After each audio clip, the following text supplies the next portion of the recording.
1988 was an interesting year. While it was not as groundbreaking as the next few, it heralded the trend of yearly upgrades and updates to PC hardware. And all those with little time wasted were incorporated in more and more products each year, pushing the PC-DOS platform to evolve basically each passing day.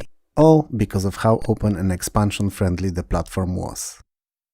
And it's as good time as any for me to ask you to like and subscribe. Maybe even hit that little bell icon so that you'll get notified each time I release a new video. And if you're feeling more generous, you may even consider joining my Patreon and support the channel growth so that I could work on more and better videos. So while it's all not necessary, as I will never paywall my content, I would appreciate your help and you'd get early access to all videos that I make. Thanks! In 1988, Creative Labs released first version of their iconic Sound Blaster sound card, with 11-voice FM synthesizer, marking a beginning of a coming end of Amiga's sound superiority over PC. But while the technological progress itself was quite fast, with new products introduced nearly on a monthly basis, the user adoption, mainly because of the astronomical pricing, was about 2 years behind on average. The best example of that being the overwhelming lack of VGA games in 1988, even though the technology and the first cards were introduced a year earlier in 1987. Some of the game clips for this video were taken from other YouTube channels. All those channels are highlighted with both a ribbon on the screen while the footage is running and in the video description below. They are all awesome too, delivering heaps of amazing content and deserve your subscription. They should have mine. And with all that out of the way, let's get on with the video. Battlehawks 1942 is a LucasArts naval air combat simulation set in World War II on the Pacific, and the first title of the War Team Simulations trilogy. In Battlehawks, you fly as either American or Japanese pilot in one of 4 available historical battles: Battle of the Coral Sea, Battle of Midway, Battle of Eastern Solomons, and Battle of Santa Cruz Islands. The game offers 12 real-life aircraft and around 20 ships realistically represented for purposes of in-game simulation, and a unique feature allowing player to skip mundane takeoffs and landings and jump straight into action at the beginning of a mission. Interestingly enough, Battlehawks came with over 120 pages strong manual that around 100 pages of were a historical description of the conflict. So there's an educational value here on top of the entertainment one as well, and it's no wonder that the game received critical acclaim upon release. Airborne Ranger was originally released in 1987 on C64 and ZX Spectrum, and a year later ported to PC.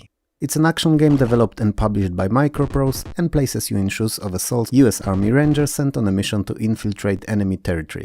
The game is divided into several smaller missions of various objectives, ranging from capturing enemy officers, destroying bunkers, to taking out some installations and rescuing captured POWs. The most unique feature of Airborne Rangers is easily its mission randomizer.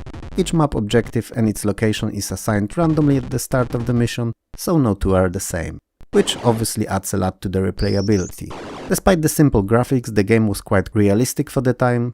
At the beginning of each mission, after briefing, you can airdrop ammo in 3 freely chosen spots on the map, then you're parachuted into the area and after completing your main objective, have to get to the pickup point within a time limit. Lombard RAC Rally is a driving simulation in which you get to drive through all stages of the titular rally. The most prominent feature of the game, and probably the first in the history of racing altogether, is the fact that the viewpoint is from the inside of the car from behind the driver's seat, where you can see the driver turn, change gears, and the pilot holds the stage map. But that's not all, no. There are also day and night stages, numerous different weather conditions ranging from little rain to fog and snow, and most importantly there's the workshop where you can not only repair your car mid-racing, but also tweak it to squeeze that little bit more power out of it.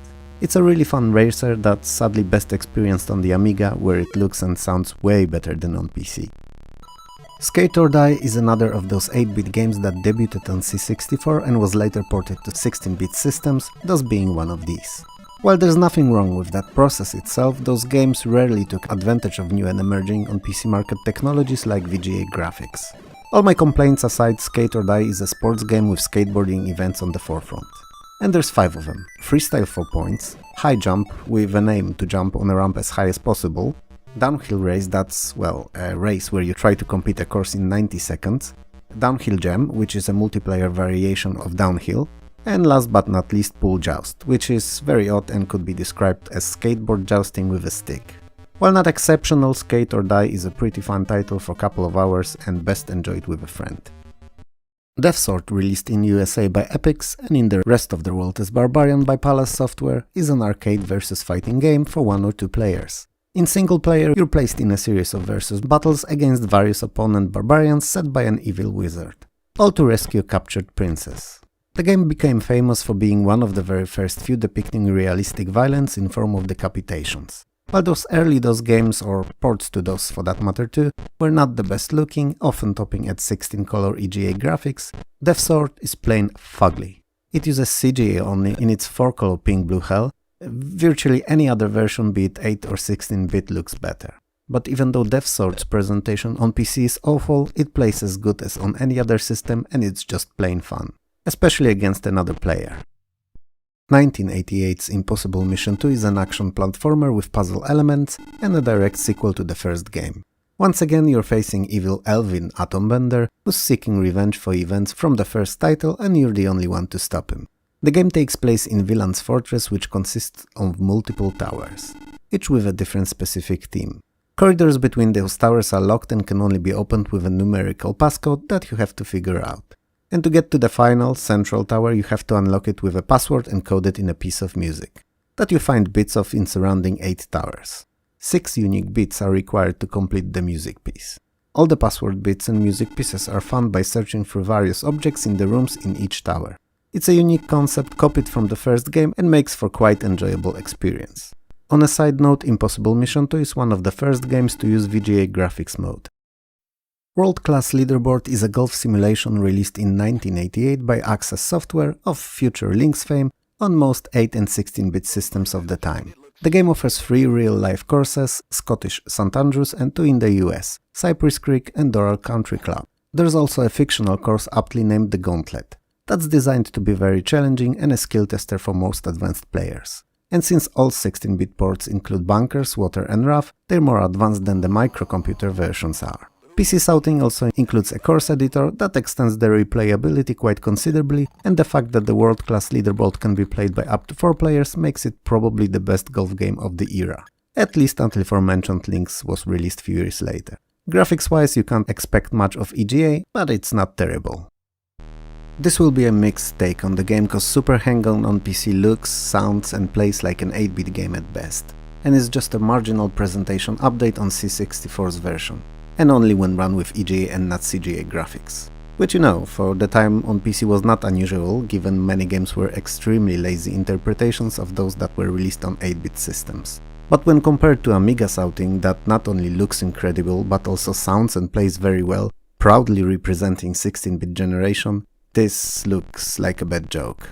Like a game that was made over a weekend on a huge hangover and a $5 budget. But, and I'd like to highlight that fact, but that's also a Super Hang-On, and it's a pretty decently playing title on any system it is run on. And PC is no different, even if it looks 5 years older than it should have looked. The Train Escape to Normandy is a 1987 C64 release by Accolade that was ported to PC a year later. It's an action-adventure game with elements of simulation loosely based on the plot of The Train, a movie starring Burt Lancaster. You're a train hijacker who tries to smuggle Paris's collection of paintings to a light-controlled Normandy via stolen train so that the works of art could be saved and would not end up in German hands. And you're in control of virtually everything, from setting the throttle to correct speed, ensuring that there's enough coal in the furnace, to releasing the steam when necessary. You also plan your route using a strategic map and raid railway stations to get to the track switches. The Train is really unusual game, so if you're in the mood for something that's unlike anything else, that's definitely a title not to sleep on. Ultima 5 is the 5th title in Richard Garriott's series of role-playing games. Once again you're Avatar, and once again you have to save Lord British, and Britannia in the process. The country is ruled by a ruthless tyrant Blackthorn who enforces virtues on the populace, corrupting their meaning in the process and effectively creating a police state, where adhering to the virtues is punishable by death. Ultima 5 uses same engine as previous title, and most of the gameplay mechanics like turn-based combat are unchanged as well. There are some novelties though. Cities for one are considerably expanded and many unique items and buildings are represented graphically now. You can push and pull certain objects and there's fully working day-night cycle. And dialogue trees are more detailed, featuring various topics. If you're a fan of RPGs, I don't really have to say more. If you're not, Ultima is unlikely to change your mind because of its very simple aesthetics. Police Quest 2: The Vengeance is a point-and-click adventure game with text-based parser. A nightmare for people like myself whose first ever adventure games were fully point-and-click, so coming back to this kind of control scheme seems troublesome at best and extremely annoying to unplayable at worst. But my personal gripe aside, the game's main protagonist is first title's hero, Sonny Bonds, who's now a homicide officer. In this outing he has to capture first game's villain, Jesse Baines, who is, as title might have suggested already, on a vengeance against our hero. Interestingly enough, while the Police Quest 2 supports VGA graphics, it does not actually display 256 colors, it just shows EGA graphics using VGA display. Don't know how important that is, but seemed like something worth mentioning. California Games is extreme sports themed title in Epic's series of sports games and a direct follow-up to Summer Games and Winter Games. It originally came out on Apple II and C64, a year prior before being ported to PC in 1988. Same as earlier titles, California Games is a collection of few individual sporting events. In this case it's skateboarding, footbag, surfing, roller skating, frisbee and BMX. And you're scored by a group of judges after each attempt. The biggest appeal of the game, however, is its multiplayer mode where up to 8 players can compete on a single computer. And I don't have to say I believe that the more the merrier applies here perfectly. Anyway, California Games gained critical acclaim upon its release, which secured the game a later sequel. Fun fact, on machines with CPU running at exactly 4.77 MHz and CGA graphics, the game allows for use of so-called CGA More Color mode, which displays 7 of these instead of 4. Which today sounds funny, but back then was a game changer for those who didn't have EGA or VGA cards. At some point in its long-lasting history of sports title releases, Epics had to run out of names for their games. And that's how we got The Games Winter Edition. And even though I dissed the title, the game itself is solid. Perhaps not as good as some of their best, but definitely good enough to have some fun with up to 8 friends for an afternoon or two.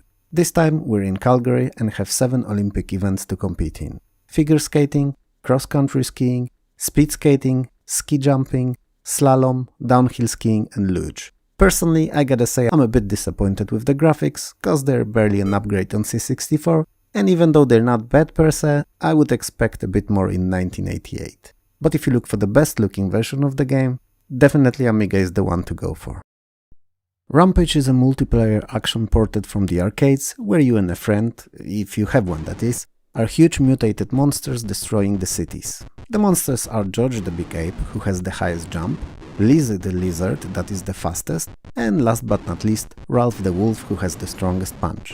While you're having time of your life smashing those buildings to bits and pieces, you will face both military in their full force and police. Basic PC version allows for simultaneous 2-player gameplay, but Tandy's outing raises it up to 3 players on one machine.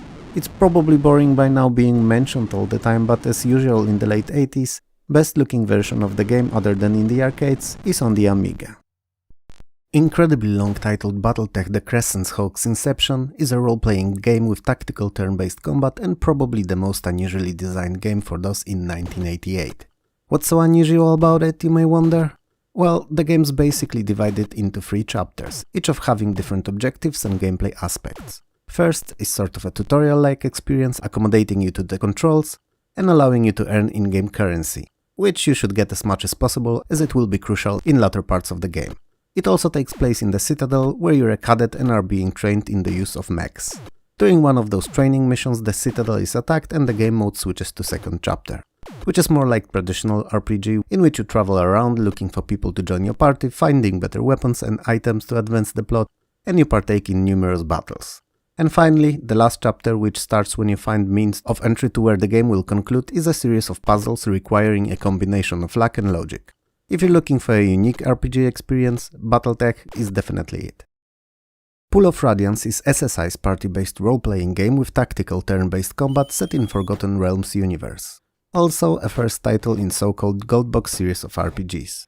Traversal and exploration are in the first-person perspective with party's current view displayed in top left corner. While in combat, the game switches to tactical turn-based top-down view, where each member of the party is commanded separately. And I have to say that this part of the game was always my favorite, because unlike majority of RPGs of the time, it does not stick to first-person real-time combat and allows for more strategic approach to each encounter. Obviously, at the start, before the beginning of the game, you create your party of up to 6 characters by choosing their race, gender, class and assigning their ability points. Like in a real-life D&D campaign. Pool of Radiance scored quite high on all systems it was released for, and it came out on anything that could run it at the time, 8 or 16-bit, and with time and follow-ups it gained even more popularity. It's not the easiest game, but it's a very fun one if you give it enough time. Leisure Suit Larry Goes Looking for Love in Several Wrong Places is definitely the longest titled PC game of 1988. Don't know if there are any awards for that, but that's how it is. It is also a point-and-click adventure game and a second game in Al-Low's series of Larry games. Our unlucky loser Larry starts the adventure by being thrown out from his home by his love, and as a result of that he's not only alone once again, but also broke. Larry 2 is more linear than the first game, following the plot more tightly, but serving less puzzles along the way. There's more ways for our protagonist to die though, so I don't know what I really wanted to say here, as I'm definitely not a fan of deaths in adventure games. Still, while perhaps not looking great and not using VGA capabilities, the game is quite funny and full of quirky and odd situations that stole the hearts of many fans worldwide. And while adult themes are present all throughout the game, I wouldn't say that it's full of nudity or sexual content. It's a game of the road, meaning it's more about journey than the destination. Most early attempts at 3D were not great, with some notable exceptions obviously. Virus, in my opinion, is not one of those exceptions. But since it was kinda popular and well received, I have no way around it and have to mention it here. It's a 3D sci-fi arcade shooter set in a future where evil aliens spread deadly virus over Earth and you have to defeat them. And it would be all fine and dandy if not for incredibly annoying and way too sensitive controls. Perhaps Virus requires time investment to get into and master the controls, but I never gave it enough attention and not planning on doing it today. What's interesting about it though is that the original version released on Acorn Archimedes was designed and programmed by David Braben of Elite and later on Frontier fame. It's also one of the very first 3D games ever to use 3D lighting and shadowing effects and close-to-life gravity. So, have a look and decide if you're interested, keeping the aforementioned controls in mind. I don't think that Contra is a game that needs an introduction, as most gamers of all ages know about it. But on an odd chance that someone doesn't, in short, it's a run-and-gun platforming shooter for 1 or 2 players. And to simplify, you have to shoot everything that moves and get to the end of the level while avoiding enemy fire. Most versions of the game are awesome, this version is not. It looks like crap at 4 CGA colors only and plays terribly, scrolling jerkily and all with jumpy low framerate animation. And if you're wondering about it too, yeah, it sounds bad as well. In general, it's a crap version and probably the worst port of the game ever. Why is it here at all then? It's simple, it's one of the most important games in history, and in 1988 it received a PC-DOS port, so even though it's a terrible excuse for a game, it has to be discussed, even if only in passing. Avoid it like you'd avoid eating anything that would give you a fiery diarrhea. F-19 Stealth Fighter is an unusual title because while it's a combat simulation, it was released before the full specs of the machine were revealed and before it was named F-117 Stealth Fighter. That said, the estimates of the specification and combat capabilities were not that far off from what it ended up being. And the game is a treat to simulation fans, especially because it offers randomized missions with an active difficulty system, meaning that the better you do, the tougher the missions would get, and vice versa. Since it's a stealth fighter though, most missions are run quietly, at night, under the radar. And the game should be approached as that, and not as a typical all-out straight ahead towards the enemy simulator. It's worth mentioning that the later versions of the game used full 256 color VGA display, that while only used for certain parts of the interface and cockpit, make a noticeable difference. Heroes of the Lance is a side-scrolling action-adventure game where you lead a group of 8 adventurers. You can control only one at once, but can freely switch between all of them. The 8 heroes that make the party are Goldmoon, a princess brandishing blue crystal staff, Sturm Brightblade, a powerful knight, Caramon Marjorie, strong and skilled warrior, Raistlin Marjorie, brilliant but frail mage, Tanis Hafelven, a skilled bow user, Tasselhoff Barfoot, a pickpocket fighting with a sling, Riverwind, a noble and wise warrior, and last but not least, Flint Fireforge, tough and powerful dwarven warrior. All of these have a lore-appropriate special skills. While departure from the RPG genre into more action-based title was unexpected, the game generally received favorable reviews for most platforms it released on. Apart from NES, where Electronic Gaming Monthly named it second worst NES game ever. Personally, while I'm not a big fan of a jerky animation, I find the EGA graphics surprisingly good and gameplay loop quite enjoyable, even if a bit unusual. Cinemaware, the developers of Rocket Ranger, were known on the Amiga for their excellent and interactive movie-like experiences that were leagues ahead of the competition in terms of storytelling, design, and most importantly graphics. They also often mixed genres, especially action-adventure with strategy, to create unusual and memorable titles. Rocket Ranger is more action-oriented than strategic, but despite that it's an interesting and enjoyable game. It's not a groundbreaking title graphics-wise on the PC though, as DOS version only ever uses EGA display, and I have to admit that it squeezes as much from it as is humanly possible, but is still nothing compared to either Amiga or any game using VGA.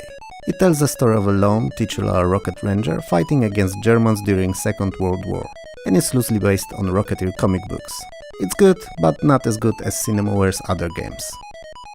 The King of Chicago is the second and last of Cinemaware titles to release in 1988. And another one that only uses CGA and EGA graphics, despite being released at the very end of the year. But I'm not gonna repeat myself here.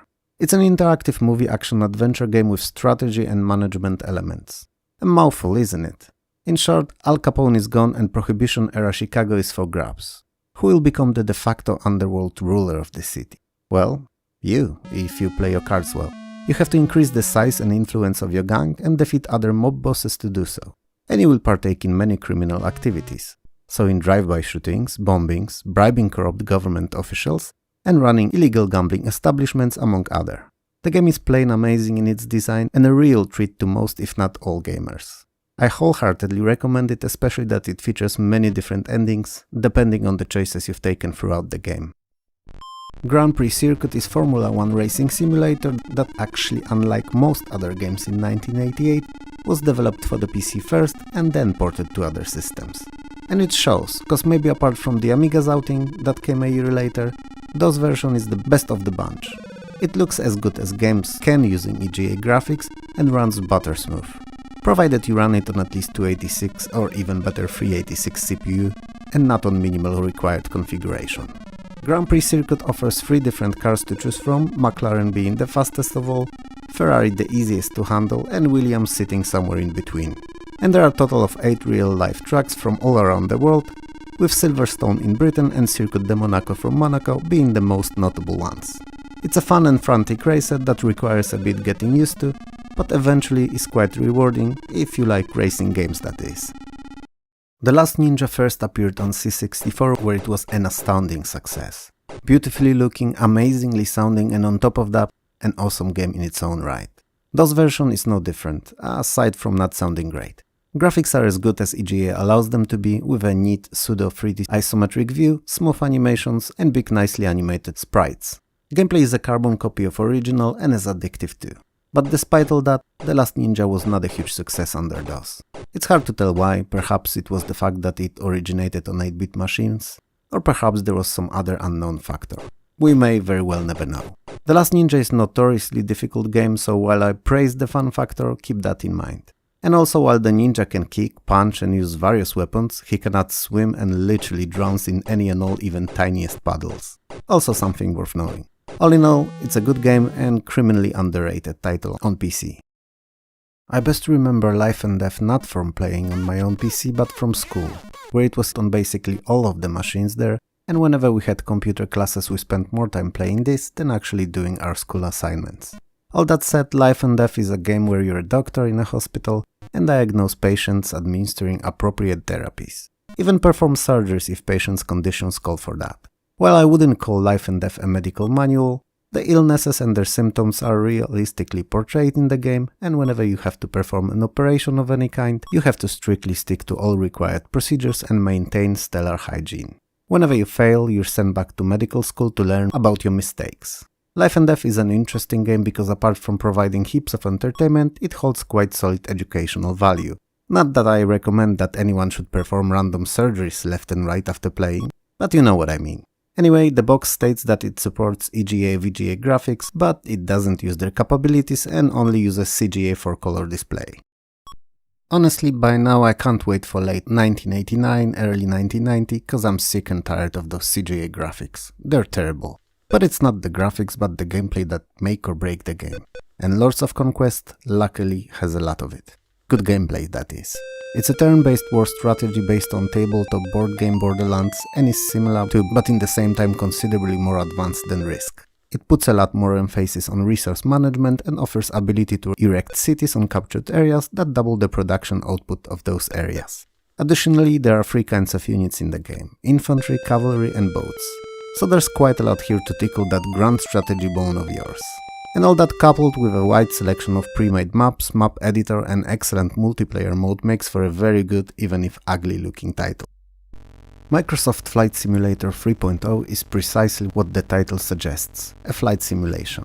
3.0. A considerably improved experience on previous versions of the game, offering much better higher resolution EGA graphics, and new aircrafts and airports all around the United States. Interesting addition was also a little piece of software that allowed for conversion of scenery disks from previous game to scenery files, expanding the available world of the game. By today's standards, Flight Simulator 3.0 may seem simplistic, but it's a pretty comprehensive program that was as realistic as 1988 allowed it to be, and a decent fun for those who enjoy those slower, more down-to-earth experiences.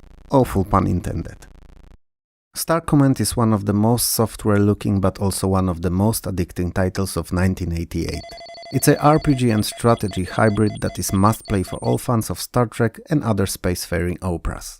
And also an in-depth experience, criminally underrated and overlooked game that's not too difficult to learn but very tough to let go when you start playing. You start by creating a crew of 8 characters and choosing their fields of expertise, then you buy a ship, equip it, and finally set out to boldly go where no one has gone before. The crew completes various missions to earn credits and train. The game offers tactical turn-based combat on both space and on squad-based level, and is hella fun for all of the Star Trek Starfleet captain wannabes.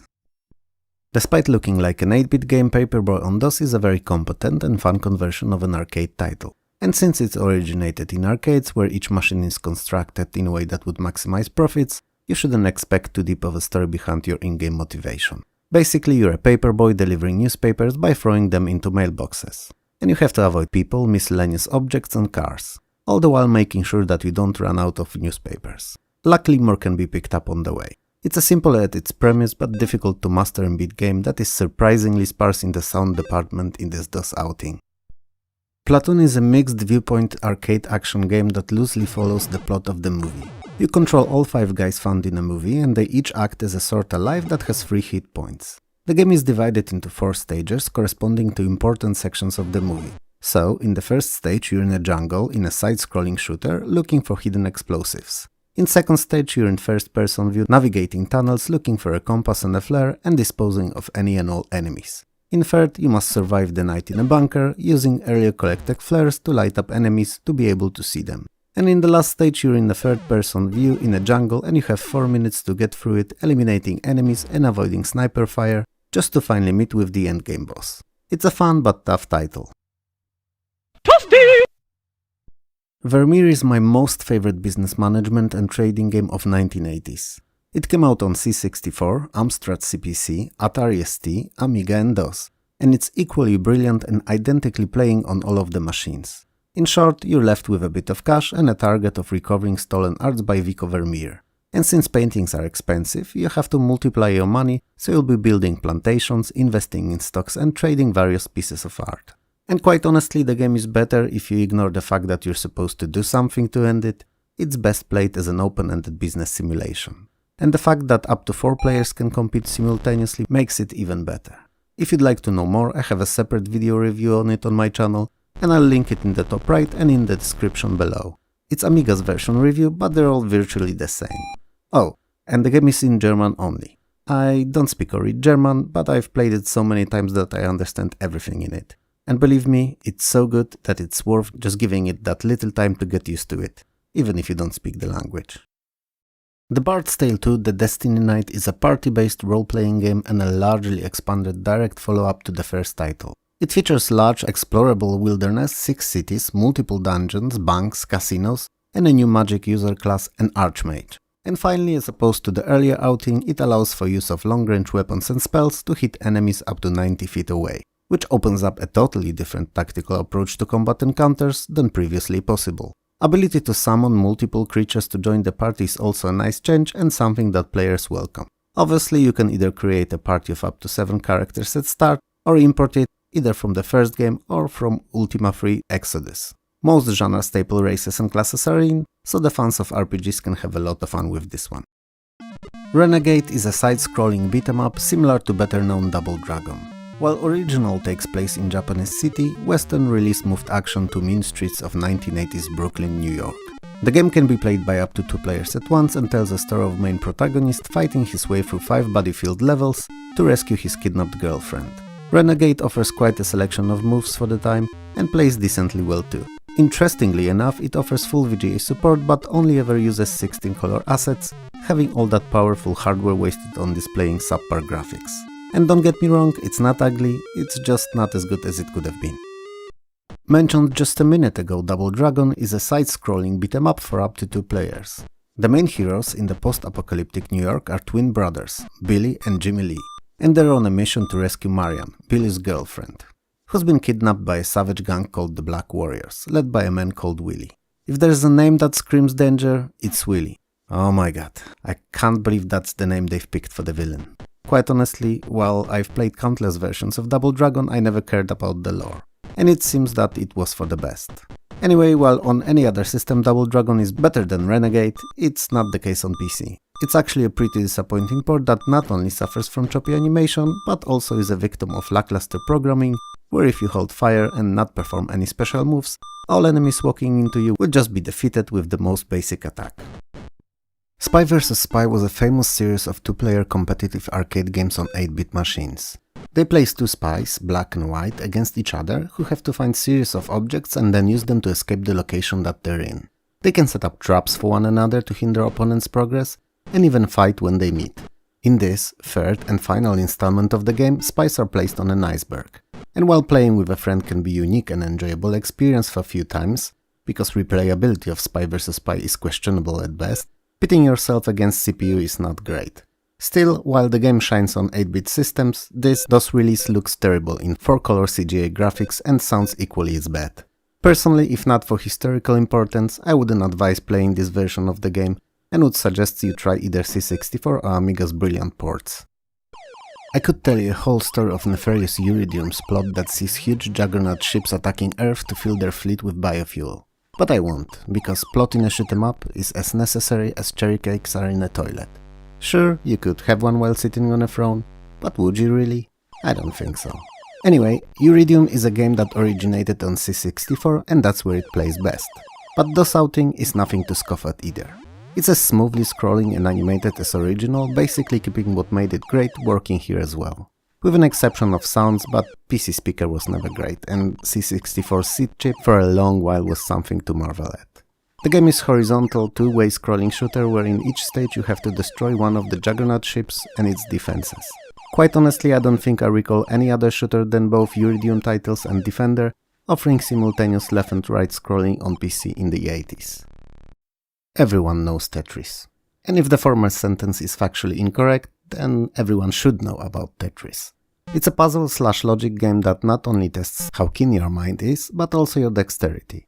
The gameplay area is a vertical rectangle within constraints of which blocks called tetraminos keep falling and filling it up. You have to make sure that rectangle never gets filled up entirely. So you clear it by constructing lines out of the blocks. Each full horizontal line is automatically removed, and the more you remove at once, the more points you'd get. The absolute maximum being 4 lines at a time, a titular Tetris. To make a task easier, you can freely rotate falling blocks, but as the time progresses and you get better and better, they start dropping at a faster pace. It's a banal concept that's incredibly addictive and one that has that one more attempt quality to it. Weird Dreams is an unusual surrealistic action puzzle game infamous for its bizarre plot and frustrating difficulty. Essentially, it's a collection of minigames that you have to beat to find 4 orbs. Gameplay manual comes in handy here though, as it highlights the story behind your motivation in detail. In short, to summarize it, you're basically a patient on an operating table with a demon trapped in your subconsciousness, and you need those 4 orbs to escape. The minigames are a collection of Delhi-inspired dark, horror-y tasks that often require impeccable timing and ungodly precision to pull off, so prepare to be annoyed while replaying them. And you will. That said, the game uses VGA graphics, so unlike grand majority of others released in 1988, it actually looks very good. And even better than Amiga Sport. Go figure. Xenon, originally released on Atari ST, was first game made by then still unknown British developers Bitmap Brothers. This obviously is a PC port, and despite that it's still pretty fun and good looking for the time vertical scrolling shoot 'em up. Sure, EGA graphics are not great, but they've been used here as best as they could have been. The most unique feature of Xenon is the fact that the action takes place on two separate planes, on the ground and in the air. And you can transform your vehicle nearly at any time into either tank or a spaceship. This allows for interesting and often tactical approach to the encounters, jumping between the top and bottom playfields to either defeat more or avoid enemies. It's probably a blasphemy to some, but I always liked the first Xenon more than the second. The latter just moved too slow and I didn't find it to be as entertaining. TV Mogul aka Primetime is a business simulation that lets you run and manage your own TV station. So you'll be responsible for scheduling, running new shows, cancelling those that don't perform too well, and advertising. Basically doing everything you can to get the highest rankings possible, and in the process earning as much money as you'll be able to. And there's a lot of programs to choose from. There are 160 regular shows and 15 network specials. And while TV Mogul is not as good as released just a few years later Mad TV, especially because of seemingly randomized show rating system, it's one of the first games of its kind and a decent fun for a little while in multiplayer for up to 3 of you playing on the same PC. Fast Break is a game of basketball for 1 or 2 players with a twist. Said twist being that it's probably the most advanced strategic basketball of the entire decade of the 80s. Perhaps better part of the 90s too. It's played 3-on-3 where each character has his own position, guard, center and forward, on a whole court in quarters that can be 3, 6, 9 or 12 minutes long. Even more so, before starting a game you can choose the players for your team, and they vary in stats, each having their own strengths and weaknesses. There are also 14 built-in plays to use during the game, and you can even make your own. Fast Break is unexpectedly rich and well thought out title that also plays very well. The only real downside of it I could think of would be the fact that it doesn't use VGA graphics, and since it was released at the tail end of the year, in December, it really should. How does one follow one of the most important games of the decade? Most would try to repeat the formula, change bits and pieces, but not so much that the final product would be distinctively different. And that's basically what Lucasfilm Games did with Zack McCracken and the Alien Mindbenders. A second point-and-click adventure game after Maniac Mansion to use the Scum engine. The game is still a comedic telling of an unlikely story that's over the top but in the same time captivating. You're Zack McCracken, a tabloid reporter, and you have to stop evil aliens who are reducing general populace's intelligence via use of global telephone system. This time, however, the adventure is not confined to one building and surrounding areas, but will take you all around the world as the danger posed by the aliens' evil plan is universal and not personal. Same as in Maniac Mansion, though, Zack will have co-heroes to help him, Annie, Melissa and Leslie. And many of the puzzles have different solutions as well. It's perhaps not as good as Maniac Mansion, but it's only a touch weaker than the previous game, and following a masterpiece is a difficult task. Interestingly enough, the game offers 2 graphical modes, low and high resolution, and the difference between them is staggering. Bubble Bobble is one of the very best single-screen platformers ever made. PC DOS port is not an exception. You will hear no sound or music, however, because of how YouTube algorithm works on this particular game. At least when I'm uploading videos with it. Anyway, it's a story of, believe it or not, 2 people, Bob and Bob, who apparently wandered into a mysterious cave full of monsters and got magically turned into dinosaurs. Irrelevant silly story aside, each level is a single screen, built out of platforms and filled with enemy monsters. And to progress to the next one you have to clear the current one, defeating all the creatures. And you do so by blowing bubbles at them, in which they are trapped, and then jumping through said bubbles. Whenever the bubbles are floating and have no enemies inside them, they can be used as mobile platforms, greatly expanding your options for traversal. Bubble Bobble is an amazing game and even better when played with a friend. Just a few notable things happened in 1989. Really, it was not the most active year, but the next few were not calm at all, so I suppose we gotta appreciate a slower, more game-centric year, right? Anyway, on March 12, 1989, Tim Berners-Lee submitted a proposal for distributed system at CERN, which would later become World Wide Web. The first ISP, known under an epic name of The World, began servicing customers. Clearly, the internet revolution was about to happen and the world would never be the same again. Intel released the 486DX processor with more than 1 million transistors and multitasking capabilities, something that would become pretty important just a few years later in 1995 with the release of multitasking Windows 95. And last but not least, in 1989, zip compression format was developed, and ever since then it stayed with us until today, over 30 years later. Tech news aside, it's as good time as any to ask you to like, subscribe and maybe even hit that little bell for the notification on new released videos. And since they come more or less weekly, it's good to have that reminder pop up when they do. If you're in a more generous mood, however, you may consider joining my Patreon. All videos are released a day early there, and I post updates on the progress and planned releases or changes multiple times a week. So by following, you'll always know what's next to come and can even help shaping the future of the channel by influencing my choices. All that out of the way though, you came here for those games and not updates on the state of the world in the 80s or my Patreon details. There were quite a few really decent ones released in 1989. And finally, many of them either used or at the very least supported VGA display, opening up PC gaming scene to beautiful multicolor titles. Sadly, PC Speaker was still one of the main sources of sound and music in those games in 1989, with just a few of them using Adlib and hardly any using Sound Blaster cards. But change is inevitable, and in the coming years better sound solutions will be more prominent. That, however, is something for the next videos. For the time being, let's get on with it. 007 License to Kill is an action game based on the 1989's movie of the same title, starring Timothy Dalton. It loosely follows the plot of the movie by recreating iconic scenes from it. All of them are viewed from top-down vertically scrolling perspective, so you'll be traversing upwards while shooting enemies and avoiding their fire, either on foot or using various different and assigned to specific levels vehicles. If memory serves, at some point you're even going to be landing a plane on a moving track and then driving that track. While License to Kill is not groundbreaking title, but just your average shooter, it's pretty fun and a definite treat to James Bond fans. 688 Attack Sub is modern nuclear submarine simulator set in a Cold War era and allows you to control US or Soviet attack submarines in series of 10 increasingly more challenging missions. The game aims to be very close to real life with its simulation aspects, and for the most part it succeeds tremendously and is widely considered one of the best early sub simulations. Only ever bested by the Aces of the Deep few years later. Graphically, while not stunning, 688 Attack Sub is an excellent example of very good early VGA graphics, where all stations are beautifully drawn in rich 256 colors. A nice touch are the pseudo-Cyrillic lettering on all Soviet substations. That's just mainly regular letters facing left rather than right. And while it may not be necessary, it's pretty atmospheric. A Nightmare on Elm Street is an action-adventure game based on the movie of the same name.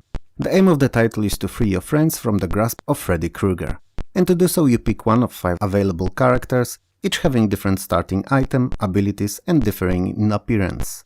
The game is divided into 2 parts, first being a top-down view of the city, where you have to locate Freddy's house while avoiding his attacks. And I'm gonna help you here, cause while the house is randomly placed, it's usually the one with the trees next to it and blinking lights in the windows. And second part is the inside of said house, which you have to explore to save the souls of your friends. You do so by using appropriate objects where necessary. A Nightmare on Elm Street is a fun little game which, sadly in my opinion, holds very little replayability but was quite popular back in the day. A-10 Tank Killer is a pretty advanced flight simulator where you're in the cockpit of the A-10 Thunderbolt II, a titular tank killer. And while the game is pretty fun, it's not the easiest. So it's directed towards more players who are quite familiar with combat flight simulation genre, rather than first-timers.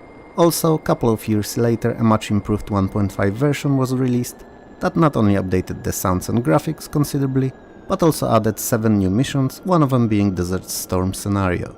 To summarize, while the A-10 Tank Killer is not easy and not as good as the updated version, if you're accustomed to the combat simulators, there's a lot to enjoy here. Alien Syndrome is a top-down view action shooter that's, like many games of the late 80s, is a conversion from the arcades. In essence, you have to get your way through the increasingly difficult levels, saving captured scientists and fighting off hordes of deadly aliens.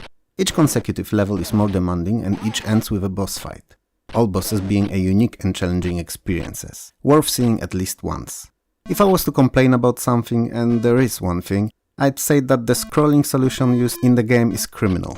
The screen only ever scrolls when you move very close to the edge of it, which, as you may correctly guess, poses a huge risk to your health, and in a hectic shooter is just a bad game design. Despite that, Alien Syndrome is actually pretty fun and much more enjoyable when played with a friend in simultaneous multiplayer, rather than alone staring at the sad blinking screen. Arkanoid Revenge of Dough is a much improved version, a second outing really, of the first game that was originally published in the arcades before finding its way onto every single home machine under the sun, at least for the time. For the lone 7 people left in the world who don't know what Arkanoid is in either of its iterations, it's basically an arcade game with very minuscule puzzle elements. Top of the screen is covered with colorful bricks arranged in various patterns, and you control the paddle at the bottom. And you have to destroy all the bricks by hitting them with a ball that bounces off your paddle. When they're destroyed, they occasionally drop various power-ups that are a huge facilitation to your progress and can make or break the game in a matter of seconds. It's a true classic and a game that no one should sleep on. Asterix Operation Getafix is an action-adventure game based on a popular French graphic novel, Asterix and Obelix, telling the story of a lone village of Gauls who, despite all odds, oppose overwhelming Roman armies' advances. All thanks to the magical potion brewed by the druid, the titular Getafix. Said potion gives Gauls incredible strength, dexterity and stamina, and the game is all about finding a way to restore Druid's memory as he suffered amnesia caused by the hit with a menhir, a ritual stone used by the Gauls.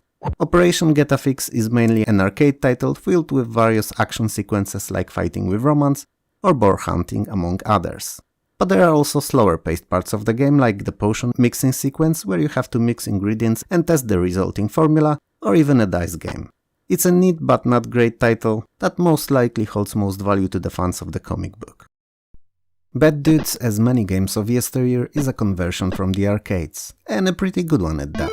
It's a side-scrolling beat-em-up where you're tasked with rescuing the President of the United States. Yeah, I know, ridiculous. A street goon being the only person who could save the POTUS. But what can I say, it's game logic for you. Anyway, while the gameplay is not very varied, with repetitive enemies and limited number of moves, it's still pretty fun because of how hectic it can be throwing bodies at you all the time, everywhere all at once. Bad Dude's unique feature are the 2 planes of traversal, a bottom street level one and the other that's usually raised and above the streets. It's not a groundbreaking premise, but something that was definitely not too common in 1989. Batman the Caped Crusader is a mixture of arcade and adventure genres unlike any other. The entirety of the gameplay takes place in panels looking as if they were torn out of the comic book, and whenever you change location, a new of those panels opens up. The action part involves going around the city, fighting off endless waves of bodies and solving simple puzzles to find clues that would help you solve one of the 2 scenarios available in the game. And while personally I don't enjoy the way the fighting is portrayed in Batman, it's definitely an interesting title, one of the, if not the best Batman game of the last couple of years in the 80s. And most of all, a treat to all fans of the world's greatest detective. Battle Chess is a unique take on the classic and timeless game. Unique in a way that board is portrayed where each figure is actually a character, a realistic figurine, and when they're moved they walk to the tiles they're directed to, and whenever a piece takes another, an animation plays out showing the battle between those 2 pieces. The animation is different depending on which 2 pieces are engaged in combat and whichever one of them is defeating another. It's a chess game for non-chess players that either don't know all the rules by heart or want to get into the game but find entry point just a tad too high. In the same time, Battle Chess offers over 30,000 different opening moves, so on higher difficulty levels, it can pose a challenge even to the most seasoned chess players. Black Gold, aka Oil Imperium, is a business management game where you're an oil magnate, or oil magnate wannabe, to be precise. And while the game offers pretty solid economic model and is decently realistic, its best quality without a shred of a doubt is the fun factor. It's just plain simple fun. And while obviously you'll be buying oil fields, surveying for oil and finally drilling it, you will also try to sabotage your opponent's fields, try to fulfill the timed contracts, lay pipelines and extinguish oil field fires, and all that gets even better when played in multiplayer, which the game supports with up to 4 of you competing on a single system. Black Gold is a German game, and although it's been mentioned in Amiga's 10 years of gaming series, it's worth mentioning here too. I believe that in the late 80s and early 90s, German developers made the best management and business simulation games. A lot better than anyone else did. And no, I'm not German. Perhaps I'm just a simp, or plain stupid, but I don't see something everyone else seems to. I just don't like Budokan the martial spirit. At all. despite it being universally praised and fondly remembered. I find it tiresome and boring. That said, since the views of the many outweigh the views of the few, let me tell you a word or two about it. In short, it's a collection of 4 different martial arts combat disciplines: karate, kendo, bow and nunchaku. I know, I sound stupid, but it is actually karate and not karate. Never mind, you can train in any of them and compete against either CPU-controlled opponents of 3 levels of difficulty or against a friend. And while there are quite a few moves available, most in bow at 29, I just don't get the appeal of the title. So hopefully what you saw here allowed you to make up your own mind about it, because I really don't know what more to say here. Curse of the Azure Bonds is the second of SSI's series of Goldbox role-playing games and a direct sequel to Pool of Radiance. Same as in predecessor, the exploration takes place in pseudo-3D first-person view, and encounters happen on a top-down maps with turn-based combat where you can control all characters separately and not as a singular unit like in Traversal. What's new in this second outing though are the 2 new classes of Paladin and Ranger, ability to dual class for human characters, and a higher level for magic users, allowing them to use 5th level AD&D spells. Goldbox games are never the easiest nor most approachable for new players, but nearly always are incredibly fun and rewarding when you seriously get into them. So if you're a fan of RPGs, this one's definitely a game for you. Die Hard is an action-adventure game inspired by the titular Christmas movie. And yeah, I know that Die Hard was released in January, but by God, I will defend the notion that it's a Christmas movie until I drop dead. Story-wise, the high-rise tower is taken under control by terrorists and you have to save your wife who's trapped in the building and stop the terrorists. With omnipresent use of digitized graphics and cutscenes, it is clear that the game tries to be an interactive movie-like experience, akin to titles released by Cinemaware. But odd mixture of digitized actors with flat polygonal environments that don't fit well with each other cause it to fall a bit short of the Cinemaware standards. Despite that, it's fun and entertaining shooter-centric game that oddly enough never managed to secure the rights to Bruce Willis's likeness. So the main character looks like a Mr. Nobody. While Test Drive 2 was clearly a superior to the original, it was at the very best an iterative upgrade that just made things a bit better without changing the formula too much. Why change what works, you'd ask? Well, there's no reason really, other than an innovation that is. And developers apparently did not care enough to innovate. Refreshed, it seems, was just good enough for them. Anyway, personally I feel that in any Test Drive game you just spend way too much time looking at the broken windscreen, wondering what went wrong, rather than racing. And yeah, I understand that it tried to be a simulation and not an arcade racer, and for the most part it's probably one of the best semi-realistic simulations of 1989 for those, but it doesn't mean that it's a great game. Well, at the very least it looks pretty decent and was quite popular, so clearly there was an audience for it. F-16 Combat Pilot is bar none the most realistic combat flight simulator of the 80s. Sure, F-15 Strike Eagle was hella fun, but it was more of a mixture of a simulation with some arcade elements. F-16 Combat Pilot is all about that realism, to the point that landing is nearly as difficult as in real life, and aircraft's airspeeds and Gs are dependent on many factors. For instance, how heavily the plane is loaded with weapons. The fact that you also need to plan out the route of your mission and can partake in many different types of these, ranging from dogfights through destroying of land targets to pure scouting reconnaissance, made the game a real treat for all simulations addicts. Which I am not, but despite that I can appreciate and admire what was made possible with very limited hardware of the time. Face Off is Mindspan's take on ice hockey. Now, it may seem like you don't know what Mindspan is, as it's not a very well-known name like Mindscape, Electronic Arts or Activision, but I assure you, you've played their games. At least if you like sport titles, that is. They're the people who are responsible for Hardball and Joe Montana football series of games. So since we've established who made Face Off, let's get into more details. The game looks great. For the time it was released in with early VGA implementation, it's just amazing. The characters are big and nicely animated, and the game seems to be following most, if not all, the rules of real-life hockey. Now, I can't vouch for that, as I know just a little about the game, but what I do know for a fact is that all good hockey games, or most of them at least, feature fights between players. And believe it or not, Face Off has that covered as well. It's a decent game alone and a blast against a friend. If you enjoy the sport, that is. Gold of the Americas: The Conquest of the New World is a mini grand strategy game. Mini because it takes place only on the continents of both Americas and surrounding waters. and Grunt because it doesn't bother itself with management of singular units and their movement too much, focusing on overall planning and strategy for, well, titular conquest. And you can choose to play as England, Spain, Portugal or France, oddly enough no Dutch. Anyway, the game is played over 300 years with each turn taking 10 of these, and the aim is to have as many victory points as possible at the end of turn 30. Interesting and unusual as compared to other games portraying colonial times is the use of two treasuries. One being the main, official one, that is a subject of taxation for the old world king, and the other, that's secret and used for your own purposes.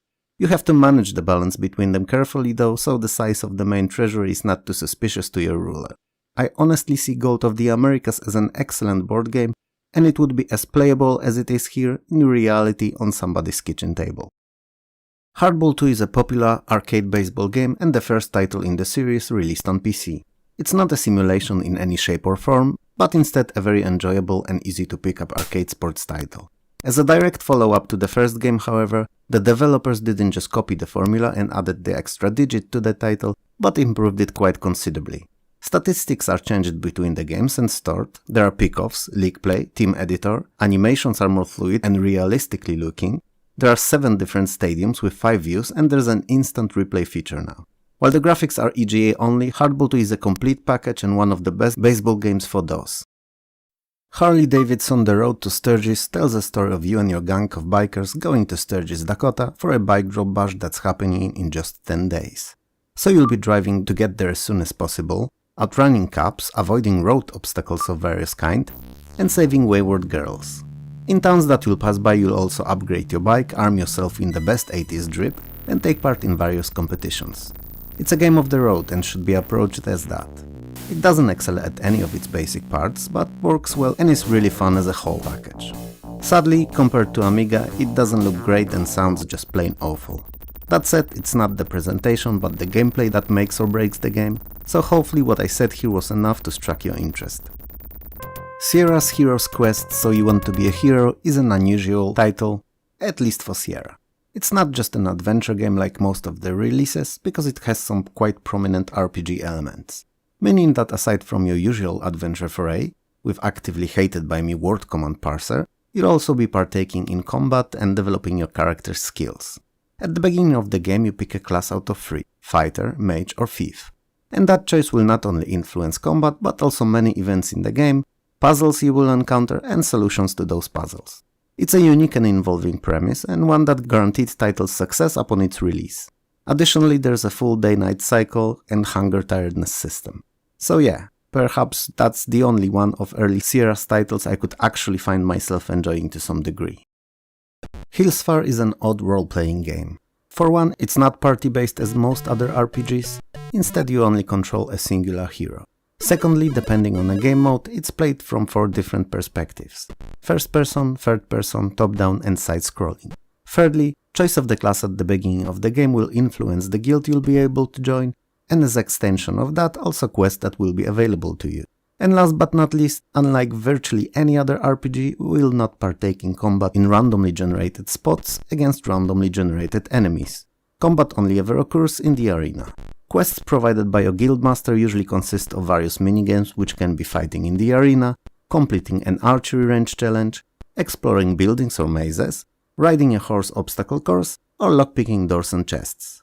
Hillsfar is one of the most unexpectedly unique experiences of the 80s and deserves to be at least tried by any true fan of the role-playing genre. Indiana Jones and the Last Crusade by LucasArts is one of the best point-and-click adventure games of the genre, and the third title to use the revolutionary at the time SCUM engine. The plot of the game closely follows and expands upon the one of a movie, and since LucasArts was chock full of talented folks, they decided to tackle the biggest issue of all adventure games on the market, so replayability. And they've done so by introducing so-called IQ, Indie Quotient, with a maximum score of 800. IQ score is retained upon completing, restarting or reloading the game, and a complete playthrough does not secure even close to a full point score. You have to complete the game more than once, finding alternate solutions to many of the puzzles that you encounter on your adventure. Additionally, since Indy is an action hero, the game features many action sequences that help to keep you on the edge of the seat all throughout the game. War in Middle-earth, if it's not obvious already, is based on J.R.R. Tolkien's epic trilogy of books. Same as in the books, and movies for that matter, your task is to deliver the one true ring to Mount Doom in Mordor to destroy it. Also same as in original material, it's easier said than done. The game offers 3 viewpoints. Strategic, where you can see a whole map of Middle-earth with all friendly units and armies on it. You can use it to direct your heroes and armies towards specific points on map. Then there's sorta close-up side adventure view, in which you can observe your heroes traveling the Middle-earth, and it's where all the small adventure bits play out. And lastly, there's a close-up strategic battle view, in which you can watch your characters and whole armies battle it out with forces of Mordor. You can do it passively, or actually take part issuing one of 4 commands to each of them. Either charge, fight, defend or run. War in Middle-earth was a very unique and ambitious title for the time of its release.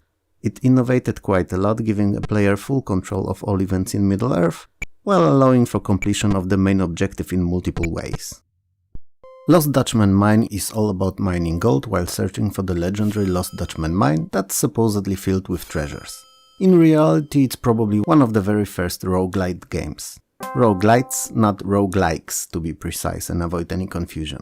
Before you head out into the wildlands though, to search for the gold, you gotta prepare, buy gear that will allow you not only complete the task but also stay alive while doing so.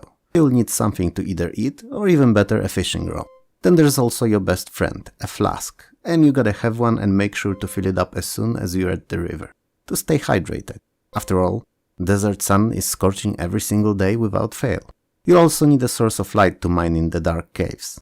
And if possible, a weapon of some sorts, as bandits, natives and rattlesnakes seem to be behind every corner to get you. Not necessarily in that order. Anyway, like I said, at surface it's a simple game, but in reality it's a roguelite that's very heavily RNG based. But in the same time, it's incredibly fun to play when you get used to the loop that it offers. So if you'd like to know more, I have a whole separate review video on it on my channel, and you can find more details there. I will link it in the top right here and in the description below. M1 Tank Platoon is microprocessed first and third person view tank combat simulator with tactical elements. The game puts you in charge of a platoon of 4 M1 Abrams tanks in a fictional campaign against Soviets in Central Europe, which given the state of geopolitics now in our real world may not be as fictional as it was originally intended to be. You can give orders to your tanks via tactical map of the battle area, as well as take control of a single tank, assuming the role of either tank commander, driver or a gunner. M1 Tank Platoon not only looked great for the time, but also gathered critical acclaim and numerous awards from gaming mags of yesteryear. So if you're into those kinds of games, this one's a true gem. Mean Streets is a sci-fi futuristic adventure game taking place at West Coast in the year 2033, and a first title in the Tex Murphy detective adventure series. You're tasked in investigating the murder of a university professor who turned out to be one of the 8 scientists involved in cryptically named Project Overlord, a plan to remotely control people. Quite quickly you'll learn about seriousness of the situation and that the investigation is not as simple and straightforward as it might have seemed initially. Mean Streets for the time of its release was quite groundbreaking, offering 256 color graphics, digitized sounds and even well-coded flight simulator used for in-game traversal between locations and based on the engine used in another game, Ikilion. So if you're an adventure games aficionado, Mean Streets is a title that should hold a firm place in your collection. Toasty! Might and Magic 2 Gates to Another World is a second installment in Might and Magic series of games and a direct sequel to the previous title.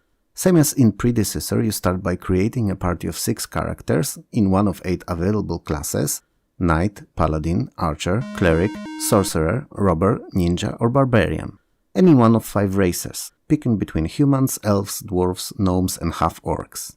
There are many locations and in-game items that are restricted to certain genders, alignments or races, so it's good to keep that in mind. You can also hire up to 2 additional characters mid-game for a total of 8 in your party. Might and Magic 2 is a bigger and much better game than the first was, not only offering a completely revamped skill system, but also it's more quest-oriented, with quests given by various characters in many of the in-game towns, and some of them only completable at specific times of the day. But its most novel and unheard of at the time feature, at least in my mind, is the characters aging, where they can actually die of old age if you spend too much time waiting. It was a great beginning, even if not technically the first title, of an amazing series that spanned over many games and generations of PC hardware. Millennium Return to Earth is a strategy and resource management game. After establishing colonies on Moon and Mars, life on Earth is eradicated by a huge asteroid. How lucky were they that it happened after and not during or before the process, right? Anyway, the planet became uninhabitable and all that's left of humanity are the citizens of these two colonies.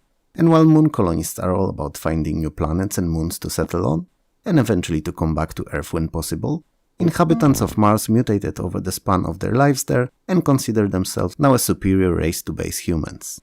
Most of all, however, they want Earth to keep, for themselves only. You're in control of the moon colony and you have to manage your resources efficiently and spread them between researching new technologies, improvement of your base, building new colonies and defenses against Martians. Millennium is an interesting title and one that definitely would benefit from a modern remake. Nuclear War is probably one of the first few satirical strategy games. Come to think of it, I can't recall any other since then. I remember some management/economic games that took that route, like Team Hospital or Lula series of games, but no strategy. Feel free to correct me in the comments if I'm wrong. While it may not have been the most complex, a very board-like in its design experience, it's really fun and surprisingly addictive game, despite the fact that some outcomes of your chosen actions can sometimes feel a bit unpredictable. Anyway, the main goal is to destroy all other nations while surviving the nuclear holocaust yourself. So in short, to become the ruler of the nuclear wasteland. It's not a game that will steal days or weeks from your life like Civilization could, but it's definitely a fun little title for an afternoon or two. Operation Wolf is a game that was ported from the arcades to basically most if not all gaming systems available on the market in 1989. And it's mindlessly fun and hectic. You could risk saying that while it's in 2D only, it's a protoplast of a whole genre of on-rail shooters, representing all the characteristics games from it were known for. So, lack of control of where the action will be taken, and incredible amounts of enemies attacking from all over the screen while you are playing in first-person perspective, represented by a crosshair used to aim and shoot at any and all bodies. Operation Wolf does not require much thinking or planning, there's no quests or real story to talk about really, but what it does very well, and that's serving a lot of action-packed fun shooting with numerous kinds of enemies to dispose of and various weapons to do so. Outrun was one of the best arcade races of the era. It was hugely popular, which allowed it to secure ports to basically any and all systems of the time, PC-DOS being one of them. And I'm sad to let you know here that DOS port is one of the less impressive ones. I'm not saying that it's a bad game on PC, but it's just nowhere near as good as some other conversions are. In essence, it's the same game as in arcades, you're in a red Ferrari, you have your blonde girl at your side and you're racing against time to the incredible tune of Splash Wave. And while PC Speaker's renditions of this iconic piece is not very good and pretty choppy, it's my favorite and one of the most memorable musical beats in gaming history. To summarize, if you have access to any other version of Outrun than this and Amigas, which is probably even worse, play those. If not, then this is okay. Populous was one of the first RTS titles ever. And although it is generally considered now that Dune 2 was the game that started a whole modern genre of RTS games, there's no doubt that Populous was a representative of a simpler kind of these two. And since it was a game made by Bullfrog by Peter Molyneux, you can be sure that it was a first in at least one other thing than just the overarching genre. And it was, as far as I know, widely considered the first God game, where you play as an omnipotent deity that has to lead followers to victory over the ones that worship other gods. In Populous you don't issue commands to your followers directly, but instead shepherd them with use of directions, manipulation and divine intervention to shape their land, lives and future. It was a very unique design and the game quickly gained critical acclaim, resulting in nominations for numerous Game of the Year awards. And since it offered 500 levels, it was not a weekend title and took a lot of time to complete, all while having tons of fun. On the first glance, Ports of Call is a business simulation where you manage a global fleet of freight ships, balancing those profits and losses for the sake of your bottom line, all to grow your company into an international transport powerhouse eventually. And while it's actually a correct description of the game, it's also not all that it is. There are also quite a few random arcade-like elements of either parking in or leaving ports, avoiding icebergs and even saving shipwrecked sailors among others. The game can be played in very enjoyable hot seat multiplayer mode where players compete for global domination. And that's where it shines the most. What's most important though is that it's not overly complicated management-wise and not too difficult in its arcade sections, so can be enjoyed by players of various skill levels and genre preferences. If you'd like to learn more about it, I have a whole separate video on Ports of Call on my channel where I tackle it in more detail. So go and have a look. Pro Tennis Tour, aka Great Courts, is one of the best tennis games of the 80s. It's slick, fast, beautifully animated, and most of all, immensely playable. But it's not an easy title. Oh no, for the first few or even a dozen of games if you're me, it's nigh impossible to get close to the net or even hit the ball. CPU player just seems ungodly good compared to what you can do. But that's a deception, as all Pro Tennis Tour really requires is practice. And if you do and invest some time in the game, you'll get progressively better with each game, and eventually will not only learn all the tricks and plays, but will gain deeper appreciation of the title. Graphically it's not a stunner, with tennis players all being EGA shade of pink, but it's not bad either. So I suppose it's just something to get used to. Red Storm Rising is a submarine simulation based on Tom Clancy's novel by the same title, and it takes place in the Norwegian Sea, where you take control of a hunter-killer US submarine, performing various missions loosely based on the campaign described in the book. Legendary Sid Meier co-designed the game, meaning that you can expect nothing less than a stellar gameplay. And as with most games he dipped his toes in, the game is based around the score awarded at the endgame along with appropriate rank. What's worth mentioning is that the successes and failures of the player actually reflect on the state the region is in during gameplay and eventually the outcome of the whole war. So each mission is important, and while some can be lost, it's preferable to aim as high as possible. The game was well received and widely appreciated by the fans of the genre, often cited as being the best and most realistic sub-simulation of the time. That gave players unprecedented amount of control over all of the ship's internal systems. Even if you're not a fan of simulations, given that Sid Meier was involved, I believe that it's at the very least worth checking out once. Rick Dangerous in its design philosophy is basically an 8-bit game that's adapted to 16-bit machines. And while it looks better than it did on lower systems like C64, it's nowhere near the standard that we would have expected on PC in 1989. It's a game that uses all the tricks in the book for prolonging its stay. It's overly difficult for no other reason than to keep the player at the screen longer than necessary. But unfortunately it's not done with use of engaging and interesting puzzles or skill-based gameplay mechanics. No, it's achieved with memorization and infinite trial and error, which is a shame. But despite all that, don't get me wrong here, I don't dislike the game, I really like it in fact. It offers interesting level design and setting reminiscent of old Indiana Jones movies, and it's atmospheric and really fun to conquer once. I would have just liked to see more, like VGA and adlib support at the very least. But if you've never played it on any other system or enjoy challenging difficult titles, Rick Dangerous will most definitely be what you're looking for. RoboCop is a side-scrolling action shooter based on the 1987 movie of the same name and a port from the arcades. You're going from left to right for most of the game, disposing of various bodies in futuristic dystopian Detroit. You cannot jump, however, which, while being an odd game design choice, I have to admit is sorta understandable, as RoboCop's a heavy cyborg and lifting such mass would require a lot of power. Aside from side-scrolling action, there are also mugshot matching and first-person shooting stages. They're a nice break from the usual and help with game's longevity. It's a decent title that looks okay-ish on PC, even if nowhere near as good as on the Amiga, and it was quite popular at the time. And while I never liked it much, I understand the appeal mainly based on the popularity of the movie itself. SimCity is easily one of my most favorite games of 1989 and a first title in the long-running series of amazing city building and management games by Maxis, designed by now legendary Will Wright.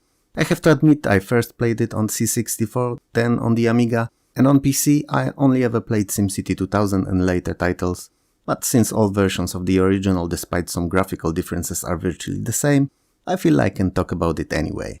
SimCity allows you to imagine, plan and build the city of your dreams. And you start from nothing, just a plot of land, laying out roads, planning for residential, commercial and industrial zones, building schools, police stations, parks, utilities and everything in between. And then you manage the hell out of your city, constantly balancing the budget between supporting its current size and needs and preparing for future expansions. A nice touch, and what I always loved about the games in the series, are the disasters that prolong the game's stay, giving you a new type of objective. Rather than expanding a city, you can also save it from the spoils of destruction that's befallen it. While first SimCity is not as advanced as the later titles are, it still works on a very realistic and accurate model and has undisputed educational value that not many other games do. It's a definite recommendation and a game worth checking out on any platform. Star Wars is first-person action shooter conversion from the arcades and is based around the final scenes of the first movie in original Star Wars trilogy, A New Hope. It's a 3-phase-long bonanza of non-stop action, shooting and general video game goodness. In first phase, you fight against the TIE fighters and even dogfight against Darth Vader himself. In second, you fly over Death Star's surface trying to survive, fight against laser towers and get to the, well, third stage, in which your task is to destroy a space station by launching proton torpedoes into its unprotected exhaust port, just like in the movie. And by launching proton torpedoes, I mean shoot it the same way you would have shot anything else in the game. Graphics only ever use CGA's 4-color mode, which is disappointing for 1989, but since it was a conversion from color-conservative arcade machine, it's kinda acceptable. And the fact that the game is built out of vectors and not bitmaps means that it runs reasonably well on basically any configuration. While there are better ports on other systems, DOS version is a very good one too. Star Trek V: The Final Frontier is here 90:10 ratio because of my bias towards the franchise and the game's graphics. It's an arcade adventure game taking place in a setting from a movie of the same title. Enterprise, as you may have predicted already, cause it's a usual happening in the series, receives an urgent transmission from Starfleet and is sent to the neutral zone to planet Nimbus 3, to free 3 consuls kidnapped by the evil Vulcan cyborg. They quickly realize, however, that the situation is not as simple as it seems, and the plot thickens. Anyway, the game is very beautiful for 1989, featuring 256 color graphics and numerous digitized pictures of most of Enterprise's crew members. Gameplay is composed of many different arcade sequences and interactions between the crew. It's an okay game at best, but it's Star Trek themed, so I couldn't help myself and I had to include it. Stormlord is an action platformer with adventure elements. You're the titular Stormlord, but despite the title, not Thor. This is not MCU after all. Anyway, you have to save fairies living in your kingdom from the grasp of an evil witch. So, in each level you have to find a certain number of those fairies and free them. To do so, you'll need to defeat the enemies as much as solve some minor puzzles via use of many objects that you'll discover on your way.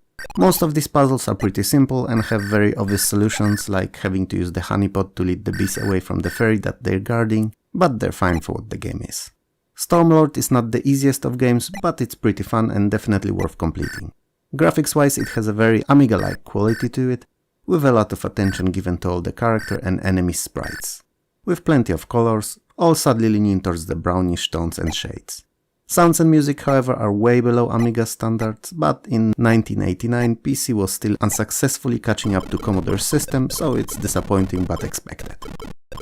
Street Rod is a very unusual and unique game.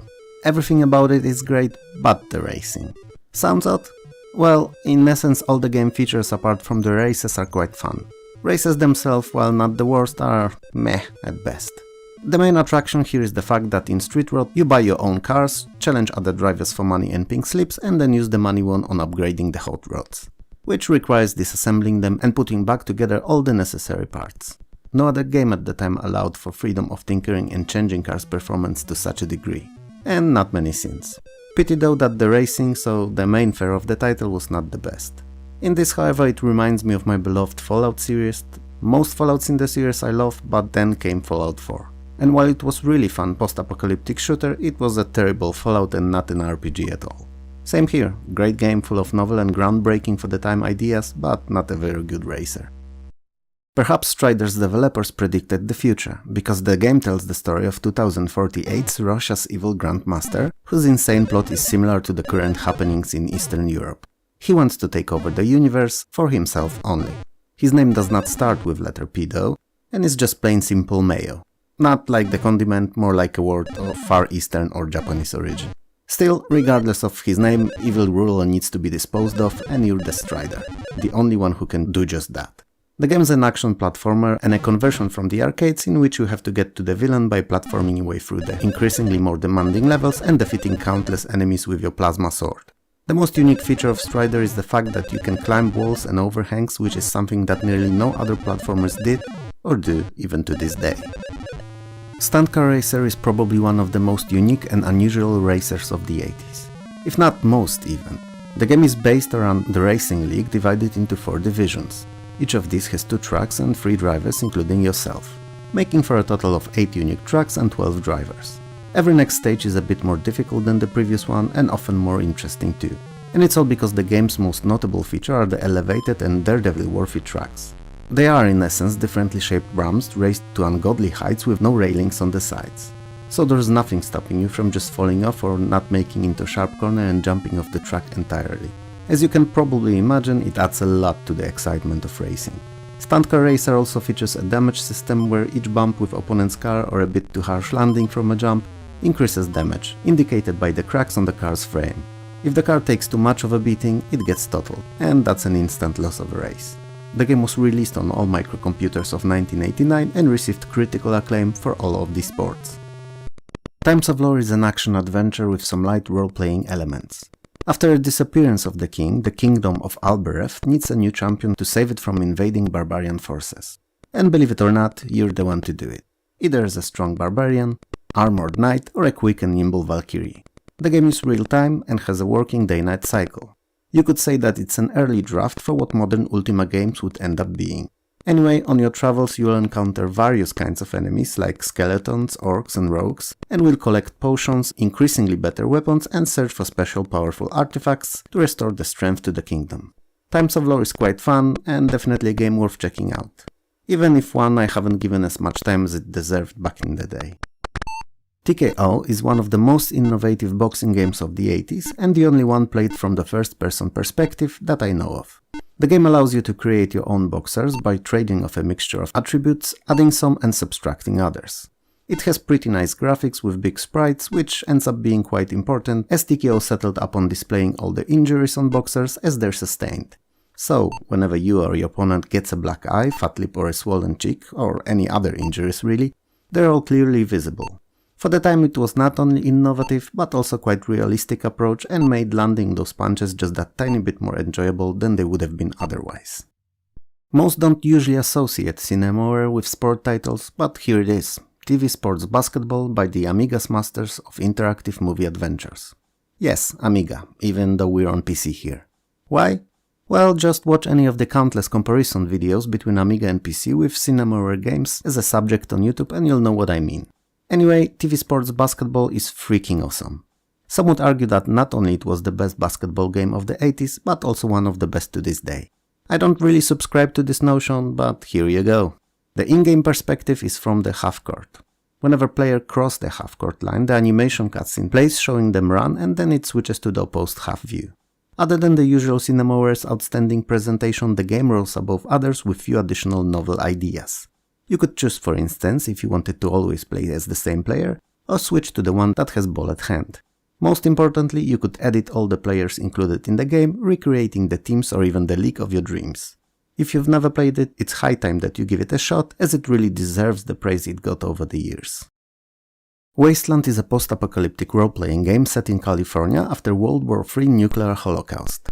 You're in control of a band of desert rangers traversing from town to town, and gradually uncovering a sinister plot threatening the survival of little that's left of mankind.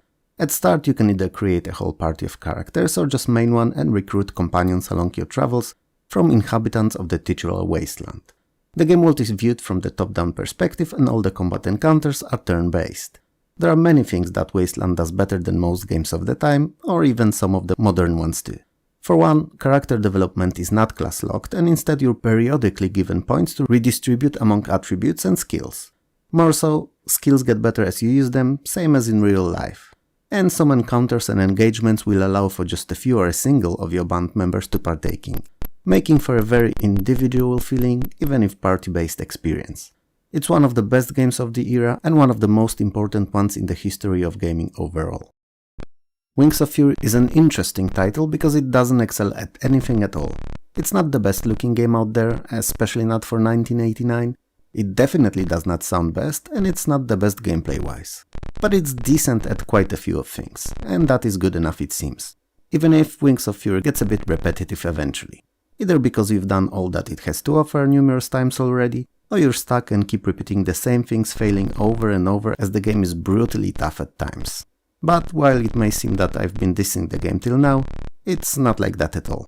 I wanted to highlight that despite being average at best at all individual parts of it, When they're all put together, they make up a very enjoyable and fun little title. If you never played it, Wings of Fury is a side-scrolling shooter that takes place in the Pacific Ocean during World War II and depicts conflict between US and Japan. That's it. Kings of the Beach is a 2-on-2 beach volleyball game released on C64, DOS and eventually on NES. It lures you in with simple 3-button controls, one for serving, one for set and last for spike. And then on higher difficulty levels it crushes you with ungodly level CPU players. It's fun on lower difficulty though, and especially against a friend. It's a good game, but not one you'll be spending entire evenings playing. Interesting curiosity of it is the fact that you can actually argue with the referee, who then may occasionally allow you to get point overturned. If you overuse it though, he will penalize you with a red card and deduct a point. It's not a feature I believe I've seen in any other sports game in the 80s. While Speedball is not as well known and polished as its successor, it is still really fun and based around earlier iteration of uniquely designed for the franchise futuristic sport. A mixture of handball and hockey that rewards violent and aggressive play. The game is played by two teams on an enclosed pitch with a goal at each end.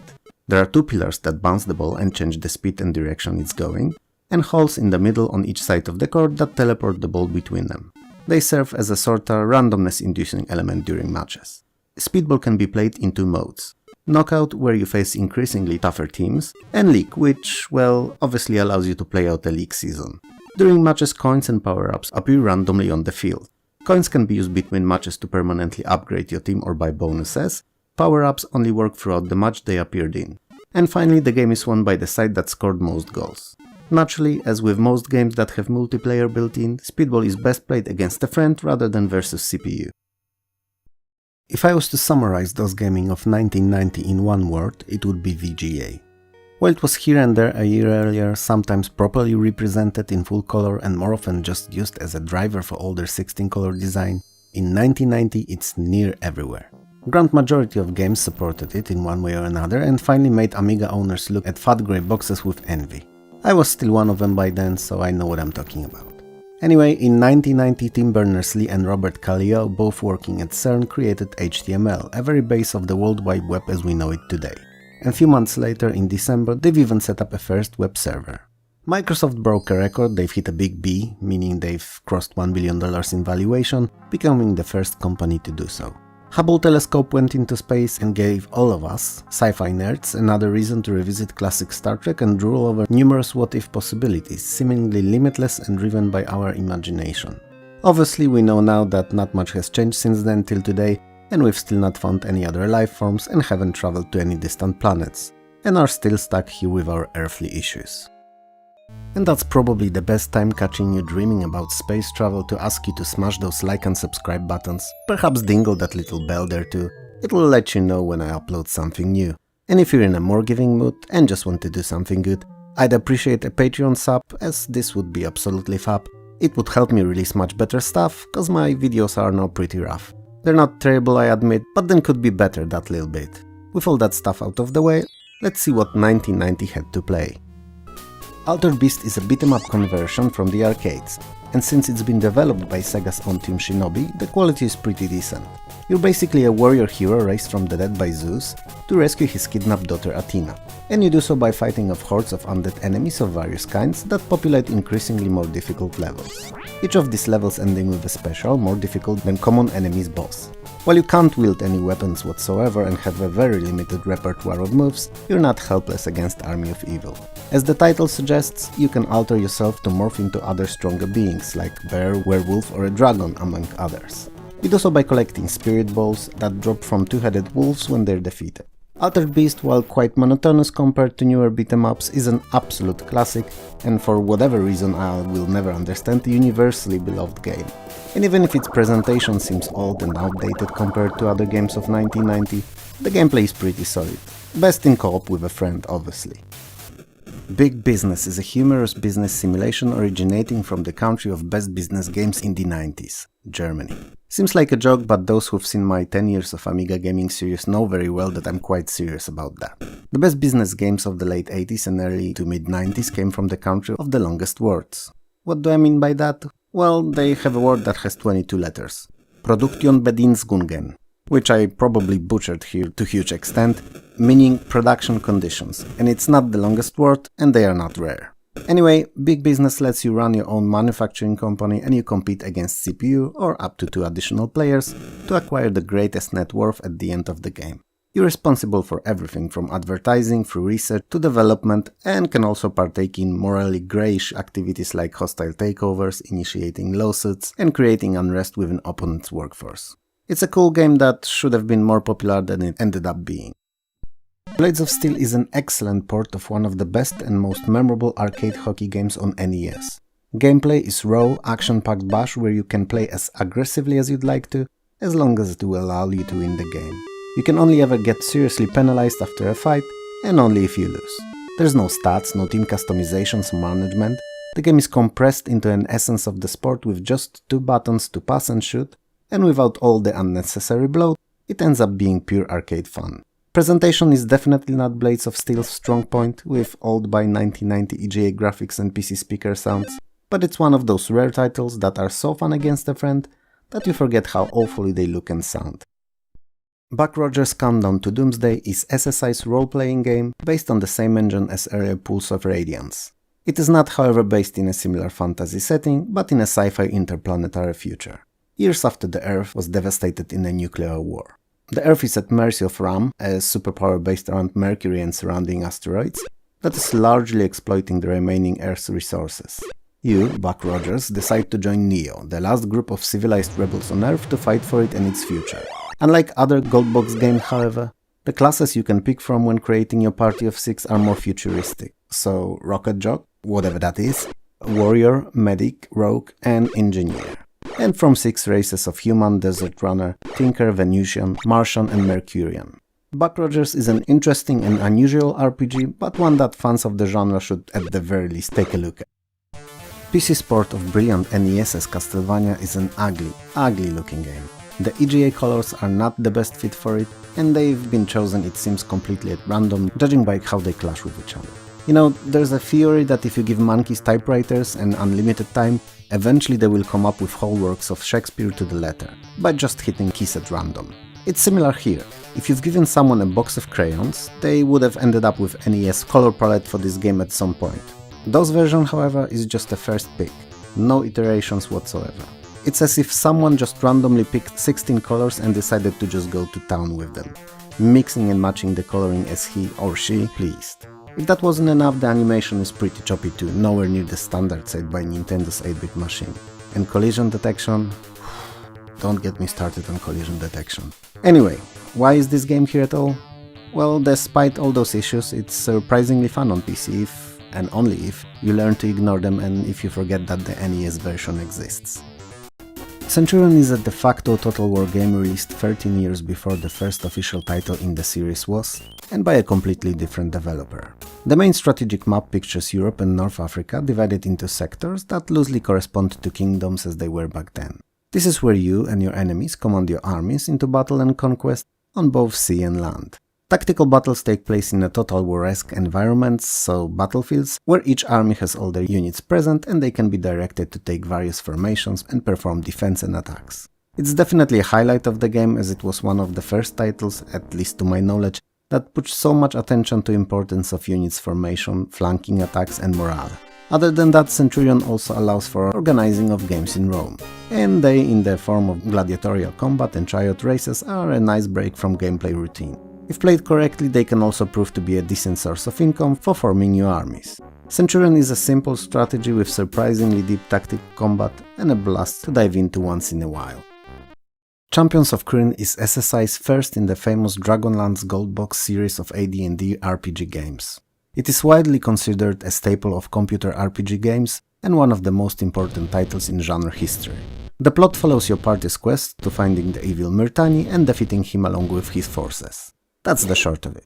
At start you have to create your party of up to 6 adventurers, all staple AD&D races and professions. And if they survive the story of the game, they can be imported in the follow-up, Death Knights of Krynn. Unique feature of Champions of Krynn and other Goldbox games was the fact that while the Traversar was in first-person 90 degrees turning tile-based mode, familiar to gamers back then, combat encounters took place on a flat, top-down viewplane where each player's character was controlled individually in turns. And while all SSI's RPGs of the time may be a bit difficult to stomach for a current modern player, They are no doubt important titles in the history of gaming. Although most people think of Windows when talking about Chips Challenge, it was actually originally released for DOS. It's a very popular puzzle game that I never knew of when it was released, and played it many years later when it already could be considered a classic retro title. In essence, it's a series of increasingly more difficult puzzles, 149 of them to be precise. In each of them you have to collect all chips scattered around, avoid enemies and get to the exit. Some are logic-based, others require dexterity and fast reactions, and there are those two that are a mix of both. Chips Challenge is a very player-friendly title, in that it offers an unlimited life, so even if you fail at certain more complicated levels few times, trying different strategies, it will not impede your progress and you'll be able to repeat it until you find a solution. Despite the very simplistic presentation, Chips Challenge was critically acclaimed and to this day is considered one of the best puzzlers ever released. Command HQ is a real-time strategy wargame that can be either played against another player or a CPU of 5 difficulty levels. The game allows for use of one of many included scenarios or a creation of custom battles. The date the scenario will take place is a basis for units that will be available. 1918 and prior games only include land and sea units, 1942 adds planes and carriers, 1986 adds nukes and satellites, and on top of that requires a consideration of oil usage and introduces foreign aid. Command HQ may look simple, but it's surprisingly deep and more than it seems at first glance. Especially that it has very unusual and definitely unique even to this day feature, allowing you to save the game as a film file that can be then rewatched within the game's engine and even stopped at any given moment and restarted from that particular point. Which opens it up for quite a few interesting scenarios of fixing that little mistake that costed you war. It's not the best RTS, but it's one fans of the genre should at least give it a shot, as it can be very engaging and it's something that haven't really been replicated to this day. First 3 games in the Commander Keen series were released in 1990, so I will cover them here as one. They are action platformers developed by then virtually unknown ID Software. In each of the titles, your goal as titular Commander Keen is to either collect certain scattered objects or defeat an evil foe. To do so, you have to platform your way through multiple levels filled with enemies. The game works in 2 viewpoints, first being top-down map where you travel between locations, and second standard for the genre side view of locations you went to. Our hero has a ray gun to dispose of those pesky buddies, and a pogo stick that allows him to jump very high, reaching those far-off platforms. The idea and execution here is very basic, genre staple one would want to say, but the level design and very console-like feel made the character and games very popular. And I have to say that despite the very outdated EGA presentation and PC speaker sounds in all 3, I too always was keen on playing Keen. Conflict is a political simulation / strategy. It takes place in the Middle East, where in the near, by then at least, future of 1997, Israeli Prime Minister died in an assassination or a bomb blast, and you were appointed as his replacement. In Conflict, you'll be trying to keep your country stable and prosperous in the unstable environment of the area by means of political influence and policies. You will control intelligence and all weapon purchases, trying to stay on top of the other countries in terms of overall armament and nuclear arms race. And you will also involve yourself in actual military conflict with other countries when necessary. Upon release, the game was praised for its pretty solid AI and realistic depiction of possible conflict and all its outcomes. And most of all, virtually unlimited replayability. Who have been following my 10 years of gaming series on DOS and Amiga, most likely by now know how much I despise adventure titles that use text parser. And I do. But it doesn't mean that I can't appreciate them for the historical importance and how they were loved by the general gaming populace. Conquests of Camelot is one of those games. The kingdom is at peril and on the brink of destruction. You have to find the Holy Grail, that's set to restore it to its former glory, and free of the Knights of the Round Table that disappeared looking for it before you. While the puzzles are so-so in this one, the story is actually a highlight, keeping you interested all the way through the end. Or till you get tired of typing in commands and dying. Still, unlike in other Sierra's games, Conquests of Camelot has a lot of fun arcade sequences that definitely help it stay fresh despite the difficulty. Countdown is a point-and-click adventure with a very thriller-like storyline. You play as a former CIA agent who wakes up in a Turkish asylum with an amnesia. As you recover your memory and eventually escape the entrapment, you quickly find yourself falling back into your old CIA life, where promptly you get entangled in a worldwide conspiracy of espionage, terrorism and murder. I have a bit mixed feelings about Countdown and don't know exactly where I land on it, if I do like it or not. It's because Countdown is full of contradictions. On one hand, it offers a very compelling story, beautiful for the time semi-digitized graphics and sampled speech. On the other, it's very difficult. Not only it imposes a hard cap of 96 in-game hours to complete it, but also is designed in a way that you can at points get irreversibly stuck if you missed or didn't do something earlier, and you can even die at multiple spots. Which is a mechanic that is second only in terms of how much I hate it in adventure titles to text parsers. Let me start by stating that DuckTales Quest for Gold looks and sounds leagues better on the Amiga than it does on PC. So if you have access to both, go for the Amiga version.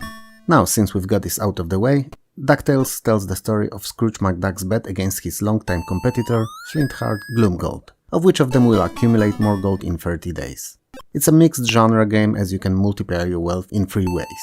By sending your nephews onto expeditions, by playing on the stock market, and by diving into your treasure vault, which occasionally allows you to find the rare, more valuable coin.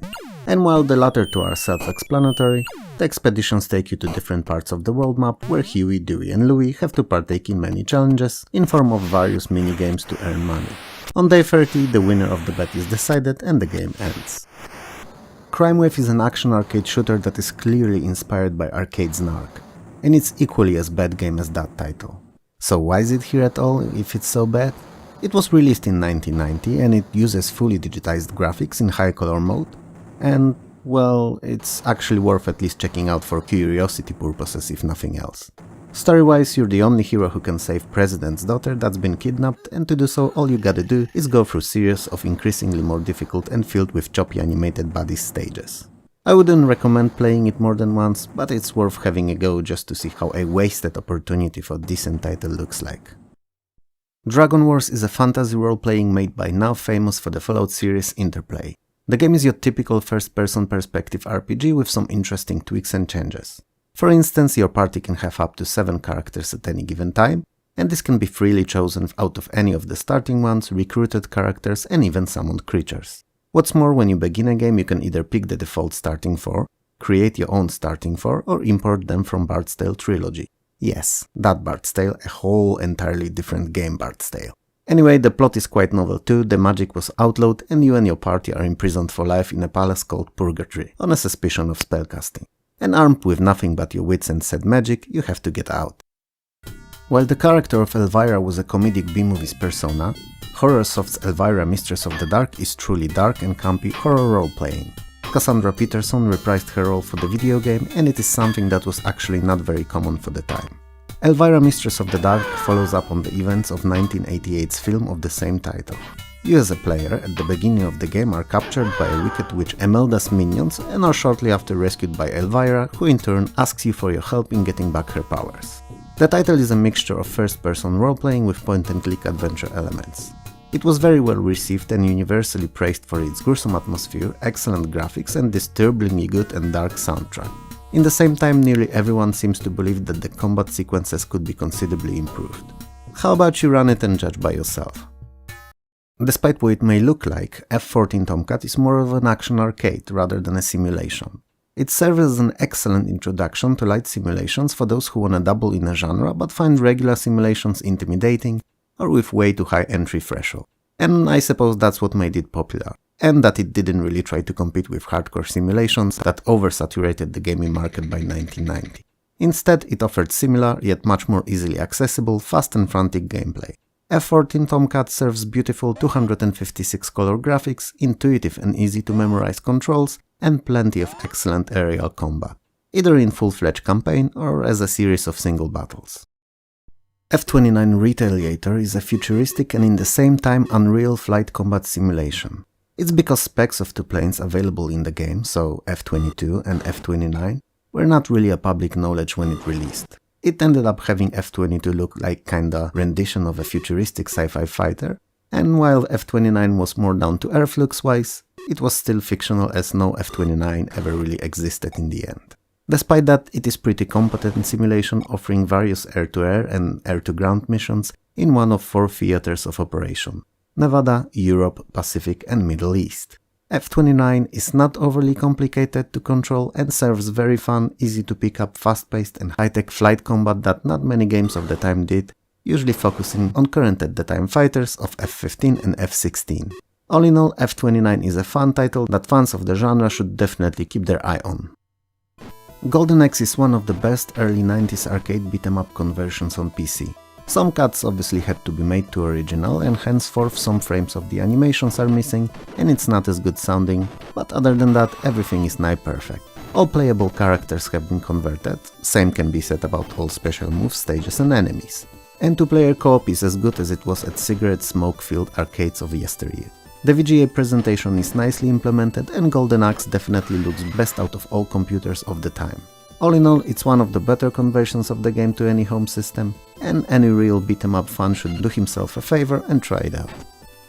Imperium is a futuristic sci-fi strategy on an universal scale. You've been selected as the leader of Earth and are in control of everything: economy, growth and military. You have to help the Earth prosper and defend its stellar territories. But the main real goal of the game is to either dominate the entire galaxy or live to be 1000 years of age. All thanks to a mystical drug called Nostrum that has life-extending properties.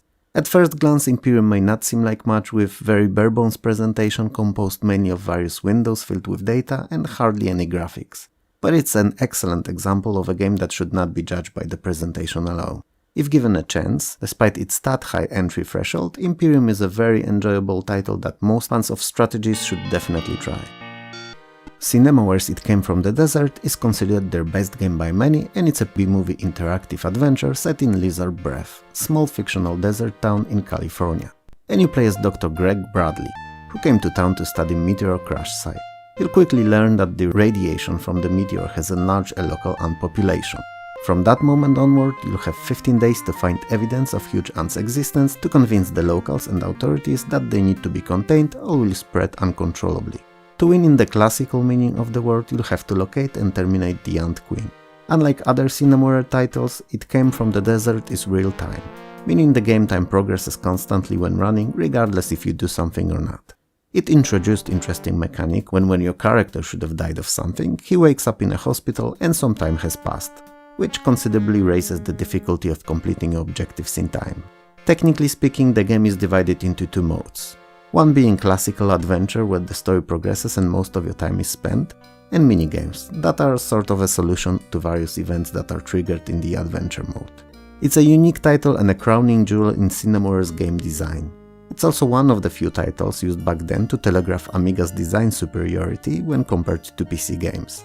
Something, I'm afraid, that would not last much longer. Ivan Ironman Stewart Super Off-Road is a multiplayer arcade off-road racer where you and preferably two other friends race each other and CPU on various dirt tracks ranging in layout and obstacles they're filled with. The game is played from a top-down side-view hybrid perspective where you get to see a whole track at once. It's not trying to be realistic at all and instead focuses on pure fun. And it is. Fun, that is. I mean, when you play alone it's okay-ish, but against others it's great. Wins in races bring in money that in turn can be used to better your car by boosting its speed, acceleration, grip and nitro, spread between 5 different upgrades. If you're a fan of the genre, definitely give it a go. Jet Fighter 2 Advanced Tactical Fighter is a flight combat simulation where you can pilot one of 4 iconic aircraft: F-14 Tomcat, F-A-18 Hornet, F-16 Falcon and F-23D Advanced Tactical Fighter. This time, however, the game does not take place in Middle East, Asia, Africa or any other exotic region, but in the west coast of USA, with San Francisco and its most important landmarks portrayed in appropriate for 1990 detail. You're not facing an invading force of any kind, but an army of a notorious drug baron. Jet Fighter 2 uses an active campaign model known from few other simulations, where successes and failures dynamically affect the overall state of the conflict. Modern and the-time VGA graphics are in full use in the game, and it's probably the best and most realistically looking flight simulation of the year. If there was no King's Bounty, we wouldn't have Heroes of Might and Magic series, and the world would be a very different and less enjoyable place to be. It's a turn-based strategy with role-playing elements. The main major quest of the game is to find and gather 25 pieces of a map, revealing the hidden location of the Scepter of Order before the king dies. And while you're searching for the map, you have to defeat 17 villains' armies spread over 4 continents, each progressively more difficult than the last, getting rewarded money for that achievement, the titular King's Bounties. The battles take place on a strategic grid maps, where your army is on one side and enemies on the other, and they battle it out in turns, each stack of units having their own stats and capabilities, with you casting various combat spells. And since we're on the spells and units, in some part availability of these during gameplay is dictated by the class you chose at the beginning of the game, picking between Barbarian, Knight, Paladin and Sorceress. Despite its badly aged graphics, King's Bounty is as good of a game now as it was in 1990, and the foundations of later Heroes of Might and Magic titles can be clearly seen here. King's Quest V, Absence Makes the Heart Go Yonder, is an obvious humorous play on Absence Makes the Heart Go Fonder. And this whole sentence up to this point is a totally useless bit of information that you neither needed nor could ever use anywhere in any context really. Anyway, 1989's introduction of VGA graphics and its much wider spread in 1990 did one thing. It immediately made all the previously released titles using EGA or even worse CGA look like a pile of hot garbage. And I realized that some earlier games did not look that bad, but if compared to the newer ones and given limited palette of EGA, the difference was staggering. And King's Quest VI is best example of that, as it offers both graphical modes so you can compare them side by side. But I wouldn't recommend it as you'll never look at EGA the same after. Wow, I just realized I haven't said anything about the game yet. Well, it's a point-and-click adventure, first for Sierra in fact, dropping the earlier used clunky word parser for modern mouse-driven interface, and it's also an excellent game that fans of the genre should all have in their collections. First Life and Death we spoke about in the previous video was an excellent game with awful graphics. Second, that we're covering today, is just an excellent game. There's nothing bad I could say about its graphics. In fact, they're really nice, putting those 256 colors to good use. In first title you are a surgeon specializing in internal medicine, mainly of digestive systems. Here it's all about the brain. Other than that, it's all the same fare really. So you have to meet with a patient, if possible as they may be unconscious, issue a correct diagnosis, and then treat them, including the surgery if necessary.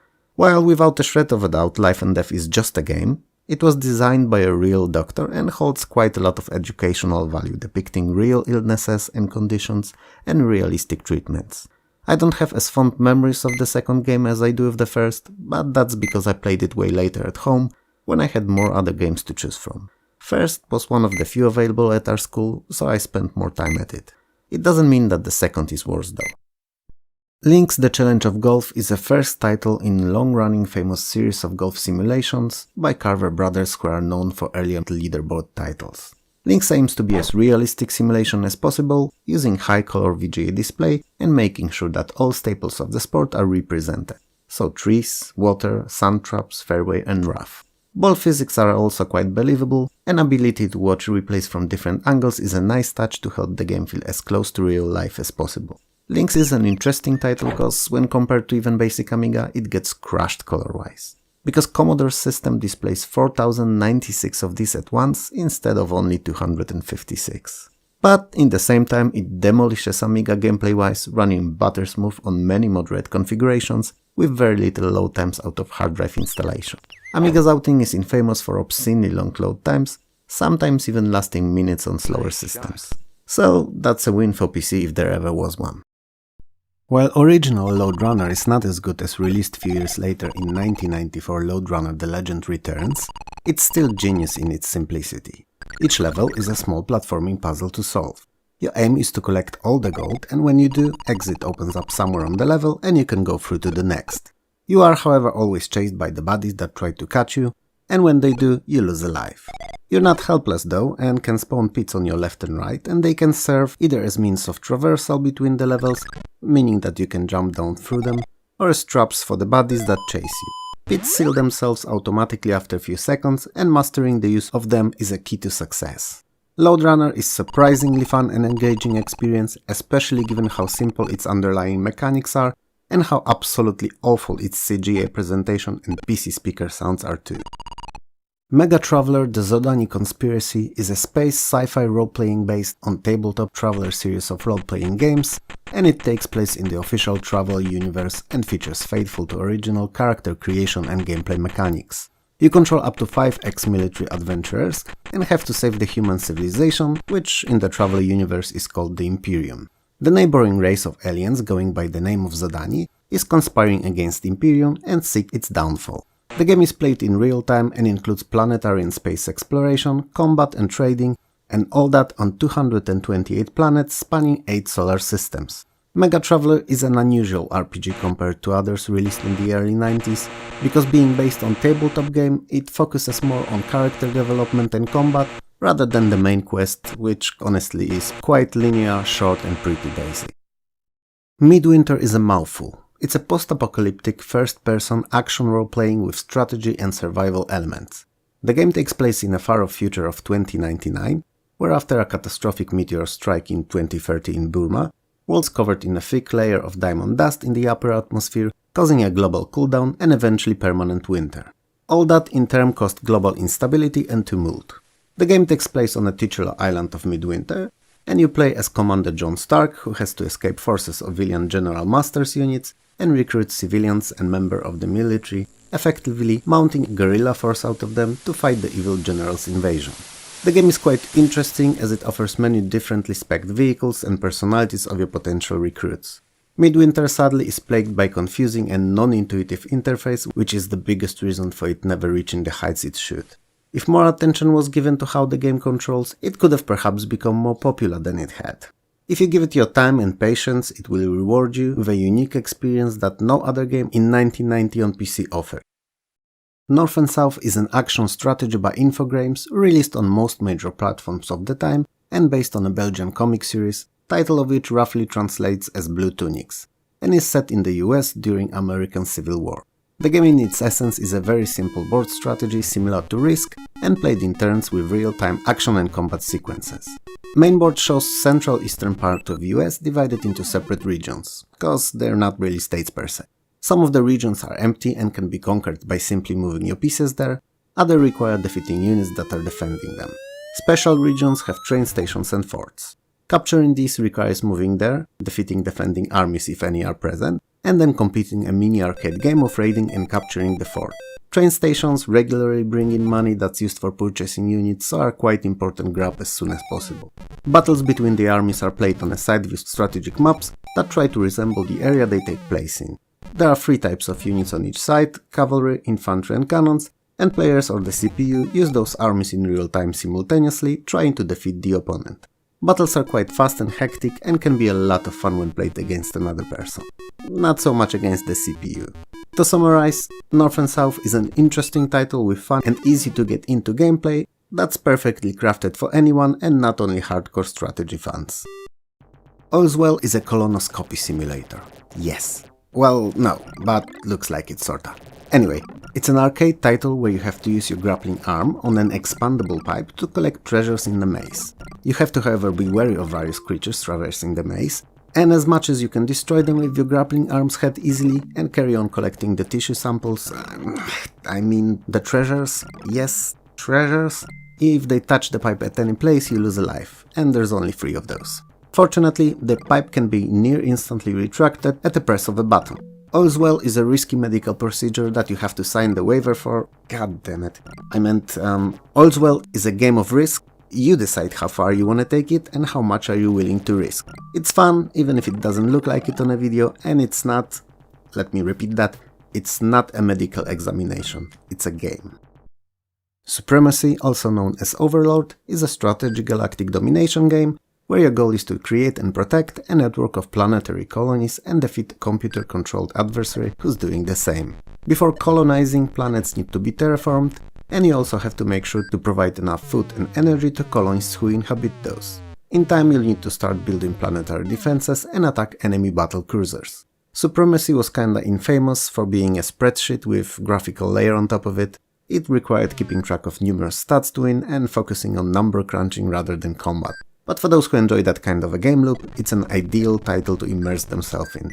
It's a game of resource management first, and everything else later. While it may not be as popular as some other bigger strategies, it's still fun for an afternoon or two. P-47 Thunderbolt is a port from arcades and the horizontal scrolling shoot 'em up.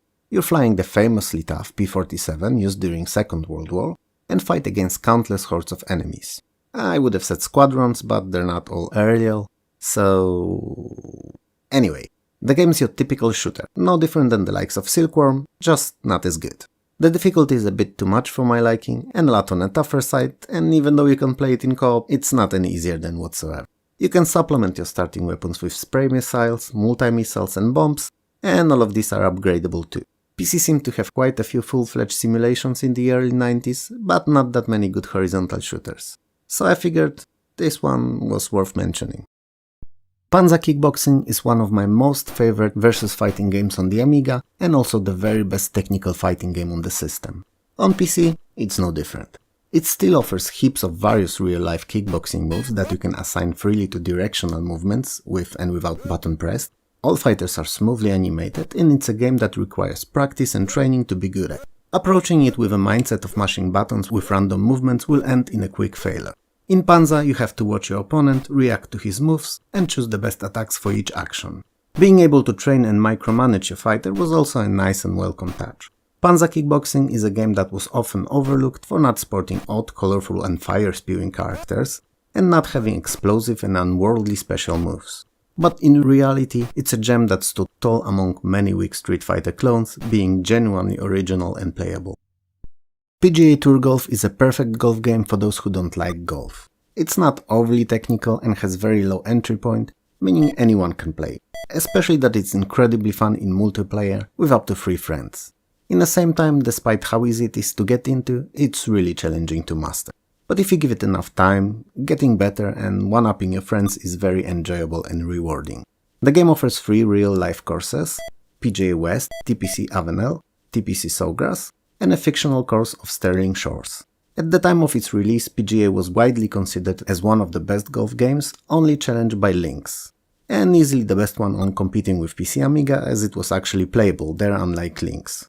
PGA was praised for its incredible graphics and sound and realistic golf simulation.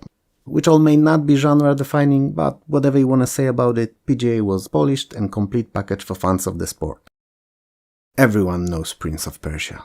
Or at least everyone should. Not only on PC, but as a title in history of gaming in general. For those who for whatever reason don't, I'm happy to explain. It's a 2D platformer released on all 16-bit computers and video game consoles of 1990, and later on it even found ports to older and weaker 8-bit systems. It's a game that stole hearts of many with its excellent level design, gripping puzzling, pixel-perfect platforming and fights. And most of all, with challenging time limit of only 60 minutes to complete. Meaning hardly anyone ever playing it for the first time managed to do so. But why all these glued gamers of all ages to screens for hours, replaying it time after time, what made everyone go wow were the graphics. Prince of Persia was a king, a really bad pun intended, of rotoscoping animation, making it more fluid and more lifelike than any other game had been before. Rastan is another of those numerous arcade ports to PC. Unlike many, however, Rastan is actually pretty good and fun to play. It looks great for the time it released and sounds pretty okay too. Although I gotta say the arcade's main tune has suffered a bit during conversion and is not as clear sounding. But most importantly, Rastan plays like a charm. You have to go through 5 high fantasy levels, chopping enemies of various mythical and fantasy origins, with each of those levels ending with a boss. And like in majority of great arcade games of the time, each boss has its weakness and requires different tactics to defeat. You can arm yourself with several differently powered weapons and defensive power-ups in the form of cloaks, shields and armor. What I'm about to say may be considered a blasphemy by some, but out of those older fantasy games, Rastan is one of my faves on those, and I like it better than Golden Axe. Red Baron is one of the most fun arcade flight combat simulators, while in the same time not being the best at practically anything. Sounds stupid, I know, but let me explain. If you take the game apart and look at all the pieces individually, you realize that they are all average or tad above average at best. Graphics, sure, they're pretty nice, but not even close to what VGA in really talented hands was capable of. And there are even flight simulations in this very video that look much better. While sounds support all the major hardware available on the market in 1990, even the Sound Blaster, and are properly utilized, they're really nothing to write home about. Background story? A World War I cliché. Physics and flight model, decent for an arcade game, awful for a full-fledged sim. And gameplay? Well, it's actually pretty good, with many different types of missions available, personal and squad promotions, and even the challenges. But not groundbreaking or genre-defining. But if you put all that together and fit all those little pieces of puzzles, Red Baron ends up being probably the very best World War I flight combat game, and my most favorite arcadish sim covering that era to date. I can't recommend it enough. You should try it out even if you're not into those kinds of games, as it has that uncanny seductive quality to it. Rick Dangerous 2 is a decent follow-up to prior year's punishing platformer. This time, however, it doesn't seem to be based on Indiana Jones, but more on a sci-fi alien movies. In short, aliens attacked London and Rick's the only one to save it. Same as in a former title, you're tasked with completing all levels that are full of deadly traps and enemies. And the success requires as much dexterity as it does memorization, of where each traps are, what triggers them, where enemies are located, how they behave, and so on. Unlike in first Rick though, you can attempt first 4 levels in any order, but to get to access to the last 5th, the initial 4 all need to be completed. Rick Dangerous 2 is a fun but punishing game that, while it always had a place on my hard drive, it's also not something that I would even hoped of completing in its entirety today. All because of the memorization requirement that I find incredibly infuriating. Rings of Medusa is a strategy with business simulation and light role-playing elements. The evil sorceress Medusa has taken control of the kingdom and keeps its people under her heel. You, as a son of the former king, have to save the kingdom. To do so, you'll need the 5 magical rings, which are under control of 5 large armies ravaging the country and working for the Medusa. So you'll have to amass wealth to get armies of your own. You do so by trading and bounty or treasure hunting. When your army is big enough, you can fight for the rings and finally against the Medusa herself. The game features few different arcade sequences like sword fighting, sea battles and real-time controlling of your armies on the battlefield, which are all nice addition to keep the gameplay fresh and involving. Rings of Medusa is a game that not many know of, and it's a pity, because it's actually quite good. Rise of the Dragon is a point-and-click adventure set in future LA and is played from the first-person perspective. It uses timeless plot device all throughout, and it's something that was not common back then. Everything is time-based. Each time you travel, all actions and activities take time. Even main villains' actions do. So before making any decisions or doing virtually anything, you have to carefully gauge if it's worth your time investment and if it will help you complete the game. So you end up managing it as your most important resource, cause if you don't, the game will end abruptly. Additionally, all the characters you talk to remember your responses, meaning you have to make sure not to say something awful that will prevent them from helping you later on if needed. It may not look like it at first glance, but Rise of the Dragon is a very good game. If you're one of those people who have the mental discipline to stay on the strict schedule and not waste a minute, that is. Created by now legendary Sid Meier, Railroad Tycoon is as good as a game as you'd expect from this rightfully famous designer. And even though, as with most of his games, it did not offer much in terms of presentation, it over-delivered in gameplay. The complex yet incredibly addictive mechanics and steep but fair learning curve made Railroad Tycoon an instant classic. Upon its release, not only today. It's one of those games that can be played repeatedly and near indefinitely. But what is it, you may wonder? If the title hasn't given it away yet, it's a business simulation where you're responsible for micro and macro managing of your own railroad company. From laying down tracks and purchasing engines, through expansion over the map, to finally becoming the titular tycoon. Railroad Tycoon saw a deluxe version released 3 years later and a whole series of games based on it releasing until 2006. Covert Action is another of Sid Meier's titles, coincidentally another that's very good. It's an action strategy game with adventure elements. You play a skilled and deadly free agent hired by CIA to investigate ongoing criminal and terrorist activities. You're either he or she, Max or Maxine Remington respectively. Not many games at the time, short of RPGs, allowed for choice of gender, so that's perhaps a small but still welcome addition. The game is divided into missions, they're all time limited, and you have to uncover criminal conspiracy details before the time runs out. You do so by completing various spy-themed minigames like combat, cryptography, driving and wiretapping, and they're all pretty fun and reward details like locations, names and photos of people involved in crime or connected to a game plot. After each mission you may also receive a promotion, so in typical for Sid Meier's manner the game is point-based. Meaning that at the end of it, same as in Civilization, you're compared in a score table against set named records. Silent Service 2 is a direct follow-up to 1986's first title and my most favorite attack submarine simulation on Amiga and on PC, at least until Aces of the Deep released few years later. Simply put, it's more of what was in the first Silent Service, but much better. So, the graphics have been considerably improved, controls are streamlined and made more user-friendly, and the game overall feels more modern. So, in this second outing you spend much less time looking where to do something and more time actually doing it. The game takes place on the Pacific Ocean, where you can either take part in a historical battle, single random scenario, or play out a whole career. Silent Service 2 found itself in this very elusive sweet spot, where it's deep and engaging enough to keep you glued to the screen for hours on end, and in the same time easy to comprehend and control, so you won't need to read a book-sized manual to enjoy it. As the title suggests, Stock Market the game is precisely just that, the game of stock market. And while it's not graphically rich in any shape or form, it's pretty decent in its simulation aspects. So you'll have a lot of different stocks to choose from, and they all react in realistic ways to changes on the market. Bull and bear conditions and their influence on stocks are represented faithfully, dividends are being paid out, and in general the game is second best thing to real stock trading, at least in 1990. Up to 4 players can play on a single system, and despite it all feeling very spreadsheety in its design, heavily based on numbers, percentages and such, it's more fun than it appears to be on the surface. Especially against a like-minded person who also enjoys a little trading competition. Stunts is a 3D racing with an emphasis on stunt tracks and built-in track editor that's surprisingly easy and fast to use. In Stunts you race around the chosen or created track with the aim of completing the lap as quickly as possible without crashing. It wouldn't be anything special though if not for the fact that these are not your regular tracks. No, they are filled with various ramps, loops, jumps and other interesting stunt features. And you can race against the clock or CPU-controlled drivers in one of the 11 available cars. I consider Stunts, that clearly hasn't aged well, to be one of the best arcade racing games ever. It's not a simulation, there's no realistic damage, no high-tech advanced graphics or best sounds, none of that.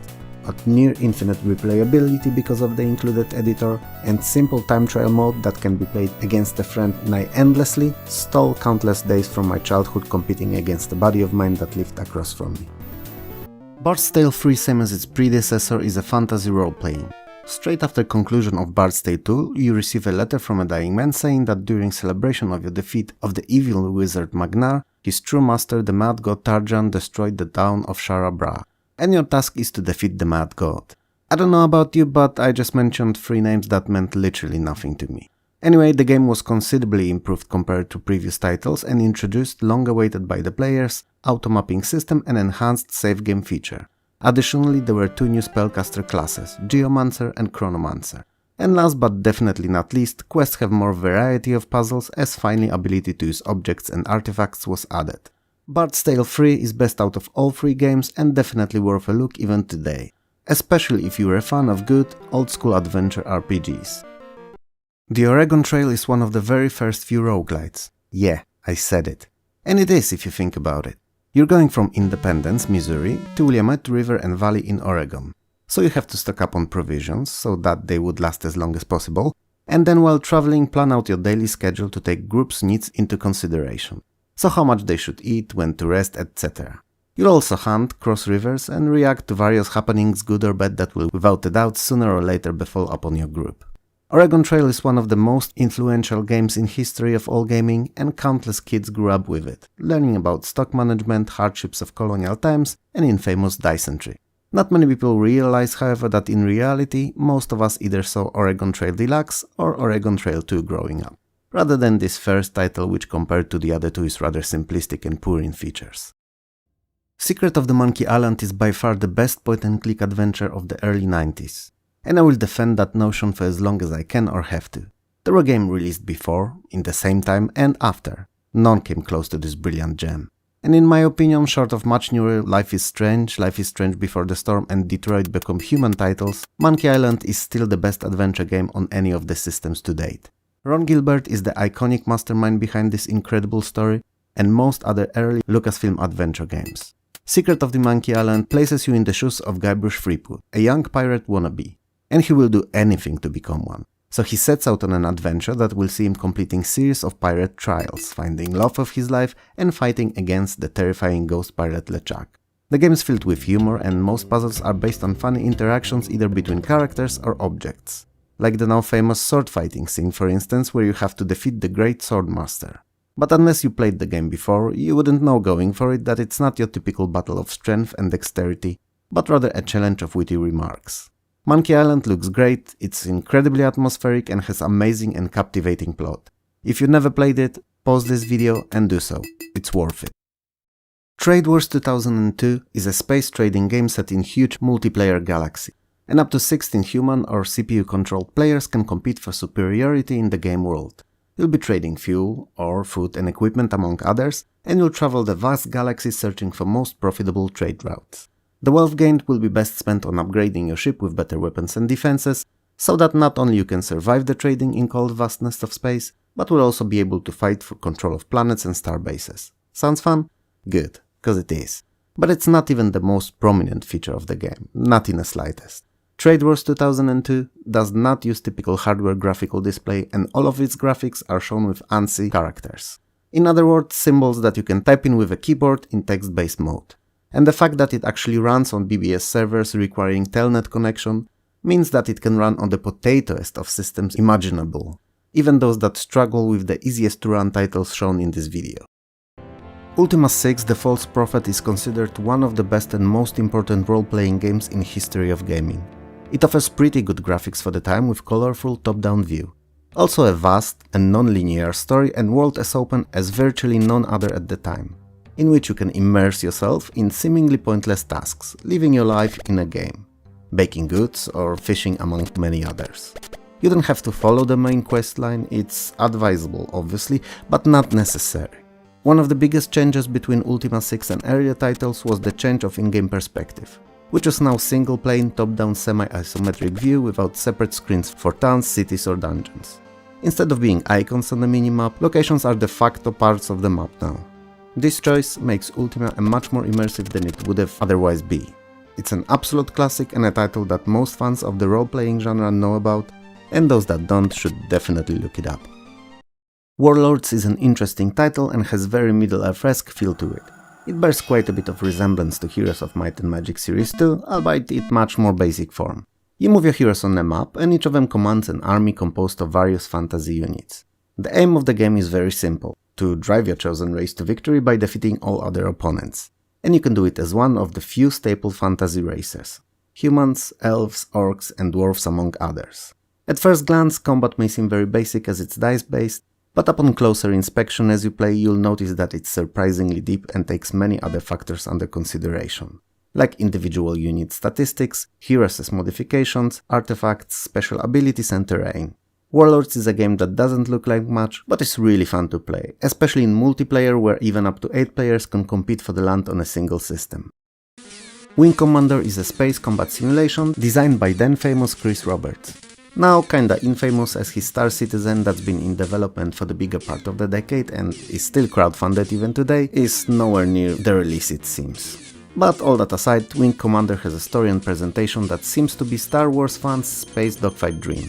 It features many different races and sides to the conflict that Mr. Roberts himself described as World War II in space. And even though I preferred Frontier to Wing Commander, I have to say that the game is quite fun and I understand its popularity. Wing Commander uses very simple but quite enjoyable for the player dynamic mission feature, meaning the better you do, the more offensive your missions in the campaign will be, and if you fail a lot, many of these will be purely defensive in nature. Wizardry: Bane of the Cosmic Forge is the 6th title in the long-running Wizardry series of RPG games, and the first title in the Dark Savant trilogy. It is a standalone experience though, so lack of experience with earlier titles or follow-ups is not a game-breaking issue. While creating a party of up to 6 adventurers, you can pick from 11 races and 14 professions, so there's a lot to mix and match here, to customize your party to your liking. There are also 6 schools of magic and 3 categories of various skills. It's clear that David Bradley, the designer, spared no effort to create a deep, interesting and customizable experience. Story-wise, you enter an abandoned for years castle in search for the Cosmic Forge, a mythical pen that is said to control destiny, time and space, and anything written with it instantly becomes true. Wizardry is a full-fledged dungeon-crawling role-playing that's worth revisiting even today. On August 6, 1991, World Wide Web and the first page on it were officially launched by mentioned in the previous video, Tim Berners-Lee at CERN. The very same month, on 25th, Linux and Linux kernel were introduced by Linus Torvalds. Little did he know that his tech, 30-something years later, will basically power the entire backbone of the internet and majority of mobile phones all around the world. Microsoft ended cooperation with IBM on OS/2 operating system and officially changed its name to Windows NT. Also something that would eventually become the backbone, not of the internet though, but of all gaming machines today. And as usual, this is the spot where I ask you to smash those likes, subscribe and bell buttons below. If you do, you'll always get notified when I release something new. And if you're feeling a bit more generous, you can also consider joining my Patreon. All videos are always released there a day early, and I post updates on progress and planned future releases a few times each week. What I haven't told you about yet though is that 1991 was also important in coining certain terms and phrases that we use to this day. So, Internet of Things, all your bases are belong to us, and surfing the internet were all first used in 1991 and carry on in our vocabularies even now 30 years later. Well, maybe apart from that bases thing, as that's just used ironically now. One way or another, it is a part of digital pop culture and had to be mentioned here. Anyway, you didn't launch this video to learn what happened in the first year of the internet, but to get to know the games of 1991. So without further ado, let's get to it. Arachnophobia is a PC adaptation of the bizarre Disney movie of the same name.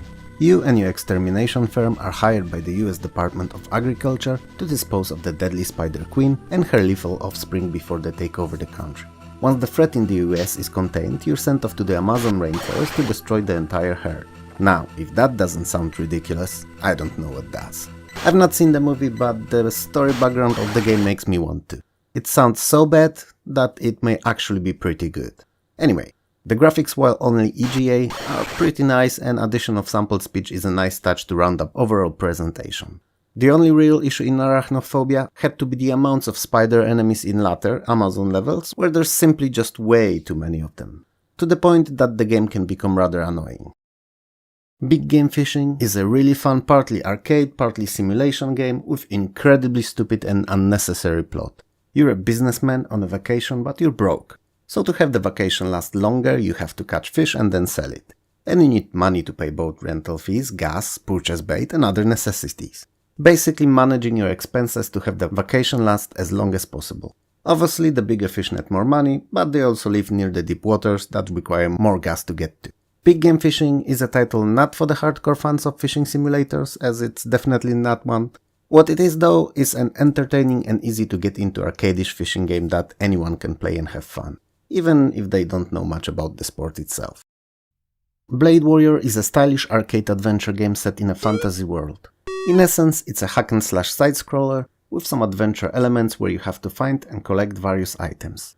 Some of which are plot related, others can be used as ingredients for spells, provided you have appropriate recipes. What sets Blade Warrior apart from other similar games though, as you've no doubt noticed already, is the graphical presentation. All the characters, enemies and monsters are silhouettes set up on dark night sky background. It builds a dark Twilight Zone-like atmosphere that's uncanny and not something I've seen in any other games of the time, at least not realized successfully to such a degree.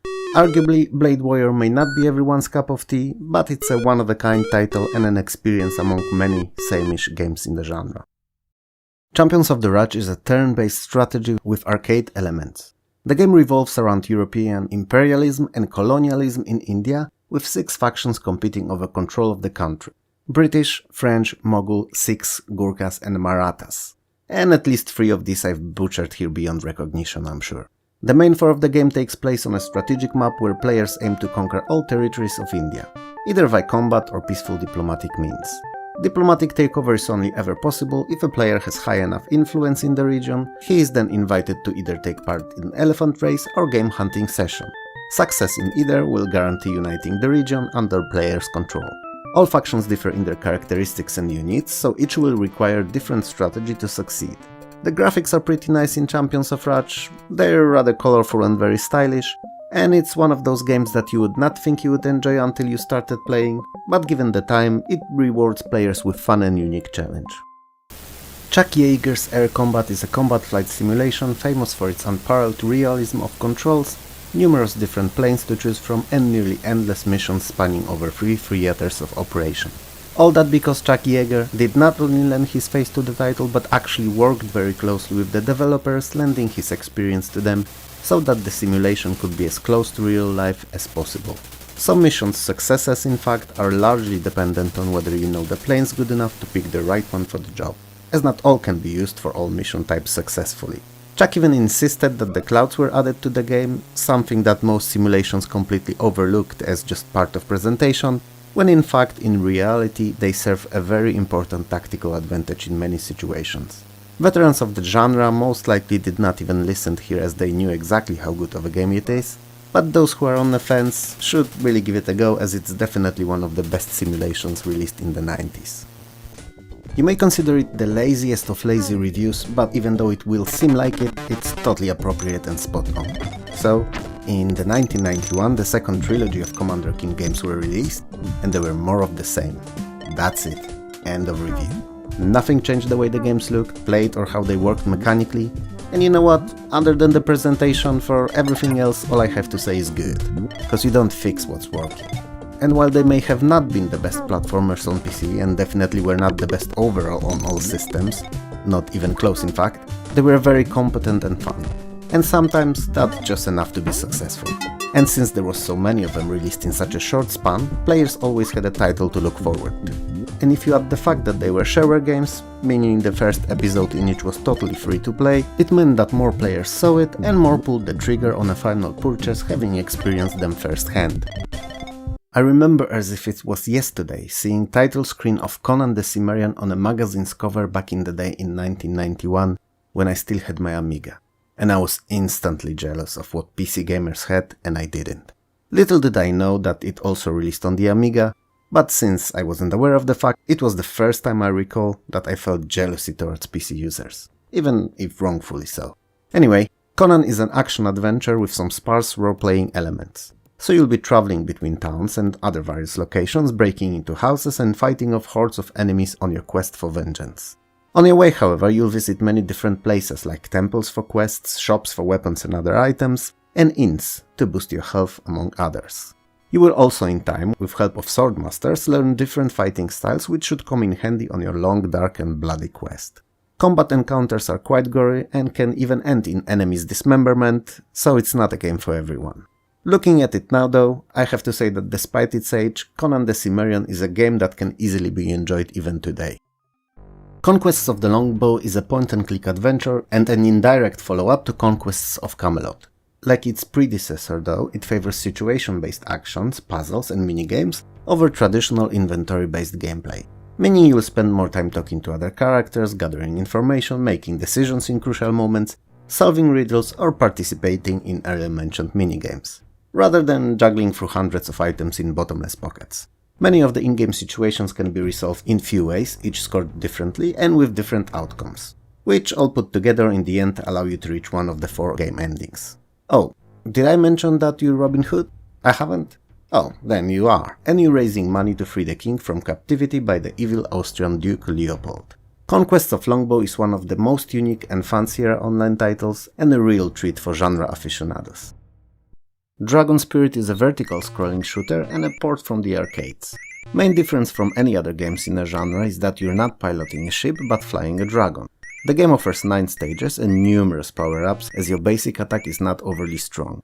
The most innovative part of Dragon Spirit though is a sorta active difficulty system, meaning if you defeat the demon Zawel, you can go and play in the Blue Dragon mode, which is the normal difficulty, but if you fail in this one, the game switches into easier and shorter Gold Dragon mode. So it adapts to players' capabilities, making for an enjoyable experience for gamers of all skill levels. Obviously some cuts had to be made, graphics and sound-wise as compared to the arcade, but not to the point that it would make the game unplayable. Duke Nukem is a futuristic, sci-fi, multi-directional shooter platformer, and clearly a mouthful as well. The game consists of 3 episodes of 10 levels each, and the main objective for virtually every single level of the game, apart from the last in each episode, is to find the exit, destroying all the enemies along the way and collecting points.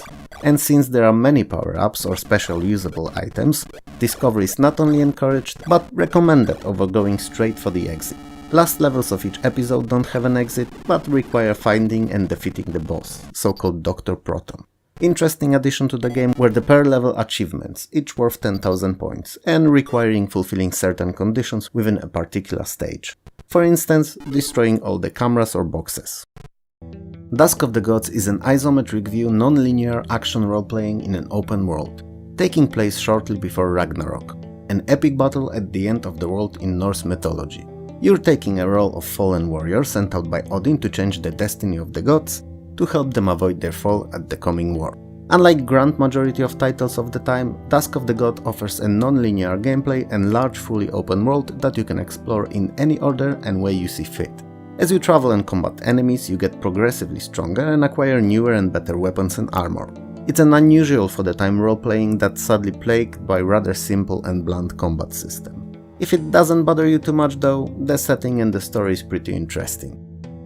EcoQuest: The Search for Cetus is a point-and-click adventure that tells the story of a teenage boy, Adam, who after encountering a talking dolphin gets involved in a quest of helping inhabitants of an underwater kingdom by finding a missing whale king Cetus.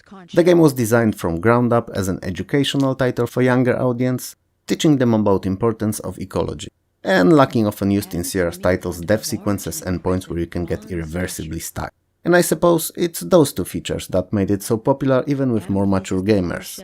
Personally, I always preferred LucasArts adventure games, but I sort of understand the popularity and appeal of Sierra's titles too.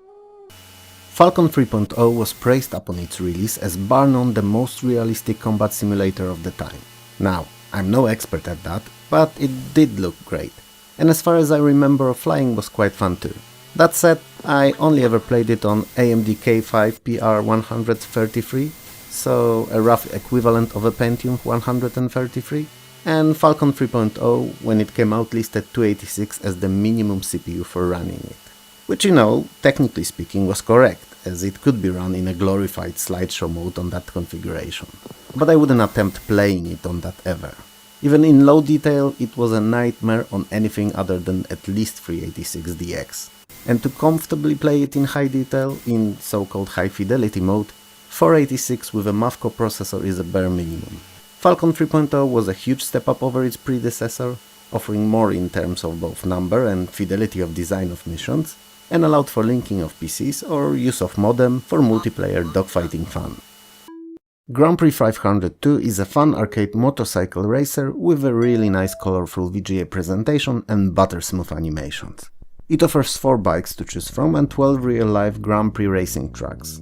You can play in either practice, single race or a full season mode, alone or against a friend in split screen. When played alone, top half of the screen shows overhead view of the entire track, which is helpful in knowing where you're placed in relation to opponents, and the layout of the next few corners. In 2-player, top screen is taken by a second gamer, and that's arguably the best way to consume the game. While Grand Prix 502 is really fun, it is only if you like light arcade races and don't care much about realism, physics, inertia, gear ratios, corner approach angle and such. It's an arcade racer and that's all that it is and ever will be. If you're looking for a simulation, something that would represent the sport as close to life as possible, better look somewhere else. Hair-Raising Havoc is a side-scrolling adventure game with some light puzzle elements. The premise, while simple, is quite interesting and fun. You play as Roger Rabbit and you move in a house from room to room, in each solving a simple puzzle. Puzzle in the form of a broken Rube Goldberg machine. So you have to interact with objects in your surroundings to get them to the point when the machine will be functional. You'll be turning them on and off, rotating or moving between places among others. Despite what it may seem like, the game is extremely challenging because there's an hour-long clock to complete all the levels and doing so requires near perfect solution in all rooms. And if you're unfamiliar with them, it may prove very difficult. I understand that this may have been a semi-solution to replayability, or lack thereof, but personally I would have preferred to see individual times per each level rather than one for all of them, and just many more rooms to solve this issue. Joe and Mac Caveman Ninja is an action platformer originating from the arcades. The plot of the game is as silly as it is unnecessary. Cave women from Joe and Mac's tribe have been kidnapped and our heroes are rushing on a 6-level long adventure to get them all back. At first, Joe and Mac are armed with just stone axes, but in time, by cracking eggs left by defeated pterodactyls, they gain access to a wider arsenal of weaponry and upgrades, like fireballs, wheels, boomerangs or doppelgangers for both of them. Holding down the attack button allows for it to build up for a more powerful blow. The game's full of quirky humor and sports beautiful cartoon-like graphics and excellent sound design. Joe and Max was so popular in fact that it received a long-awaited arcade port few years later. It did not however found its way to the PC. Jones in a Fast Lane is a hidden gem. It's probably the most unusual design-wise game of 1991 for DOS. It's basically a life simulation presented as a board game played in turns against CPU or up to 3 other players. Each turn corresponds to a week of your character's life. You start in a small, rather campy apartment and no source of income, and have to pick your life goal, choosing between money, happiness, education or career. And from then onward, it's all up to you. Whether you'll choose to educate yourself, get a job or just hang around, choice is yours. You do, however, have to make sure to keep your character well fed, pay rent and have your house filled with useful appliances. You can also splurge on less important things like newspapers, lottery tickets or fast food. The only limit is your imagination. And, well, games design. Still, Jones in the Fast Lane is as much of a life simulation as it is possible to squeeze from a board game, and despite what it may sound like, it's actually a really fun and entertaining title. Obviously best played with a friend or two. And holds limited but unquestionable educational value, meaning that there's no money without work and hardly ever there's more money without education. I mean, college dropouts like Bill Gates, Mark Zuckerberg or Larry Page may disagree, but it's highly unlikely that they're watching this video, so we'll ignore that they've achieved more than most with full college education ever could. And if they are watching, then hit me up guys, I have ideas and no funding. We can change the world together. As the title suggests, Killing Cloud is about the cloud that kills. The end.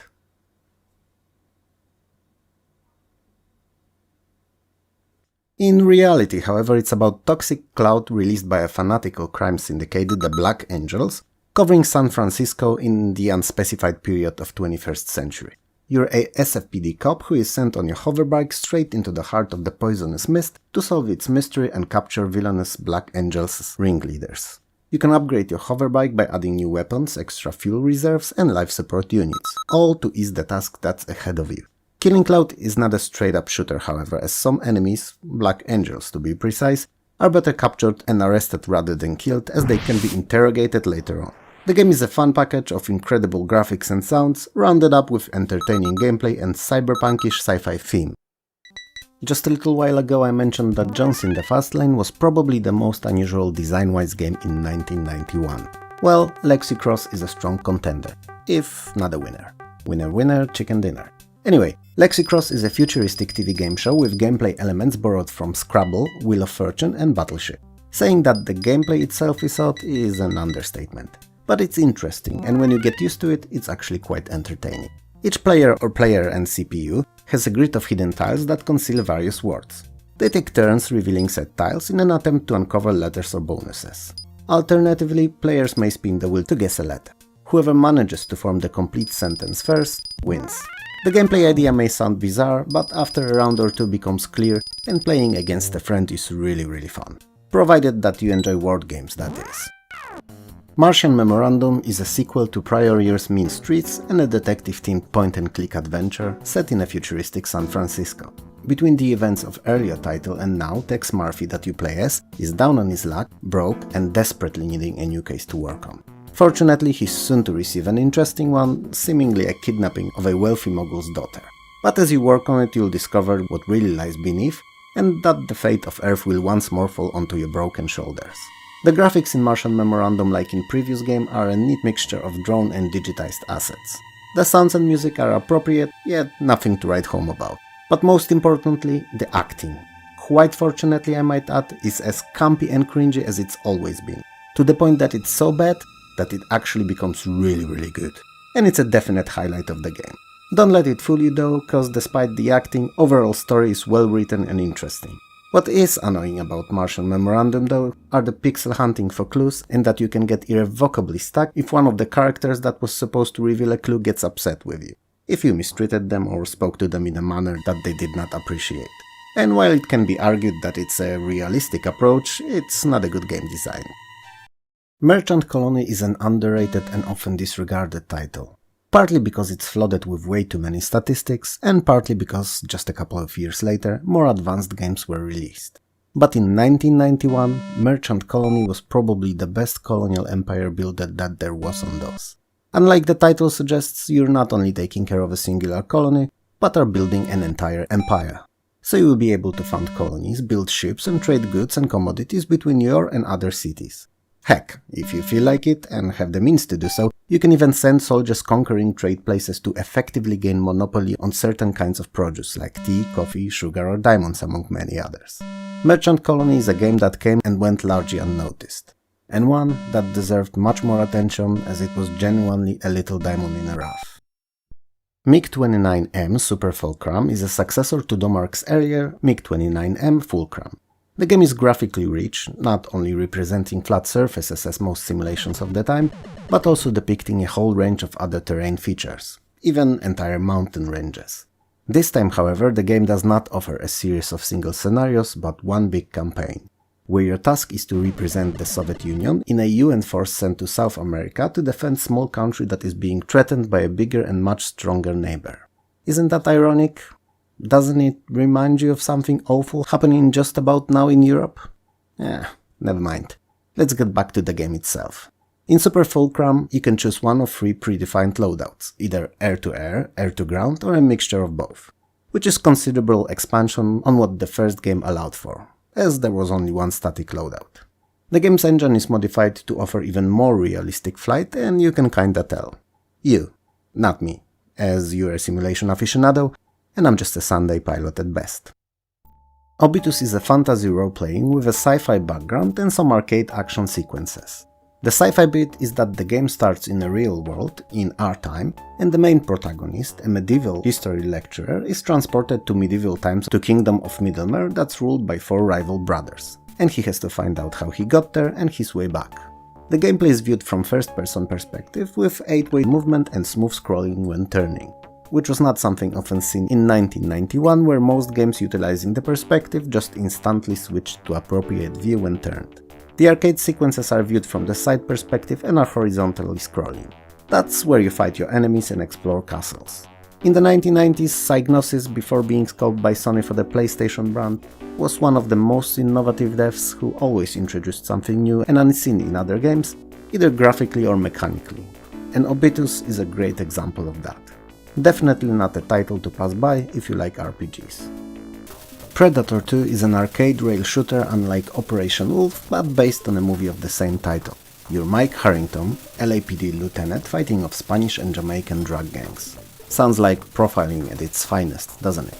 Anyway, when you do your policing duty, fearsome and dangerous Predator shows up, and your deadly mission becomes even deadlier, cause now you're set against a hunter from outer space. The game is a crosshair shooter, where your character is viewed from over-the-shoulder perspective and enemies appear on the screen from sides and various doors and windows.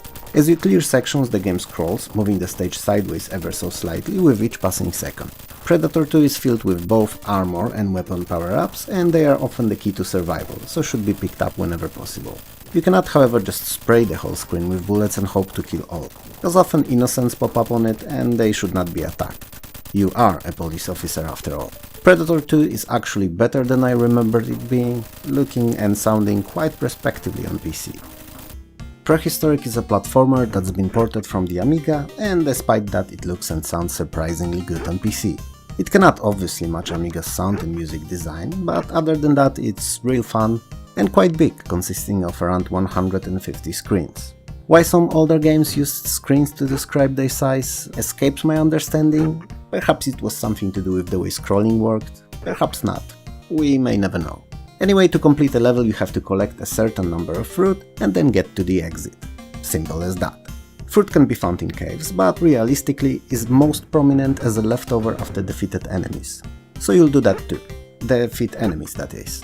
The game features various collectibles in form of better weapons, bombs, extra time, lives and improved jump. And it's always worth seeking them out as they make completing it a much easier fare. Is Prehistoric the best platformer of the early 90s?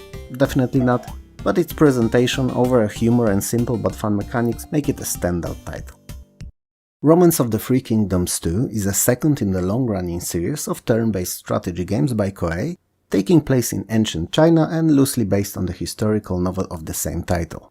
The game offers a choice of one of 6 starting scenarios that determine the initial layout of power on the map.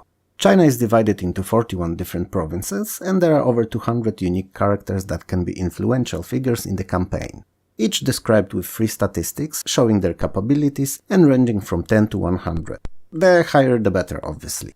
They are intelligence, war ability and charm, and they influence the successes and failures of warlords when performing tasks like dueling, leading armies or increasing land value in provinces.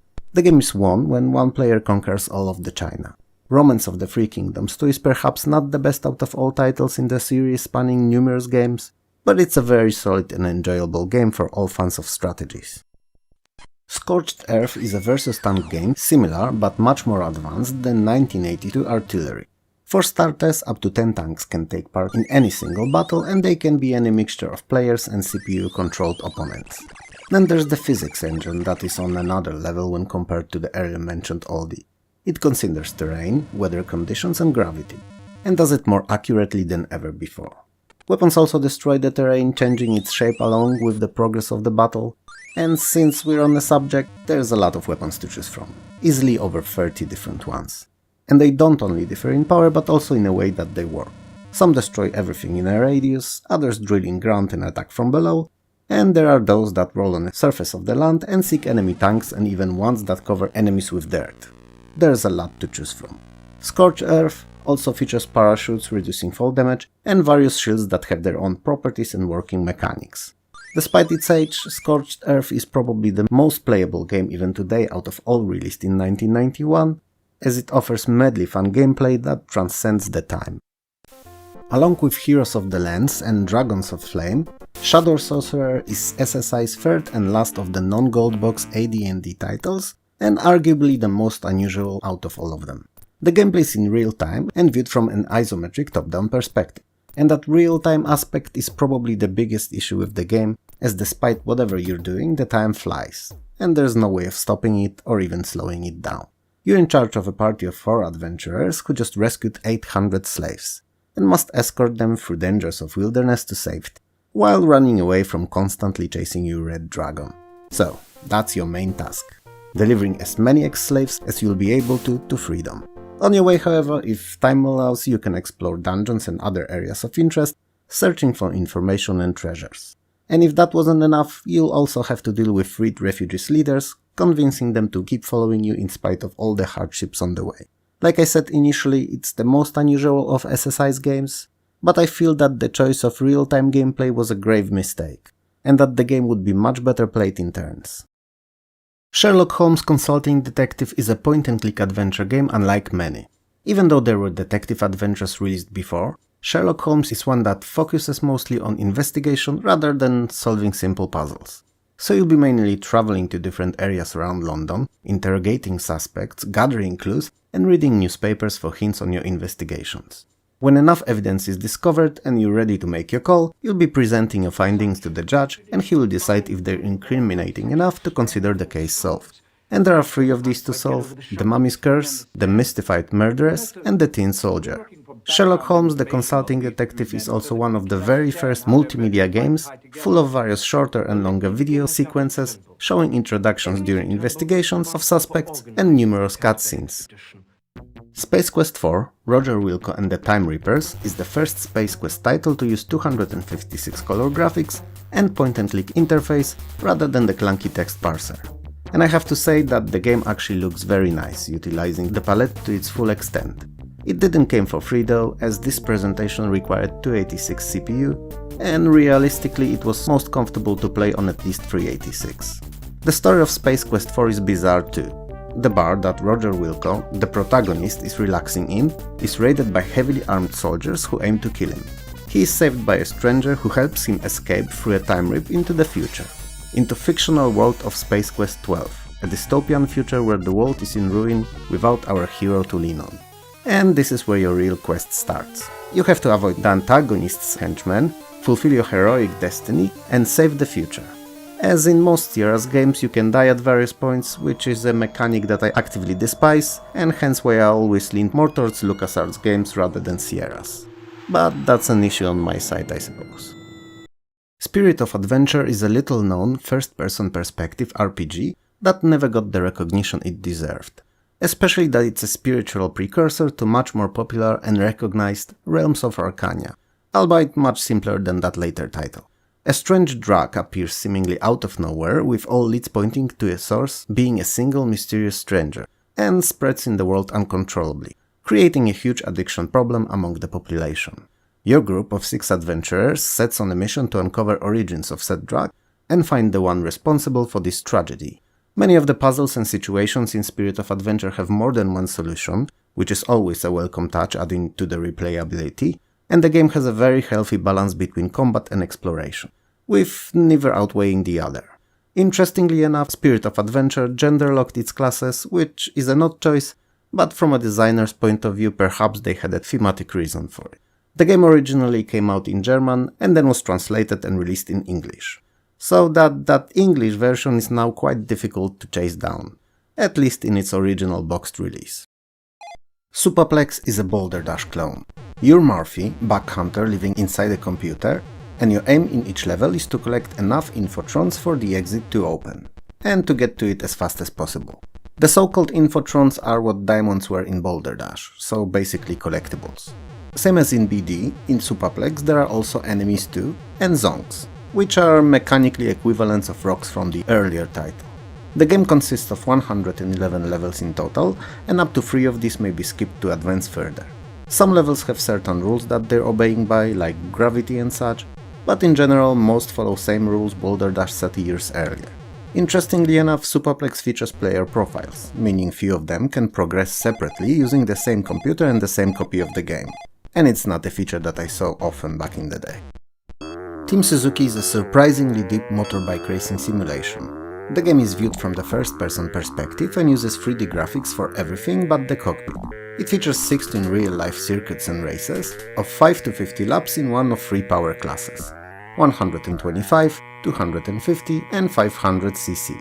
The more powerful the bike, the more difficult it will be to control. You can race in a single race, practice or run a full season. Bikes can be controlled via keyboard, joystick or mouse, the last one being most difficult to master, but in the same time most precise.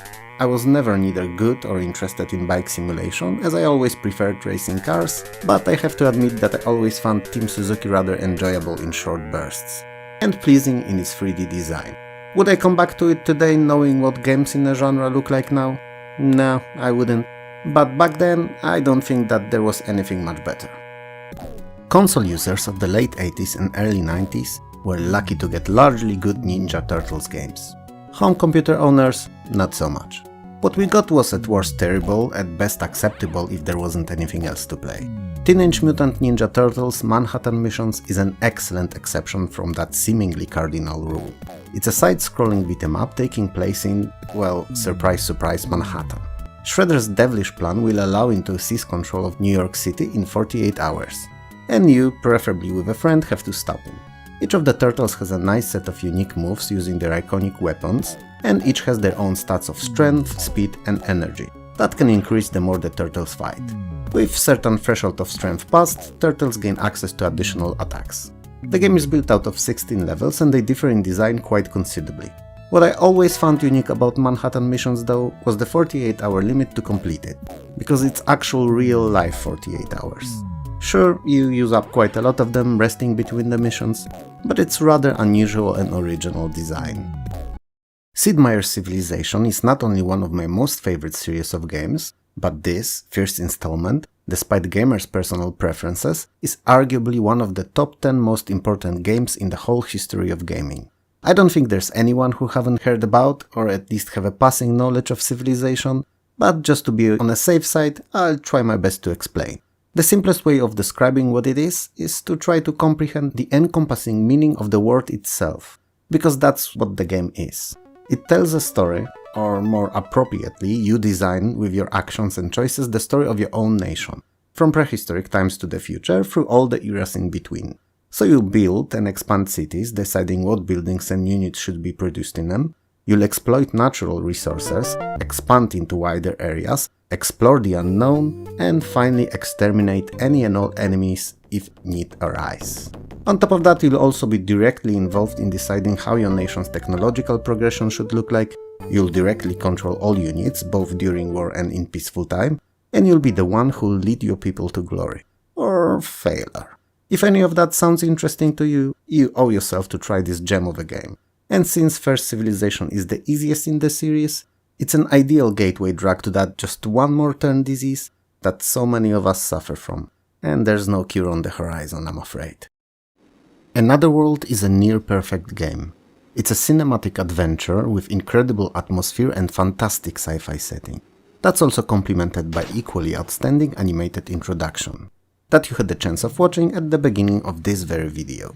And most of all, Anotherworld has one of the most fluid and smoothly animated 2D polygonal graphics of 1991.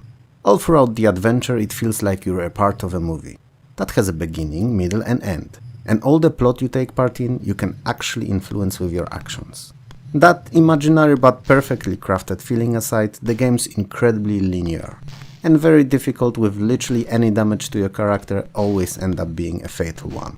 Now, normally those would be huge downsides for me when talking about virtually any other title, but this straightforwardness of Anotherworld allowed for creation of very sophisticated, very deep and captivating experience. It's an absolute classic and a game that most gamers should have in their collections. Battle Isle is a sci-fi turn-based strategy tactical game set on a fictional planet of Chromos. And why it's Chromos and not Chronos? I do not know. Anyway, the game is played on a hexagonal grid map where players take their turns, alternating between attacks and movement phases. Each of them controls various units ranging from ground-based infantry, transports, artillery and tanks, through ships and submarines to fighters and bombers among many. Battle Isle took under consideration many things that many similar games back then didn't. The limited access to fuel and ammo, which could end and might require restocking, or unit experience that grows along the campaign as they survive each consecutive combat encounter. Each mission can have different objectives, ranging from eliminating all enemy forces, to capturing specific buildings or protecting certain units and places. Battle Isle played equally as good alone against a CPU as it did with a friend, and received quite a few add-ons and sequels, most of which stuck to the basic formula. Historyline, however, is a spin-off using the same engine and mechanics but set in a World War I era on Earth. Eye of the Beholder is the first in trilogy of first-person perspective RPG games with grid-based movement and real-time combat set in Dungeons & Dragons universe. While the interface is set up a bit differently to Dungeon Master, with characters on the side as opposed to on top, similarities between the two titles are more than obvious. The game is based on AD&D rules and world, so all well known to the players of tabletop game monsters, locations, spells and characters are present and easily recognizable. The graphics are on another level, completely utilizing full power of VGA cards, and comparing them to those of Dungeon Master would be a serious disservice to Eye of the Beholder. The game was a critical success and a great start to the trilogy that the second outing of is universally considered the best in the whole series, and one of the best first-person RPGs of the era. But that's something to be tackled in another video. Lemmings is a puzzle game where your goal in each level is to lead a group of anthropomorphic lemmings to safety. And since between the start point and the exit there are usually numerous obstacles and dangers, it's your job to use limited number of available abilities that you can assign to them in each stage to do so. Levels are divided into 4 groups of different difficulties: Fun, Tricky, Taxing and Mayhem. Those groups reflect number of obstacles, kinds and numbers of available abilities, time limit and a minimum amount of lemmings that need to be saved. Lemmings became an instant hit, placing in the very best and top games list in various gaming mags and in hearts of players. It quickly received ports to other 8 and 16-bit systems and also gained critical acclaim and popularity. If there's only one game that you can try from this 1991 video and you're not someone who would like Civilization, then Lemmings is the one. The Blues Brothers is an action platformer based on the band from a movie of the same name. The game consists of 6 levels and you have to evade police, vigilantes and everything in between to get to the blues concert. Basically everything that you'll find in your way is out there to get you. Fortunately, you're not helpless and can pick up omnipresent crates and throw them at your enemies. The premise may seem simple, but since it's realized nigh perfectly, Blues Brothers is really fun and won numerous Best Game Awards upon its release. The fact that it can be played in simultaneous co-op is an added bonus, even if the scrolling only focuses on the first out of 2 players. The Immortal is an isometric action-adventure with some light RPG elements. Not unlike much later released Diablo, but considerably simpler than that title. Story-wise, you'll have to find and save your wizard mentor Mordamir from an 8-level deep labyrinth. On the way you'll solve puzzles, avoid death traps, find and use numerous items, and use magic spells. You will also partake in various combat encounters, which in majority of cases can be avoided by dispatching of enemies before combat's initiated using fireballs. Some of the levels introduce unique mechanics allowing for different mode of traversal, like magic carpet, levitation spell or a floating barrel. I'm not gonna lie, I'm not the biggest fan of the Immortal and haven't played it nearly as much as I probably should have, but its historical significance for DOS gaming is unquestionable, so it's here nonetheless. The Magic Candle 2 is a fantasy role-playing that's quite ambitious for the time it released in, offering a huge world and many interesting gameplay ideas. While there are only 3 classes to choose from, Ranger, Bard and Fighter, all of them have modifiable fighting and ability stats, among other less common like music and carpentry for instance, and all this can also be raised by training, which was not something very common at the time. Interestingly enough, Magic Candle uses a very similar magic system to that in Dungeons & Dragons, where magic users can study spells while camping at night in order to be able to access them the following day. The game is pretty fun, even if plagued by some minor little annoyances here and there, the biggest of which being way too excessive combat. Still, if you're into RPGs and don't mind playing an older title, Magic Candle 2 is definitely not a game to sleep on. The Rocketeer is an action-adventure game based on a comic book and a Disney movie of the same title. It shares some thematic similarities to Cinemore's Rocket Ranger, but plays entirely different, so while they may seem to be alike, it's superficial only. The game consists of 4 levels in which you'll be doing many different things, from piloting a biplane to jetpack aerial combat and everything in between. Each of those stages is quite difficult, but the gorgeous digitized 256 color graphics and numerous cutscenes are enchanting and will no doubt keep you playing all the way to the very end. Interestingly enough, despite many of the elements of the presentation being digitized, the story is shown by comic book frames, paying homage to the original source material and not only a movie. The Simpsons is a brilliant conversion and really fun arcade beat-em-up starring TV's most famous animated family. Maggie is kidnapped by Mr. Smithers, and it's your task as any other of the family members to save her, each with their own iconic design and set of moves and attacks.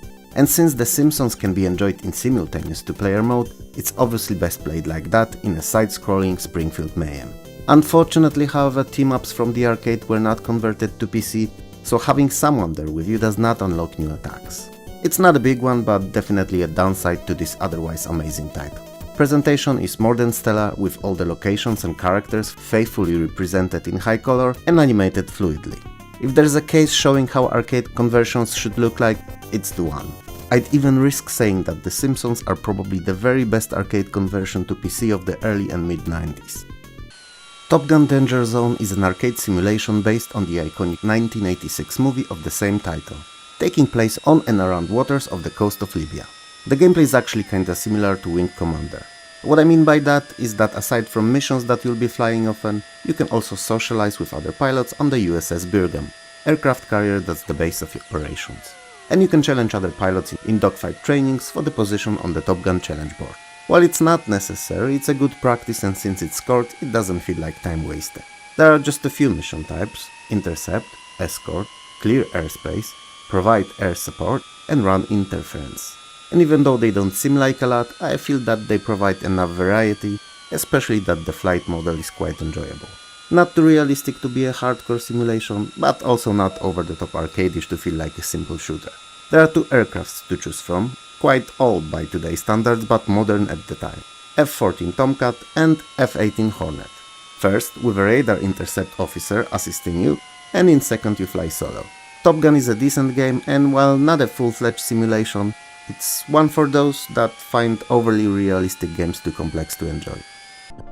Ultima Worlds of Adventure 2 Martian Dreams is a very original adventure role-playing with more emphasis on the adventure elements rather than the RPG.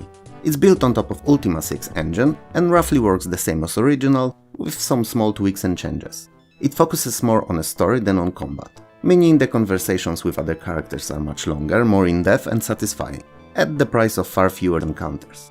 Story-wise, the game is Jules Verne's inspired Victorian tale of sci-fi adventure.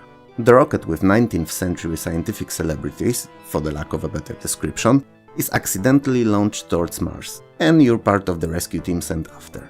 As a result of that, you'll meet many of the famous at the time scientists and people of culture, and this is precisely where you may appreciate how much care and attention went into creating the game, as by talking to them you'll realize how thorough was the research while working on the title. While both Ultima Worlds games were underappreciated at the time of the release, compared to other RPGs that is, they are no doubt gems and titles worth revisiting even today. Uncharted Waters is a game that's difficult for me to categorize. If I'd have to decide on something, I'd say it's a mixture of simulation and trading with some superficial role-playing elements. The ultimate goal of the game is to marry a beautiful Lady Christiana. Doing so, however, requires you to gain enough fame to be an appropriate suitor, which in turn will require you to amass a lot of wealth. So, whether you want to or not, you will have to trade. A lot. And that's what most of your time will be spent doing. Traveling between the ports, buying low and selling high. At least that's the plan. Whether you manage to actually do so or not will be entirely up to you. As you go about it, however, you'll be called upon by various merchants and royalty to perform specific tasks for them. That said, the game does not rush you at all, and you don't have to aim for the endgame from the get-go, and can spend as long as you want to trading, sailing or exploring the world. In this Uncharted Waters is similar to Sid Meier's Pirates, meaning that unless you actively aim for the endgame, you can stay in the gameplay loop nigh indefinitely, living your life on the seas, fighting off pirates and multiplying your wealth. V for Victory Battles at 1 D-Day Utah Beach is a first in the long-running series of turn-based strategies set during World War II. It was well known for using realistic military markers to indicate the location of various units, hex-based grid map for terrain, an extremely simple and user-friendly drag-and-drop interface. It was also from ground up programmed in a way that allowed for running multiple expansion packs and scenarios from a base game, and that was something which wasn't a common practice back then. And something that was put to good use, as V for Victory spawned 3 additional expansions, all sold separately. Velikie Lakai, that I've no doubt butchered here, covered Soviet offensive against German occupation during a Battle of Velikie Lukai in late 1942. Then there was Operation Market Garden, and finally Gold Juno Sword, which revisited D-Day beaches of original, covering British and Canadian sectors. V for Victory was also one of the very first few games that used high-resolution SVGA display, and while the graphics may have been largely static, it is a fact worth mentioning nonetheless. Originally Volfight as an arcade title was a successor to Quicks, adding extra features and switching to a sci-fi aesthetic. And PC's version is no different, as it's essentially an arcade-perfect port. Gameplay revolves around claiming area of each of the level's screen, while avoiding creatures that try to prevent it. You do so by drawing a line from outside border through the playfield, and when you reach the other part of the border with said line without it being broken by one of the enemies, the smaller area out of the 2 you divided the playfield into becomes the part of the border itself. In order to complete the level, you must claim 80% of the whole playfield area. While it may not sound like fun from my description, it's actually not only very playable, but downright addicting. The mechanics are very easy and entry level is pretty low, but mastering Volfight is not an easy task at all. But one worth attempting anyway. Wing Commander 2 Vengeance of the Kilrathi is the first sequel in Chris Roberts' long-running series of sci-fi space combat simulation games. Gameplay-wise, apart from addition of numerous new spaceship and weapons, it's largely more of the same. So if you like the first game, you'll love the second. Changes, however, are quite prominent in the story department, which while being a direct follow-up to the first game is now more structured, deeper, less open-ended. As a result of that, you can no longer be awarded promotions or medals. On the other hand, Wing Commander 2 is now chock full of animated cutscenes, some even using some of the industry's first voice acting, which makes it feel more like a movie that you partake in rather than just a game. A biggest change mechanically, however, is that your wingmen cannot die other than in scripted cutscenes, and if their ships are destroyed now, they just eject. Toasty! X-Men 2 The Fall of the Mutants is a role-playing game telling a reimagination of a famous Fall of the Mutants storyline. You pick 5 out of a whole pack of different and nicely drawn X-Men to look for missing Storm and Forge. The story, in fact, has a very strong what-if scenario feel to it. Most of gameplay as you walk around the levels looking for enemies, crates and traps is viewed from an overhead perspective. But when you encounter enemies, you have a choice of approaching them either in side-view arcade beat-em-up style, where you get to use your chosen heroes as powers, or a tactical turn-based mode. As a huge fan of X-Men and Marvel in general, I have to admit that I somehow not only never played it before, but haven't even knew that it existed in the first place. So finding it was actually little surprising, and I'm already planning on saving little extra time for Christmas to play it. On April 6, 1992, Microsoft released Windows 3.1, which managed to sell 1 million copies in just 2 months, a new record both for tech giant and industry itself. It was also a year when first reusable alkaline battery was introduced for commercial use. And it may not seem like much now, but modern rechargeable batteries that we use in most of our portable tech share a bit of a past with this technology. IBM introduced ThinkPad, the first notebook featuring a 10.4-inch color TFT screen that, while groundbreaking at the time, would be largely useless today, with terrible refresh rate, awful ghosting and generally bland looking image. Such were the times, I suppose. Intel released the 486DX2 CPU, effectively doubling the frequency at which originally operated. And last but definitely not least, on December 3rd, 1992, very first ever SMS text message was sent, and funny enough not from a phone but PC. But the recipient was a cellular phone, so it counts, right?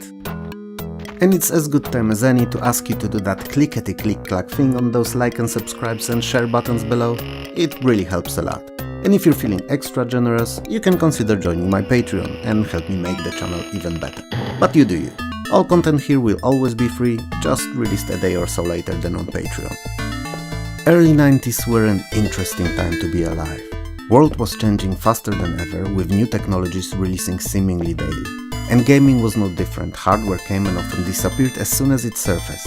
Companies emerged and went bankrupt, and that constant change could practically be felt in the air. It had a scent, a smell of progress, that was so fast that often what was considered new and groundbreaking a day or two later became obsolete. Keeping up with all that was not easy, but it was a hell of a ride.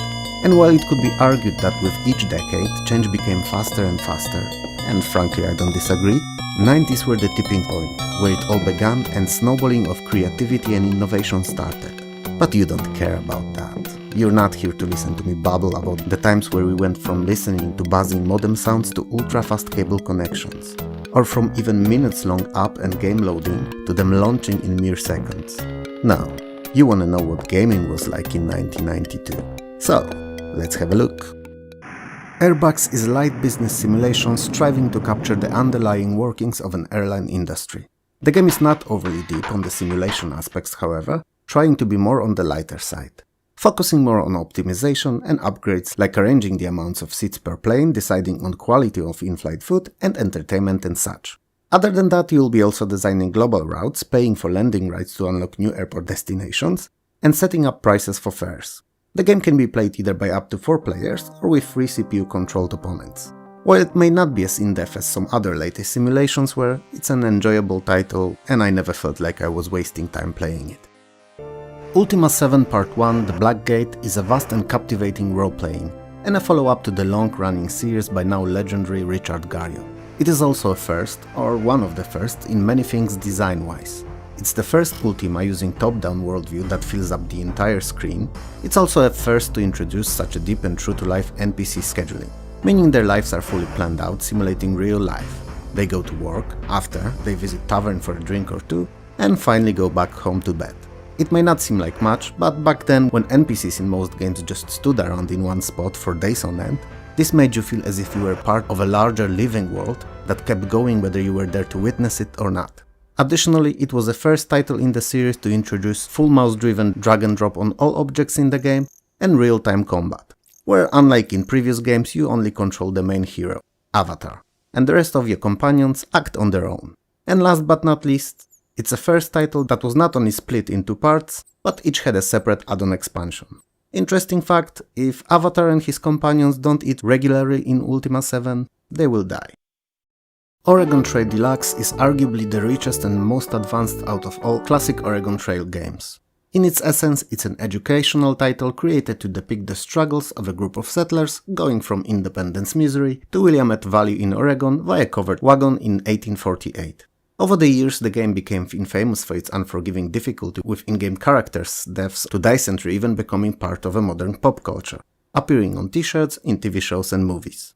Oregon Trail in any of its versions was largely popularized by the fact that it seemed to be available in all schools in the US, and many of now adults grew up playing it then and there. What you'll do in a game in short is pick your initial travel supplies, hunt for food on your way, resupply at forts, manage your inventory as it's limited in size, and pick speed of traversal keeping in mind weather conditions and health of your group members. It's a simple game in its design, but underlying mechanics and struggles settlers face make it surprisingly difficult and by extension of that, an unforgettable experience. If there ever was a clear step up in quality of everything in game design in a follow-up to acclaimed title, Link's 386 Pro was just that. It features Harbour Town Golf Links course and a whole bunch of 17 additional purchasable courses. The golfing engine is as good as it's always been and is still a pleasure to play, being easy to get into and tough to master. But the presentation was what received a huge facelift. Nice try. The graphics are photorealistic in high-res, high-color SVGA mode. Physics have been revamped from ground up to offer as realistic ball behavior as possible, and Links could finally be played with either male or female avatars. Sound effects have also been lifted, and in general the game felt like an appropriate step up from already great earlier years title. This, however, did not come free. The game required a 386 CPU, 2MB of RAM, and SVGA graphics card with at least 512 KB of memory on board. And all that was just a bare minimum to run it. More RAM and better CPU definitely improved the experience. Wizardry 7 Crusaders of the Dark Savant is a direct sequel to Wizardry 6 Bane of the Cosmic Forge that we spoke about in an earlier video, and a first-person role-playing game. Right after finding the Cosmic Forge, just as it's being taken away from them by the servant of the Cosmic Lords, Cyborg Altides, our heroes realize that it's actually a clue to a location of the Astral Dominae, the artifact of life, hidden somewhere on the planet Guardia. So, you must travel there and find it. And while on Guardia, you'll obviously have tons of adventures. This time, however, you're not limited to dungeons and can explore towns and vast forested areas between them too. NPCs have their own agendas and life schedules, so they may move around and can even hunt down objects in-game if you're not quick enough to find them first. Few extra skills not present in earlier games have been added, most important of them diplomacy, highlighting a much more important role of dialogues in this outing. Wizardry 7 is also first of the bunch to offer auto-mapping and skill increase with the usage. It may not be the best RPG out there, but it's a very good one and a definite culmination of a whole series of games. Waxworks is a role-playing dungeon-crawling adventure horror, a mix unlike many. Developers didn't try to hide the fact that the game was inspired by 1988's movie Waxwork, and coincidentally was their last game before they changed the name into Adventuresoft and moved on to more light-hearted and honestly better titles like Simon the Sorcerer. The game is divided into 5 differently themed parts: Ancient Egypt, Medieval Transylvania, Victorian England, Industrial Mine, and Iaxona's period. And apart from the last one that always has to be completed at the very end, the other ones can be approached in any order. 3 of them have combat and puzzle solving mixed more or less equally, while the Victorian England and Iaxona's focus on puzzles in majority. Interestingly enough, progress between each stage resets, so each can be treated as individual shorter adventure. While the amount of gore and gruesome deaths can be difficult to stomach for some, the game is generally speaking quite fun. While I'm not the biggest fan myself, leaning towards more traditional RPGs, I can appreciate Waxworks' qualities. Indiana Jones and the Fate of Atlantis is what third movie in the indie trilogy should have been. But instead we've got Indiana Jones and the Kingdom of the Crystal Skull, which was a bit of a letdown. Still, Fate of Atlantis is arguably the most ambitious and biggest in scope out of all LucasArts adventure games that came out to date. While the puzzles are quite tough in this one, they are not illogical as in many other point-and-click games, so you should never really be left in a situation where you have to get into trial and error frenzy. A very unique at the time feature was the ability to complete the game in one of 3 different ways, aka paths that you get to follow. So you can choose the team path, the wits path, and the fists path. First, we'll allow Indy to take Sophia Hapgood with him on the adventure, and she will provide support all throughout. Second, adds more puzzles and always presents more complex and challenging versions of them. And finally, the fist path focuses on action sequences and fist fighting, which in itself is completely optional in the first 2 modes. On top of that, there are also 3 entirely different endings, a good one and 2 bad ones. So Fate of Atlantis, unlike most adventure games even today, offers a lot of replayability. Star Control 2 is one of the most beloved and most important mixed genre games of the early 90s. The Earth is enslaved by the evil race of Urkan, and you're heading off to space to find allies among other races to overthrow the Urkan overlords.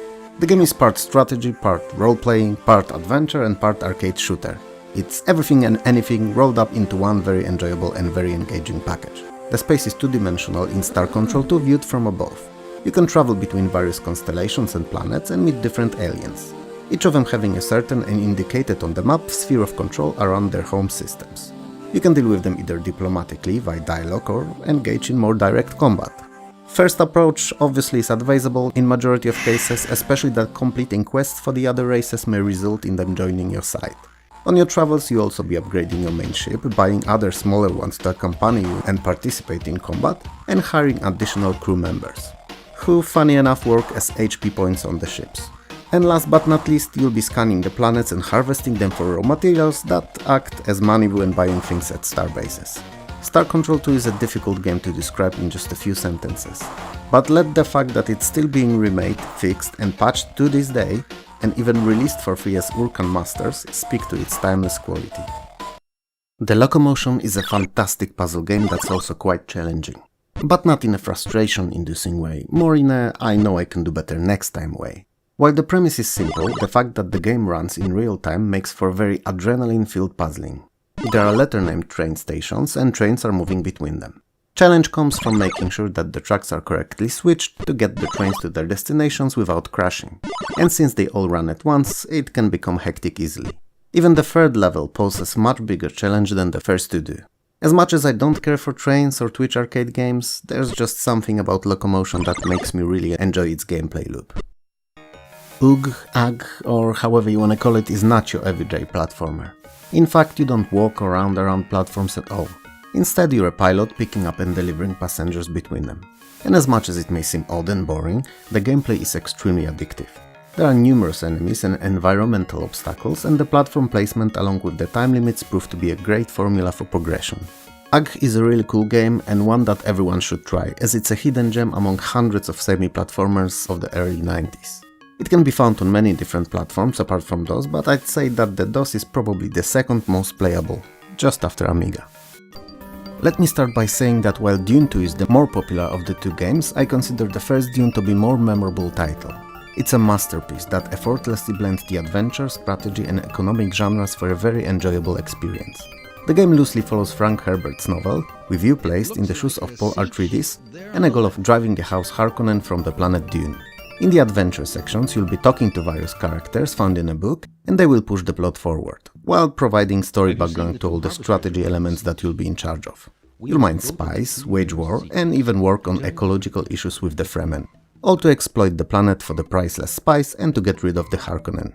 Once said spice starts flowing, since it's also a currency used for all the purchases, the Emperor will begin making demands for regular shipments. And you'll have limited time to fulfill them, or otherwise he will invade planet Dune and the game will end abruptly. Dune is neither the best strategy nor the best adventure game really, being extremely linear, to the point of you taking part in most interactions more as a passive witness rather than a person who can actually influence the choices taken. But all those parts put together make for a very atmospheric and fun game. Unlike on the Amiga, on PC both Dune games came out in the same year, so we're having a double feature here. Anyway, while Dune 2 may have not been the very first RTS, it is generally considered to be first modern RTS, and a title that defined most of the staple genre characteristics that we know and see in games even today. Things like gathering and processing of resources, and then use of those resources to build structures and train units.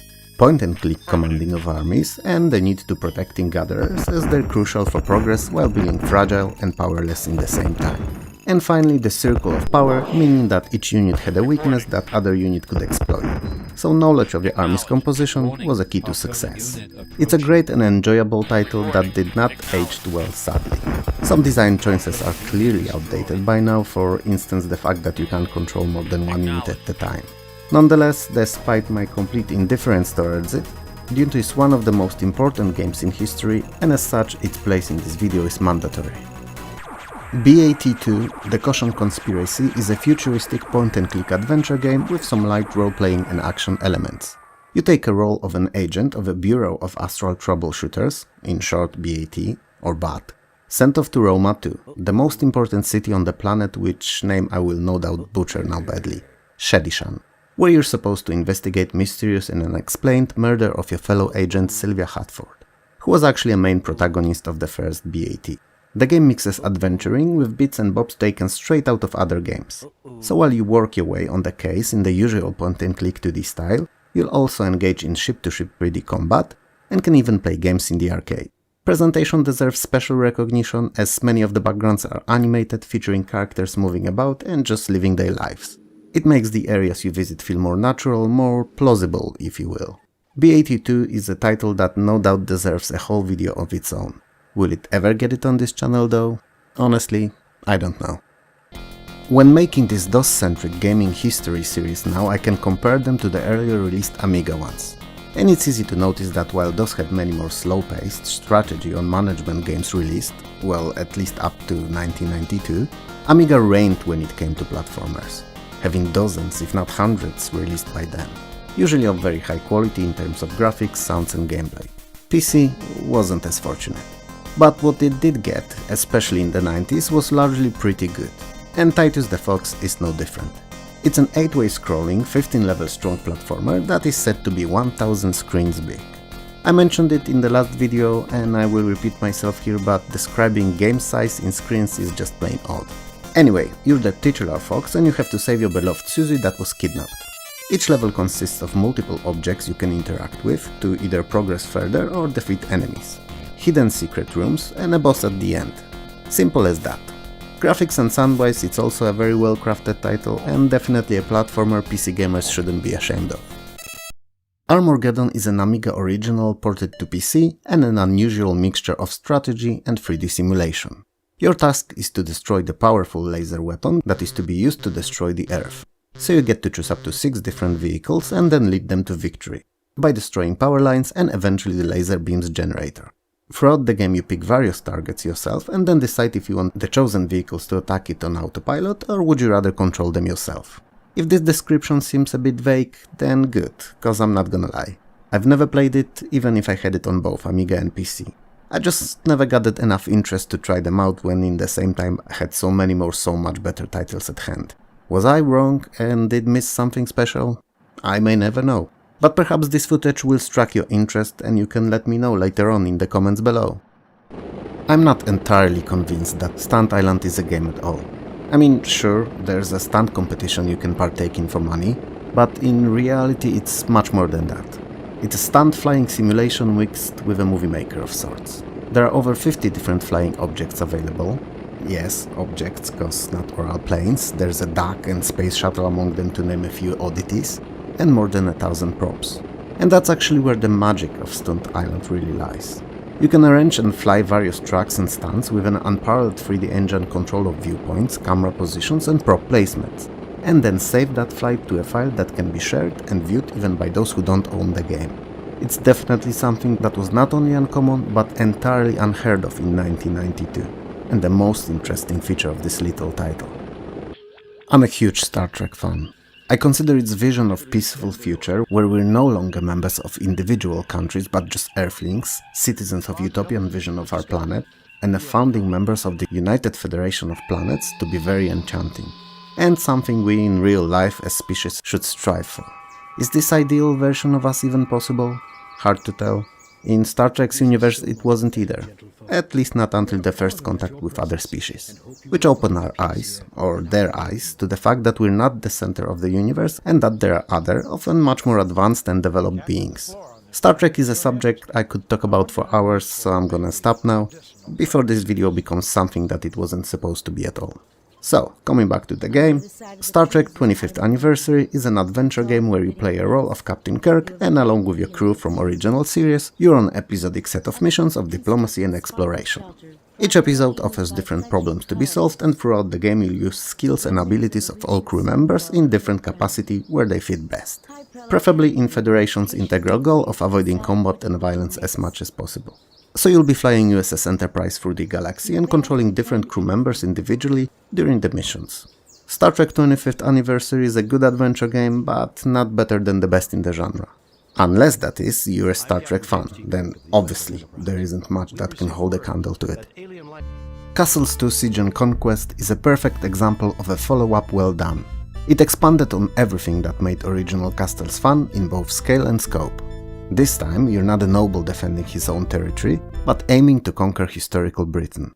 Castle building from the first game is still here and is largely expanded, adding new building parts and soldiers. It is not, however, what will take most of your time, as it will also be divided equally between 3 options: stock, army and relations. Within each you'll spend points on various tasks, and you can assign all points to one task to finish it faster, or spread them between the few to work on them all at once. And they can be acquiring resources, gold refining, soldier recruitment or diplomatic relations among others. And honestly, it's that last diplomacy bit that's the biggest novelty from the first game and arguably the most interesting part of the new one, as you can spy or sabotage opponents here, cater to Pope's favor, and in general play a metagame within the game, which is always fun.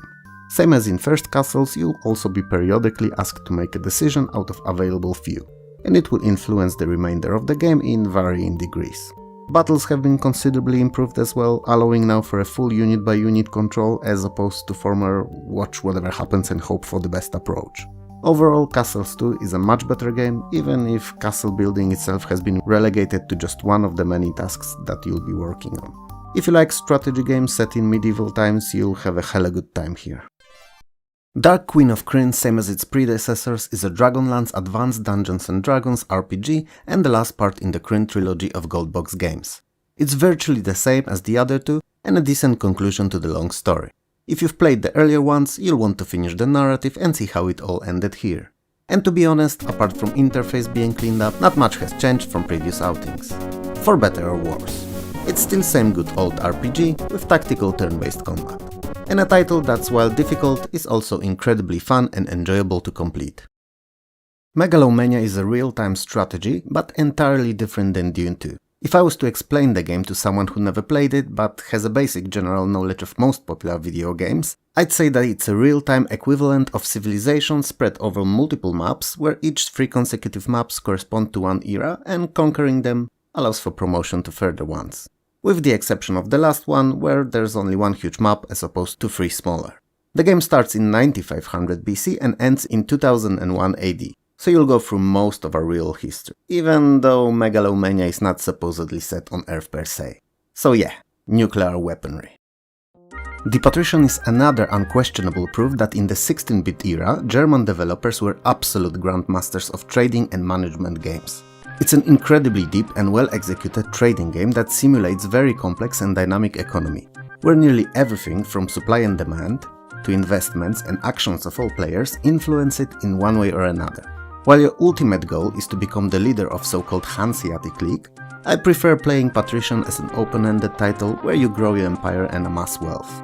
And to do so you have a multitude of available endeavors. You'll obviously be trading using both trading offices and ships, you'll build public works, private houses, industries, and can even pursue a political career. Interaction with pirates and burglars is also not something out of your sphere of interest, if that's what you're after. I wouldn't say that the Patrician was ahead of its time, but it was definitely a representative of the absolute best the times could offer in trading genre, and a title that deservedly so gained huge popularity. Wolfenstein 3D is an episodic first-person shooter and a game that single-handedly kickstarted the FPS genre. Released a year later, Doom launched it to the moon and guaranteed its mainstay in gaming libraries as one of the most important types of games to this day, but that subject is for another video though. The first out of 3 Wolfenstein's episodes was released completely free as a shareware title published by Apogee, and that can be considered as a cornerstone of game's success, as many more players got to sample the frantic and fast shooting bonanza it offered and just couldn't shake the urge to keep going. And the resolution was quite simple: to purchase the game. Each episode has 9 levels, last one always ending with an epic boss fight, and a hidden one somewhere within the first 8. Wolfenstein 3D received additional 3 episodes in a nocturnal mission pack that served as a prequel to the main game story and added more of the same blood pressure raising action-packed goodness. The game offers 4 weapons: knife, pistol, machine gun and Gatling gun. Not much for today's standards, but for the first game in a genre, more than enough. And a few additional pickups: medikits, chicken meals, dog food, ammo and treasures for points. If you've never played it, and I doubt that, but if you really didn't, pause this video and go do just that. Bomberman, aka Dynablaster, is a perfect port of PC Engine's original. And when I say perfect here, I really mean it. The game is amazing and infinitely playable. Easily one of the best competitive multiplayer games of the time. Especially that even up to 4 players could play on a single system all at once. I don't think there's anyone who haven't heard of Bomberman, but on an odd chance, I'll quickly explain. I will however talk about multiplayer mode cause despite the game being playable alone too, it was not made for that. In short, it's a game where you're one of the few bombers who are trapped in a maze. That maze is filled with destructible and indestructible bricks, and you have to use bombs to open up passages and destroy opponent bombers. Under some of the bricks there are hidden buffs and upgrades, and among these you'll find additional bombs, bigger explosions and faster movement, to name a few. It's a frantic and extremely addictive title when played against others, not so much alone. Alone in the Dark is a survival horror with action-adventure elements and a spiritual precursor to Resident Evil games, as it was the first ever 3D survival horror. You play as a female or male protagonist and have to escape the haunted mansion you're locked in. You will however get attacked by various ghosts and monsters while going around said mansion, and have to either kill or banish them to progress and survive. There are numerous puzzles all throughout the game that require solving, which usually but not always ends up being using appropriate object in a correct place. And since we're on a subject, while you can collect weapons and other items while on your way, you have to carefully manage your weight-based inventory, as you can only carry as much. Influences of Edgar Allan Poe and H.P. Lovecraft are quite obvious all throughout the story and keep you on your toes all the way to the playthrough-worthy end. Realms of Arcania Blade of Destiny is a full-fledged role-playing and a first title in Realms of Arcania trilogy, based on German pen and paper RPG system The Dark Eye. And by full-fledged I mean that it's not just a combat-oriented dungeon crawler, as many games of yesteryear were, but a very deep and engaging experience, where you have to keep track of many things throughout the game, like separate thirst and hunger counters for all 6 of your adventurers. You can also split your group into smaller teams and control them separately if necessary, which often proves quite useful when solving puzzles. Blade of Destiny is played in a typical for the genre first-person view when traversing, and switches into top-down 2 grid-based tactical display for combat encounters, which in fact are surprisingly deep and really fun even if a bit clunky to control. If you enjoy good, big and time-consuming RPGs with huge world and hundreds upon hundreds of items, you've hit a jackpot here, cause Blade of Destiny is definitely a game for you. Moonstone: A Hard Day's Night is a game of many genres. It's a multiplayer party real-time role-playing board game with beat-em-up combat sequences. And that's my simplified definition of it at the very least. And I know, it does not sound simple at all. My love for Moonstone is not a secret to any of the long-time subscribers of this channel. I have a whole separate review video covering it, and sure it's an older one and a bit rough to watch now, but I do talk about Moonstone in more detail there. And even though it covers Amiga version, other than not sounding as good, PC Sport is virtually identical. Anyway, as I was saying, while theoretically you can play Moonstone alone, it is a game designed to be enjoyed with others, preferably by 4 players all at once. The design goal of it is simple: to find a moonstone and enter Stonehenge at appropriate moon phase to your given moonstone. So in theory a game could be beaten in around an hour, in practice it's highly unlikely. In search for said stone you'll fight your way through various monster lairs, battle it out with other players, upgrade your gear in the shops, and raise stats via experience points. What Moonstone was most famous for though was its gore-filled presentation. The game's beyond brutal. After some battles the screen is more red than anything else, and for the time there was just nothing like it on the market. But don't let it fool you, it's not a cheap money grab. Moonstone is a really stellar title and an amazing time to be had with a group of friends. While Risky Woods may be best played on the Amiga, with most polished presentation, beautiful background, sound and music, it is still a very good side-scrolling platformer on PC. The game's built out of 4 worlds, each consisting of 2 free levels. And it's kinda similar to Rastan, with an exception of starting weapon being throwing knives and not a sword. Defeated enemies drop coins that can be collected to either use to replenish energy or buy better weapons at the shop. When you die, you drop most of your coins, which can be troublesome if you drown, but when you're slain on the ground, some of them stay on it and can be picked up again. A definite highlight of Risky Woods are the sprites, which are unusually big, so a lot of details is kept on both your character and the enemies, and they all look really nice. Even if generally speaking presentation has a lot of browns all over. Brown here, brown there, brown everywhere. The Legend of Kyrandia series of adventure games are among the most acclaimed point-and-click titles ever released. This first game is no different. You're Brandon, a grandson of a wise wizard Kalak, who has been turned into stone statue by formerly imprisoned psychotic jester Malcolm. Malcolm's set to take over Kyrandia and lay down his revenge. And you have to prove yourself to be a hero, stop evil Malcolm and ultimately become the king of the realm. As in most adventure games, you'll encounter many puzzles along the way, some requiring use of items picked up on your travels, others use of magic.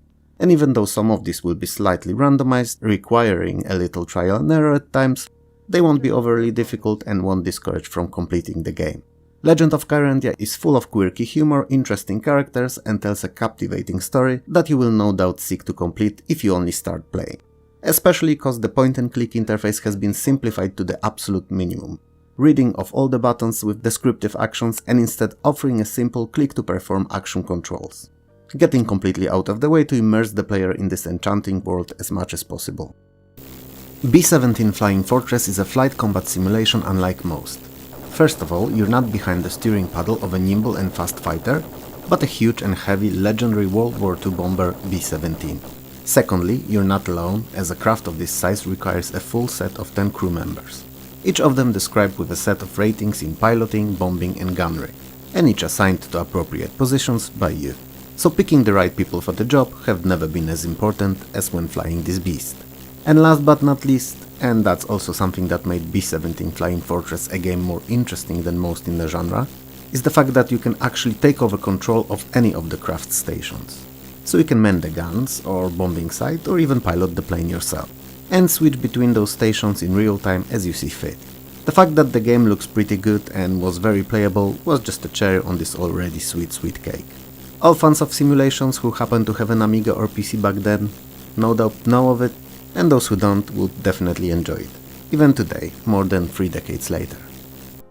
Ultima Underworld: The Stygian Abyss is historically very first ever first-person role-playing with real full-free environments and fluid motion. It was also a first game in the genre to allow for looking up and down, swimming in bodies of water, and featured non-linear gameplay. It takes place in the Great Stygian Abyss, a vast cave system containing remnants of old utopian civilization. And you, as usual with the Ultima games, are Avatar, and have to save Baron's kidnapped daughter, who is supposedly held in the dungeon. The dungeon is not only filled with monsters though, so you get to meet many different NPCs with whom we can interact in other ways than combat. And since we've mentioned it, combat is action-based. You have to hold the mouse button for basic attacks of various strength, based on how long the button is pressed, and aim those attacks at enemies. If that wasn't enough, there are a few different types of these, different for each weapon, jabs and slashes among others. There's also magic, which is rune-based, and an appropriate combination of runes produces a specific magical effect. Personally, I hate rune-based spell systems, but if you don't mind, it shouldn't be an issue. Aces of the Pacific covers the conflict between US and Japan during World War II and is a combat flight simulator in which you can side with either of them. You will fly single missions or play in a career mode that spans through multiple major battles of the entire war, and your missions will be quite varied, consisting of air, land and water targets. Aces of the Pacific features over 30 different planes, the amount I've not seen in any other simulation of the era, and on top of that the game offers a series of realism options that no other titles of the time even took under consideration. Things like blackouts, weather effects, sun blind spots or even air collisions. There is also an in-game fully featured flight recorder included to record and play back your missions, and while rewatching you can actually jump in or out the cockpit at any given moment. Keeping it all in mind, it is no surprise that Aces of the Pacific was a beloved and acclaimed title at the time. While it could be argued that Comanche Maximum Overkill is not a combat helicopter simulation but an arcade game because of fast and frantic gameplay, one thing about it is beyond any discussions or doubts. With its Nova Logic's voxel engine, it offers unparalleled and most realistically rendered terrain visuals of all games released in 1992 and before. And all that running buttersmooth even on a basic 386 system. The titular Comanche helicopter never left the prototype stage in reality, as it was deemed too expensive to be affordable by the US Army. But there, in the game you can fly it in its full arcadish glory, and take it to any of the over 20 available scripted campaign missions. While Comanche's graphics were outstanding, sound and music design were adequate at best. It didn't stop thousands of players all over the world, however, from being seduced into game's addictive gameplay loop. Shadowlands is an isometric view role-playing in which you lead a party of 4 adventurers on a mission split over 16 levels to restore peace to the land. Your party members can be controlled as a group or individually, divided and sent off to perform different tasks in different locations. Characters can be either magicians, warriors, priests or orcs. A rather odd mixture of classes and races, but I suppose it was not something that was standardized in computer games as much as it was in pen and paper titles. Heroes are described by 4 staple characteristics of combat, magic, strength and health. And unlike in most other RPGs of the time, they have to eat and drink or they may die. Which was a nice, even if at times troublesome addition. The most unusual feature of the game though is hidden within its title, Shadowlands. That first part in particular, shadows. The game uses dynamic and realistic shadowing model where light is obscured by objects and things in shadow, if not lit, are generally not considered visible, meaning that you'll need to use torches constantly to be able to see indoors and your view distance is only as big as your light source arc is. It added a lot to the atmosphere but also made the game slightly annoying at times. F-15 Strike Eagle 3 is a third and last game in the trilogy of F-15 based flight combat simulations. The titular craft is armed with both air-to-air and air-to-ground weapons and is capable of taking multiple types of missions in one of 3 theaters of operation: Iraq, Panama and Korea. Graphically, Strike Eagle 3 is quite impressive, especially when it comes to your plane, terrain and geography.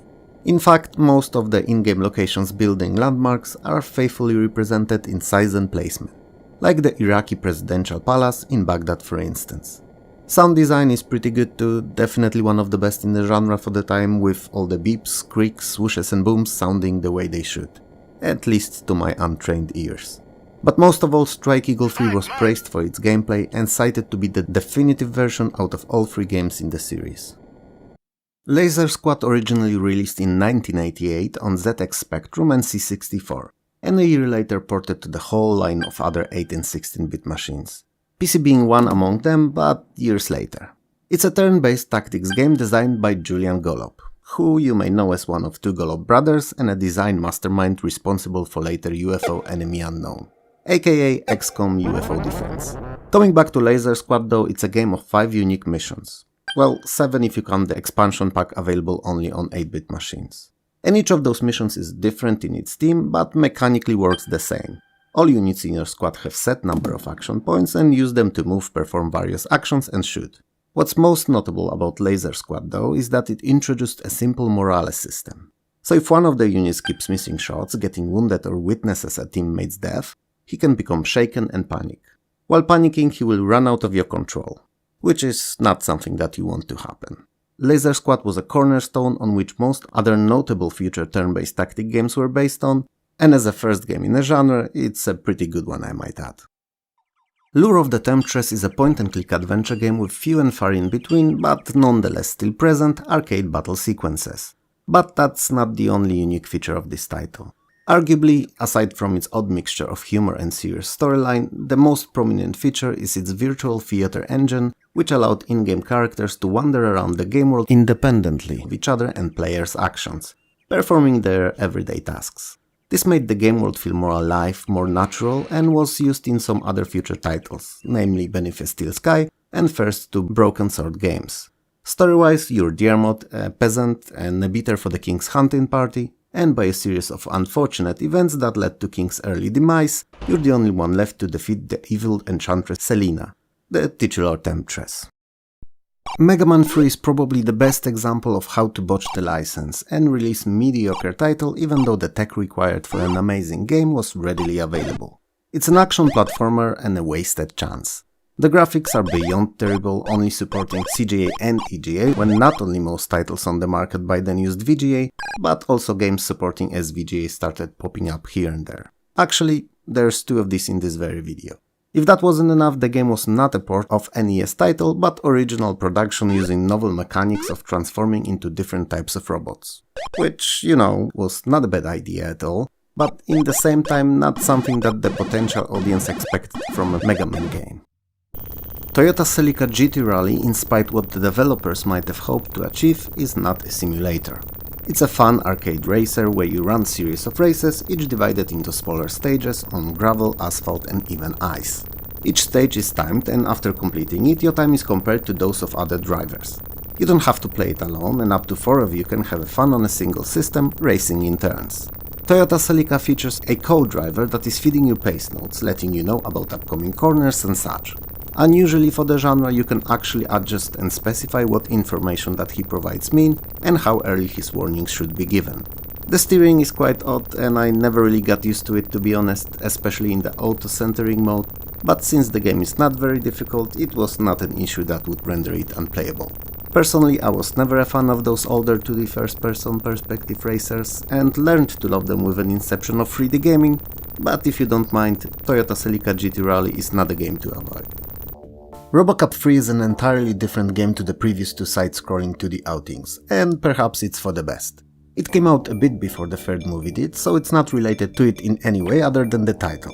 It was famous for being probably the first ever to feature a full 3D cityscape and first-person perspective shooting section entirely driven by mouse controls, which may not have been the most comfortable at the time, but was quite impressive nonetheless, and a control scheme that most first-person shooters on PC use to this very day. Sadly, that's as much as I can tell you, cause other than the fact that it was a modern-looking game, I don't know much about it. Just never found it to be entertaining enough to play it more than for just a few minutes. Perhaps it's me, perhaps RoboCop 3 is overrated, who knows.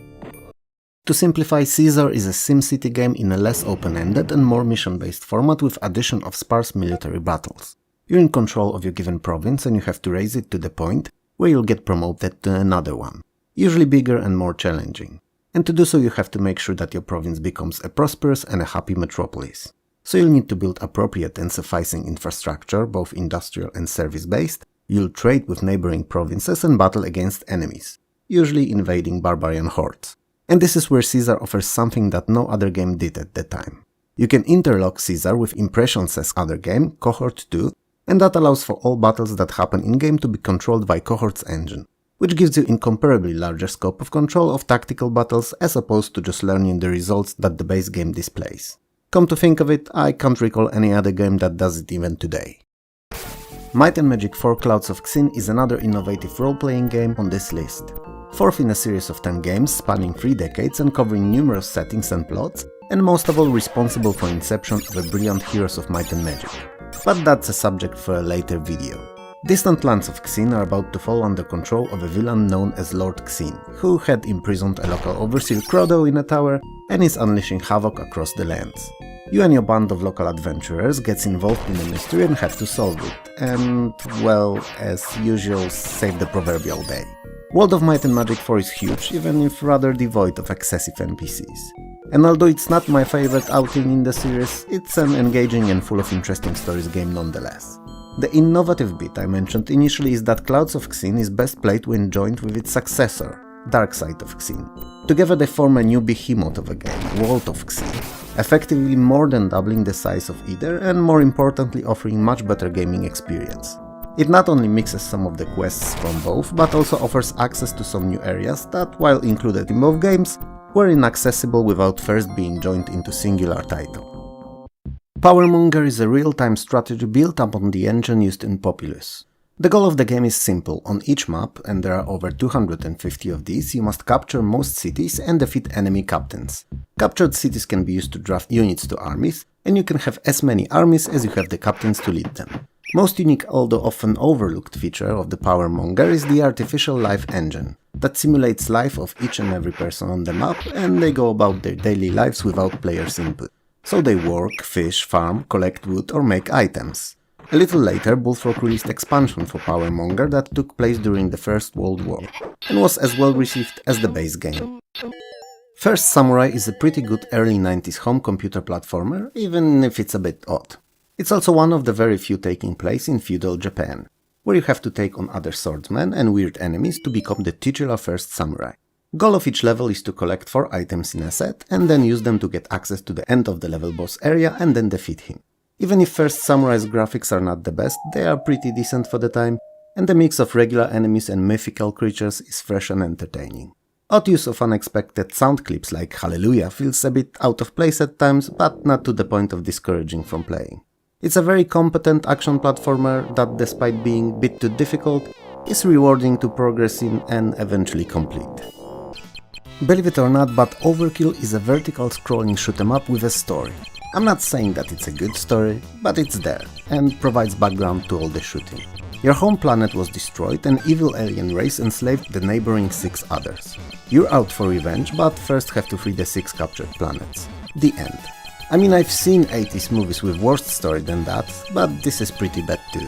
Anyway, as shooters go, Overkill is actually pretty decent and fun, offering many kinds of enemies, ability to upgrade weapons and your ship. The fact that the graphics are quite polished, even if only in EGA, is also a plus. Is Overkill the best shoot 'em up of the early 90s? Nah, not even close. But it's a damn good one. And if you're hankering for some shoot 'em up frenzy, you can't go wrong with this one. What I'm about to say is probably controversial, as this 1992's video has quite a few awesome games like Moonstone, Wolfenstein 3D, Dune 2 or Ultima 7 to name a few. But Darklands is probably the most ambitious and best game that's criminally overlooked and underrated to release that very year. Also probably the most broken one. It is one of the most bug-ridden and terribly programmed games to ever come out. All because the first release had a coding issue in it that could even corrupt system files on users' hard drive.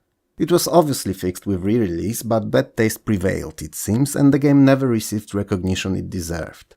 Darklands takes place in a Roman Holy Empire's territory of medieval Germany, and it's represented in unprecedented detail with over 90 cities, calendar system, currency, and even weapon and armor types being historically correct. The character creator is one of the most interesting ones I've seen to date too. After choosing name, gender and your social status, you pick your initial occupation, which adds corresponding skill points, but also 5 years to your age. And you can keep adding more careers for as long as you'd like, each adding skill points and years to your character. So it's a balancing game of finding a suitable middle ground between the strength and experience. Additionally, magic is substituted with alchemy, and you can brew pretty much any and all potions you'd like, given you're actually proficient enough to do so. Enemies and monsters that you'll face are all based on accurate at the time mythos in the region, so dragons, demons and witches may be something that you'll be facing at some point. Darklands is non-linear and completely open-ended, which is noticeable from the get-go, as your party of 4 starts in an inn in a randomly chosen city and not a predefined location. And while your main goal theoretically is to defeat Demon Lord Bahamut and amass a lot of fame, quantified as a number, even after you do so and watch the ending sequence, you can jump straight back in and carry on adventuring, completing quests and collecting experience. Darklands in its current form, patched and fixed, is an amazing experience that all fans of role-playing games should at least give a chance, as it will no doubt surprise them with its depth and fun factor. Toasty! 1869 is a 19th century trading and management game for up to 4 players. You start simple with just a bit of money, and you have to find a suitable ship, hire a crew for it, and from then onwards the world is your oyster. You have to purchase goods and find somewhere to sell them at the profit. In time, as you earn more and learn about more exotic and profitable routes, you'll start investing in fleets of ships, you'll create regular trade routes and will expand to become a full-fledged trading company owner. The game is entirely focused on management and economy, rather than the action, so there's no Twitch gaming here. On occasion, you'll be interrupted by a random event of bigger or smaller significance that you'll have to react to. If all of this sounds interesting or fun to you, good, because it is. But it's not a cakewalk, and it will require careful planning and a keen eye for opportunity. Upon its release, Silmarils, the developer, touted iShare as the new benchmark for RPG. Now, I wouldn't go as far, but it's not entirely inaccurate. The graphics that the game offers both on Amiga and PC are exceptional, utilizing full force of VGA. The game world is vast, and while its large chunk takes place in a dungeon, or a fortress to be more precise, it still manages to be varied, interesting and filled with numerous different enemies.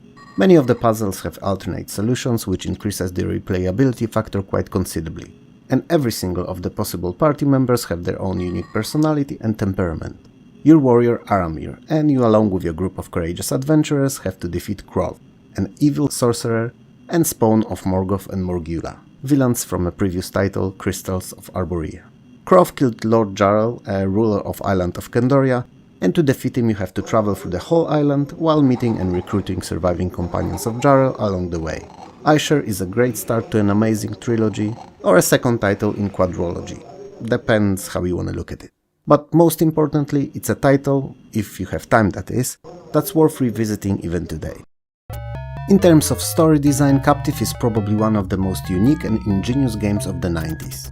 The main protagonist, named Twill, is judged and found guilty of a crime he did not commit. His punishment, 250 years in space cryogenic prison. 248 years later, he wakes up with amnesia, not knowing who or where he is. And since his cell has been long doubling down as storeroom, he found a briefcase computer in it. Turns out that it can be used to control a group of 4 droids. From this point onward, he has to use the droids to scoop the vast space looking for himself to finally gain back his freedom. Captive is a sci-fi role-playing with first-person view akin to Dungeon Master, where you lead set 4 droids. Throughout the game you'll visit many bases, shops, you'll utilize various weapons and devices, all to complete your mission. Captive was infamous for the difficulty level that very quickly ramps up and becomes quite unforgiving. Pushover has it all: graphics, music, sound, and most of all addictive gameplay.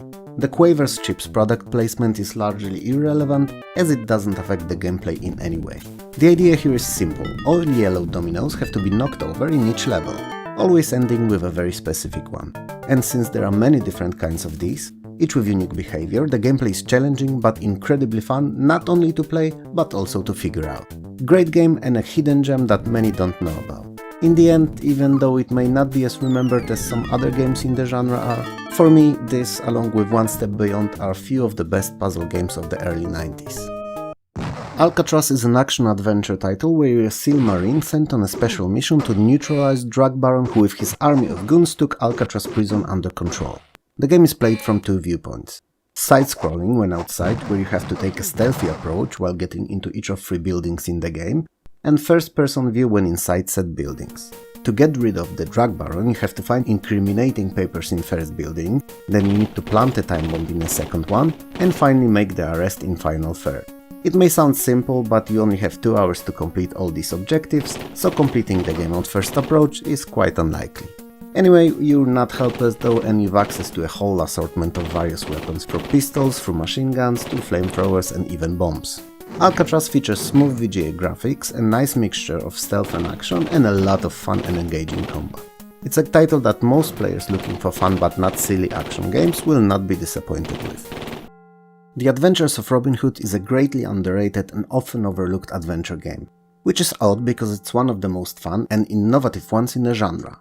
The game is shown in an isometric pixel artsy perspective, which gives it somewhat diorama-esque cutesy feel.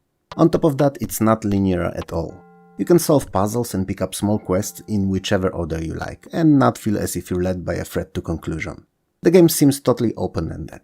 I mean, in theory, you're supposed to gather up allies, your merrymen to be precise, and reclaim your castle from Sheriff of Nottingham. But you neither have to do it straight away, nor in any particular way or order. And if you leave Robin unattended for a little while, he wanders off about his own business. A little disappointment, and perhaps the reason why we don't hear more about Adventures of Robin Hood, are the clunky controls. But there's something that you can get used to with time and patience. Originally released in 1987 on Atari ST and a year later on the Amiga, Dungeon Master shook the world.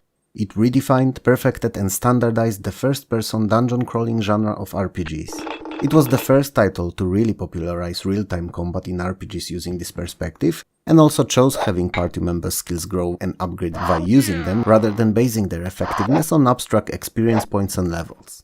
Additionally, Dungeon Master introduced direct object and items manipulation via mouse on main view screen, meaning switches could be used, items picked and dropped, all in the very same window enemies, dungeon and everything else was displayed. Magic was performed using certain combinations of runes, which, while novel, was not really my cup of tea, and if I had to name one thing I didn't like about the game, this would be it. At the beginning of the campaign, player can resurrect up to 4 Great Warriors to form a team, and then lead them through the dungeon to recover Grey Lord's fire staff, that is said to be used to destroy the Scourge in the form of Lord Chaos. Neither Amigas nor DOS ports improved on Atari's original in any meaningful way, but frankly there wasn't much to improve on. Dungeon Master was as good as it could have been in this very first outing. And while other titles may have bettered the formula, there can only be one first, and that it was. Even if technically speaking only on other systems, as DOS release was quite late to the party. Lamborghini American Challenge is Crazy Cars 3 but with split-screen multiplayer option. And yes, it's Lamborghini and not Lamborghini. Anyway, it's an arcade racer where you race around the tracks all over the USA to become the undisputed champion of illegal street racing scene. So you'll be set against a series of increasingly more difficult opponents, you'll be placing bets on races, and money won via those bets you'll invest in upgrading your car. The iconic Lamborghini Diablo. Graphics-wise, the game did not change much from earlier title, but if it had to change at all, is disputable as it looked good enough already. Sounds are same as before too, but the addition of new soundtrack was a welcome, even if not game-changing upgrade. Monkey Island 2 LeChuck's Revenge, second outing in Monkey Island series, while perhaps not being as influential as the first title, is still nearly as good and one of the very best point-and-click adventure games ever released. Many things have been improved, from graphics that have a bit more animated movie look to them, to the interface and cinematic feel of the adventure. The traditional for the series swashbuckling comedy atmosphere is omnipresent and will keep you laughing from start to finish. Once again, you're Guybrush Threepwood, who's finally a pirate. Perhaps one that other pirates laugh at, but a pirate nonetheless. And this time you're on a quest to find the Big Whoop, a legendary treasure that's said to be bigger, better, treasurier than all the riches of the richest. Yep, one of these is not a word. Anyway, I'm sure that title gave it away, but once more you'll face LeChuck, this time zombified. Monkey Island 2, same as its predecessor, is an experience that all gamers, regardless of what their fave genres are, should dive into at least once. It's worth it. And also a game released a year earlier in 1991 that I criminally forgot about in the last video and will no doubt burn in hell for that. Or rot in the ground. Whichever belief you subscribe more to. First of all, I have to preface it by saying that I love trivia games. I played them back in the day in the 90s, I played them in the 2000s, and I play them to this day. I think that they're not only amazing to broaden one's horizons without feeling like studying, but are also fun house party games, and work great when having drinks with friends. Anyway, I've played numerous Trivial Pursuit, Wheel of Fortune, Who Wants to Be a Millionaire or Buzz games. And this, Deluxe Trivial Pursuit from 1992, is easily among the best. Sure, some of the questions are pretty old and regarding subjects we might not be familiar with anymore, or simply outdated by new technologies and scientific discoveries that happened between then and now. But overall, it's a solid package and an amazing time to be had, if you don't mind it being just a series of thousands of questions in various, a little too generalized for my liking categories. Cause that's what all trivia games really are. Just questions. Fox Ranger is a horizontal scrolling shoot 'em up that puts action ahead of the story. And good, cause we really don't need overly complicated and long backstory to each and every shooter. In Fox Ranger you have 6 levels, each with a boss at the end to beat, and that's what you have to do. Shoot everything that moves, kill the boss, rinse and repeat. No long intros or cutscenes to stop you from having fun here. While disappointing in color availability as they are on EGA, graphics generally speaking are pretty good. The ships are nicely designed and same could be said about the enemies. And there's a lot of them to dispose of, so you won't be bored here. Additionally, Fox Ranger offers 2 sets of difficulty settings. First, standard for the game in general, and amount of your in-game lives depends on it. Second, on which number of shields is based off. Fox Ranger is not the best shooter out there, but it's definitely one that you won't feel like you're wasting time while playing. Birds of Prey is an advanced combat simulator and a port from Amiga. While by 1992 PCs at high end offered a lot more power overhead than Amigas did, PC's version of Birds of Prey is missing Amiga's incredible intro. Now, I know that the intro does not make the game, but it was so good, I believe it was worth mentioning here. Birds of Prey portrays a fictional conflict between NATO and USSR forces and features 40 different real-life aircraft that were in service back then and 12 mission types. With the last 12th mission type being a test pilot where you test run, or test fly to be precise, prototype crafts and they are not part of overall campaign. Each site of the conflict features 3 land bases and 2 aircraft carriers, and planes availability depend on the mission and a start location. While Birds of Prey perhaps was not critically acclaimed, I believe that it was underappreciated and overlooked title, and deserved more recognition than it received. That said, I'm not a simulation aficionado and only played them occasionally, so perhaps my sentiment is lost here on those who played simulations exclusively and have more experience in that subject. I believe that Gearworks is one of the most underrated early 90s puzzle games, probably because it looks and sounds well below average for 1992. And since it doesn't look very entertaining judging by the screens only, audiences of the time could have easily disregarded it in favor of more colorful, more easily distinguishable from others' title.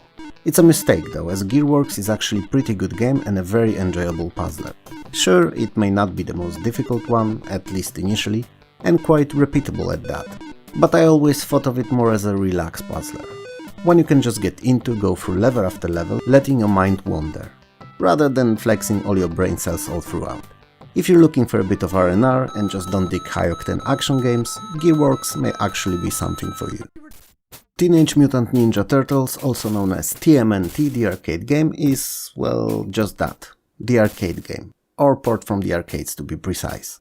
April O'Neil is kidnapped by the Shredder and his two goons, Bebop and Rocksteady, and it's up to you, and preferably a friend, to pick two out of the four turtles, Raphael, Michelangelo, Donatello or Leonardo, and save her.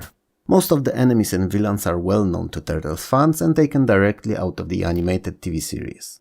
While the locations may not be as straightforward to recognize as New York, they do have that big city vibe, and an occasional broken down iconic yellow cup or sewers kinda suggest that that's where the game takes place. Gameplay is pretty simple with two button controls, one for jumping and the other for the attack. And it's all about defeating a level worth of enemies with a boss or bosses at the end of each stage. Until the final boss, that is, the Shredder. TMNT was very popular on most platforms it was released for, and on most it was actually pretty good game. Regardless of which I got to play though, I never really understood the appeal. I mean, sure, the IP is there, but the gameplay compared to other side-scrolling beat-em-ups was really nothing to write home about. But perhaps that's an issue on my side. But is it really? Go on, tell me in the comments below. Terminator 2029 is a typical Bethesda game. And what do I mean by that? Well, it's a very playable, decently but not over-the-top looking and sounding, and ridden with bugs. Granted, none of them are game-breaking, but they're there, and while we can patch them out in a fraction of a second now, thanks to the internet and everything that's on it, back then patches often meant either complete re-releases of games or additional discs that had to be sent out to players, which generated big costs for the developers. So in majority of cases, bugs were either ignored or fixed with add-ons/expansions that were sold and not given away. And that's the case with Terminator 2029. All that aside, it's surprise surprise 2029. You're John Connor, and with help of your advanced combat armor fitted with numerous powerful weapons, you're on a mission to destroy the Terminator plague. All in a first-person crosshair shooter that is pretty fun and engaging. With only downside to it being the way you move, which is step-based 90 degrees turning similar to most first-person dungeon crawlers of the time. Formula 1 Grand Prix, aka World Circuit, is one of the best if not the best simulation racer of the early 90s. It features all 16 official international GP circuits and the 18 teams with 35 drivers based on the 1991 season. The names of the drivers are not real though because of the licensing issues, but can be edited by hand in-game. The fact that you can set up and modify many features of your car to tune its performance along with additional numerous rookie helpful options makes it a really enjoyable game for all fans of the sport, those more and those less proficient at video games. If that wasn't enough, World Circuit is played in full 3D and features working rear-view mirrors, collisions with other cars and debris, crude damage model and different weather conditions that influence how formulas behave on the track. I have a confession. I don't care for F1 as a sport. And to be frank, I don't care about sports in general. They're just not my thing. But despite that, I actually always enjoyed World Circuit, even if I wasn't very good at it. 1993 was a great year for games. For most platforms, not only those. But it was also an interesting time in terms of general computing history. On April 30th, CERN released web source code and made it public domain, which resulted in a near-immediate explosion of growth of the internet. And websites started popping up left and right. Just a few months earlier, in January, there were only 50 worldwide web servers. But after CERN's move, it was about to change dramatically. First ever livestream took place on June 24th by the band Severe Tire Damage. And while I may have not heard about them until today, I suppose on that very day the whole digital world did. Also in 1993, IBM, Motorola and Apple co-designed and released PowerPC CPU for the new line of Apple PowerMacs. And for the time it seemed like RISC would take over the world. In a way it did years later in form of our cell phones chips, but back then it was still believed, still hoped, that it would run on all home machines. Given recent M1 Macs, jury is still not out on that. In the same time, Intel released its very first 60 MHz Pentium processor, which may not shook the world frequency-wise, but its jump in performance was quite considerable, and secured Intel's lead as the top dog CPU manufacturer for the few good years.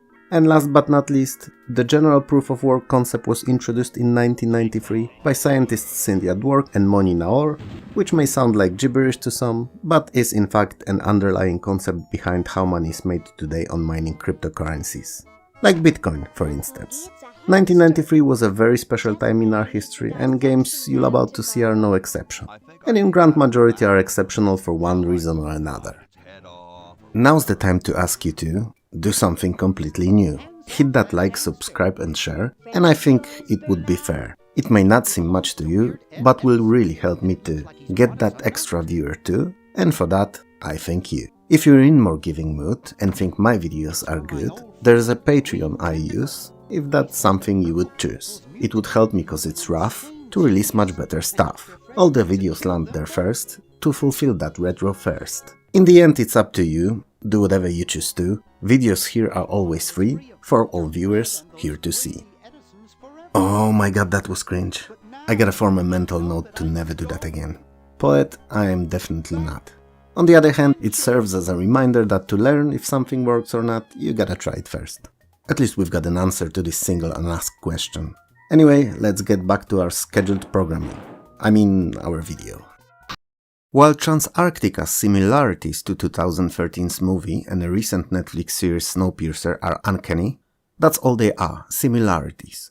As the game is based on a French graphic novel and movie/series are based on also French but both by completely different authors.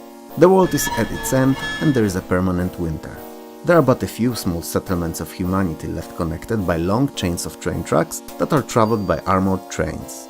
Transarctica is an action-adventure strategy in which you're in control of said vehicle on a quest to leave Eurasia and find a better place to settle. So in those harsh times you're chasing the proverbial sun. The game plays out in two modes, exploration and combat. In first you travel between the settlements, exchanging gathered coal and gold for fuel, upgrading your train and searching for clues for your quest. In combat mode you're playing in real time, fighting against enemy trains going on parallel track to yours. These encounters start taking quite a bit of time after a while, so be prepared that it's not a short game for an afternoon. Unless you fail by losing a vital wagon. Then it is. Betrayal at Krondor is a fantasy role-playing in a large 3D world experienced from first-person perspective during traversal. Dark Elf renegade Gorath wants to warn people of Krondor of an upcoming Dark Elf invasion, and he meets young magician Owen, who decides to accompany him to Krondor. This is where you take control of both heroes. Betrayal at Krondor is unusual when compared to other RPGs of the time, as it only features two classes, fighters and magicians. First use swords or crossbows, and second staves and can cast spells. And all characters are described with 4 stats: health, strength, speed and stamina. Stamina working as a driving force used for weapon attacks and magic. They also have numerous combat and non-combat skills that are increased with usage. Combat is turn-based and takes place on a grid screen. It is also quite challenging, especially in the beginning of your adventure, so keep that in mind. Graphics are digitized and all characters featured are in costumes wearing wigs and makeup. It's probably unintentional, but even back then I thought of them looking more hilarious rather than serious. But that's me. What's unquestionable about Betrayal at Krondor though, is its storyline's quality, which is great, written by best-selling fantasy author Raymond Feist. So if you know his work and are also a fan of RPGs, you're in hell of a time here. I love post-apocalyptic games. I don't know why, but I do. Perhaps it's the romantic idea of surviving what should not be survivable against all odds, or odd mixture of 50s aesthetic and sci-fi that Fallout games popularized in their view of the catastrophe. It's hard to tell, but back when Burn Time was released, neither of the Fallout games were a reality yet. And I sort of missed Burn Time. I'm not sure if I skipped it intentionally, or if I just couldn't get my hands on it. But I didn't play it back then. And it's a pity, cause it's a very unique strategy game with some basic RPG elements. It takes place at the end of civilization as we know it, and you're in charge of conquering remaining habitable areas and securing survival of your people. So you have to secure food and water sources, and protect your settlements. And as an added bonus, Burn Time could also be played in multiplayer, which made it even better. Especially because most of those older unusual strategies tend to stick to a single player mode. Buzz Aldrin's Race into Space is precisely just that, a race into space simulator. It portrays the USA versus USSR's 1960s competition for being the first to land on our natural satellite. You can play as either of the sides, and lead all conceivable space missions, from suborbital launches through orbital and planetary flybys to lunar passes and landings, among many others. You're responsible for research and utilization of new hardware, and you will plan, schedule and execute numerous space missions, successfully or otherwise. There's over 140 different astronauts and cosmonauts to choose from to form your best crew for the mission. If the opposing space programs will take a lead and you're lagging behind, you can always turn towards riskier time-cutting measures, like forgoing on some crucial test missions or recruiting untrained astronauts. All that to be the first, to win. As history has taught us, apart from technological progress that was passed on from space tech to day-to-day life, there wasn't much more we've gained from the space race. One way or another, it was an important time in history, and having to relive it on your PC is very enjoyable indeed, even if extremely difficult. In my not-so-humble opinion, Cannon Fodder is Sensible Software's best game. Even better than their series of soccer games, and one of the best arcade titles of the 16-bit era. It's a top-down shooter fully controlled by mouse, and I gotta say that it's perfect, ergonomic and easy to comprehend, even for someone who's not familiar with games. Staple sensible graphics are a core of presentation here, with few pixel in size, perfectly animated soldiers that you lead, and various numerous enemies that they'll face. The game in essence has you commanding a unit of up to 5 soldiers against enemy forces in 24 different missions divided into 72 smaller phases. They range in objectives like killing all enemy units or destroying all their buildings, which coincidentally are also where those enemies spawn. And at your disposal, aside from regular guns, you have grenades, rockets, and in some missions different vehicles. It's one of the most fun and easy to get into games of the first half of the 90s. Easily in my top 10 overall, even if this PC outing is missing amazing Amiga's introduction. Captain Dynamo is a vertically scrolling platformer. It has 12 levels, and your goal in each of these is to get to the exit while collecting as many diamonds as possible. It is however much easier said than done, as Captain Dynamo is a very difficult game, and other than the first 2-3, the remaining levels pose a rather serious challenge. The fact that you only have 3 lives and no continues, and that the game is filled with one-hit, one-kill spike traps, is a huge contributor to that. Captain Dynamo is a pretty fun game that could have been much better if only difficulty scaling was more linear, and a bit more forgiving. Coaster has a very original design. It's difficult to categorize because I'm not entirely sure that it's a game at all. In short, you have to design roller coasters and then ride them with 6 other park goers, who then in turn rate your coaster according to their preferences. There are a lot of track types to choose from, including exciting loops, sharp curves and corkscrews. So you'll be able to design your dream coasters to your heart's content. If you're into such gameplay formula, that is. For me, Coaster is a 10-minute game that holds my attention for a very short while, after which I move to other, more engaging and varied titles. But if you liked Stunt Island from a previous year's video, chances are you'll like Coaster too.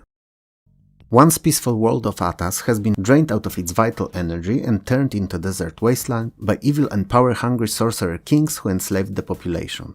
One of them, Drudge, pits his slaves in fight against each other and monsters in the arena for his amusement.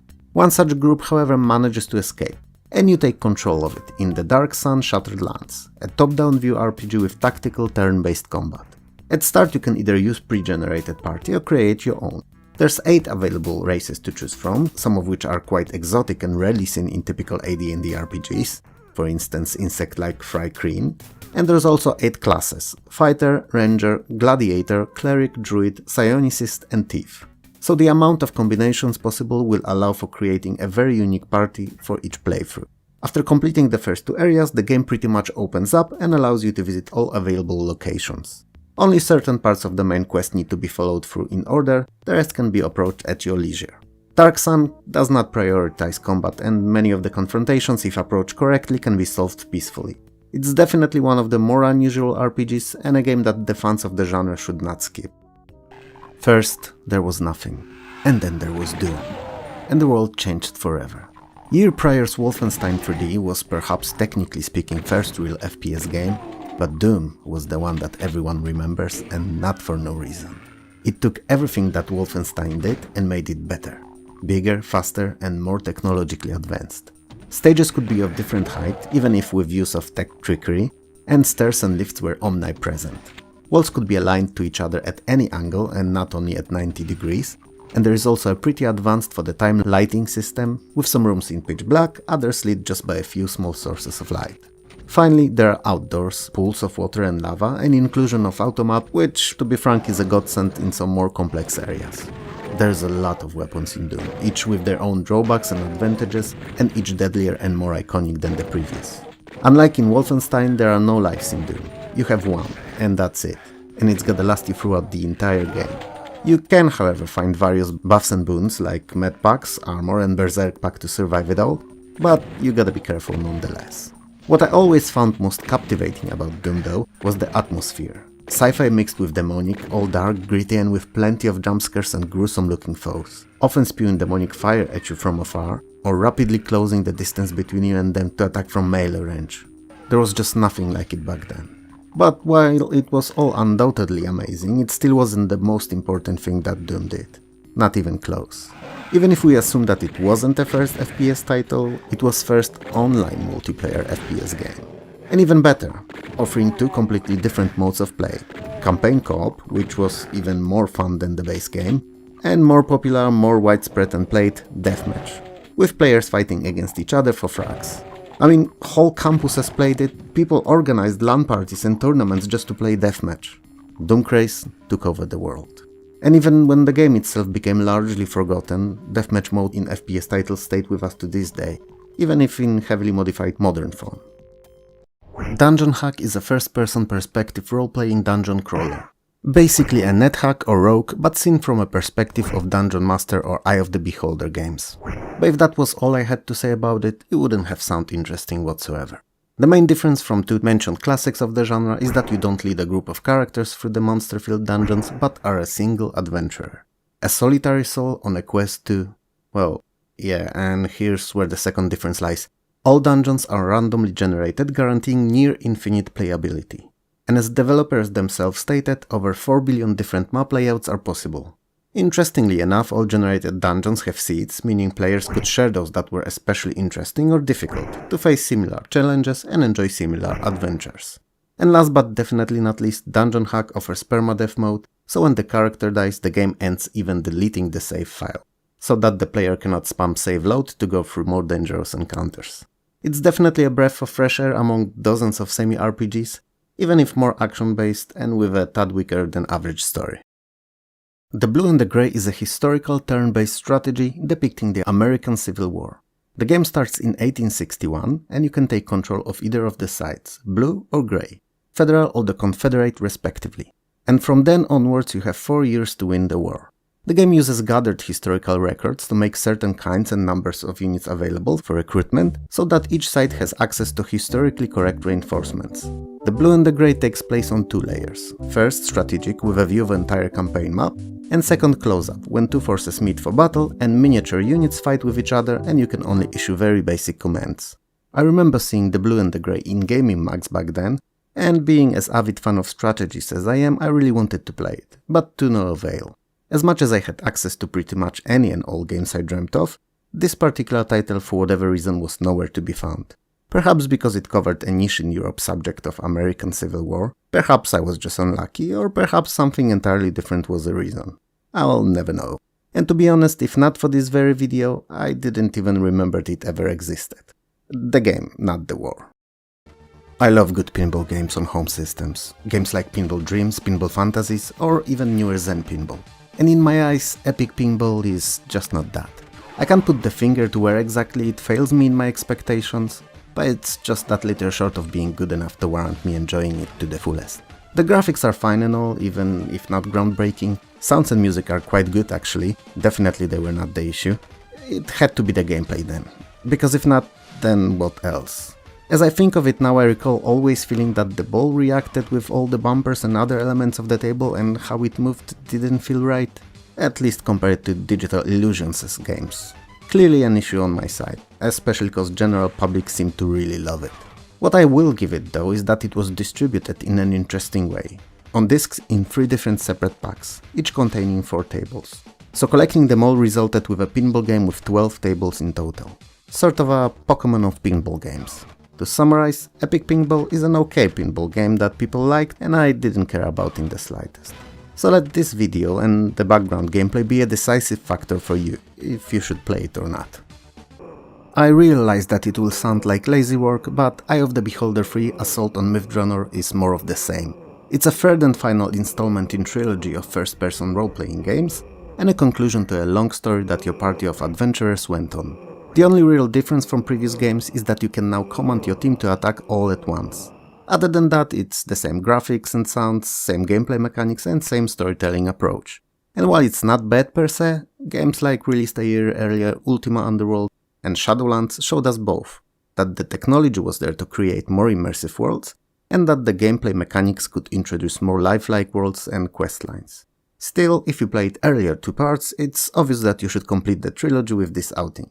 If you didn't, then there were other, better titles to play in 1993. Someone once said that each and every next game in the Legend of Kyrandia series was better than the previous. And you know what? I think they may have been right. Even if not much better. That said, the games are pretty amazing, so there wasn't much to improve on anyway. In this second outing, in the trilogy of point-and-click adventure games, you play as a young sorceress, Xanthia. And you have to stop the Legend of Kyrandia from disappearing, and apparently the party responsible for that is in possession of a giant titular hand. Hand of Fate is using same as previous title engine, that puts the gameplay on the forefront and does not convolute the interaction with numerous singular commands that you can issue like in most other adventure titles, but instead you can interact with characters and objects just by clicking on them. And because of that, it's easier to feel as if you were a part of the story, rather than the disconnected being looking from outside and controlling it. I don't think that any classic adventure games could compare to LucasArts' Monkey Island series, but Legend of Kyrandia games were really not that far off. Fantasy Empires is a AD&D strategy wargame with some light RPG elements. You're a ruler of a kingdom and you have to take over all other neighboring ones using magic, warfare or strategic planning. So you'll partake in international politics, you'll form alliances, spy on your opponents and wage war. You'll have to carefully manage all available resources as you'll have several different structures to build that will allow you to hire various units. You'll send armies to battle or train heroes who then can be sent questing in your name. Even though I'm not a big fan of real-time combat in which all battles are played out here, luckily they're not overly hectic, so even a turn-based lover with two left hands like myself can appreciate a game of Fantasy Empires. It's an unusual title and one definitely worth checking out, even if completing a game unfortunately requires capturing or other areas on the map, which can become tiresome easily. While Fields of Glory is based on a tabletop game, its computer adaptation is played in real time and is a strategy wargame set in Napoleonic times. And you get to reenact 4 famous historical battles and 2 hypothetical ones. The 4 historical battles are based on factual data gathered from historical notes and henceforth unit composition and location of this is realistic. And to some degree could be used to actually simulate real outcome of this if different tactics were applied. Granted, I didn't play Fields of Glory as much as I should perhaps, but I'm not big on strategies that have real-time combat. What's worth mentioning though is Fields of Glory strikes uncanny resemblance to modern Total War games. Fire and Ice was never my favorite platformer, despite that it's still easily one of the best on PC. Technically speaking, it's very impressive, mixing and matching colors in such a way that they enchant you to thinking that there's many more than there actually are. And using big, butter-smoothy animated sprites makes for a very good looking game. Your goal in each level is to find broken into several pieces key, the level exit door, and then unlock it with that key. Pieces are dropped by defeating enemies, so you'll be hunting them in each stage. The main weapon at your disposal is Cool Coyote's Ice Cold Spit that does no damage but temporarily freezes monsters. You defeat them with touch while they're in this frozen state, so you could say that your weapon is quote-unquote bad touch. Oh, what a bad pun that is. Anyway, the levels are quite varied and the game is generally fun, short of bit slippery for the lack of a better word controls. At least that's how I perceived them, even now 30 odd years later. I'm not sure if it was same everywhere, but where I grew up there was a common urban myth that Flashback was a sequel to Another World, which as we know very well now is not the case. Sure, both games have the same developer and similar fluid style with numerous animated sequences and incredible intros, but that's about it. They are separate entities. Flashback is a cinematic action platformer set in futuristic, often cyberpunkish feeling environments, and it's best known for its atmosphere and lifelike character animations. It didn't hurt that it plays pretty good either. The level design, however, is its most prominent feature. All the enemy placement and puzzles require careful route planning and most importantly strategic approach. Running in willy-nilly guns blazing rarely ends up being successful outside of first couple of levels maybe. Flashback is a timeless classic that was ported to nearly all systems available at the time, and to many more current ones too in the last few years. And we've finally arrived at the game that is probably my most favorite out of all games of the 16-bit era, Frontier Elite 2. On one hand we've got a universe worth of gameplay, thousands upon thousands of star systems, each with different planetary bodies, numerous bases on both planets and around them in the form of space stations, Dozens of differently spec'd ships with hundreds of upgrades and commodities to trade, mine and steal, factions, missions, ranks and a rumor of a hostile alien race. Set in an open-ended gameplay where there's no real hard-coded and game-ending objective, and you can just carry on living your spaceman life indefinitely. Be it as a pirate, trader, working for the army or government, or just as an explorer of the unknown. Going where no man has gone before. And all that in a true 3D graphics. That's perhaps nothing to write home about now, but in the early 90s, especially given the scope of the universe, was stunning. It's a space opera's lover's wet dream. Despite my genuine love for the game, it's a tough one to recommend. As not everyone likes games with no set objective, no milestones justifying the gameplay and signifying progress, and no real reason to carry on. It's a title where you can literally just kick back and live in a futuristic dystopian universe. Goblins 3 is arguably the best out of all Goblins point-and-click adventure games. Same as in previous titles, most puzzles are not necessarily based on logic or expectations that you'd have for real-life occurrences, but it's not important, as fun comes from exploration of different interactions between characters and objects, and an overarching story that is sort of continuation of the one from Goblins 2. It's obviously full of quirky and often unrealistic humor, and an absolute joy to behold and lose yourself in. Hired Guns is a role-playing / dungeon crawling game set in the future of 2712. Where you control 4 mercenaries out of pool of available 12. All of them have their own viewpoints and can either be commanded by you, or by up to 4 different players all at once on a single system. And your mission is to destroy all illegally bioengineered creatures on an aptly named planet, Graveyard. You can do so by finding and using 4 fusion power core rings in a field called Generators. The game is played in full 3D and enemies have complete freedom of movement. Meaning if they want to, they can chase your team throughout the entire game, even changing floor levels as you do. Admittedly, I haven't played Hired Guns as much as I should, and that's one on me, but what I did so and read in others' reviews confirms its nearly cult classic status. And it's definitely a title worth trying by all fans of dungeon crawling RPGs. When I'll say that Whole Classic Card Games is just that, series of 8 classic card games, I'm sure many of you will skip to the next position on this list. And I understand that, as not everyone likes card games. But those that do are in for a treat. Cause while there's not much technically speaking that can be done to reinvent the rules of these, the choice of titles and presentation is top notch, so playing Whole Classic is a blast. The games on choice are Bridge, Euchre, Old Maid, Gin Rummy, Hearts, Cribbage, Crazy Eights and Klondike. And while Whole Classic is exclusively single player, you can measure yourself against the CPU playing versus either old-timey stylized characters or Sierra's own heroes from their other games. Whole had a Windows version released the very same year too, and if you have a choice, I'd recommend that one, but since we're in a DOS-centric video, the one I talk about here is virtually identical, just running under DOS. Inca 2 Nations of Immortality is a part space shooter, part point-and-click adventure, and part FMV bonanza. And yeah, I realized that nothing I just said makes any sense. So let me try to explain. Inca Empire, after they left Earth, is now set in space. And the game is very linear, story-wise at least, Wing Commander-like space shooter with some very basic point-and-click adventure elements, filled with numerous and, quite good for the time, FMV cutscenes. Shooting sections are not overly difficult, even if sometimes abruptly interrupted by set cutscenes. And adventure bits allow for trying to use any and all items in your inventory to solve puzzles, so you're unlikely to ever be stopped in your progress. But I suppose that's how Inca 2 has been designed from ground up. Not as a difficult game, but more like an interactive experience that you get to take part in from start to finish. It's a unique and genuinely fun, even if not too deep title from the time when everyone thought that FMV will be future of gaming. And oh boy, were they in for a surprise in just a few years, right? Innocent Until Caught is a point-and-click adventure taking place in space in year 2171. And you're Jack T. Ladd, a space thief who's been finally ambushed by the tax office and is ordered to pay his overdue taxes or face the consequences, which in the future happen to be death. Quite drastic, but given where our world seems to be going now, this may be what we'll be facing in our future too.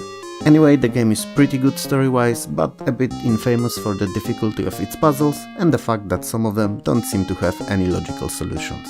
If you're a hardcore fan of adventure titles, this one's definitely not something you'll want to skip, otherwise there are easier games out there. Isher 2 Messengers of Doom is a first-person perspective role-playing game and a second title in Silmarill's Isher trilogy. It takes place on a series of islands, each offering different landscape and scenery, which was a fresh approach as compared to previous titles Forest and Dungeons. Your task is to defeat the evil sorceress Shandar, and you can do it either with a group of new adventurers or with a team imported from the first issue. The game offers a working day-night cycle with all that it entails, meaning shops won't be open during the nighttime, and opposed to that, nightclub will not be accessible during daylight.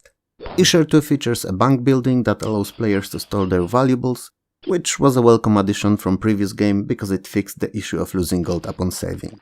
A sort of design flaw with the first title. Even though Issue games never gained as huge following as Dungeon Master or Eye of the Beholder series did, they were universally loved by players, and the second outing is generally considered to be the best out of all three. James Bond 2 codename Robocop is considered by many as the best title in the whole trilogy. The game starts directly after First ended. Evil Doctor maybe escaped the North Pole and took over the Santa's workshop, capturing his helpers, penguins, and you have to save them. The game consists of 50 levels. After every 2 of these you can challenge stronger enemies in the form of guardians. James Bond has his special robotic suit at his disposal, and it gives him superfish strength, agility and ability to stretch to unbelievable length, which is helpful in traversal and combat encounters with enemies.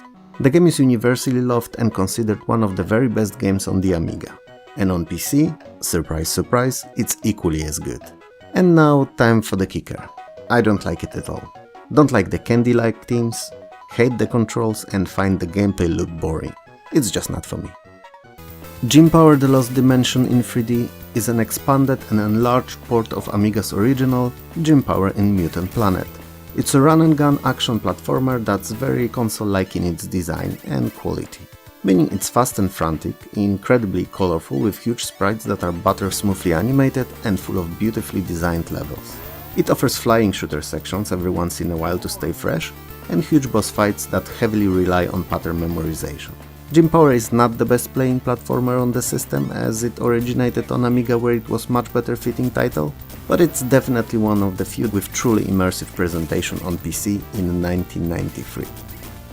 Jurassic Park is a fun action game based on a movie of the same title, and a rare example of a good game that originated from a movie. It doesn't follow the plot of it scene by scene, but is an excellent and very playable tie-in. You're Dr. Alan Grant, a world-renowned paleontologist, and you have to find Tim and Lex, 2 kids who are lost on the island where the park is located after dinosaurs broke free and ran rampage. Jurassic Park is played from 2 perspectives. Top-down, where similarly to, let's say, Chaos Engine, you run around shooting dinos and solving simple puzzles, and first-person, where you play same as you would have in any other simple FPS. While Jurassic Park may be considered a bit tough, if you give it enough time and patience, it ends up being quite an entertaining title. Lens of Lore: The Throne of Chaos is a real-time first-person dungeon-crawling role-playing, and a nigh flawless game, perfectly balancing role-playing mechanics with gameplay, storytelling and very accessible controls. You're a hero who, by request of King Richard of Gladstone, have to find and defeat evil shape-shifting sorceress Scotia. Dungeon crawling and combat is pretty much identical to that of Eye of the Beholder series of games, which frankly is not bad, as they are solid and fun titles. Leveling up in Lens of Lore has been heavily streamlined, however, and is semi-automatic, with skills raising with use, or rather with killing of enemies, and falling into one of 3 categories: fighting, magic and rogue. In the course of your adventure you'll be able to add 2 other characters to your party for a total of 3, and you can freely equip them with weapons and armor as you see fit. CD release featured full speech, and Patrick Stewart voiced King Richard, which, you know, is always something worth mentioning, as the man is the legend. Lemmings to the Tribes was more differently themed worlds, more abilities that could be given to those tiny creatures, and finally more levels that were also more difficult than in original. And while it was the Lemmings game I spent most time with, especially because of a very fun practice mode, it's also one that I couldn't get as far as in the others. The amount of different and not always easily applicable abilities just made the game a bit too convoluted and unnecessarily challenging. Don't get me wrong, I don't mind the challenge, but as long as all the mechanics are easily understandable and the difficulty progress is steady and not jumpy between the consecutive levels. But perhaps it's just me failing as a gamer, and everyone else fared much farther in Lemmings too.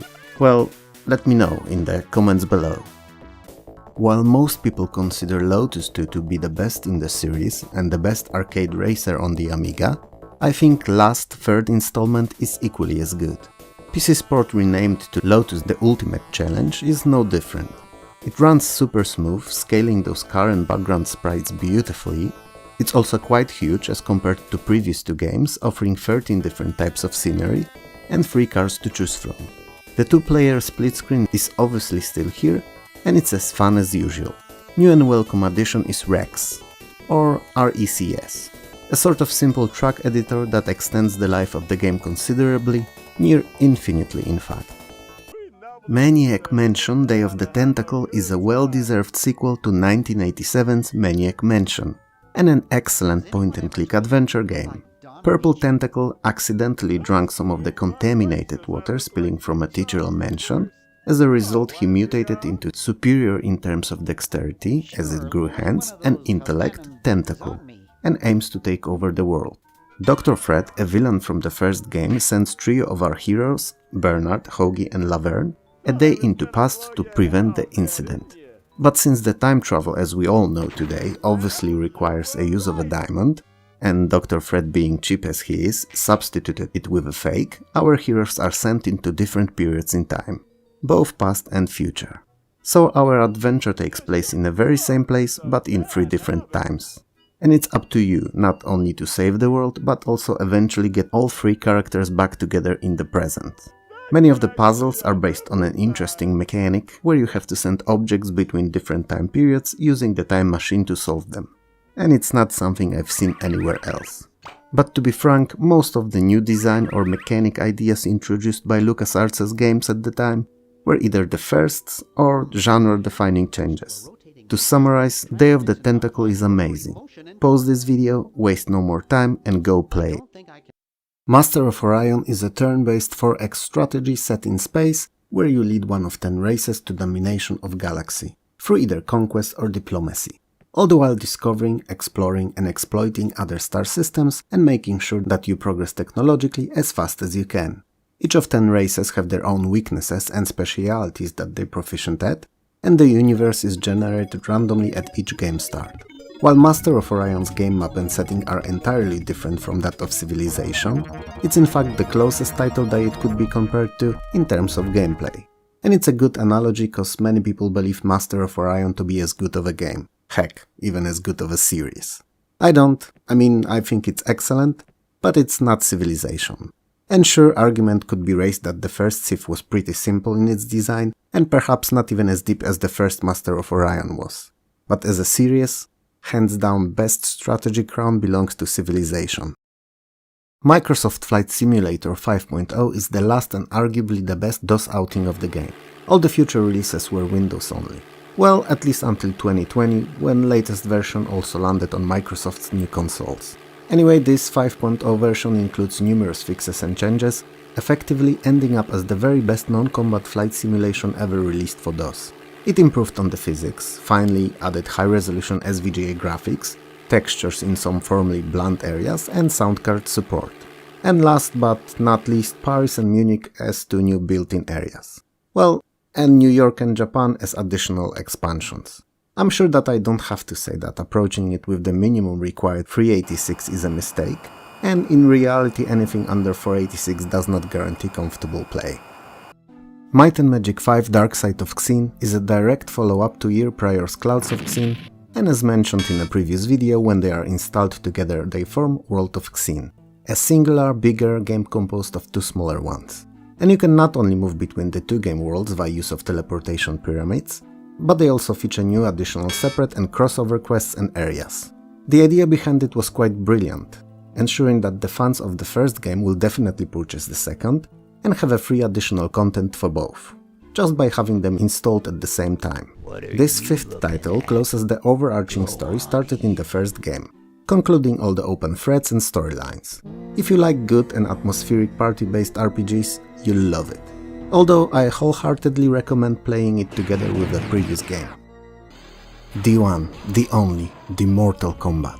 Oh my days, where to start? Test your might. Flawless victory, fatality. And finish him. Oh boy, that was cringe. But whatever, these were the sounds heard in arcades all throughout the world, louder than anything else around them. And eventually, a year later, after its original 1992's arcade release, we got to hear those at home when Mortal Kombat released on most modern at the time systems. So we've got the infamous bloodless SNES version, very decent and not devoid of gore but bland looking Genesis one, and an unexpectedly playable Amiga's outing. Also a DOS release. And oh boy, was it clear from a get-go that it was the ultimate version to play at home. It looked amazing, with all the digitized actors beautifully animated in all their bloody glory. I mean, if you haven't had an arcade cabinet standing next to it to compare, you'd swear that it looked as good as original did. It sounded great too, with all the expected shouts, grunts, screams and punch and kick noises. Music, even though MIDI based only, was a very faithful, atmospheric and memorable rendition. While excellent presentation is no doubt important, it's rarely what makes or breaks the game. It's the gameplay that's the most important, and I'm happy to let you know that Mortal Kombat rocked. All characters, all special moves and violent finishers in form of fatalities are included, and are as good as ever. I firmly believe that in the early 90s Mortal Kombat was the only series that could ever realistically endanger Street Fighter's claim for the crown of best all-around versus fighting game. And coincidentally, it was also the game that, along with Snatcher on Genesis, sparked movement that created ESRB, pushing for larger content control in gaming and standardization of ratings, effectively confirming that games were medium S, if not more important, than movies were. Oh, I completely forgot about the story and to tell you what Mortal Kombat actually was. Must not be my best day, it seems, but I just assumed everyone knew. Anyway, Mortal Kombat is a versus fighting game in which you can either fight against a friend or in a sorta campaign/story mode against the CPU, in series of increasingly more difficult fights with an occasional test of might in the form of karate chop breaking of different objects, starting with wooden planks all the way to the diamond brick. Story is a cliché, but every 50 years or so there's a tournament between Earth's and Outworld's best fighters, and whichever side wins 10 of these in succession gains control of the other. Earthrealm lost 9 times, so it's up to you to prevent the end of the world as we know it. The end. Network Q-Rack Rally is a first in the Rally Championship series of racing simulation games held annually in Britain. It's also a first non-arcade or top-down racer that I played a lot of. One notable summer over one sunny week, I've seen none of the outside and completed the game probably a few good times in a row. Q-Rack Rally features 35 authentic stages, multiple road surfaces, weather conditions, and even though it may seem simplistic design-wise by today's standards, it was a real fun experience then and there. Much better games, some in the same series, have came out since, so I wouldn't recommend it over others, but for 1993, Q-Rack Rally was the best that there was. Fury of the Fairies is an absolute gem. It's one of the most, if not the most, ambitiously designed and well thought out platformers. To simply put, you in charge of 4 differently colored fairy characters, each with unique skill set. The red one can chew basically through anything, biting all the walls, floors and anything else on his way. The yellow one can shoot basic and charge shot, both quite useful in offense against hordes of cutesy enemies, and more importantly in certain puzzles alike. Blue Fairy can swim, dive and shoot bubbles. And last but definitely not least, the Spider Pig. I mean the Green Fairy. He has a grapple and a line. And ladies and gentlemen, he works these two like a champ, crossing over large stretches of spiky obstacles, going where no other fairy went before, and pulling things that could, well, at least in this game, only be pulled via line. All in all, you've got to utilize all these skills to complete increasingly more difficult levels in variously themed worlds. Each and every stage is a little puzzle, in latter areas requiring sharp thinking and often godlike dexterity all at the same time, but having worked out when and how to use every one of these little colorful rascals is really rewarding. And a cherry on top of this already sweet cake of a game are bonus areas hidden in every single level. At times even nested within each other, like some kind of crazy coins-filled Russian nesting dolls. Best of all, difficulty growth in Fury of the Fairies is very gradual, allowing player to learn all the tropes before being dropped in deep water. That said, make no mistake misjudging the title for what it is. As I mentioned earlier, it's very much a game of skills as much as a game of wits. Easy to get into and devilishly hard to master. You can learn more about it in a complete review video of it that I have on my channel.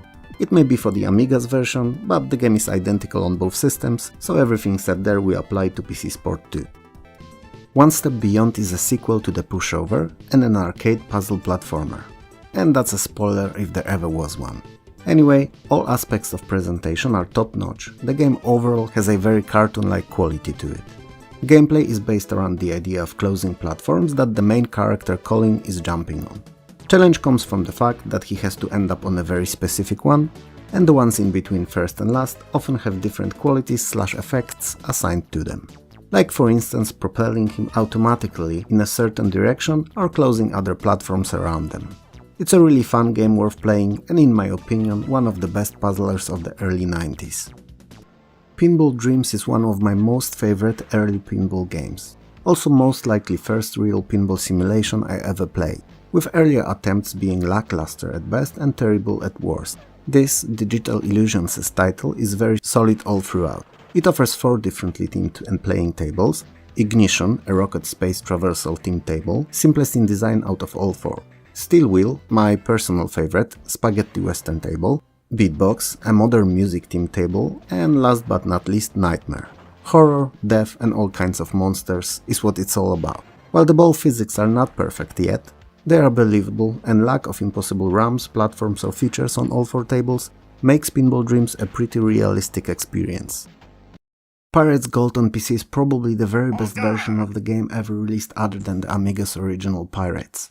It even superseded Amiga's Gold version as it removed annoying and gameflow interrupting requirement of walking around the town to enter various buildings. If I had to categorize it and put it in a labeled drawer corresponding to its genre, I'd say that I keep it in a few of these little drawers, a copy in each. It's an RPG as you play as a titular pirate captain to be precise, and as time goes by, you age, gain experience and better your skills while succumbing to debuffs that the age brings with it. Said experience and skills however are not based on numbers like in typical RPGs, but in you, in real life, getting better at the game and its mechanics. In the same time, it's also an adventure game where you can be a ship captain helping to conquer Caribbean for one of 4 European powers: English, Dutch, Spanish or French. You can look for your long-lost family members, hidden treasures and perform missions for governors of various islands. But also you can forfeit it all and just be a pirate, living off of sinking and plundering other ships, raiding outposts big and small, and capturing gold fleets or silver trains. So, and this may already be quite obvious, it's also a life simulation. A very specific life, but one nonetheless. If you haven't had the chance to experience it, don't worry about it, pause this video, grab your pirate, grab a barrel of best/strongest grog, and lock yourself away for the weekend to jump straight into this amazing swashbuckling adventure. If you'd like to know more about it, there is a whole separate video review of Pirates on this very channel. It tackles the standard Amiga version, but other than refreshing the graphics and adding the in-game map, PC Sport is identical content-wise. Prince of Persia 2: The Shadow and the Flame, much like its predecessor, is a cinematic action platformer. By use of magic, previous game's villain Evil Sultan Jafar turns our hero into a beggar, himself into a prince, and gets us thrown out of the castle. This time you have to travel to faraway lands to find a way to defeat nefarious Sultan. Same as in previous outing, you'll be mainly doing a lot of precision jumping and parkouring all over the levels, with some sword fighting in between. This time, however, combat can include more than one enemy at the same time, and additional enemies can even arrive mid-fight as reinforcements. Prince of Persia 2 is definitely a better looking title, but I wouldn't say it's a better game. It's fun, I'll give it that, even if the constantly running down timer is annoying as it ever was, but I think it's just a case of too much. Too much form and not enough new content. Brace yourself as I'm about to commit blasphemy. Princess Maker 2 is a Tamagotchi game. Granted, a really advanced, varied and extremely playable one, but Tamagotchi nonetheless. You remember Tamagotchi, right? Those little electronic egg-shaped keychain-sized toys that allowed for raising a chicken, Pokemon or any other creature from an egg by taking care of it and making sure that all its needs are appropriately met? So yeah, Princess Maker 2 is basically the same but much better. You're a father of a 10-year-old princess and over the course of the play that takes 8 in-game years, you're tasked with leading her into adulthood. Wow, that sounded surprisingly creepy. Anyway, you'll be deciding what her daily routine is, what her hobbies are and what and when she learns, how she reacts to other people that she meets, and you'll even go as far as to assign tasks for her to complete. And that just managed to sound even creepier, as if she was partly groomed, partly used as a slave workforce. Ugh. But don't let my inability to describe the game correctly fool you. You just have to give it a go yourself. Princess Maker 2 is a beast of a game. It's fun and engaging, it offers a lot of variety in gameplay, random events, and mini subquests to solve, often in the form of turn-based combat. And if you consider as much as 74 unique endings, the replayability is just unparalleled. Protostar War on the Frontier is an odd title. It's Star Control 2 mixed with Starflight and Elite. So it's a space exploration and combat with role-playing and strategy elements. Plot is most similar to that of Star Control 2. There's an evil and aggressive alien race Skeech that threatens to conquer Earth, and you're on a mission to find possible allies among other races to face them. So you'll be meeting various aliens, interacting with them via diplomacy, trade, and even combat. And along the way you'll also work on upgrading your ships and assembling the best crew possible. During the development process, the game was internally called Starflight 3 as it was aimed to be a sequel. But disagreements with the IP holder resulted in entirely differently called but spookily similar to previous title's game. Coincidence? I don't think so. Anyway, I've never played Protostar before, I just learned of its existence as I was preparing this video, so all I know is basically what I've read and seen on YouTube. That said, even if it's not a lot, it's plenty enough to warrant an interest on my site, and I'd definitely want to check it out more thoroughly at some point. Rags to Riches: The Financial Market Simulation is not a great game. Not that it's boring per se, but it doesn't do enough to warrant multiple playthroughs. It's an entertaining title for a game or two every couple of years or so, but not much more. Basically, as the name states, it's a financial market simulation. So you'll be trading stock, tracking their position, and growing your empire. In time you'll need to hire staff to keep checks on everything you're investing in, and help you run the circus. But if you do well, they'll be worth every penny. Interesting and fresh addition to a dry trading formula is ability to spend money on luxury goods. And since all your assets combined correspond to your net worth, and by extension of that your score, it's not money wasted if you just treat yourself to something shiny and new. As financial simulations go, Rags to Riches is not the worst, it's just not varied enough to encourage continuous playthroughs. By 1993 there weren't that many sport titles releasing on PC, so Reach Out for Gold, especially that it had pretty eye-pleasing presentation, was a fresh title for gamers that still cared for multidiscipline sports games. It offers 8 events to participate in: swimming, 100-meter sprint, long jump, javelin, archery, skeet shooting, boxing and kayaks. And they're a nice mix of button mashing with more technical challenges. So gamers of all skills should be able to enjoy it. If you've watched my 10 years of Amiga gaming series, you may have noticed Reach Out for Gold under a different name, Summer Olympics. But other than that small change, the games are identical. Sam & Max Hit the Road is LucasArts' beautifully looking and masterfully animated point-and-click adventure game. You're in control of Sam, a well-spoken and calm anthropomorphic dog, and indirectly Max, a hyperkinetic rabbit, a duo of private investigators on a mission from the Commissioner. To find missing from the circus Bruno the Bigfoot, who seems to have kidnapped the giraffe-necked girl Trixie. Sam can be controlled directly using set of simplified if compared to other LucasArts games icons, and Max appears in your inventory as an object so he can only be controlled indirectly by using said object where you want him to go and do something. It may sound overly complicated and convoluted, but it's actually pretty intuitive and fun. Hit the Road is incredibly playable, and I can imagine it being a good adventure game for those who don't care for them, as it's not too difficult, but in the same time not simplified to the point of being bland and boring. I wholeheartedly recommend it to anyone. Sengo Fighter is a versus fighting game set in China, in the Three Kingdoms era with characters based on the romance of the Three Kingdoms novel, and you can either play it as 1v1 fighter or in a story mode. First is self-explanatory, the latter allows you to pick 5 characters and then use them in series of fights with Evil Duke's forces to restore the land to its former glory. I may have simplified it here a little, but honestly, who cares about the story in a fighting game? Presentation in terms of both graphics and music is more than just solid, and is very Street Fighter-ish in design. Overall, Sengo Fighter is fun and very original title that unfortunately released in 1993. The same year Street Fighter 2 and Mortal Kombat came out for DOS, so it was doomed from day one. 7 Cities of Gold Commemorative Edition is a PC remake of a classic C64 strategy game. You take a role of a 15th century explorer for the Spanish Empire, setting sail for the New World to please the Spanish king and in the process earn some fame and gold for yourself. So you'll be discovering and claiming lands, you'll have an option to peacefully cooperate with the natives or straight up conquer them. And with a bit of luck you can even turn some of their villages into missions. The game can be played either on a real-life map of both Americas of the time, or randomly generated one for added variety for following playthroughs. Shadow President puts you in a role of POTUS straight after the fall of Berlin Wall in June 1st, 1990. And it's a very detailed, very data-heavy geopolitical simulation. So you'll be working on the Operation Desert Shield while you prepare Kuwait for invasion by Iraq, you'll help overthrow military dictators in both South America and Africa, and you'll also be taking care of your own country. You'll manage the budget, send aid to foreign countries, deal with diplomatic crises, and wage war if all other means of conflict resolution fail. On top of that, to stay in the office and carry on, you will have to get re-elected, as failure to do so results in an instant game over. And all that has to be made not only in line with the law, but also be accepted by a general populace. Otherwise, the Congress may try to impeach you, foreign governments may attempt to overthrow your reign, or even terrorist groups may try to assassinate you. There was just no other game like Shadow President in 1993 or before, aside maybe from Conflict, which, while fun, was not as deep. Come to think of it, off the top of my head I can't think of one even today. At least not one that would tackle the same subject in similar complexity.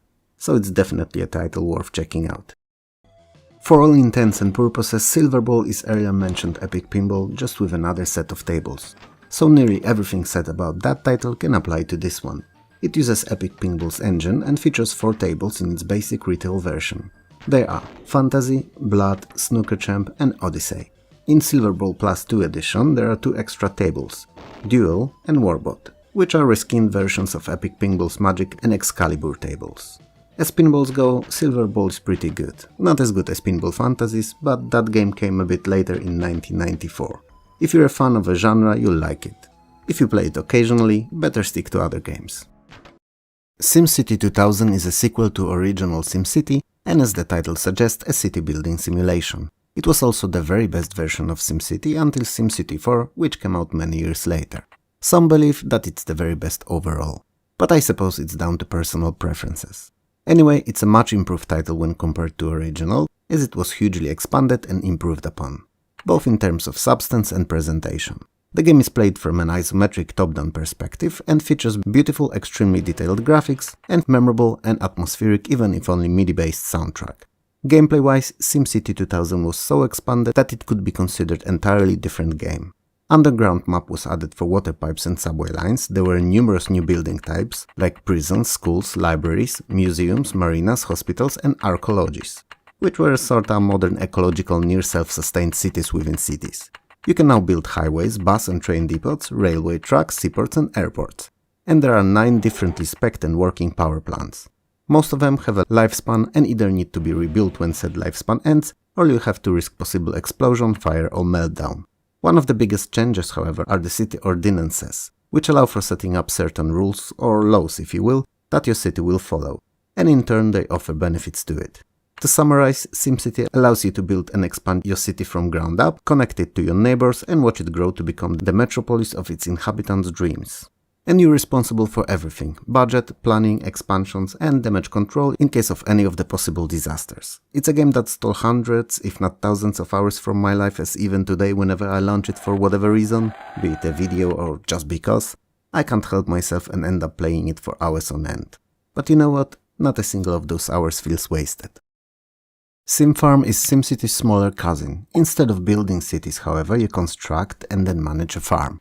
Difference may not seem too big in theory, but in practice it's gigantic.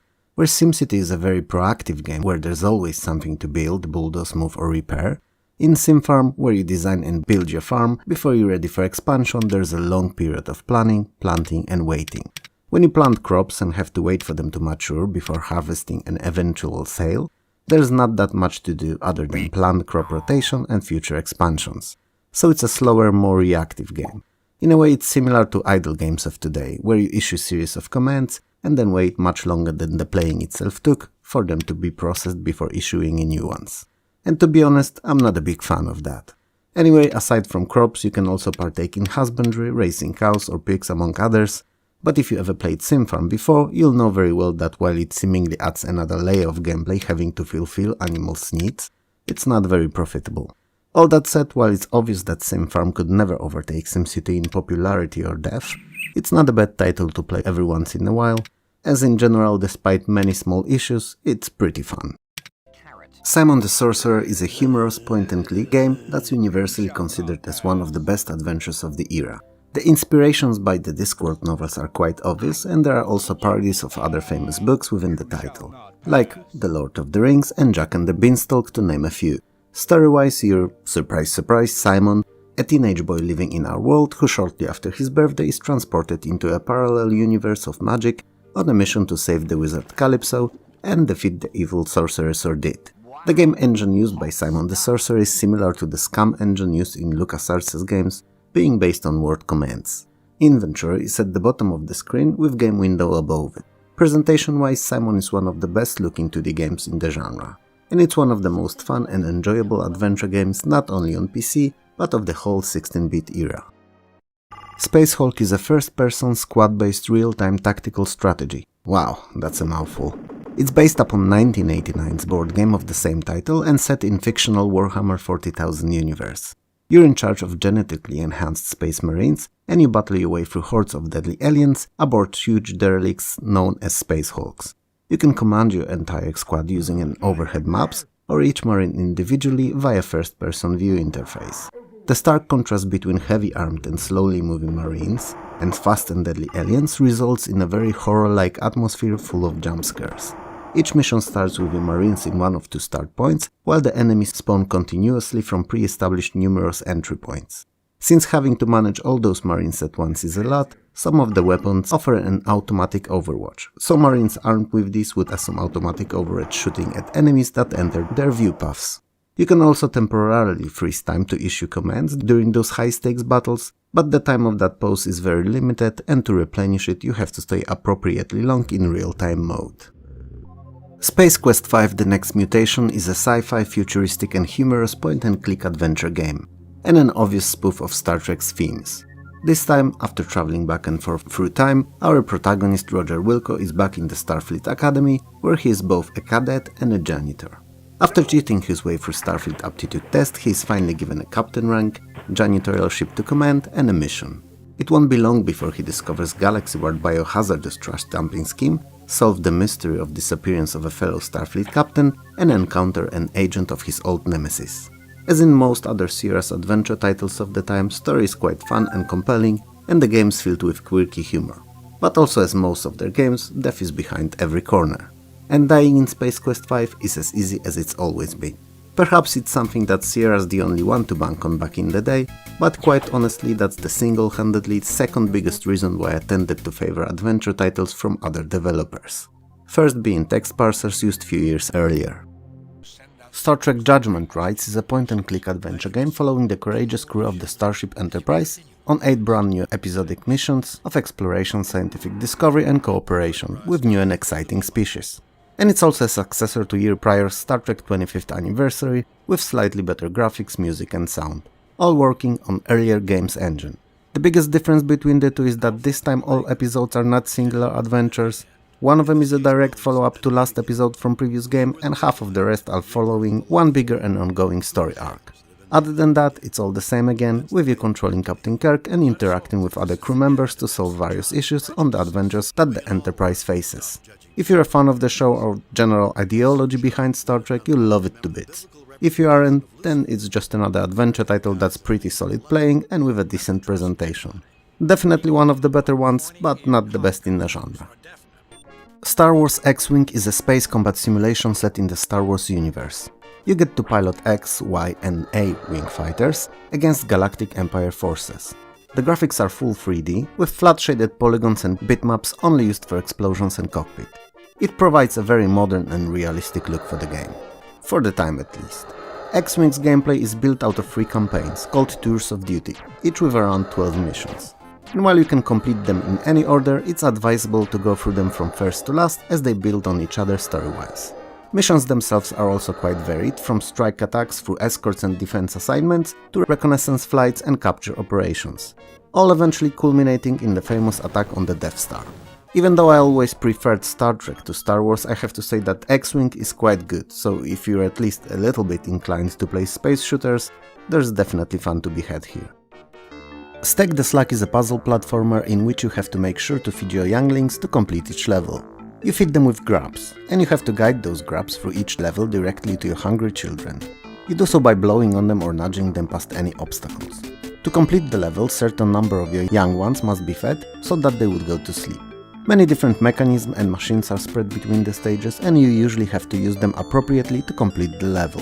While most of them see you walking or sliding to be precise on the floor, you can also move on the walls and even ceiling if needed. Stack the Slug is an interesting game that was released on basically all home systems that weren't consoles in 1992 and 1993, even 8-bit machines like Spectrum or Commodore 64. The one, the only, the undisputed king of versus fighting games in 1993. Street Fighter II The World Warrior. Oh, what a game it was. I've wasted probably months worth of allowance playing it in the arcades. And when eventually it was released for home systems, I quickly jumped on the idea and got it for my Amiga. And it was slow, lacked so many frames of animation it often felt like a slideshow, and generally ran pretty badly, but I played it to death nonetheless.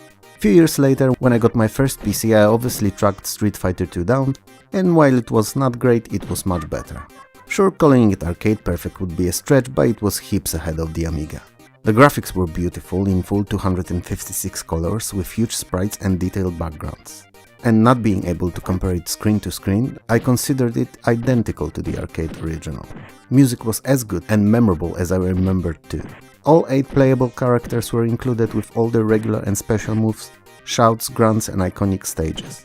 All 4 bosses that with later Turbo Edition would become playable were there too. Even the mid-fight barrel and car-destroying sections were ported to PC. It was a glorious outing. At least to my young eyes that by then haven't seen Street Fighter on any of the consoles of the time. I'm sure it's not difficult to guess that I've spent my fair share playing it on PC too, and while it was not the first time I played it at home, it was definitely the best. Well, at least until I saw it running buttery smooth on consoles. Strike Commander like Wing Commander is Chris Roberts' arcade simulation shooter. Sounds odd, I know, but hear me out. The game looks like a simulation, but plays like an arcade shooter, very similarly to aforementioned Wing Commander. Story-wise, for once you're not a soldier fighting for a particular nation, but a leader of a struggling group of mercenaries, so-called wildcats. You're based in Turkey, but your missions will take you pretty much to every corner of the world. Each completed mission nets you money that you use to finance your group.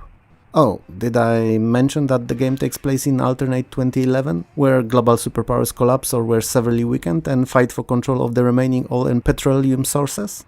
I didn't? Well, I guess I just did.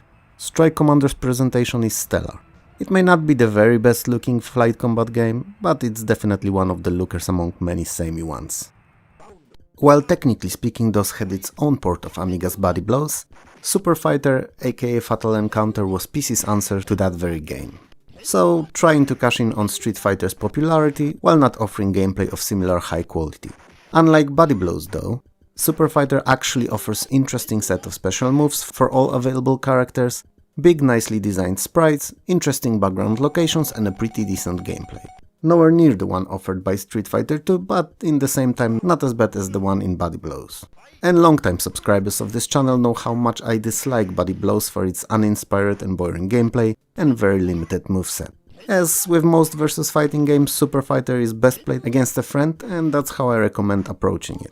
Not as a single player venture, but a way for a couple of friends to battle it out in an unusual heavy influence by the giant of the genre game.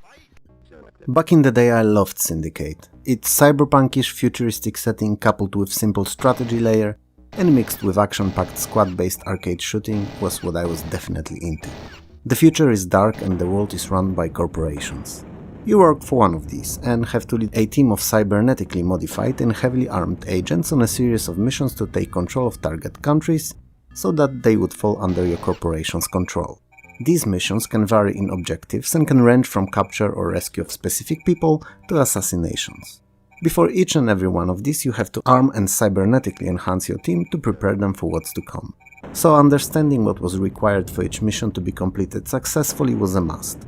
And properly gearing up made those challenges considerably easier. Syndicate was critically acclaimed and quickly became one of the most popular titles of 1993. I've spent disgusting number of hours playing it back then. But now, I honestly couldn't care less for it or its sequels. Funny how things change over time. Anyway, Syndicate is a pretty cool game that stole hearts of many geeks in the 90s, and to this day is remembered fondly by many. Was T2 the arcade game great? No, not at all. But it was good enough, and most importantly a port from the arcades. It's essentially Operation Wolf but in Terminator's clothing.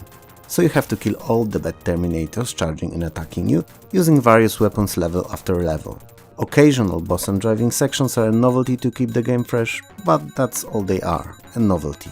T2 is not very inventive, but it looks and sounds pretty good, and if you like those kinds of shooters, there's quite a lot here to enjoy.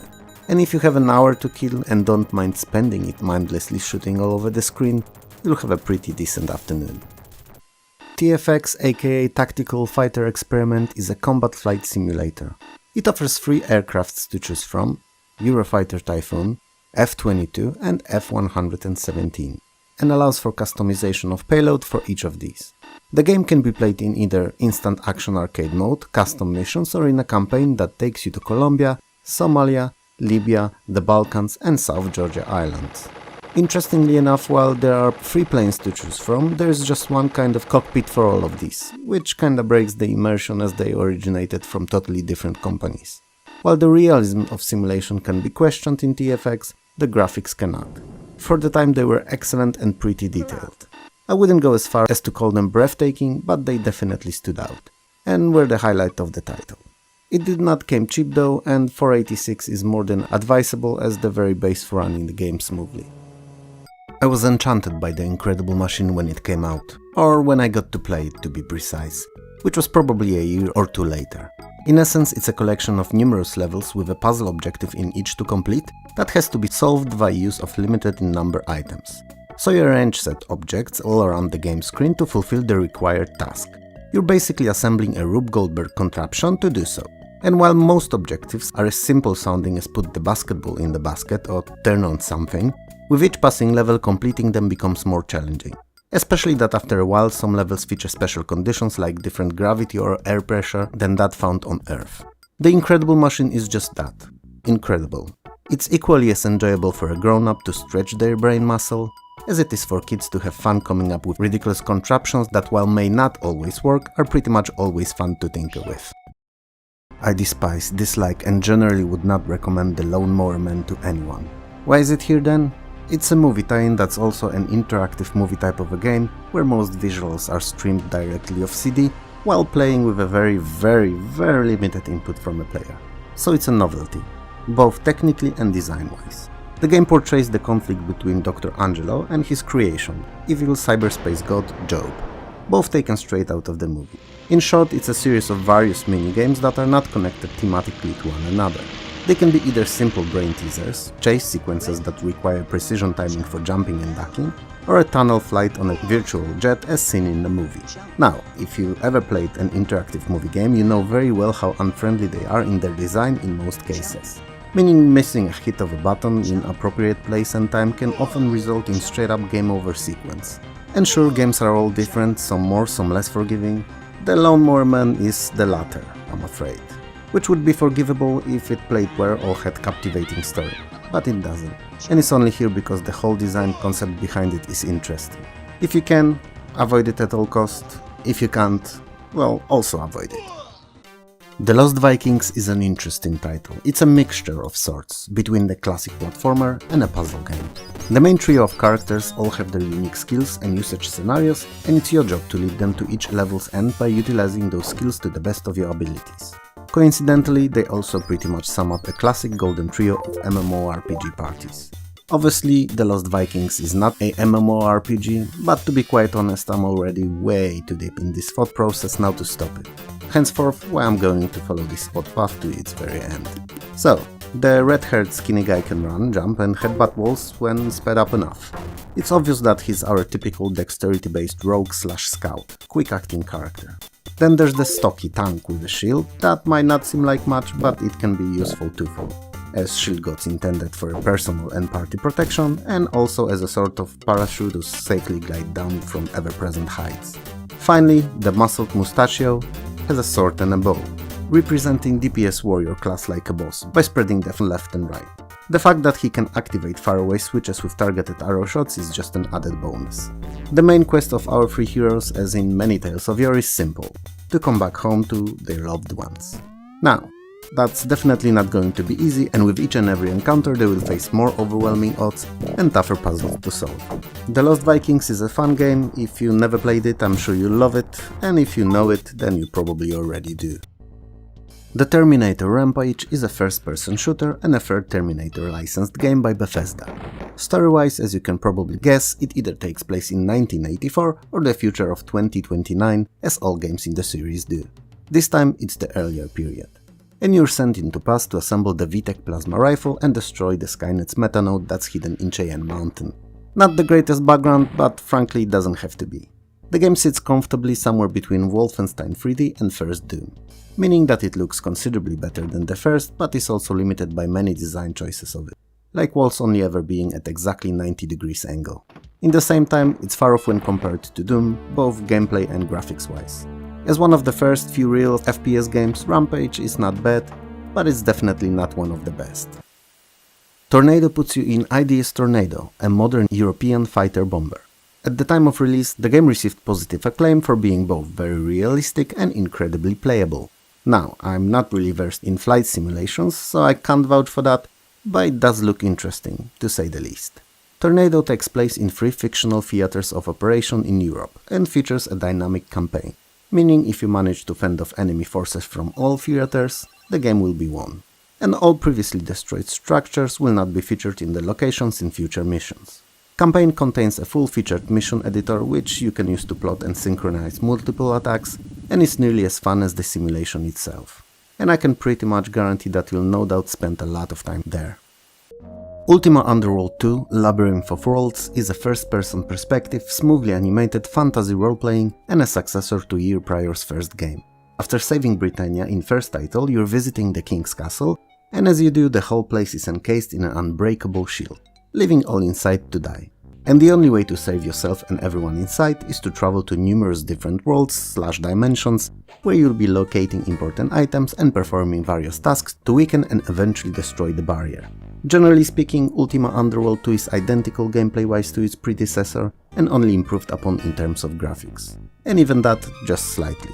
But that's not a bad thing, as the first game was very well received and more importantly fun to play. So what did not need fixing was not touched and henceforth left unbroken. The only gripe I have with it would probably be that you can only ever play a good character. So if you try to play a negative one and dispose of important NPCs, some quests may become broken and game can potentially end up being impossible to complete. On the other hand, Avatar was always a savior and an example of all virtues, so this choice would be out of character anyway. The events of Ultima 7 Part 2 Serpent Isle take place 18 months after those from a previous game and end up with a conclusion to this large 2-part storyline. The leader of Friendly Fellowship has disappeared and a map is found that points to the location of Serpent Isle, where Evil Guardian is still planning to destroy Britannia.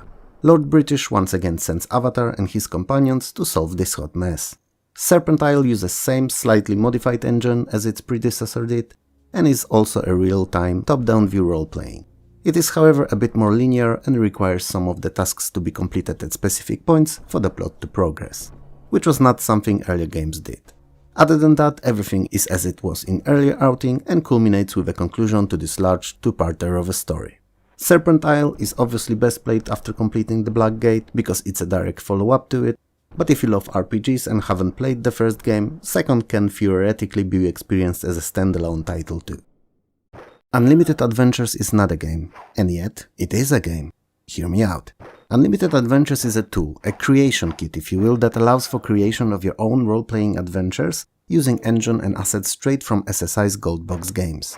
Mostly those based on Forgotten Realms though. While the basic program comes with everything that you'll ever need to create your own games running on the engine, you can edit and modify assets to add new graphics or enemies if you'd like. So you're not limited by what's included in the package, and your only limit is your own imagination. Unlimited Adventures comes with a built-in complete example game, Heirs to the Skull Crack, which can be used as a template for your own creations. Toasty! Warlords 2 is a successor to ever-popular Warlords and a game that we won't talk about in detail here today, because I plan to feature its superior version in 1995's episode. Warlords 2 Deluxe that included built-in map editor and 256 color support, making for virtually infinite replayability. So keep calm, more details are coming soon when we'll tackle the ultimate version of the game. Even though Wing Commander Privateer has an overarching plot, you can completely ignore it and play the game as is. So you can become a merchant, mercenary, smuggler, or even a pirate. It offers loads of missions to choose from to progress in whichever the life path you've chosen. Oh, I didn't tell you what it is yet though, did I? It's a futuristic space life simulation unlike Frontier, but on a much smaller scale and with a storyline. It features decently large universe of 64 star systems with their own planetary bodies, and while its universe may be dwarfed by close to 100 billion systems in Frontier, it's more than enough to secure hundreds if not thousands of hours of gameplay anyway. Privateer uses modified Wing Commander 2's engine, offering much more details and sharper visuals.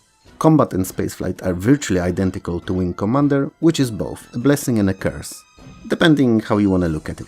Cause on one hand it's easy to get into and enjoyable, but on another it completely ignores any and all laws of physics. Now, I initially mentioned that the plot can be put aside, but if you ever decide to follow it anyway, it's really captivating and pretty good, so you'll have a lot of fun discovering all the intrigues and backstabbing that it features. Zargon is a fun side-scrolling action-adventure game. It features unusually creative enemies, weapon power-ups, and a lot of various locations to explore. It's divided into 3 smaller parts, volumes as it calls them, and in each you have a different task to complete. In first, you must destroy evil Zargon's main reactor, in second you're looking for secret chamber where Tiania's lair is hidden, and in last third you're to confront and defeat the Zargon himself. All in all, it's a very unique and charming game that even today is quite fun to dive into. Yojo is amazing. Yep, that's how I want to start it. Because it is. It's an action platformer with exploration-based 4-way scrolling levels, plenty of hidden secrets and a lot of paths, often with more than one way leading to the level's ending. It's an unusual design choice that rewards discovery and careful checking of all nooks and crannies. The game features many different kinds of enemies, many of them with unique characteristics and attack patterns, but you're not helpless. You can punch and kick, and what's more, use various scattered around the level weapons. If that wasn't enough, Yojo features both bosses and mini-bosses that you occasionally have to fight against, and in between the levels flying shoot-em-up sections. So you'll have no time to get bored here. While the graphics and sounds are exceptional, they are not the best feature of the game. What is by far the best part of Yojo is the simultaneous 2-player mode, which you may think is not something that's necessary in a platformer, and you're right, necessary it is not, but it works great. And if you have someone to play Yojo with, I recommend it, as it's much more fun than playing alone. Police Quest Open Season is the 4th installment in Sierra's point-and-click series of adventure games. This time you're John Curry, a homicide detective of LAPD, and you find your partner, Officer Bob Hickman, murdered in an alley in the southern part of the city. An 80-year-old boy has been murdered as well.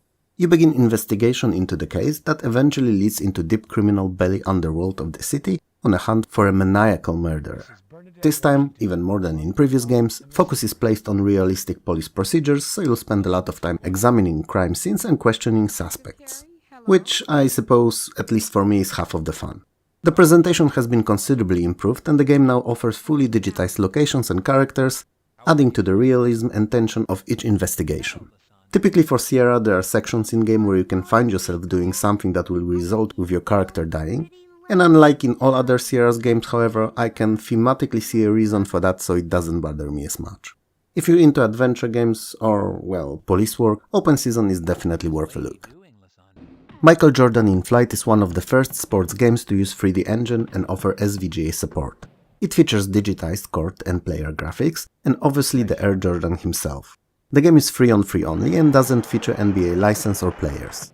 Camera follows the action constantly, zooming and panning all around. While for the time Michael Jordan in Flight looked groundbreaking with its photorealistic presentation, it's not a very good game.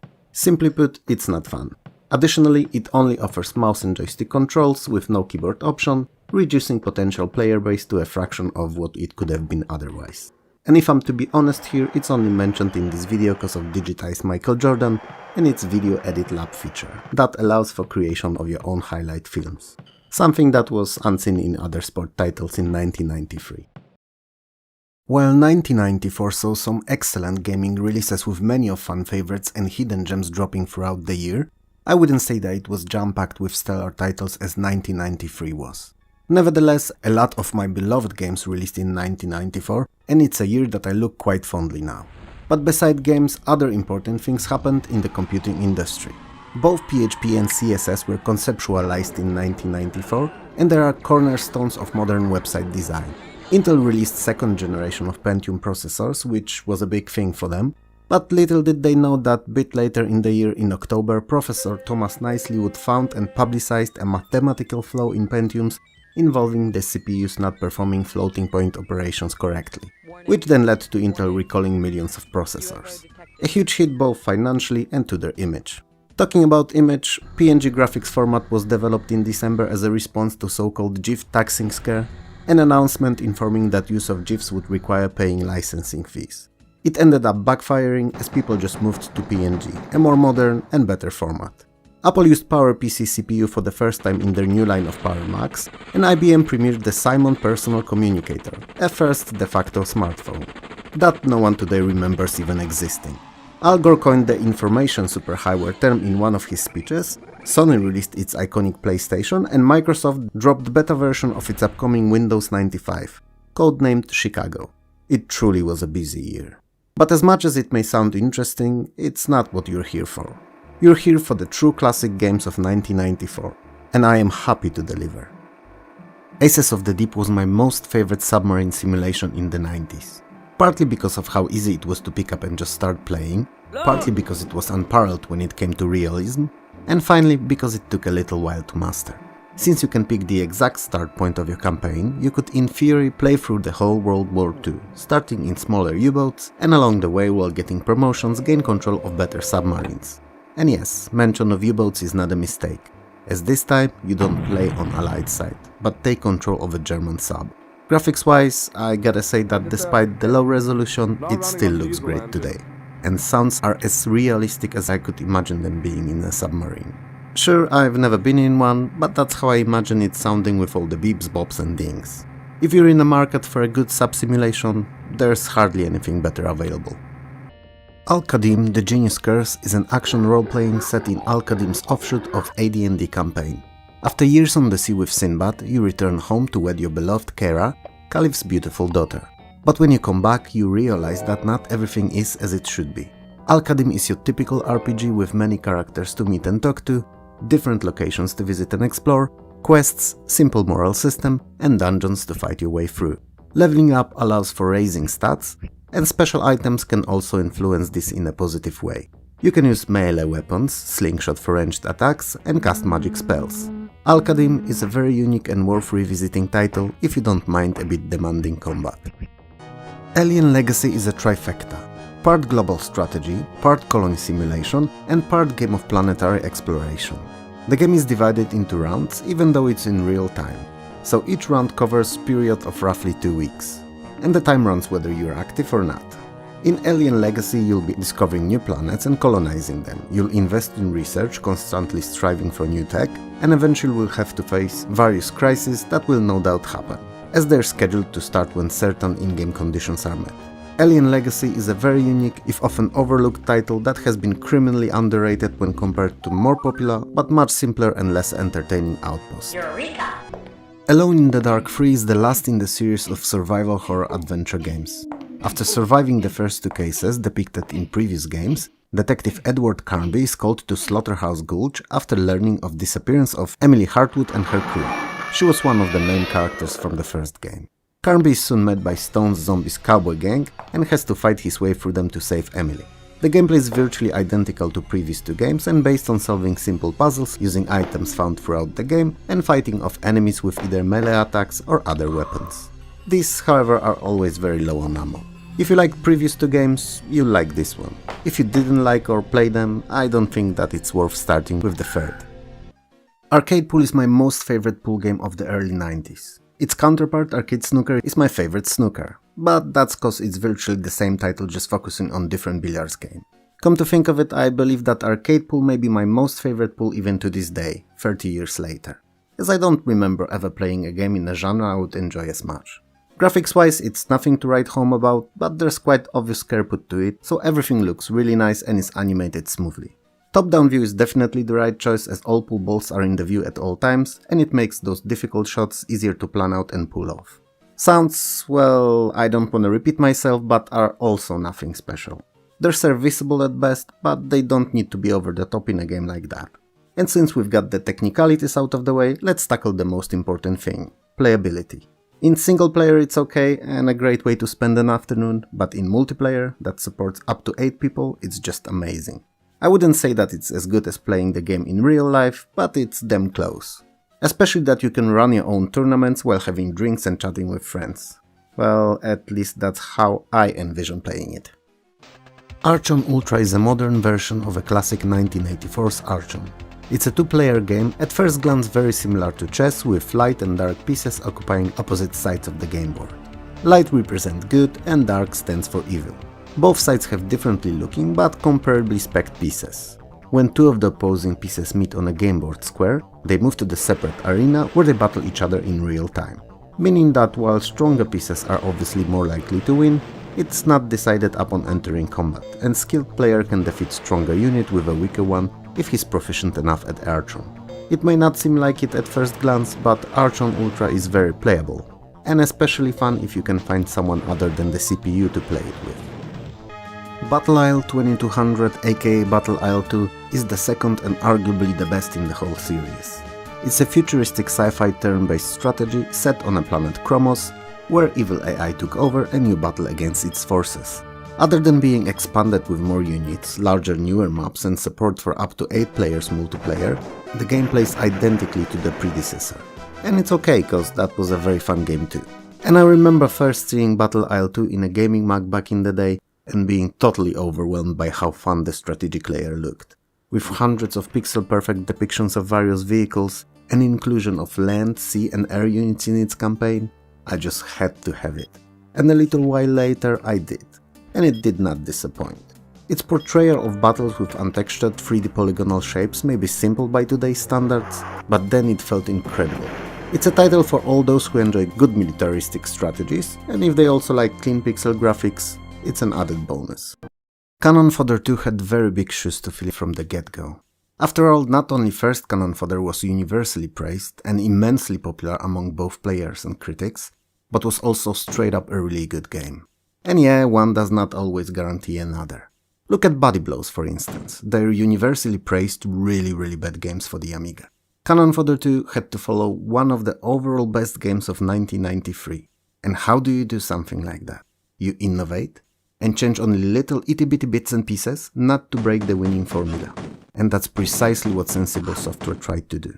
They've raised the difficulty quite a lot and changed the setting location of some missions, with alien-themed levels being most questionable choices that were a red-hot talking point among fans of the first game, and something many of them never quite accepted.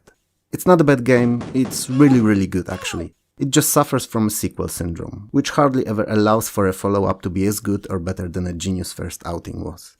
Great example of that would be The Matrix. Yes, the movie. To this day I am incredibly happy that there were no crappy sequels released to it, and that it's a singular movie from 1999 with no follow-ups at all ever premiered or talked about. None. Yes, that is the actuality of our reality. There was just one Matrix ever conceived. Yeah. Coming back to our subject though, Cannon Fodder 2 is way too difficult for its own good, but otherwise pretty good game that failed in its attempt to outgrow its predecessor. Crime Patrol is a full-motion video rail shooter from the makers of Mad Dog McCree and a port from arcades. By today's standards, all the digitized graphics with actors trying to convey realistic characters may seem cringe, but back then it was what the future of gaming was to become in the eyes of the many, so photorealistically digitized. I like a good rail shooter, but they're mainly a one-off fare for me. To play and complete once and then forget for months, if not years. Sometimes forever. And while Crime Patrol is not bad, it's not an exception from this rule. Dawn Patrol is World War I themed flight combat simulator that succeeded by being different than the other games set in a similar period, and by not competing directly with Amazing Red Baron. Unlike most flight simulations, Dawn Patrol does not focus on a campaign or a career of a singular pilot, but serves gameplay in the form of a storybook, where you can relive many of the famous World War I air combats, often being able to choose what side you want to fly for. Sounds and graphics are pretty good, especially in SVGA mode where it easily supersedes Red Baron, but sadly lack of any noticeable difference other than the visual between aircrafts is that disappointing. Desert Strike Return to the Gulf is an isometric shooter taking place in a fictional Gulf War-like setting.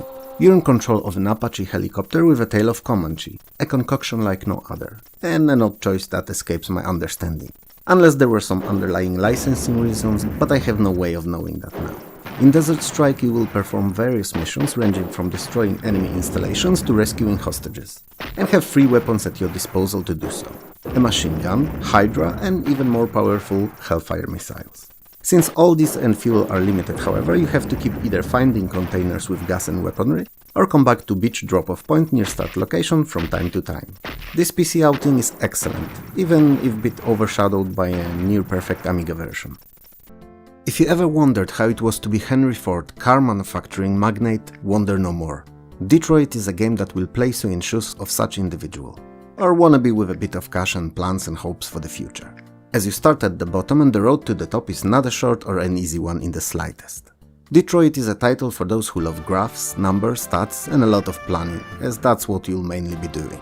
You have to erect a factory, then assembly line, hire workers, and plan the way your cars will be built and how they'll look like. And they can be anything from your everyday sedans through pickups to vans, off-roads, and everything in between, with each of the components being of various technological and material quality. So aside from manufacturing and selling vehicles, you'll have to stay on top of the research too, making sure that you don't fall behind the competition. Always innovating and introducing new solutions to previously non-existent problems that surface along with your customers as newfound requirements. It's a really cool title that may be a bit on a slower side, but it's really fun nonetheless. Perhaps a bit less good than Motor City, but much more well known. Disney's Aladdin is arguably the best platformer interpretation of the 1992's movie. Sure, there was one on SNES too, and it was a damn good game, but it wasn't as good, at least in my eyes. This Aladdin, however, is an action platformer based on the locations in the movie, and you're the titular hero armed with a sword and a bucket of apples. Because, you know, game logic. And you have to get through several levels of platforming goodness. Along the way you may unlock either Genie or Abu bonus stages, and they're a nice break from usual platforming routine. First is a game of luck, played for apples, gems and extra lives. In second, you control the little monkey, catching items falling from the sky and dodging dangerous objects like pots and rocks. What Disney's Aladdin has been best known for though are the silky smooth animations, which are a result of developers collaborating with Disney's animators. For me, however, it was always the soundtrack that took the cake with this one. It's just so good, especially in the first level. It's easiest to describe Dominus by comparing it to more modern and more recognizable title, Dungeon Keeper. Because in a way that's precisely what Dominus is, just in 2D, not in dungeons, and released few years earlier. You're in charge of protecting the kingdom, and enemy clans will attack you from all sides. So you will have to order your generals and monsters into combat, lay traps, use offensive and defensive magic, all to defend your castle and your land. You can also use spies and interrogate the enemies, and even take the fight into your own hands, if needed. Dominus is a fun and innovative title that most would find entertaining, even if just for a little while. After defeating hordes of demons on Mars, our hero returns to Earth, only to find out that demons have already invaded it, and it's up to him to save humanity again. Doom 2 is basically Doom 1, but better. It plays identical to its predecessor, which is good because by 1994 Doom's gameplay has been every Amiga and 286 user's wet dream. It could be argued that it was a lazy outing, only adding one weapon in the form of Super Shotgun, bigger levels and more monsters, but since that was precisely what fans of the first game wanted, Doom 2 was a huge success. The fact that it was pretty much modding friendly from day one extended its life and replayability near indefinitely, and numerous various themed total conversions started popping up basically within weeks from Doom's release. Quite notable among them was the Mortal Kombat themed one, which may have not been the best of them gameplay wise, but was definitely one of the more interesting ideas Doom Engine was used for. In short, if you played first Doom or any other FPS and liked it, you'll love Doom 2. If you didn't enjoy it, however, chances are you won't change your mind because of it. Dragon's Fear is a point-and-click adventure not unlike those by Sierra or LucasArts. Young King Kalash has been imprisoned by evil sorcerer and has to defeat him and escape his captivity. As you do, you'll realize the truth behind Kalash's identity and will uncover a hidden sinister plot. Dragon's Fear is very middle of the road. It's not great when it comes to story, not in terms of graphics and sound, and also not when the gameplay is taken under consideration. It's okay in each of these, but doesn't excel in neither. All that must make you wonder, why is this game here then at all? Well, while neither of the parts is beyond the average, when put together, they form a surprisingly fun and very playable package. With many twists and turns to the story, numerous puzzles, even if mostly inventory-based, and vast branching dialogue trees. Fans of the genre will love it, others should give it a go and make their own mind about it. Ecstatica is a 3D survival horror action adventure. You're a lone adventurer who, after getting to the village of Tirich, realizes that it had been invaded by unknown horrifying monsters, and sorceress Ecstatica has been imprisoned in permanent slumber caused by unholy sleep spell. And it's up to you to rid off the monsters, save villagers and awaken the sorceress. Gameplay-wise, Ecstatica is very similar to Alone in the Dark, with a difference of being able to carry only one weapon at a time, which makes the game a bit more challenging, and if you add to it the fact that the enemy AI is much more advanced too, the game requires a lot more from the player. Ecstatica's engine uses novel ellipsoid technology for all its characters, resulting in a very fluid, very realistic and smooth animations. If I was to be honest, despite Alone in the Dark's cult status, I always preferred Ecstatica. It was just a more rounded, more entertaining game. For me at least. It's worth noting that it features a lot of controversial themes and some elliptic nudity, so parental guidance would be advised if kids today would still be interested in as ancient games as Ecstatica. All in all, it's a fun survival title that sadly has largely gone unnoticed when it released. The very first FIFA International Soccer was released in a time where home football games were largely covered by two entities, Kickoff and Sensible Soccer Series. And while some could argue that there was no need for the third title, this is where it all started. FIFA's soccer monopolization of footy video game scene. Perhaps it didn't happen with this first title, but it was the one that started the snowball effect. It was also the first football game with full isometric viewpoint, that most criticized at launch, just to see all the competitors follow the suit soon enough. Well, apart from Sensible Software maybe, but their titles only ever released for the next couple of games. One thing was quite sure though, graphically FIFA was definitely the best looking footy out there and was here to stay. Flying Tigers 1 and 2 released in 1994 and were excellent vertically scrolling shoot-em-ups. Both were also identical in terms of graphics, mechanics and feel, so it's no wonder that there was such a short time between them, as they might have easily been one larger title than the separate two. But I suppose releasing them separately could have been a financial choice. Flying Tigers plays like your typical shoot-em-up, with large full of enemies and power-ups levels, and a boss to defeat every 4 of them.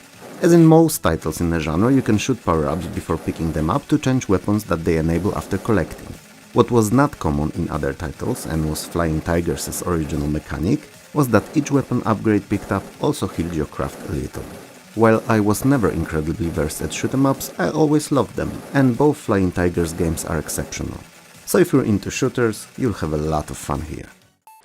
I don't cover fishing games often, but when I do, you can bet that the title's worth it. 1994's Gone Fishing is a freshwater fishing simulation set on Lake Ontario's Bay of Quinte, and it's also generally considered to be one of the best fishing games ever released. At least back then it was. Many of different fish in the game respond to the same kinds of lures they would have in real life, and can be found in similar areas of the lake you'd expect them to be in reality. Weather conditions and their influence on the lake seem very accurate, and the fish catching feels as realistic as it's possible using mouse controls. While in theory you have to catch as many fish as you can each day, I believe this game's audience treats it differently. Not as a point race, but more like real fishing. So relaxing experience where you get to get lost in your thoughts, ponder about life, and just catch a fish here and there to justify your sitting and basically doing nothing for hours on end. Hammer of the Gods is very unusual and original turn-based empire-building strategy game with tactical combat set in the world of Norse mythology. You're in charge of a Viking clan and you have to please Odin by completing his final quest. So you'll invade other countries, plunder cities and fight your enemies. Conquered cities can be linked by roads and then fortified with castles to form a strong basis for your empire. While completing the game requires fulfilling Odin's quest, you'll be tasked with few more along the way, and they are very imaginative and definitely the best part of the game. They can range from very easy ones like raiding a monastery or giving away your daughter in marriage to a god, through more challenging ones that require defeating skeletons or giants, and finally really tough ones where you'll need to face a dragon or conquer several cities. Combat encounters take place on a side view screen similar in looks and mechanics to that most of us know from Heroes of Might and Magic games, and for the most part it works in an identical way, just with less variety in units. Given that Hammer of the Gods was released a year earlier though, it could be argued that Heroes of Might and Magic had more time to polish the formula. Anyway, Hammer of the Gods is a unique game and a title that was generally overlooked by most at the time, and undeservedly so, as it was a real hidden gem if I ever saw one. Even if not much changed gameplay-wise in Hardball 4 as compared to previous outing, the game deserves the spot on this list.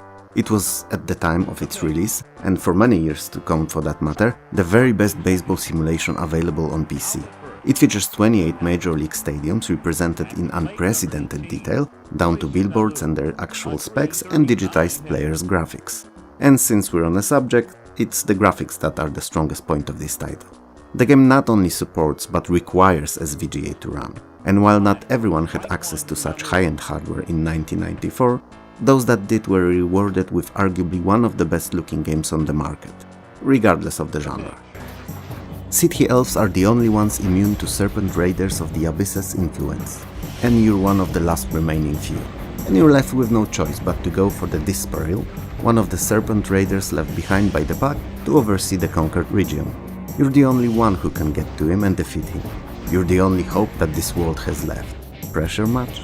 Anyway, Heretic is a fantasy-themed FPS based on heavily modified Doom engine.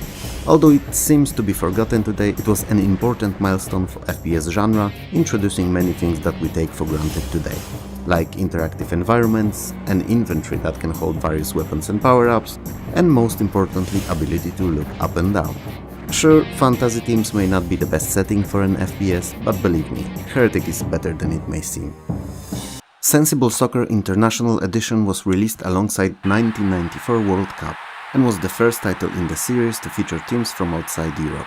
Additionally, the World Cup tournament is featured in full, meaning you can choose which 24 teams will partake in it, and it is not limited to only these that really qualified for it back then. For the first time in the series, there's also an on-screen referee, and all the player and team's data has been updated to the current at the time squads.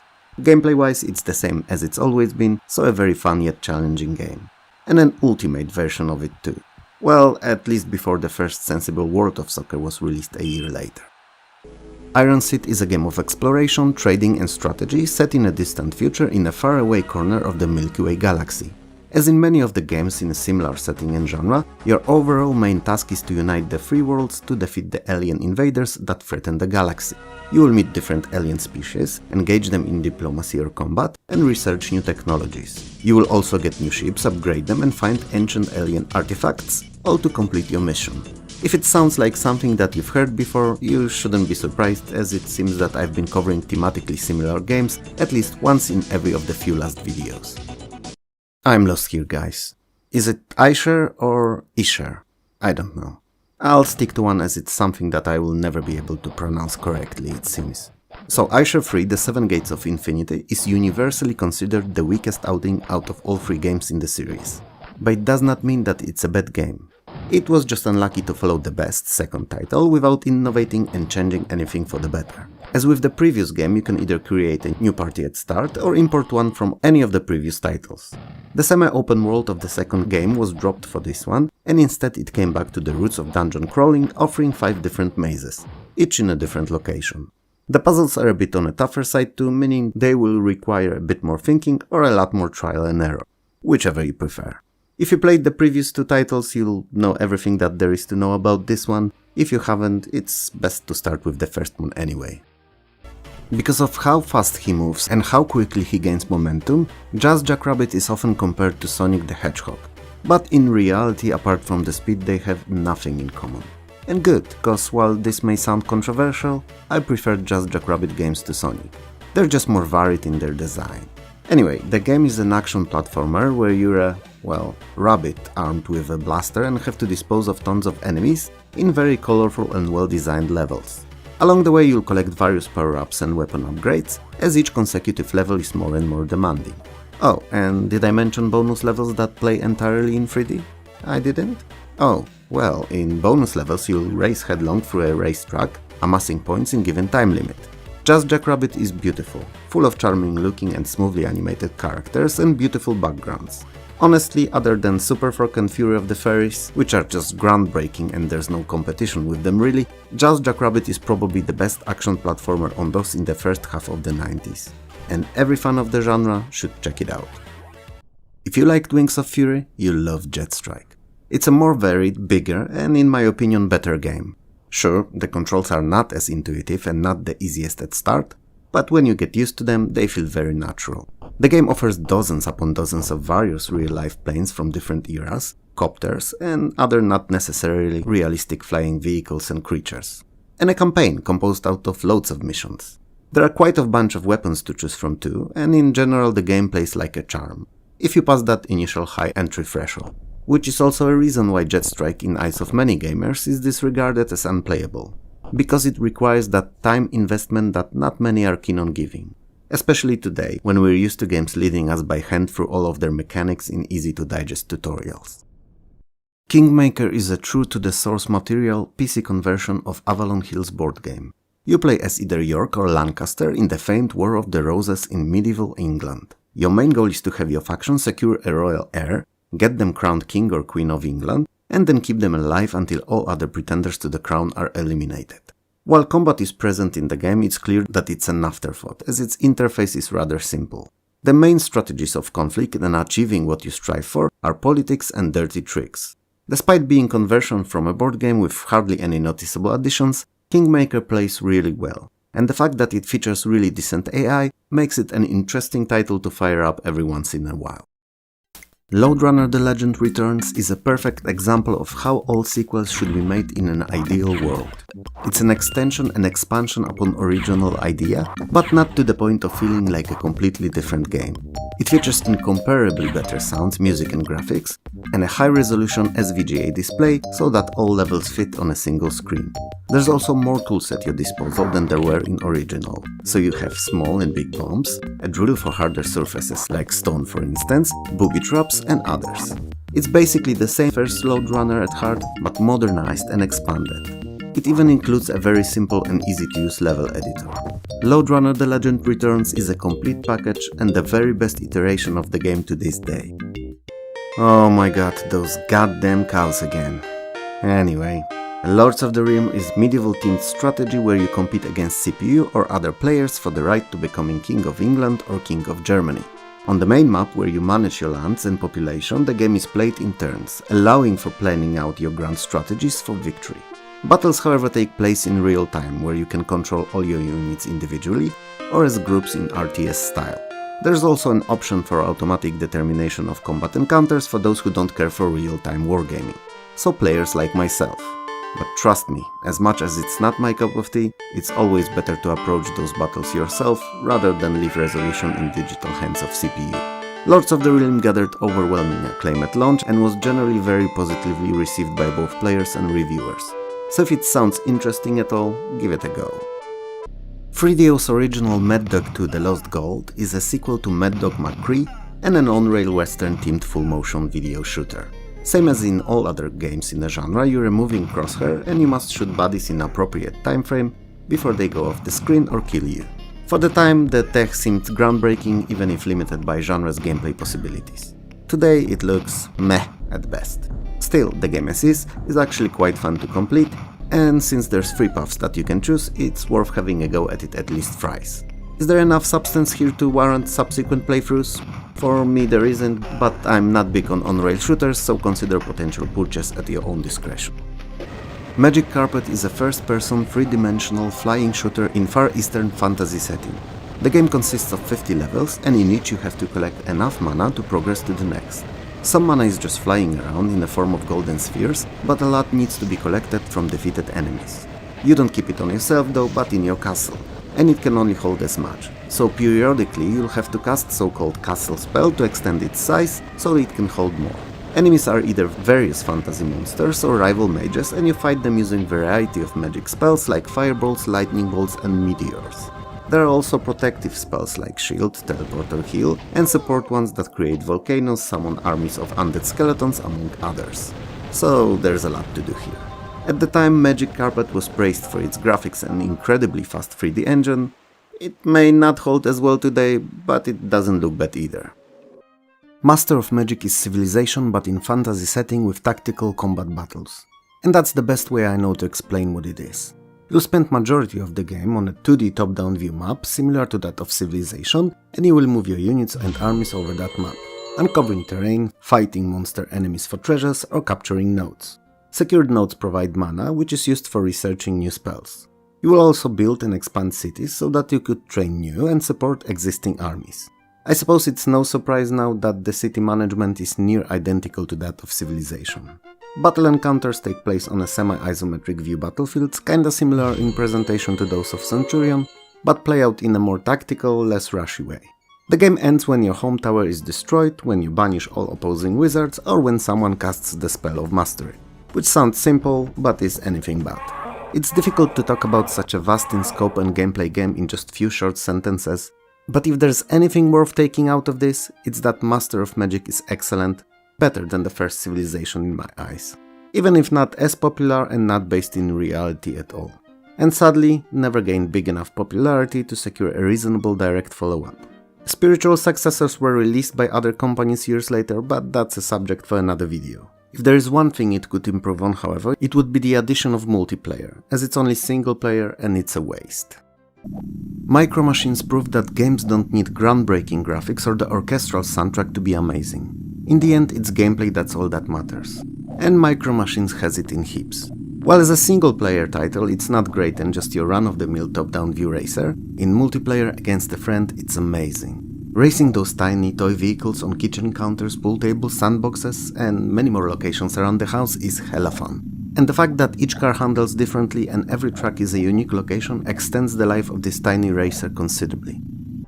While first Mortal Kombat was undoubtedly an incredible fighter and a breath of fresh, or rotting flesh-scented air actually, second was considerably more polished. It offered nearly twice as many characters to choose from, each with many more new special moves, more fatalities and stages. In short, Mortal Kombat 2 is a much bigger game than the predecessor in every scope, and it shows.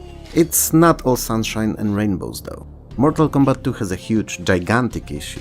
CPU opponents cheat. Quite literally they do. Countering your attacks even before the animation for them starts playing and not having same timing requirements on special moves. There's an amazing YouTube video by Modern Vintage Gamer that I've linked in the description below that disassembles the game piece by piece, proving that the CPU cheating actually occurs and how it's done. It's a good watch if you're interested in the subject, that is. But fact that it's broken game in single player does not mean that it's a bad game. On the contrary.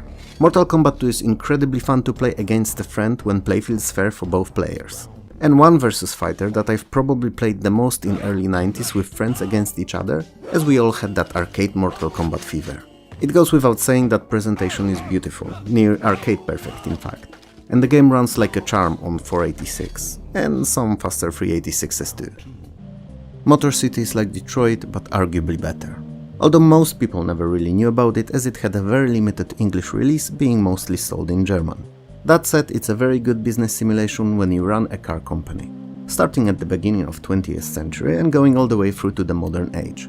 You begin as an owner of a small startup and have to build it up and expand it, eventually opening new branches and hiring more and more workers and engineers for your factories.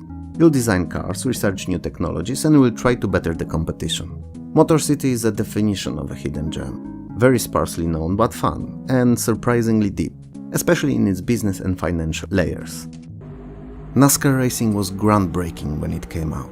While it was very nice looking and supported SVGA high-res mode, it's not the graphics that it was best known for, as they were neither flashy nor extremely varied.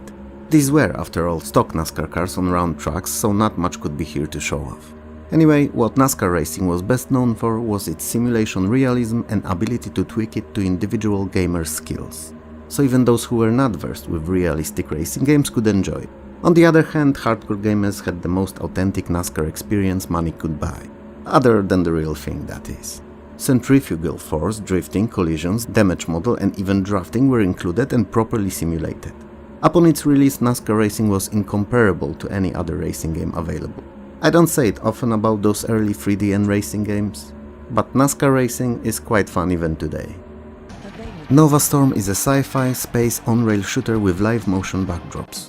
And it would be just one of the many and nothing special, since 1994 was the year when tons of these were released, mainly ports from 3DO, but there's a gimmick in this one. Nova Storm has virtual invisible hooks into pre-rendered video background environment, meaning that if your ship moves into the path of an object depicted in the video, it will hit it and your craft will take damage. It may not seem like much now, but back then it was a step up from your regular on-rail pre-rendered shooters, where in reality the only interactive objects on the screen were the crosshair and its targets. Despite what I just said, Nova Storm is not a bad game. It's not a good one either. It's meh, neither here nor there, but I suppose it could be said about the whole live motion video on-rail shooters genre really. 1989 gave us one of those sci-fi movies that were so bad that they ended up being pretty damn good actually. Robot Jox, a futuristic story of East versus West, where there's no regular war anymore and all the conflicts between both blocks are solved with use of giant mechs operated by pilots, the titular Robot Jox. I don't wanna say that One Must Fall 2097 is based on that movie, but it kinda looks like it. With a slight difference, One Must Fall 2097 is actually pretty good and very innovative. What is so special about it then? Well, it's a versus fighter with all encounters taking place in cage-like arenas. The twist being that you can choose one of 10 characters and control one of 10 huge mechs, mixing and matching them together. Both characters and robots can be improved between the fights role-playing style, and despite that it may seem like an unnecessary addition, it actually adds a lot to the fun factor and is the main reason I'm talking about One Must Fall here at all. I'm pretty sure that not only then but even today there's no versus fighting games that would allow for really game-changing upgrades as the game carries on. Oh, and it also features finishing moves, so there's that too. If you like fighting games and never played it, I can pretty much guarantee that it's one of the most original and unusual games that you've ever had your paws on. Pinball Fantasies is my most favorite computer pinball of 2D era of games. Ball physics and graphics have been slightly improved over the predecessor, and in general Fantasies feels like a bit more polished product than anything that came before. In fact, even better than some games that came after. It contains 4 different tables that are pretty realistic, offering more variety in things to unlock, trigger and get points on than any other game in the genre before it. And with use of dot matrix display simulated in the game, some minigames on it are also available when unlocked by special events. The tables are Partyland, my favorite funfair/amusement park themed one, Speed Devils, a racing table that I spent the most time playing as a kid against my cousin who was a car nut. Then there's a $1 billion game show. My best friend at the time did some crazy high scores on it and it's a TV game show themed table. And finally, Stones and Bones, a better version of Nightmare Table from Pinball Dreams. Pinball Fantasies is amazing and one of my absolute favorite games in the genre to this very day. It's worth playing whenever you accidentally land on a folder where you have it installed.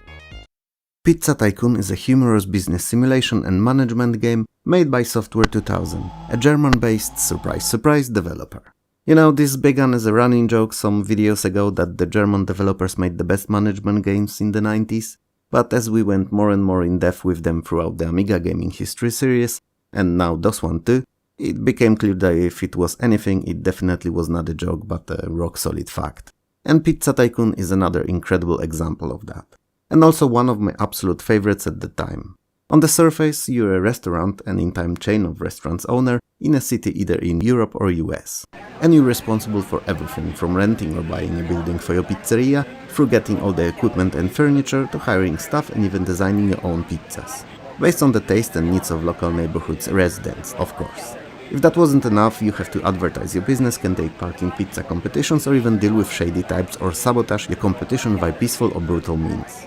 Pizza Tycoon is a true gem and a real fun title to play either in single or multiplayer, and since Amiga port never got the English version, this PC outing is easily the best one.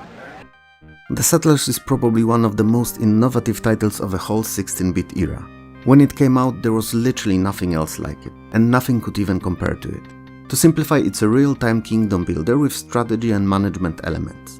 And as it was mentioned with the previous title in this video, we all very well know by now that the best management games came from Germany. And Settlers is no different, as it was made by now veterans of the industry, Blue Byte. Settlers was monumentally different than anything else that came before. The attention to detail was uncanny and unprecedented. Seeing all those tiny, incredible animated workers prepare the land for the building, then carry all the required materials to the building site, and finally erect them plank by plank, brick by brick was just hypnotizing. And if that wasn't enough, when the building was finally complete and a worker was assigned to it, he actually did also work there. For instance, a farmer went around his farm planting crops, and when they grew over time and were ready for harvest, he would mow them and then carry to the mill where another worker would grind them into flour, which then in turn baker would make bread out of in his own building. Not to mention that underneath this wonderful world was a very deep and complex system of needs. where supply and demand were crucial and all the available resources had to be carefully managed. To my young mind, Settlers was just enchanting and I couldn't get enough of it. Many survival/settlement building games of today still base most of their mechanics on Settlers. On the first glance, colonization looks like a reskin of Civilization, but the fact that it uses similar tile-based engine is the confusing factor here, as despite some similarities, it's an entirely different game. For starters, it doesn't start in prehistoric time and only covers colonization period of North America. Then it focuses more on trade and training and hiring of skilled workers for various shops, rather than research of new units and buildings. And finally, it also tackles subjects of contacts, relations and cooperation with native, and old world forces that want to keep their stronghold on this new one. It's also a tale of struggle for independence and final conflict with British forces. I wouldn't say that it tells the story of conquest of the New World as it really was, but as a background for an interesting strategy game, it works great. It's a cool title worth having and being played by any true strategy aficionado. Attention! Following 2 minutes will be filled with biased and personal feelings towards this game, so keep that in mind. Super Frog is my most favorite platformer of the 90s and actually one of my most favorites to this day. I'm sure it's not a surprise to those who'd seen my review of it or my older top 10 Amiga platformers video. A video I should really remake as it's a bit outdated by now. But the sentiment stands nonetheless. And yeah, I love Super Frog. The game is really huge. There are 24 regular levels divided into 6 differently themed worlds.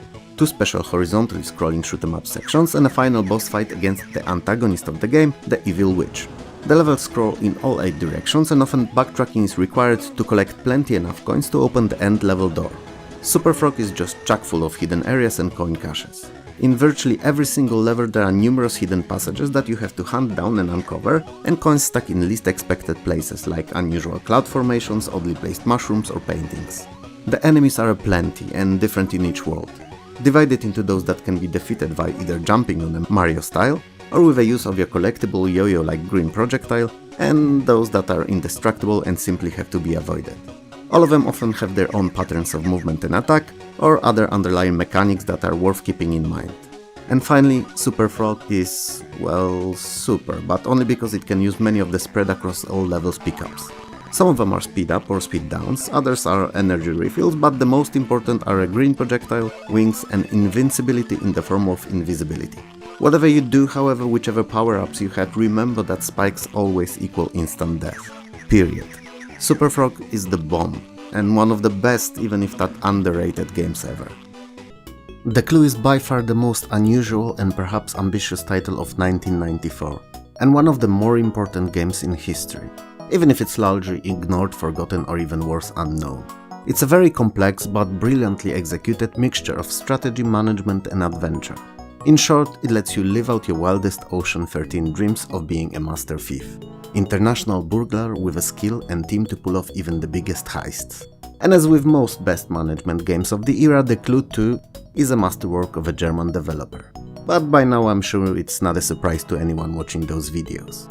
And to clarify, I'm not German, don't speak the language, so I'm not trying to push my own agenda here.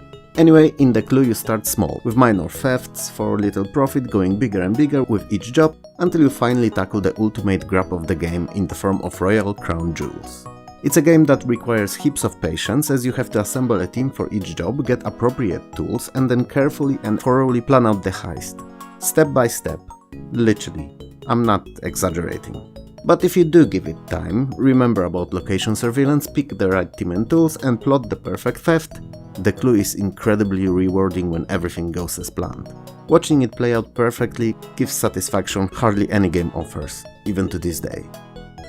Theme Park is easily one of my most favorite games. It's a business management simulation where you run an amusement park. While it offers sort of a campaign where you can conquer different parts of the world building parks there, the game itself is quite open-ended, and you don't really have to ever leave the area you choose or particularly like, and can just stay there amassing wealth. In Theme Park you're responsible for everything to keep the place running and the money flowing. From building of various attractions, hiring staff, research, supplemental facilities and prices, to even such minute details like queue placement for each ride and amount of sugar in ice cream or bubbles in sodas. And I'm not joking here, those are actually things you can change in game. In spite of cute and colorful graphics, the financial simulation backbone of Theme Park is not thin and it's pretty complex. There are a lot of things that need to be balanced, like the time each ride can be used to be as profitable as possible, opposed to when it should be maintained to remain safe and attractive. Or distance and location of soda and fast food vendors from certain attractions and toilets, to maximize the profit and keep the guests in the park for as long as possible. Embark is an amazing game, first in Bullfrog's Team series, and a title that's full of quirky humor and unpredictable situations.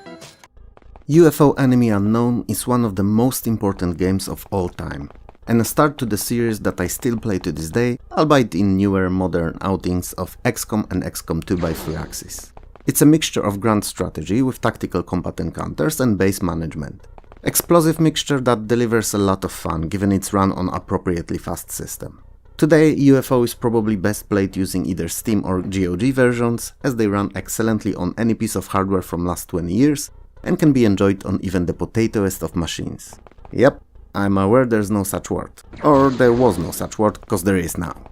Anyway, the game as mentioned initially is a mixture of genres, so you have your strategic layer where you're seeing globe in its full glory, and can build bases, detect alien ships, and in turn command your ships to either shoot the enemy down or take your troops to mission sites. Then there's the management bit, where you're in full control of your base's design and expansion, adding rooms as needed, each with its unique properties. Hire soldiers, scientists and engineers to research, manufacture and arm both your units and ships. Arguably outside of missions, this is where you'll spend most of your time. And finally a tactical layer, where you take your team to tackle the alien forces on the ground. It's what you'll easily be doing the most of. Controlling all units individually in turn-based, very atmospheric and extremely difficult and rewarding combat. And even though it's played in turns, whomever played the UFO can confirm that it still could be called action-packed. Cause while it's not real-time, it's definitely blood pressure-raising experience. Many of you will disagree with me, but I think that Ultima 8 is the best out of them all. General consensus is that Part 7 was the highlight of the series, but for me it was 8 that I remember most fondly. Perhaps because it was the first that I played out of all the modern ones, or perhaps I just adored the idea of being able to pick up and carry or use virtually anything found in the game world. It was such a novel concept at the time. Ultima 8 Pagan starts directly after Serpent Isle ended. The Guardian banishes Avatar to the land of Pagan, a world under his control, and stranded alone you have to find your way back to Britannia. To do so you'll need to confront 4 titans, embodiments of 4 primal elements, and master different magic styles. The gameplay is considerably more action-oriented in this outing, and you are unable to have any companions with you. Avatar can now jump and climb, and the game utilizes those skills in many of its puzzles. The leveling system from previous outings is abandoned, and all skills are raised with use, meaning the more you use them, the faster they will progress. Dialogue has been revamped as well, and this time instead of topic-based interaction, Avatar has set of selectable responses for conversations. Even if Ultima 7 is more well-known and more recognized title, Ultima 8 was always one I gravitated more to. Panzer General is one of the best early 90s turn-based war strategy games played on a hexagonal grid map. It depicts a World War II conflict between Axis and Allied forces. You're in control of the Axis and have a chance to do unthinkable. Succeed where they failed. Panzer General features hundreds of units on both sides and takes a lot of things under consideration during battles. Things like unit experience, strength, terrain and even entrenchment level. So all these have to be taken into account when planning both offensive and defenses. Combat encounters are displayed using small circled animations showing units on both sides attacking and sustaining losses. They're perhaps not anything groundbreaking, but work as a cherry on this already sweet pie of a game. Interestingly enough, Panzer General was one of the very few strategy titles that kept units, ammo and fuel in mind as resources that were finite and could be depleted.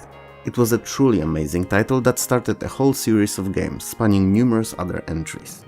And there were Panzer General 2, Panzer General 3D, Panzer General 3 Scorched Earth, Panzer General Allied Assault, Panzer General Russian Assault, Allied General, Pacific General, Star General, and my personal favorite, Fantasy General.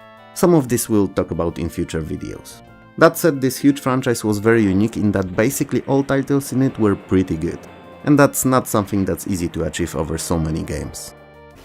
Pinball Dreams 2 is not what it may seem to be. It's not a direct sequel to Pinball Dreams. That would actually be Pinball Fantasies, a considerably better game, but that's a subject for another video. Don't get me wrong though, Pinball Dreams 2 is not a bad game, quite the contrary.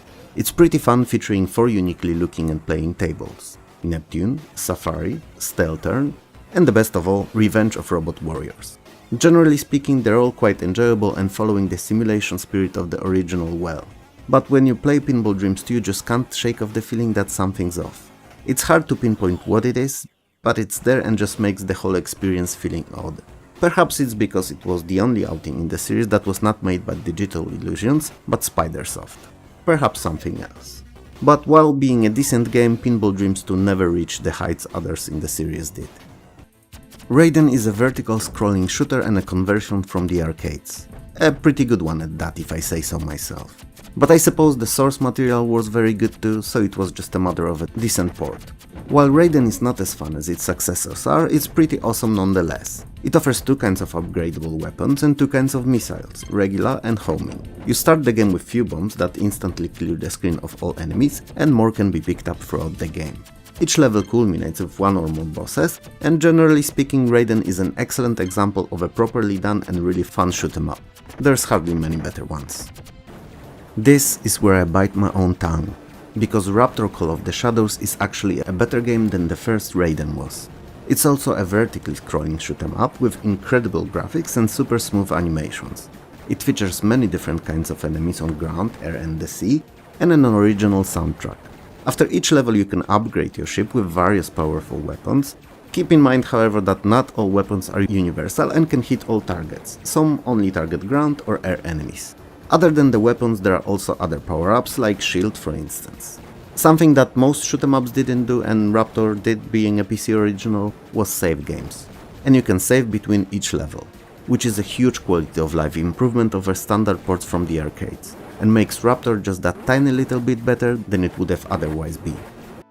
Star Trail is the second installment in Realms of Arcania German series of role-playing games based on the Dark Eye system. Your main quest is to find an artifact known as Salamander Stone, and use it to reunite races of elves and dwarves to face the common enemy, an army of orcs.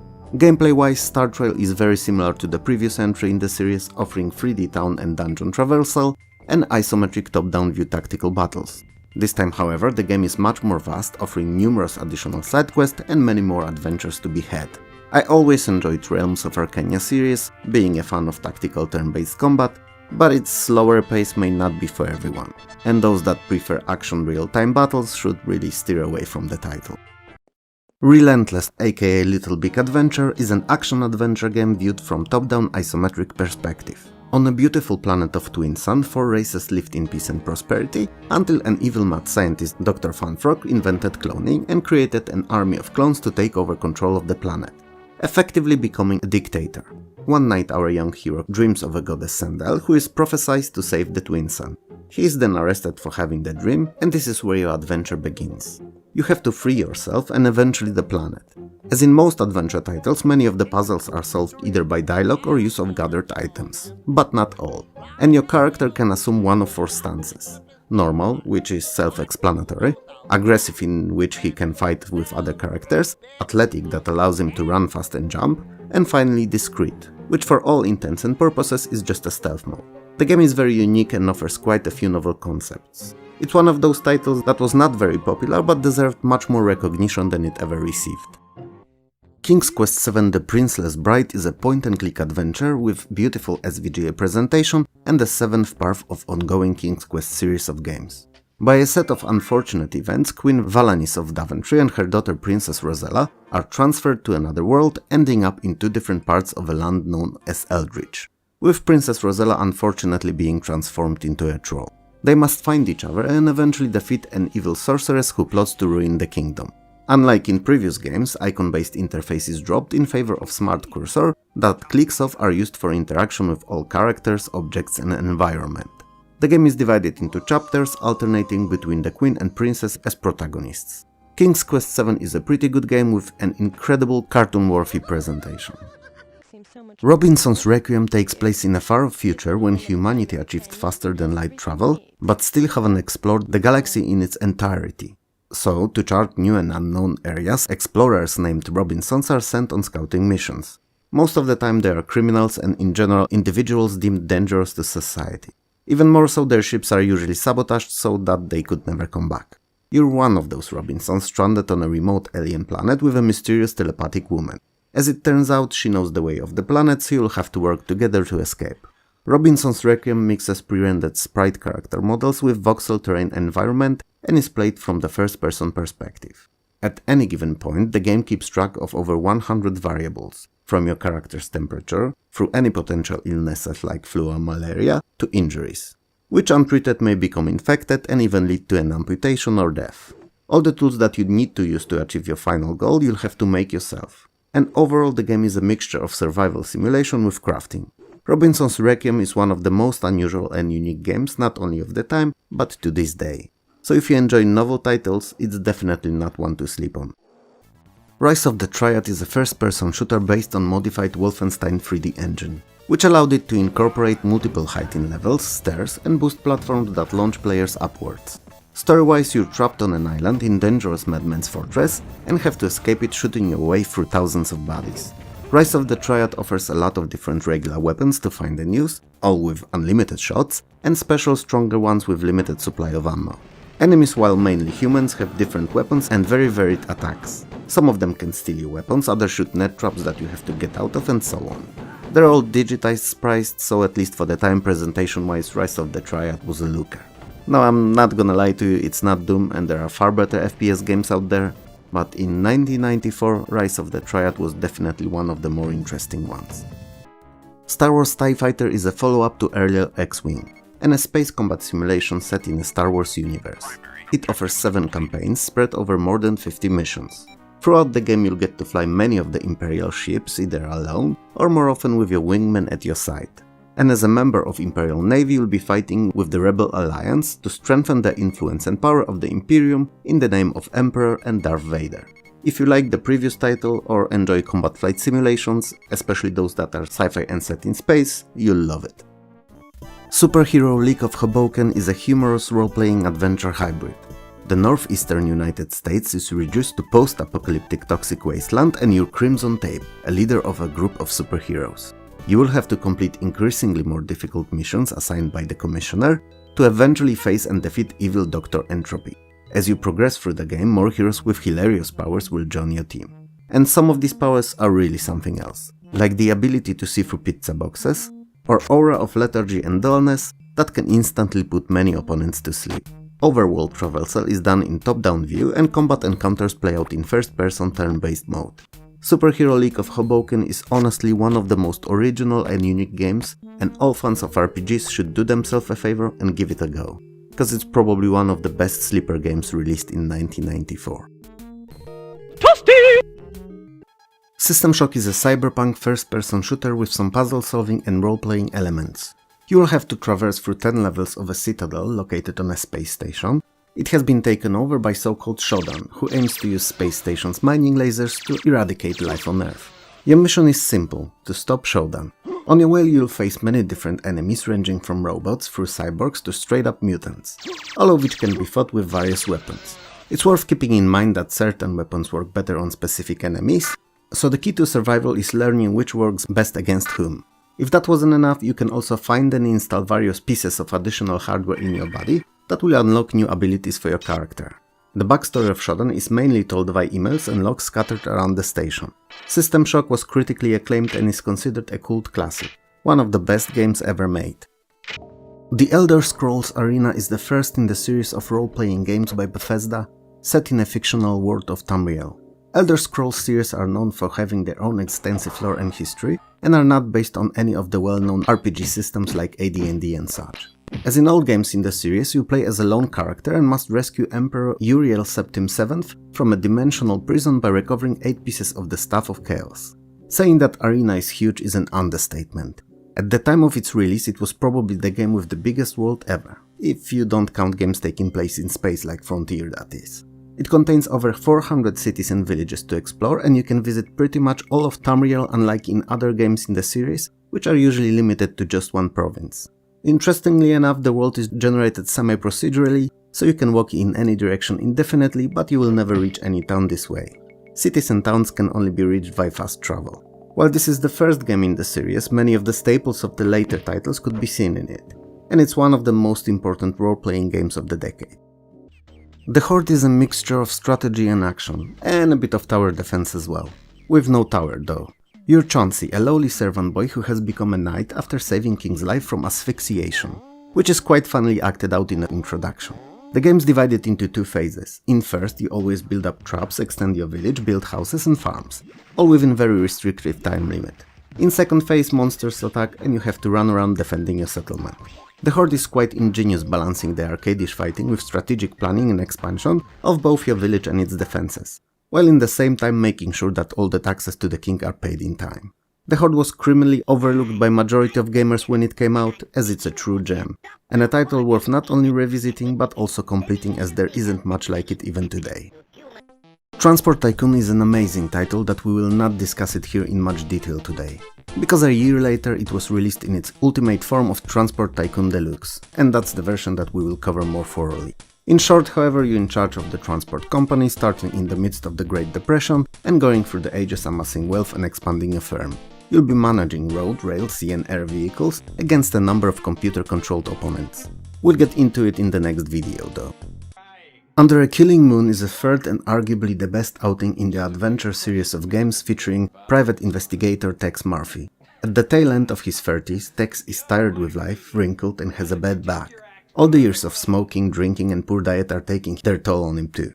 The year is 2042 and he lives in the old San Francisco, mostly populated by mutants affected by the excessive radiation caused by the World War III. He is, however, one of the norms, people who are immune to radiation-caused mutations. Struggling with very simple and low-paying assignments, Tex is finally hired by a mysterious countess to find the missing statuette. The job seems too good to be true and ends up being just that, as he quickly finds himself involved in confrontation with a powerful secret cult. Under a Killing Moon is a game I didn't believe possible when I first saw it on TV back in the 90s. I mean, it featured real people in gritty, dark version of future USA, playing their roles as if they really were then and there. The puzzles are mainly self-contained and based on conversations and exploration. Under a Killing Moon is probably my most favorite interactive movie type of a game. But I may be biased because of how big of an impression it made on me when it released. So you will have to make up your own mind about it, I'm afraid. Warcraft Orcs and Humans is the first real-time strategy from Blizzard Entertainment, and you can play as either of the races in 12 mission-strong unique campaigns for each of the sides. The campaigns depicts a tale of the Battle of Azeroth, fictional land where the game takes place, showing it from both side points of view. Each race has their own buildings and needs that are unlike each other and offer two very unique experiences. As in most games of the genre, you have to divide your time and resources between erecting structures that either allow for raising of military units or offer other services, and collecting resources and building armies to crush your foe. Warcraft also offered a multiplayer mode where two players could challenge one another on over 20 custom maps using various available at the time connection methods. It was also the first game Azeroth was mentioned in, a world that in the future would become a very basis for the most influential and important MMORPG of all time, World of Warcraft. Oh, what a year 1995 was. Whoa, really. I mean, dot-com boom started in its full glory, and while we know how it ended, it was also an important gear in online machines engine that just started moving at progressively faster pace and never stopped. JavaScript, Java, PHP and MySQL were all introduced, all in the same year. Initially only supported by Netscape, but if you remember 1995, that meant being supported by like 90% of all internet users. Apple made an interesting move, a mistake that they've never made again, by allowing other companies to clone their machines. Amazon.com opened up its gate to thousands of book lovers that were completely unaware that the book side of the business was just there and then, and that the site would quickly overcome any other commerce sites known in existence. Internet Explorer 2.0 was released, starting so-called browser war with Netscape, a war that it would win eventually, just to then ironically years later lose it to Firefox. That then even more ironically lost it to Google Chrome. Larry Page and Sergey Brin began working on search engine called Backrub that based its search results on PageRank, a tech that would later become an important cornerstone part of Google. And last but definitely not least, Microsoft released Windows 95 with DirectX 1.0, and the duo slowly started taking over gaming, moving it from DOS to Windows-based interface and getting more advanced with each iteration, to eventually over the years become the basis for most, if not all, PC gaming. That's all pretty cool and interesting, but all you really want to know is what games came out in 1995. And I respect that. After all, you may not care about those long intros, so that's why I release these videos with chapters, for you to skip over to parts that you care about. So, anyway, let's get into it. Abuse is a side-scrolling action platformer taking place in a high-security prison in the future of, and brace yourselves cause this is going to be a good one, a future of 2009. The genetic experiments conducted in the prison, combined with a recent riot among prisoners, caused all of the prisoners and guards alike to be transformed into insane and dangerous mutants. You're a cyborg and have to escape said prison, making sure that the mutation plague does not leave the prison with you. Meaning making sure that there's nothing left inside that could leave it to. You start with a simple laser, but as your adventure goes on, you will find better and more powerful weapons. The gameplay is not linear, as many of the levels, parts of a larger complex, have few exits each, leading to different areas. So not having to go the same route each time adds quite a lot to replayability. Interesting control scheme where keyboard moves the character and mouse controls the crosshair, and shooting is very ergonomic, providing for a unique gaming experience that's equally as fun as it's action-packed. Sadly, Abuse was not very popular when it came out, but it's definitely worth a play if you get a chance. Albion is a sci-fi party-based role-playing taking place in 2227 on a planet Albion. You're sent out on your factory ship Toronto to harvest resources from a rich but barren newly discovered titular planet Albion. Upon arriving, however, your ship crash lands, and you find yourself on a planet that's unlike anything you expected. Not only it is rich in fauna and flora, with life blooming all around, but also hosts various advanced races, each with unique to them cultures and histories. So you'll need to explore this strange world, help its inhabitants, and then eventually find your way back to Toronto. At any given point in time, you may have up to 6 characters in your party, all recruited in various locations and joining you for different plot reasons, all having their individual fighting styles or magical capabilities. The game is presented in a mixture of 3D first-person view and top-down 2D.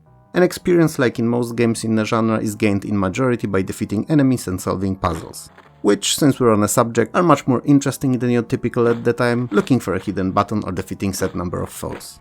And it's refreshing. Combat takes place on a 2D 6x6 square grid and is entirely turn-based, which for me is a huge plus, but for you maybe whatever you feel for such combat mechanics. The world of Albion is huge and full of interesting characters and places to explore, and the game itself is one of the best role-playing experiences of the time, that never got the recognition it deserved. Alien Odyssey is a part third-person action-adventure with melee and ranged combat and part full-motion video rail shooter. In first, you fight enemies and solve very simple puzzles, mainly focused around finding severed robot hands that can be used to access locked doors and trying to figure out which objective to blow out next. In second mode, you're taking part in a typical FMV shooter, where video runs in a background and you're a crosshair shooting enemies and dodging dangers.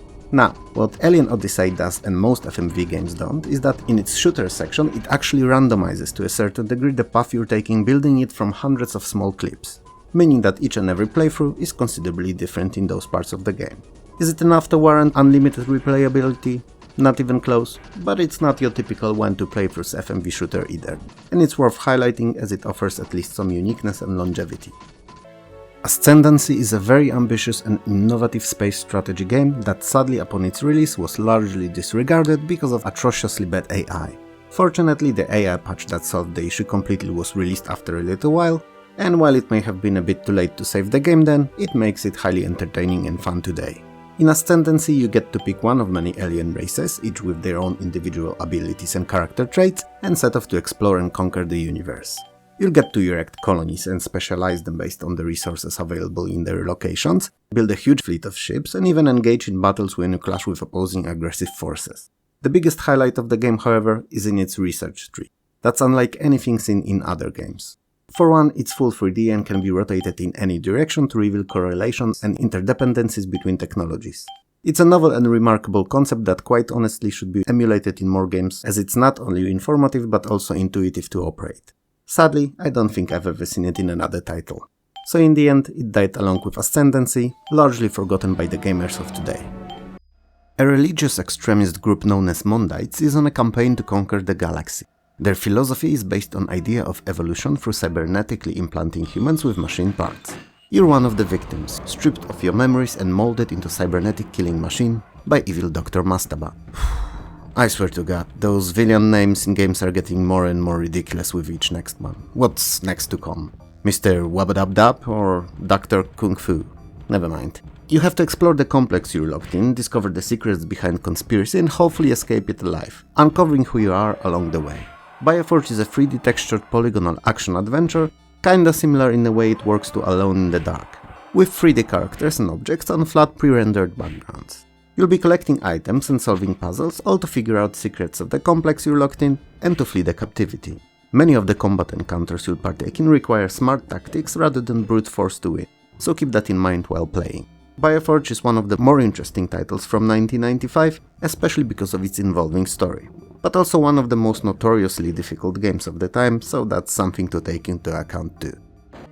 Caesar 2 is a successor to ever-popular first game, and a city management/strategy set in ancient Rome, in which you have to build and manage an efficient city in your province.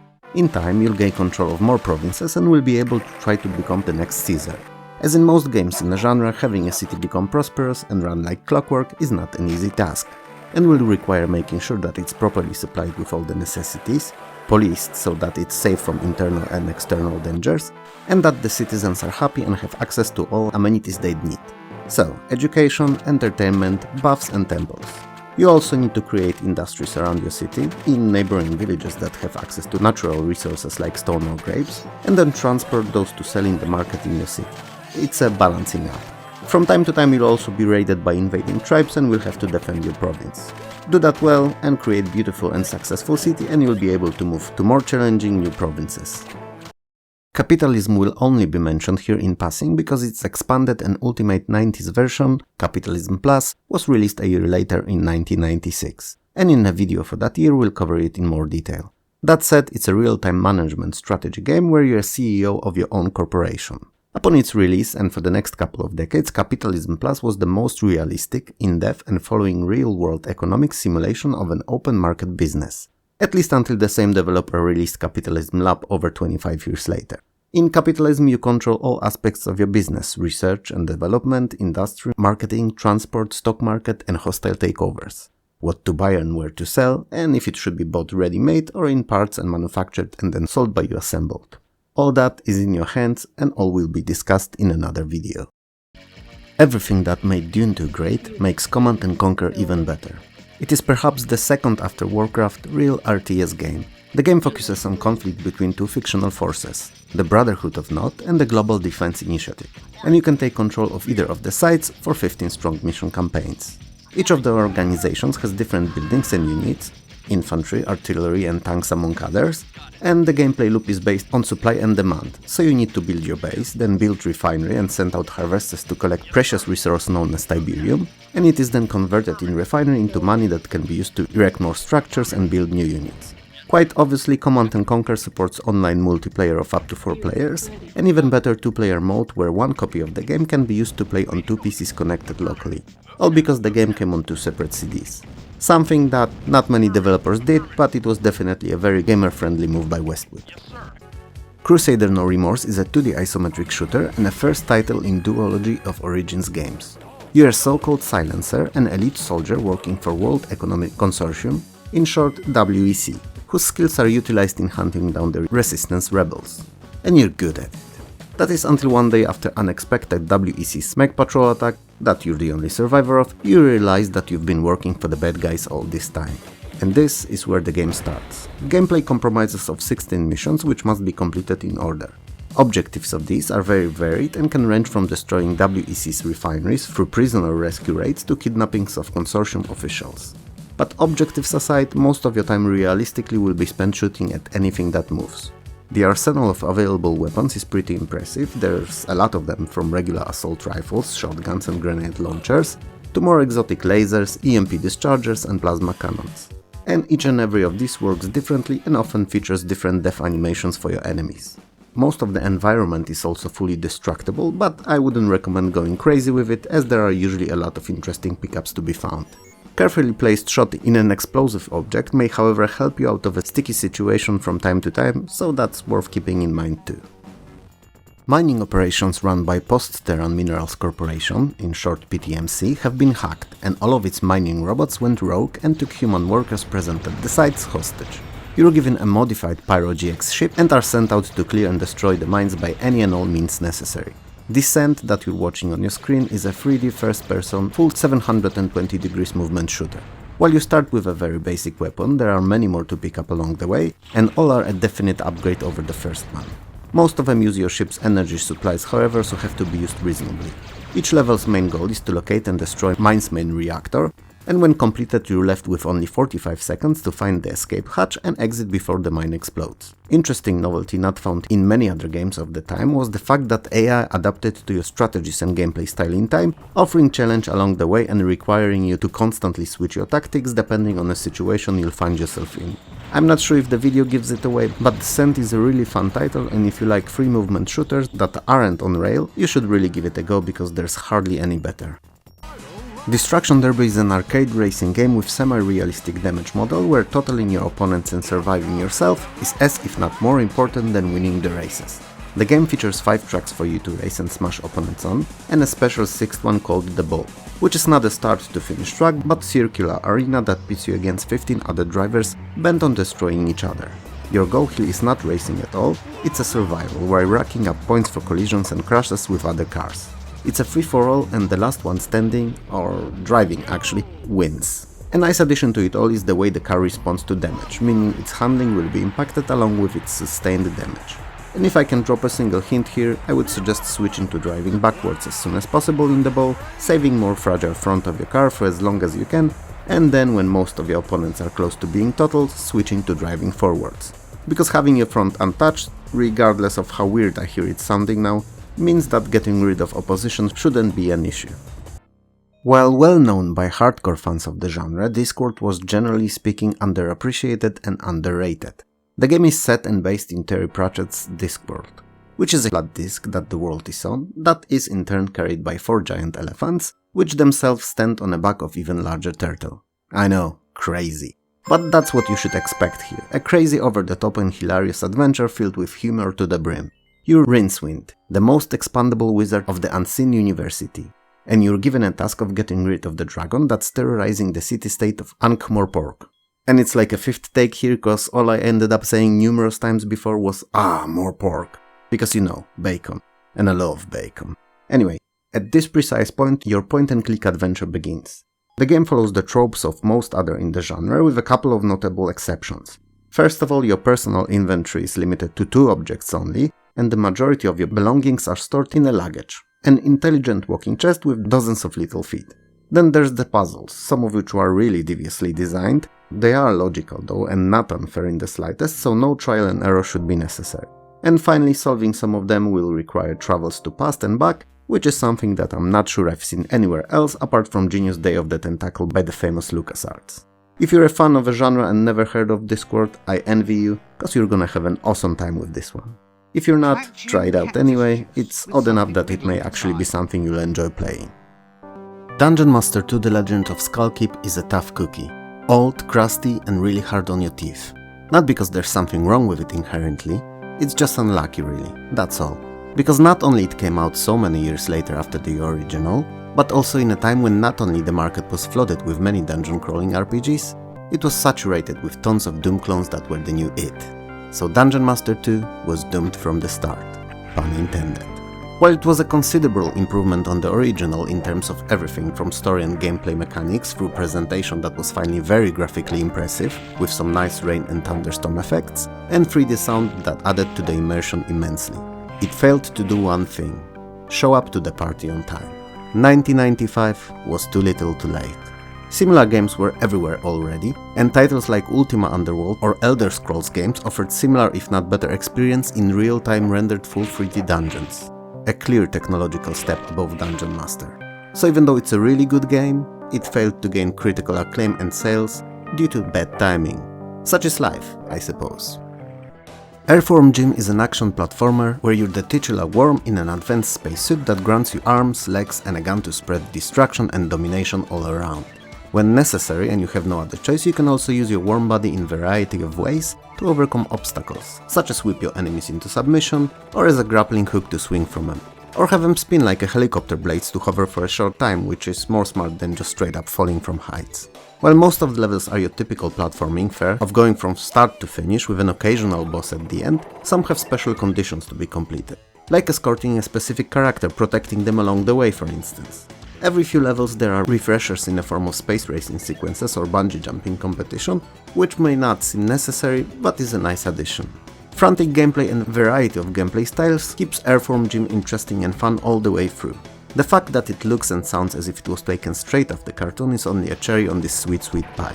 And since we're on the subject, Earthworm Jim did actually spawn at some point a short-lived series of cartoons, but that's just a curiosity and doesn't have much to do with the game itself.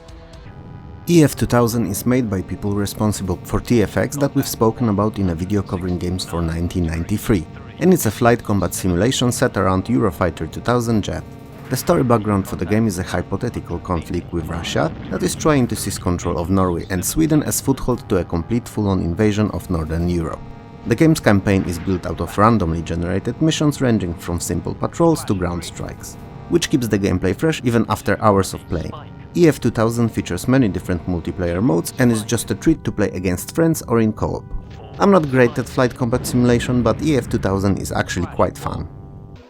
Extreme Pinball is a successor to 1993's Epic Pinball that we've covered previously. The game's presented in higher than previously resolution with taller tables and a bit more sensitive and faster moving ball, which may not be the most realistic behavior for pinball, but actually makes for more enjoyable gameplay experience on PC. The game offers 4 differently themed and playing tables: Rock Fantasy, Medieval Night, Urban Chaos and Monkey Mayhem, and unlike previous title, offers a rendition of a typical for real-life tables dot matrix display, where aside from score, also 3D animations play out. While Extreme Pinball may not be the best pinball game on PC, it's no doubt a very good one, and one that fans of the genre should not skip or overlook. Believe it or not, but Fade to Black is a sequel to ever popular Flashback. Once again you're Conrad Hart, and once again you're fighting against same alien threat, the Morphs. And yep, you guessed right, they once more want to take over the Earth. Even though it may sound odd, but Fade to Black's gameplay is actually very similar to that of Flashback, even if it's in full 3D. So you'll be solving simple puzzles to gain access to new areas and more difficult levels, and you'll shoot your way through hundreds of alien invaders. While I can honestly praise the story, atmosphere and some of the more creative puzzles, it's not all sunshine and rainbows in Fade to Black land. Sadly, the game has 2 issues. Or 1 issue and 1 annoyance. Said issue are the camera angles, which switch as they see fit, and it's beyond annoying at times. And since often you have to quickly move to avoid getting shot, sudden switches can pretty much prevent you from staying alive. And it's a bummer, cause you just can't shake off the feeling that it wasn't you who failed, but a bad gameplay design that's to blame for it. Compared to it, the annoyance is not a biggie, but it's there, so I'll mention it anyway. Most of vertical platforming is gone, and you can't jump or climb like you could in Flashback at all. Other than the running, you have ducking, and that's pretty much it. Which, you know, is not a biggie cause the game was designed the way it was, but it definitely was something I hoped would be translated to 3D. So, was Fade to Black as good as Flashback was? Editor, place a random drumroll here. Ah crap, I forgot I'm the editor myself. So there either will be a drumroll here or not. But if it's the latter, just go ahead and imagine it. Okay, and the answer is no. It's not as good as Flashback. So, let's move on to the next title. Technically speaking, FIFA Soccer 96 may not have been the first full 3D football/soccer game on PC. That actually goes to Actua Soccer that released few months earlier, but it was definitely the most impressive one. We'll cover Actua a bit later on in the video. FIFA Soccer Youth debuted in NHL Hockey 96 virtual stadium technology, so the multiple camera views and their angles coupled with stunning graphics were something to drool over that very year in both games. It was probably one of the first games that could be unironically called a football simulation, where certain actions looked as if they were captured straight from TV, especially on those old CRT screens. FIFA 96 offered 2 graphical modes, low resolution VGA and high-res SVGA. Obviously the latter looked much better, offering even sharper smooth visuals, but required a beefy Pentium processor and preferably at least 1MB SVGA card to pull it off effectively. VGA, aside from running in lower resolution, looked and played virtually the same, so those who could not afford strong systems could enjoy FIFA as well, even if in reduced presentation mode. Flight of the Amazon Queen is a point-and-click adventure game that's full of quirky humor and funny situations. While it was pointed out to me before in the video about Amiga's adventure games that it was not inspired by Indiana Jones movies, it actually was, by the Raiders of the Lost Ark. Developers themselves confirmed it. The plot takes place at the tail end of 1940s and you're Joe King, a pilot for hire, and an owner of Amazon Queen, airplane that you use for work. On a side note, you remember those old movies, guys? The heroes always had such awesome jobs back then. It was always a pilot for hire, an adventurer/archaeologist, a PI with a dark past and an uncontrollable hankering for firewater, or even an ex-cop turned bounty hunter with seemingly untouchable arch-enemy/nemesis that he will eventually find a way to best. Great times. Anyway, you arrive at Rio de Janeiro to transport your next customer, actress Miss Faye Russell, but are ambushed by your longtime rival, a Dutchman going by the name of Anderson. You're locked away by his goons in a hotel room, which is a setup point for all the shenanigans that are soon to follow.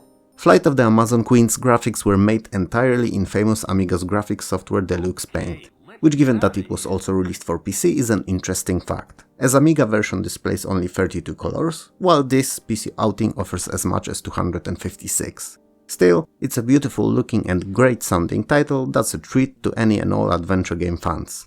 And given the fact that its puzzles are not overly difficult, it's also a good title for the newcomers to the genre. When Flight Unlimited came out, its only competition in the form of Microsoft Flight Simulator instantly began to look like an old and museum-worthy art piece. Flight Unlimited was just that, unlimited, and it gave you a chance to take a few civilian aircraft for a spin and to fly around predefined locations perfectly represented in satellite photos-based graphics using as close to real-life physics as 1995 allowed for. The game lets you take part in aerobatic competitions or even learn how to fly by taking easy but comprehensive 34 lessons strong course. If you're someone who enjoyed Microsoft Flight Simulator at the time, seeing Flight Unlimited in action was just mind-blowing. Today, it's not anymore. But if you enjoy those older simulations, you may still find something here to have fun with. First Encounters is a third title in Elite/Frontier series. It had a rocky start when originally released, as due to the amount of bugs and issues with it, it had to be recalled from shelves. And when it finally came back patched, it was too little too late and everyone was over it, and into other games already. It's a pity as it actually was a genuinely great game when fixed. It kept everything that made Frontier great and added quite a lot of new features. Most importantly, a storyline. I mean, First Encounters still offered randomly generated missions, but there was also a plot, in which particular events happened at specific predefined times in the universe, and featured their own corresponding handcrafted missions. It also, for the first time in the series, featured full-fledged evil aliens not only in the backstory writing, but as an actual in-game occurrence, which for the fans of the previous games was something that they've been eagerly hoping for. And they finally got it. But since they've not played the game, it was a missed chance for this brilliant title to shine. Graphics have been improved as well, adding a lot of textures to all 3D objects, so that First Encounters wouldn't look as flat as its predecessors did. It didn't have as memorable intro as original Frontier did, perhaps, but that one was hard to beat and not many games have to this day. By 1995, LucasArts were undisputed king, queen and a whole royal crowd when it came to slowly dying genre of point-and-click adventure games. And to be frank, there were hardly any other companies that could realistically compete with them on the same level.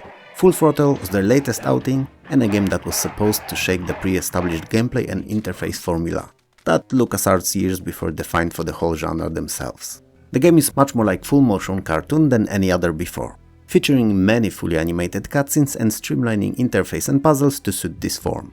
From a story side, it made it easier to follow and complete, as it was more linear and used simple puzzles with easier set of just a few actions available to perform. One of them famously being a kick, as in a game about bikers there had to be a kick, right? All coins have two sides though, and this one does too. While Full Throttle was easier for an average player and more welcoming to those who were not intimate with the genre, it also alienated hardcore fans a little. As for them, it gave off that uncanny feeling of being just a set of very simplistic, usually single location contained puzzles that were there just to get you to the next cutscene. Personally, I don't mind it too much as I have a deep appreciation for all LucasArts titles, but I definitely am not in majority. Still, if you're on the fence about it, it's worth having a go at it as despite being simpler, it's pretty fun. FX Fighter was the first full 3D PC versus fighting game, clearly released as a PC response to Sega's Virtua Fighter. Interestingly enough, it was also one of the first titles to feature support to some of the early PC 3D graphic accelerator cards like Diamond Monster 3D. The game features 8 uniquely looking characters and 8 corresponding to them stages. Each of them supposedly has over 40 moves, which I honestly take on a face value as I never really got into FX Fighter. It felt a bit bland and samey, even though the characters looked anything but. So was it a worthy competitor to Virtua Fighter? Nope, not even close to it. It didn't offer comparably as good graphics, the gameplay was not as fun and engaging, it just failed. But it was a first full 3D fighter for PC, a decent first attempt at that, and that alone guaranteed its place in this video. Guilty is a point-and-click follow-up to earlier Innocent Until Caught, and it uses the same tried and easy-to-use engine, just slightly overhauled. Similar to the earlier title though, it is a game directed to those who like light sci-fi tongue-in-cheek full of cheesy dialogues games. It is longer and features better plot than the first one however, but at the cost of simpler and less innovative puzzles. Don't get me wrong, they're still fun, just won't let you stretch that puzzling bone of yours as much. All that said, the most innovative Guilty's mechanic has to be the fact that it can be played either as male protagonist Jack Tilak or his female counterpart, potential love interest and longtime nemesis, Insane Andropath. And their stories are told separately and are different, converging sporadically. For this feature alone, Guilty is worth a playthrough as it's interesting to see how the plot unfolds from two entirely different points of view. Heroes of Might and Magic is Might and Magic spin-off and arguably one of the most important games in overall history of gaming, not just for 1995. It started the series that run to this day and are among favorites of many players and not just myself. It's a turn-based strategy with role-playing elements and tactical combat in which you take control of one of four heroes: the Warlock, Sorceress, Barbarian or Knight. The gameplay revolves around keeping your castle well defended, in the same time hunting down and defeating all enemies, and then capturing and holding their castles. All of this can be expanded upon by adding new buildings that allow for recruiting of various units for your armies. Buildings themselves can be upgraded too, to unlock stronger versions of basic units. Most of the time you'll spend on a top-down view map however, which you'll be exploring to your heart's content, fighting random packs of monsters, finding treasures and capturing mines and other resource sources to develop your kingdom. Whenever you're attacked or attack a random group of monsters, enemy hero or castle, the game switches to the side view tactical mode. All of your units are shown here as stacks and you can move them around on a hexagonal grid. This is also where you get to use them in battle, which, same as on overmap section, is turn-based too. In each turn you can move one unit and order it to attack if possible, and then the opponent's turn start. Rinse and repeat until one of you is left standing on the battlefield. Other than casting spells in battles, heroes don't take direct part in it. They gain experience from battles though, in a typical RPG manner, and it can be used to boost their stats. They can also collect and use additional items and gear for added bonuses. Heroes of Might and Magic is truly a unique experience that only got better with next couple of games released.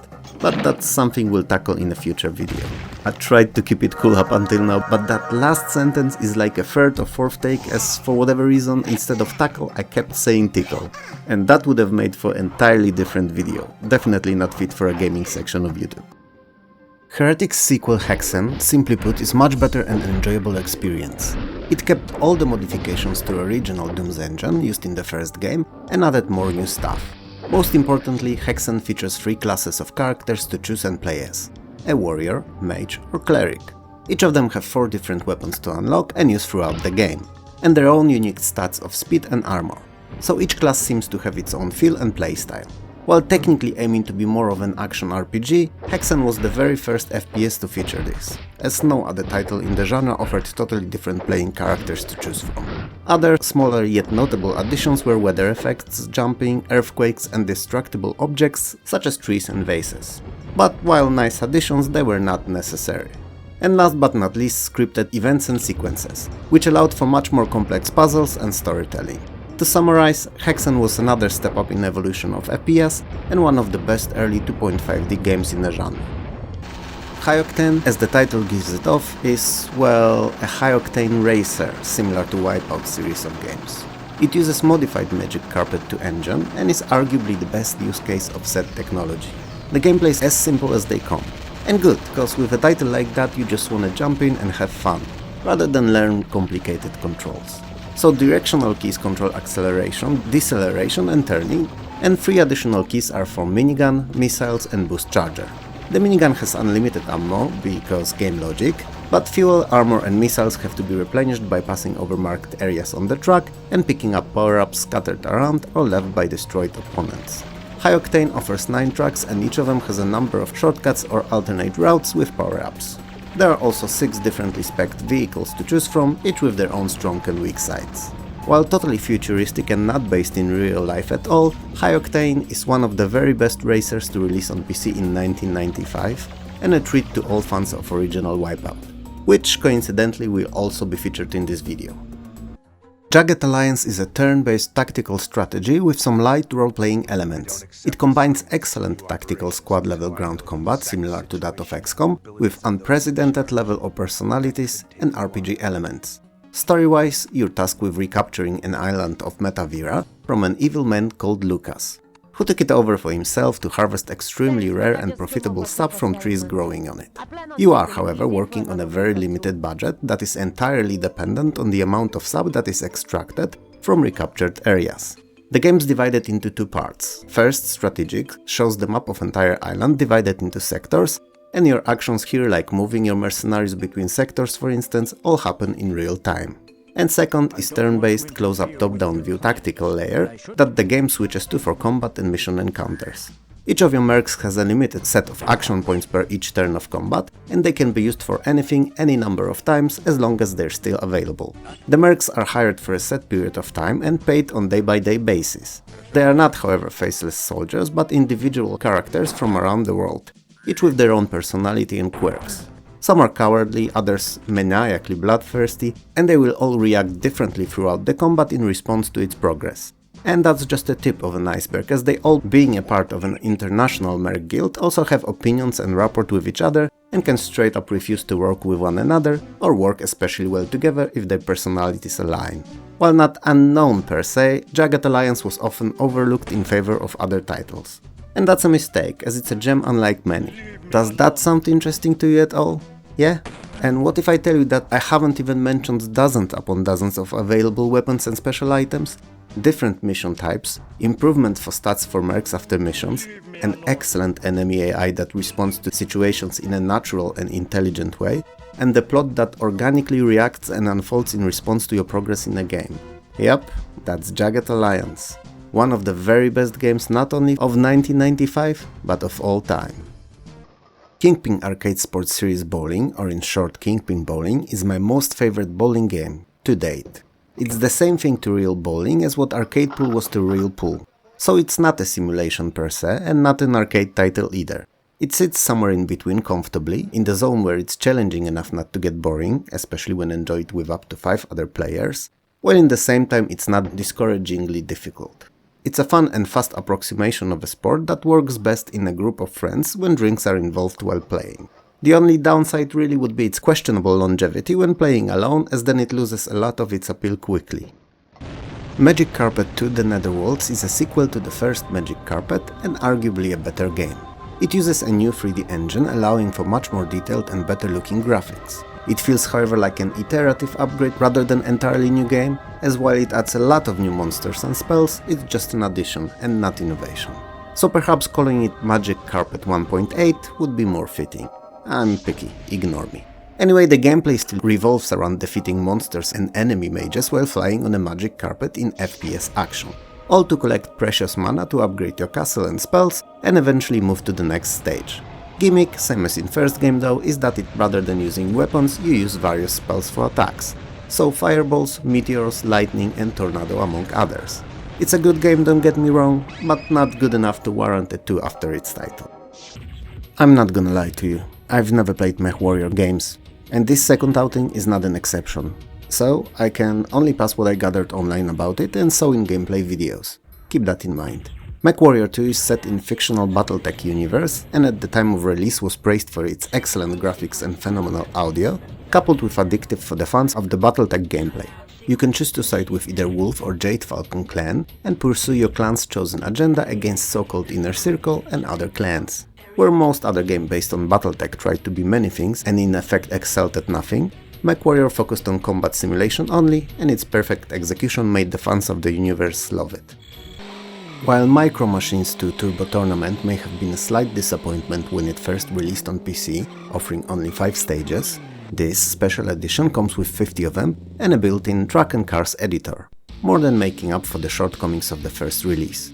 Other than that, it's the same game as original, allowing you to race with miniature cars on various in and around the house-placed tracks.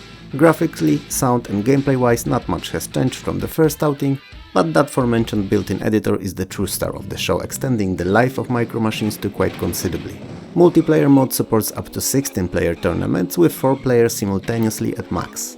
Perhaps MM2 SE is just a standard and very basic representative of the top-down racing genre, not offering anything more than a gimmick of miniature cars and an editor, but it doesn't have to be anything more.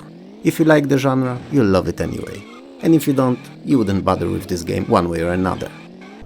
Mortal Kombat 3 is my least favorite out of all 2D Mortal Kombat games. Even if technically best out of the first 3, it lacks something.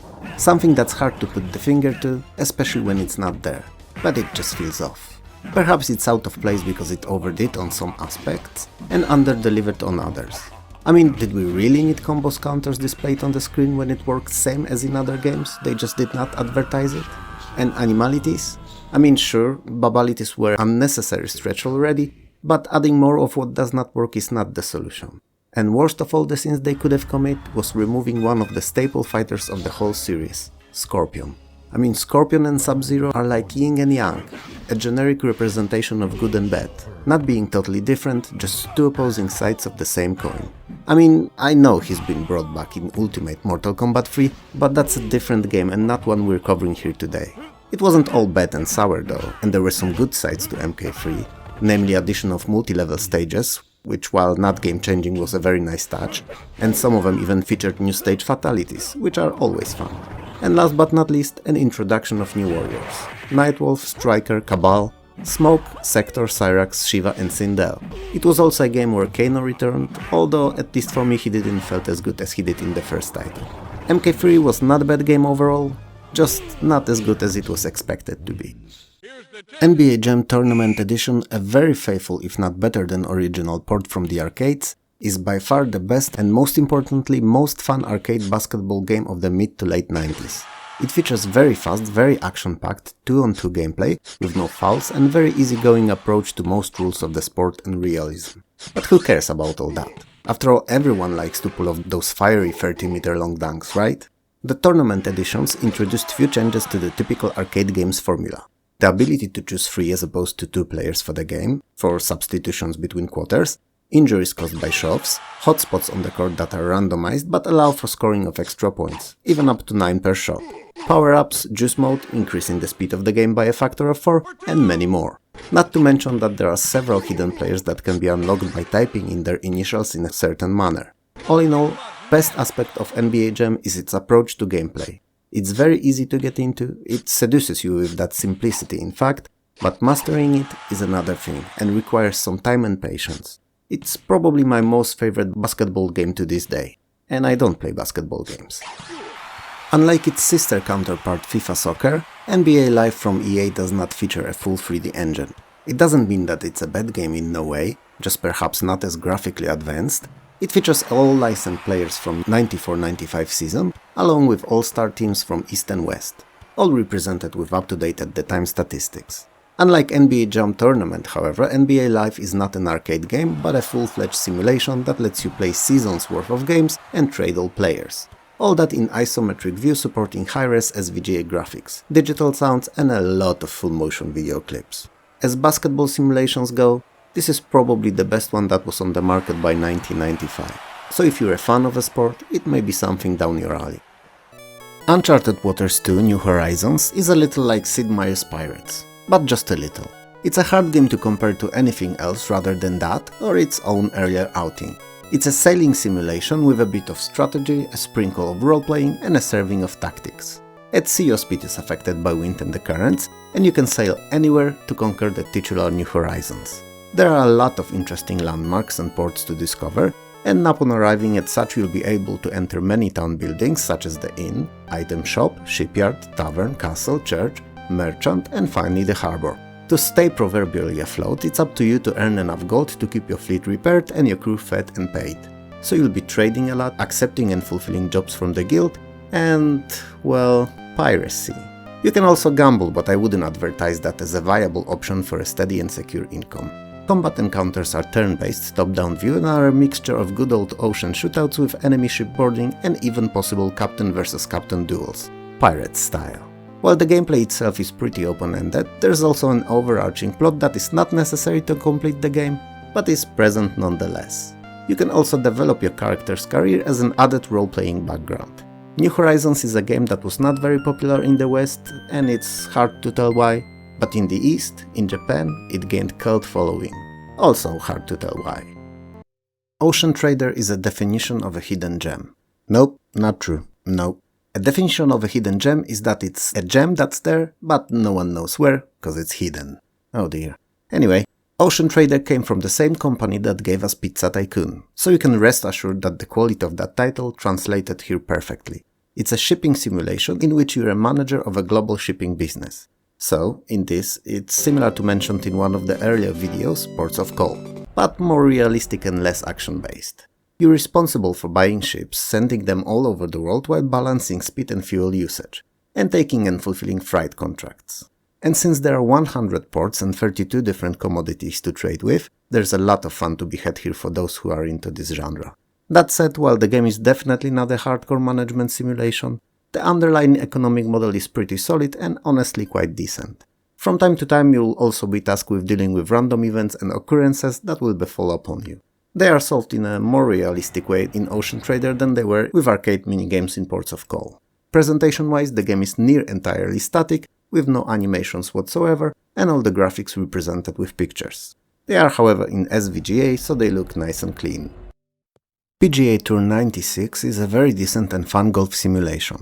All the courses are in full 3D with height differences. And while there aren't overwhelmingly many of them, just 3, Spyglass Hills, Sawgrass and River Highlands, they are all prepared with a lot of attention to detail and playability in mind. 10 of the golf pros of the time are digitized and available to play as if you'd like to, and you can play in tournaments, stroke play, skins, match and a shootout. The gameplay is based on polished by 1996 triple-click system. First to start the swing, second to set the strength, and final for accuracy and swing confirmation. It is also possible to bend the trajectory of the ball or add a backspin to it, and pitching and chipping for those closer range shots. What's worth keeping in mind is that while the game offers few difficulty levels, it's only on the highest that the full force of the driver can be used for the longest initial shots, as on the lower ones it's capped a bit under the maximum. PGA Tour may not be the best golf simulation, but it's definitely one of the most fun golf games of the time. While personally I consider Pinball Fantasies to be the best in Digital Illusion series, it's my very subjective opinion and not necessarily shared by all fans of the genre. And arguably they may be right, as some facts definitely speak in favor of Pinball Illusions. Same as previous games, it features 4 tables: Babe Watch, Law and Justice, Extreme Sports and the Vikings. That last one however is only present in the CD version of the game. But this time all are in beautiful full 256 colors graphics, as even though the game was converted from the Amiga, it only ever released on Amigas supporting the white color palette. The engine's been considerably expanded compared to earlier games too, not only allowing for a smoother gameplay but a true multi-ball with up to 6 of these at once on the screen. Digital Illusions have been the kings of pinball in the 90s, and with this, their last crowning jewel, they've only confirmed that while there may have been other devs making the games, none could reach the same heights of quality and gameplay. Let me start by saying that I don't like Primal Rage. I didn't like it in the arcade, and I don't like either of its conversions. It's a 1 vs 1 fighter with a gimmick that all the fighters are not weirdly powered humans but dinosaurs and other mythical creatures, like a gigantic ape for instance. There is some kind of generic story behind it all, involving parallel dimensions and gods, but it's largely irrelevant really. Each of the creatures have 7 special moves and 3 popularized by Mortal Kombat finishers, so fatalities. And while I don't care about Primal Rage too much, I gotta say that these finishers are pretty decent. As sports go, this one's perfect. All the characters, their moves, stages and bonus games are converted and look near identical to the arcade. So if you liked it there, you'll like it on PC. But for me, it's the case of if something's not good originally, it's not gonna taste well when heat up. Prisoner of Ice is a tough cookie to crack. On one hand, it's inspired by H.P. Lovecraft and stylized to be similar to his works, with beautiful high-resolution graphics that in some screens seem more like paintings than digital art. And on another, it's crippled by high degree of linearity and invisible walls of wrongful progress. Meaning you can't use objects in wrong places, and all the actions that do not push the plot forward end up with a generic "you can't do that" response. Not to mention certain few pixels in size objects that not only have to be found at their precise locations, but also clicked on in high-res with mice that we had in the 90s, and it's easier said than done. And the last drop are illogical puzzles, that often require use of seemingly unfitting objects, which in turn makes you scout each and every area top to bottom, trying to find everything as you never know what and where will be needed. So why is Prisoner of Ice even here if there's so much wrong with it? It's elementary, my dear Watson. Which coincidentally is a phrase that Sherlock never spoke in any of the books and is a creation coming straight from TV and movies. But I'm getting off topic here. Prisoner of Ice is here because despite all the issues, its plot is not only one of the best in the horror adventure genre, but is also excellently paced, and you will find yourself immersed in it quite easily if you're into dark horror. Codemasters' Psycho Pinball is, or more accurately was, a surprise when it came out. Not many could compare to Digital Illusions, especially not many of the companies that never made pinballs before. And yet, somehow, Codemasters managed to do just that. Sure, perhaps it lacks Digital Illusions' touch, which is hard to explain, but whomever played their games would know exactly what I mean by that, but in the same time it offered 4 really well put together tables: The Abyss, Trick or Treat, Wild West and Psycho. The last one being quite special, but we'll circle around to that in a minute. The game also featured multi-ball, realistic tilt, 12 different types of varying in friction surfaces, and an incredibly colorful presentation. It was clearly a well put together game, with neatly imagined and realized progressive gameplay targets all linking into each other. And since we're on the subject of linking, and I promised you to come back to something, what I wanted to cover in a bit more detail is the Psycho table. Because it features a gimmick that's unseen in most good pinball games. And yeah, I meant that good part, because I've seen it in trash titles before. Anyway, you can directly access all other free tables from the Psycho table and play on them, amassing points to a singular large pool, if you unlock appropriate bonuses, that is. It's a well-crafted concept, making Psycho Pinball a really innovative and fun game for players of all skill levels. Puyo Puyo 2 originated in the arcades and found its way to most systems that were on the market at the time. It's a brilliant simple puzzle game that bases its playability on a very simple and easy to get into mechanics that's actually equally as fun for players of all ages and all skill levels. In the same time, however, it requires keen mind and ability to plan ahead if one wants to master it. The game's played on a board that's similar to that of Tetris, but that's only superficial as it plays quite differently in fact. The cute candy-colored blocks keep falling and you have to arrange them by color, forming shapes of 4 or more of the same ones, which then disappear. The remaining blocks fall down, often forming additional combos which also disappear, allowing for chaining of combos that reward huge points. And that's also a secret to mastering the game. Whether you're a fan of puzzle games or not, Puyo Puyo 2 is quite fun and worth having a look at, as it's one of those games that transcend the barriers of genres. Ravenloft's Stone Prophet is a follow-up to year prior's Ravenloft Strat's Possession, and also an AD&D based roleplaying. 2 brave adventurers crossed the portal that appeared seemingly from nowhere and are now trapped in a strange desert land. The only way to escape is to find the titular Stone Prophet, an obelisk with mysterious hieroglyphs written on it. And while it all sounds relatively simple, it's anything but, and will take a lot of both effort and time. The game uses same engine and gameplay mechanic as its predecessor, and is also viewed from first-person perspective using real-time combat. And you can either create 2 new adventurers at start, or import them from a previous game. You will meet additional characters along your travels, and up to additional 4 can be added at any given time to your party. Interesting fact, since the game's set in a desert environment, your characters will need to drink water to stay alive. So they either have to carry it with them, or cast water creation spell whenever is necessary. Rayman is a proof that DOS could pull off platformers as good, if not better, than those found on consoles. In fact, when it comes to 2D ones, Rayman is probably the most technically and graphically sophisticated for the time it released in. And at the time, the only other platform that got the port of it was the infamous short-lived Atari Jaguar. Infamous for not understanding math and how the bits work, at least for the purpose of their commercials. But quite fun if a bit underappreciated otherwise system. Rayman's a story of your classic good versus evil, so Rayman versus Mr. Dark respectively, and it's an action platformer featuring an unusual hero, one that does not have arms or legs, but has hands and feet. Aside from standard running and jumping found in other platformers, Rayman can also hover for a short time using his hair as propeller and throw his fist as an attack. They can be wound up too for a more powerful punch. Rayman is best of the best the system could do when it came to action platforming, and an incredibly fun and easy to pick up title that I believe everyone should try. Phantasmagoria is a full-motion point-and-click dark horror adventure with some light early quick-time events. A heavy emphasis is placed on the cutscenes and full-motion video bits to advance the story.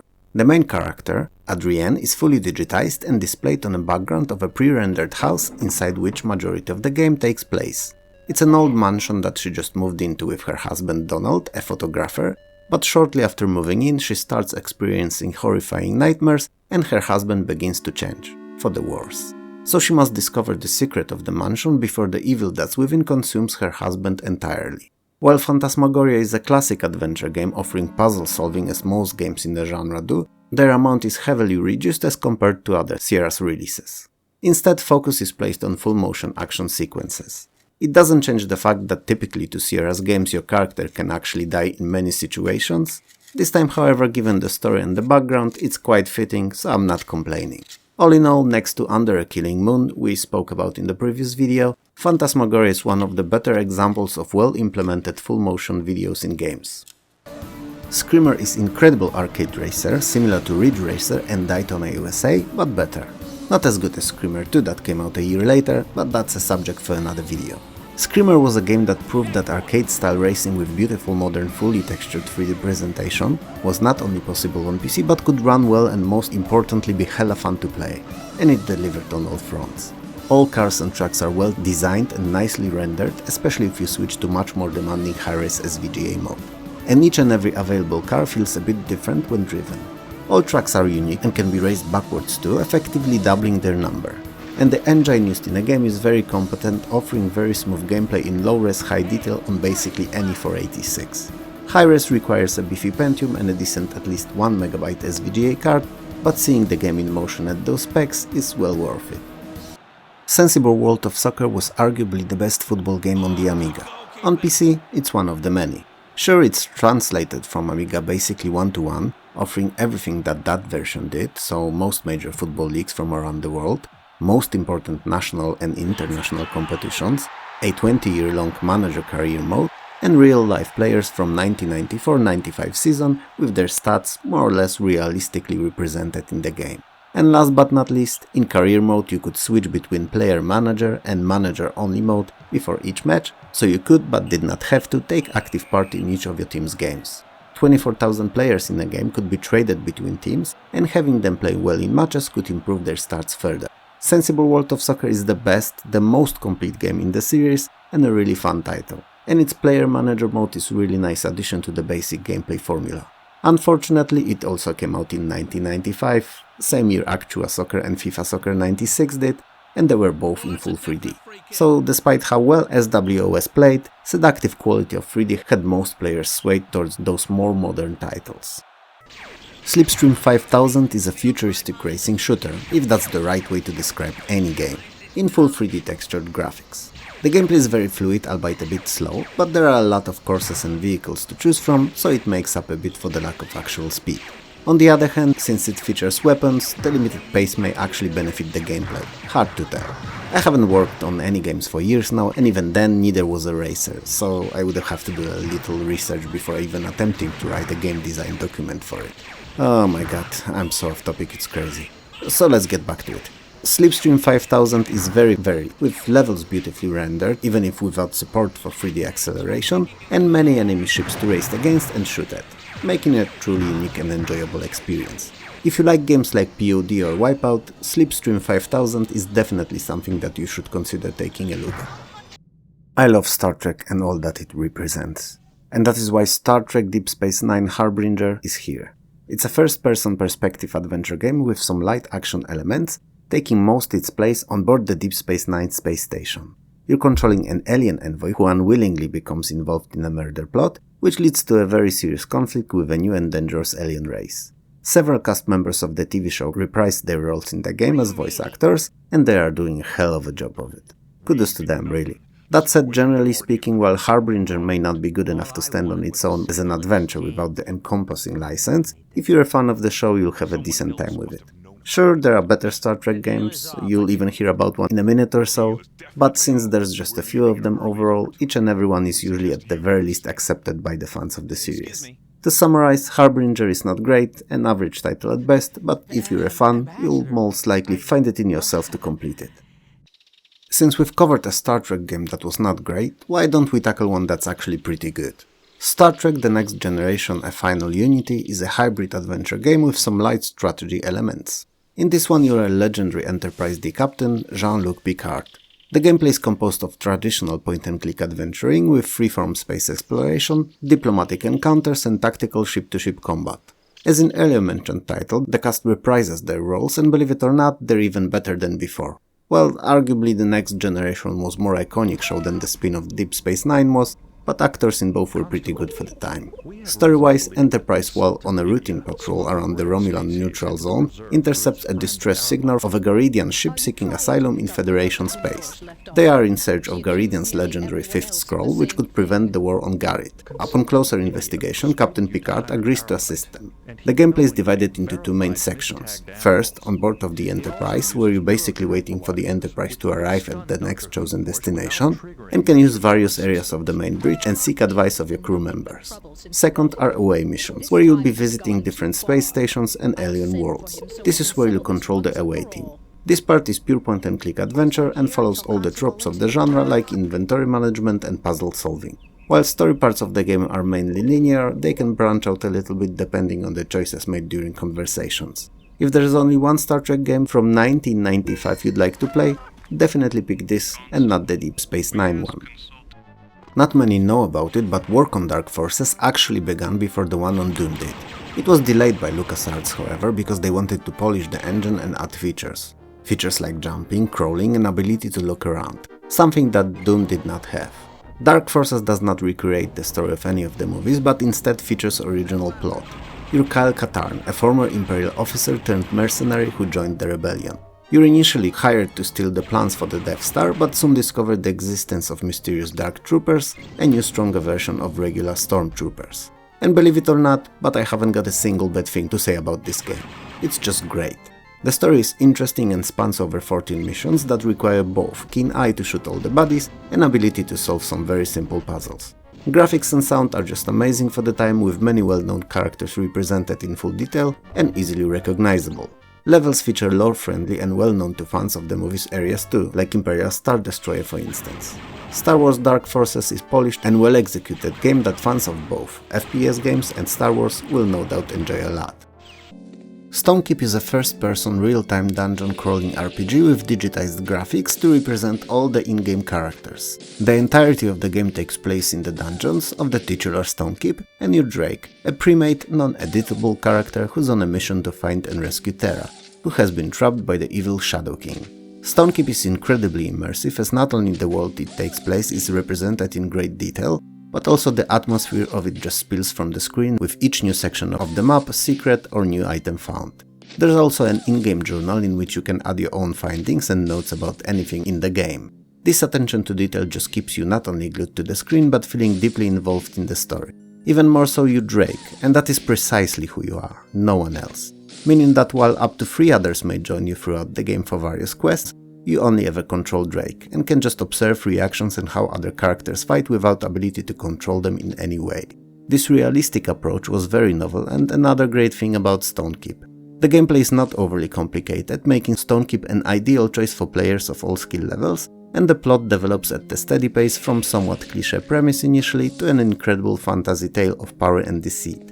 If all that sounds great to you, then good, cause it is. But only cause it's today, over 25 years later. And we have the game available in its latest iteration with all the patches and fixes, cause upon its release it was borderline unplayable, with numerous issues and game-crashing bugs. That's all in the past though, so if you're at all interested, don't hesitate and give Stonekeep a try. It's important to note that Street Fighter 2, Super Street Fighter 2 and Super Street Fighter 2 Turbo are 3 entirely different games on PC. For one, they're made by different companies, and for 2, and also more importantly, they are of different quality. Super Street Fighter 2 Turbo, a versus fighter and port of amazing Capcom's arcade to PC, is just incredible. It's as good as port of Mortal Kombat 2 was, if not better, because it doesn't cheat, which, you know, is important. Modern Vintage Gamer made an amazing video about that cheating, linked in the description below, and you should watch it. Coming back to Super Street Fighter 2 Turbo though, it features everything that was in the arcade. All characters with all their movesets in full-sized sprites, not reduced or modified in any way. Same stages with beautiful colorful background animations and enchanting parallax scrolling, adding depth to them. But most importantly, SSF2T plays amazingly. It's super fun when played alone in arcade or challenge mode, and incomparably better when you pit yourself against a friend. Or even better, friends, cause then that's the afternoon, right? With great time, drinks and friends crap talking each other's supposed lack of skills before eventually being pitted against one another.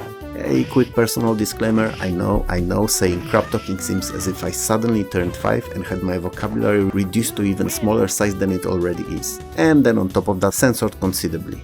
But new YouTube's guidelines are pretty brutal and I just don't wanna risk it. So yeah, there's gonna be a bit more of those whoopsie daisies, dang it, or even oh dear oh my, how could this ever happen, than what I would have said usually.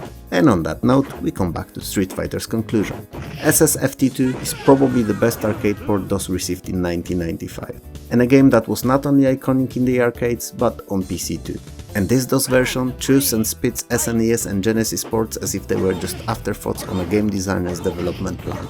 Grab a friend or two and play it. It's worth it. First of all, Terminal Velocity is an amazing title. One that any AAA game or a movie should not be ashamed of. Remember Speed with Keanu Reeves and Sandra Bullock? It could have easily be called Terminal Velocity and still be as good of a movie. Coming back to our game though, Terminal Velocity, that I will keep calling TV from now on, is a futuristic first-person 720 degrees turning shooter / flight simulation. I know, it sounds stupid, but that's what it is. And you know what? It's great. Sure, by now, 2023, there's been more better games, but in 1995, there wasn't much TV could be compared to. Most of the game takes place in open areas of various planets, and before each mission you get a set of objectives to fulfill. Usually a target to destroy before being able to move to the next planet. You have to obviously rid off all the enemies that stand between you and your objective, but that goes without saying really. And I have no clue why I just did the opposite and spoke about it. Anyway, each of the planets has also tunnels that, unlike in Descent that many mistakenly compare TV to, are not labyrinths and endless corridors, but straightforward entrance to exit first, where you have to pass moving doors, races and fight enemies. If I had to compare them to anything, they'd be closer to the attack on a Death Star from Star Wars rather than anything that happens in Descent. TV offers quite a few weapons to choose from, and all enemies and planets have their distinctive looks and characteristics, so there's hardly any time you'll feel that it's repetitious. All I can say really is that I highly recommend it, it's just a dang good game. The Dig is one of the last and more interesting LucasArts point-and-click adventure games. It's also one that was not a huge success, which is a criminal mistake, as it's one of the best adventure games ever made. The reason may be the fact that it was not quirky humor-filled fare like Monkey Island or Maniac Mansion. Instead, it's dark and gritty sci-fi story that's as captivating as best movies in the genre are. And it's no wonder, cause such names as Orson Scott Card and Steven Spielberg were involved in the game's creation. An asteroid appears seemingly out of nowhere around Earth's orbit, and it's clear that soon enough its orbit will place it in collision with Earth, and given its size, it threatens a large chunk, if not all of world population. You're part of an Armageddon-like mission to blow it off its deadly course, but as soon as you and your team step on it, you accidentally trigger controls that turn it into a spaceship that takes your whole team to an abandoned planet on the other side of the galaxy. As a result of few unrelated chains of events, your team breaks up, partly in a deadly way, and you find yourself stranded alone, struggling to explore and understand this new world. Sounds interesting, right? Believe me, it is. The Dig features some of the most difficult puzzles in point-and-click adventures, but they're not illogical, so you should be able to solve them all without resorting to trial and error. It's one of the last great old-style adventure games, so all fans of the genre should make their mission to play and complete it, without exceptions. When I launched Need for Speed first, I was instantly hooked, before I even played it. The intro, man, all those supercars, those I dream of having, or even just driving, were there in Hollywood quality fast-paced full-motion video sequences, seducing you to launch the game. And boy oh boy, did it not fail to deliver. I don't think I've seen as realistic graphics until then in racing titles. Come to think of it, I know I haven't. Both trucks and cars looked as if they were real, and switching to steering wheel view made me feel as if I was there too. Especially that each of the available cars varied in feeling of driving, offering not only different parameters on paper, but in how they actually handled. Each also had their own distinctive sound, so if you played Need for Speed long enough, you could actually tell which car was approaching you from behind just based on the sound alone. And music? Well, hard rock tracks all throughout, all pumping the adrenaline through your veins nearly as fast as the racing itself did. But most of all, Need for Speed landed itself in a very comfortable spot of not being neither simulation nor pure arcade racer. It was somewhere in between, where fans of either subgenre could enjoy it. If there's anything I would like to complain about, it'd have to be a lack of any in-game damage model, which, given everything else that the game does well, is still a big W for Need for Speed in my books. Transport Tycoon Deluxe is a business simulation where you manage your own transport company. And at any given moment, if funds allow, you can have fleets of buses, trucks, trains, airplanes and boats to transport passengers, mail, retail goods of various kinds, and basic resources like lumber and oil. Best of all, it can be played in a sandbox mode indefinitely, just working to expand your transport empire and better all opponents you're faced against. In TTD, you can even cover complete chains of supply and demand in various industries, first transporting raw materials to where they will be processed, and then those to where they will made into final products, and eventually the products themselves to cities where they will be sold. It's worth keeping an eye on the competition, as they tend to swoop in and steal best businesses from around you if you're not fast enough. And computer cheats and can build more faster than you ever could.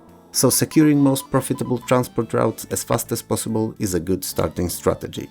After that, steady progress and following the news, because quite often the government offers bonuses for completing certain transports, which can end up being upwards of quadruple of regular profit. Transport Tycoon Deluxe was the best and most playable version of the game for many years. Today it's better played as Open Transport Tycoon Deluxe, which not only contains all fixes and an editor, but also supports modern operating systems and high-res widescreen modes. Other than that, it's the same game, so if you wanna try Transport Tycoon Deluxe, go for the new one. I'm about to commit a blasphemy, and since I just said that, I bet you know what I'm about to say, right? And believe me, it doesn't come easy to me, with Amiga being my most favorite classic system. But I kinda feel like Turrican 2 on PC is the best version out of all. Fortunately, we're in a video covering PC games history, so hopefully this won't reflect on my subs count. But even if it does, I gotta say how I feel it, right? In Amiga's defense, this PC port came out 4 years after Amiga's original, so could take advantage of all technological innovations that happened since then. Anyway, Turrican is an action platformer, run and gun really, very Metroid-like in its design. And since as much as it all may sound like gibberish mixed up like that together, it kinda applies to it perfectly.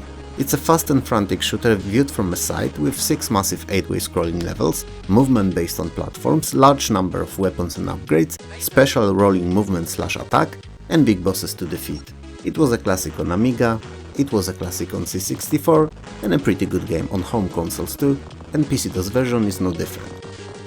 Tyrian is an arcade vertically scrolling shoot 'em up with a plot. And I know the plot is totally unnecessary in a shoot 'em up, I agree. But this one's pretty stupid, and I just love cliché stories. Same as I do movies that are so bad that they end up ironically being really good. Like John Carpenter's They Live, or Lam Nai Choi's Ricky O, The Story of Ricky. The latter one especially being an incredible watch if you just want to immerse yourself in something that's so over the top dumb, not much can compare to it. Anyway, coming back to Tyrian's story, your famous Trent Hawkins, entire galaxy's best pilot fighter, and one that's time and time again is called to save it. This time is no different.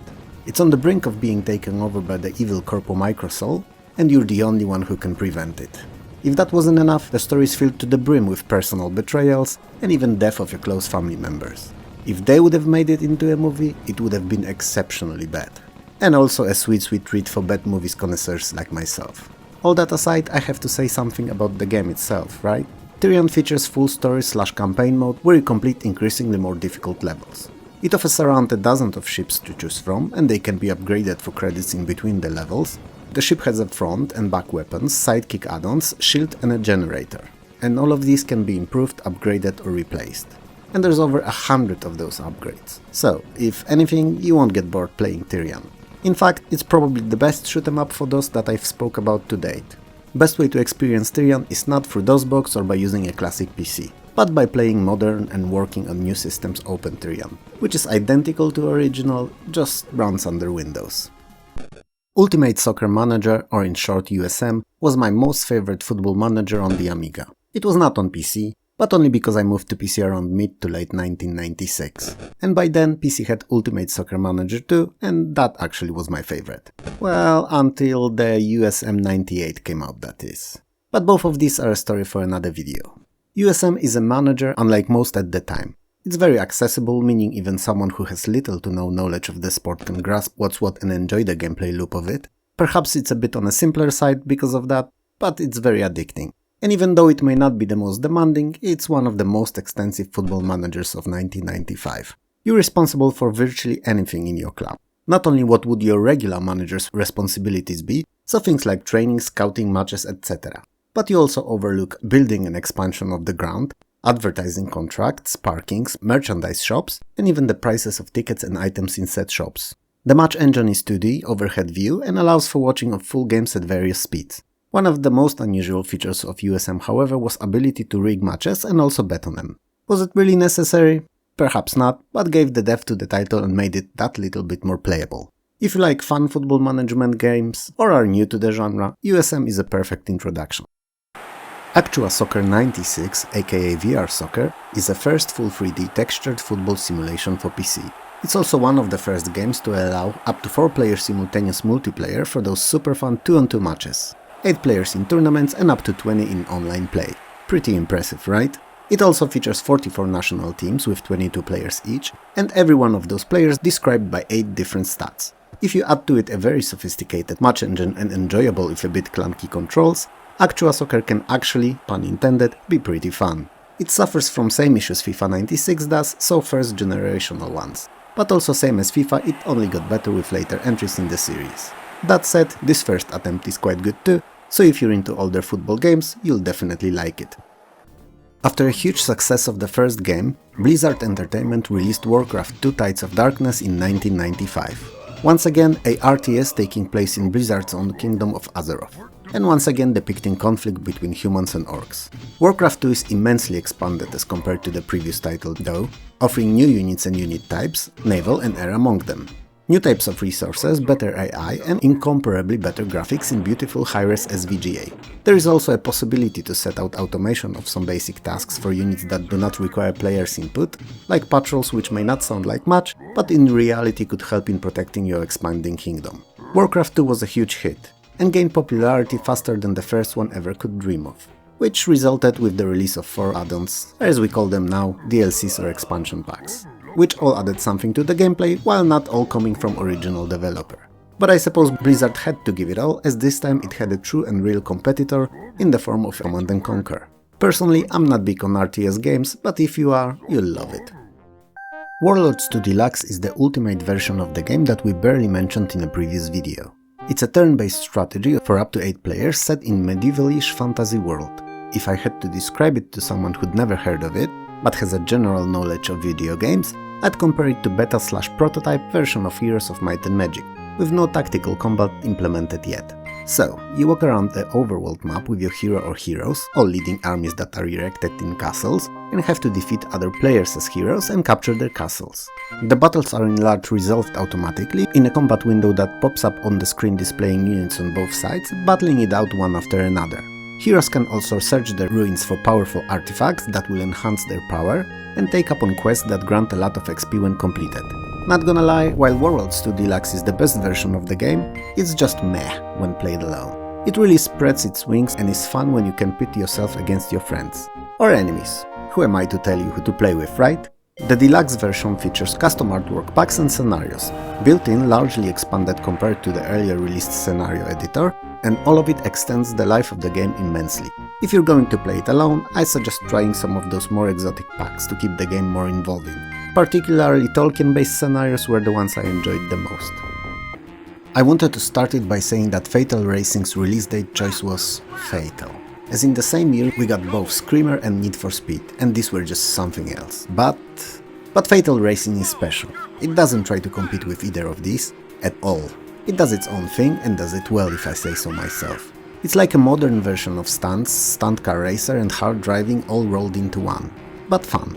Yeah, while I liked all of these, they were definitely not games for everyone, each having their own particularities and issues. So Fatal Racing features 8 different cars and 16 tracks, each with their own loops, ramps, twister jumps and corkscrews, to name a few of these track features. There's also an in-game physics engine that, while perhaps not extremely realistic, is quite okay.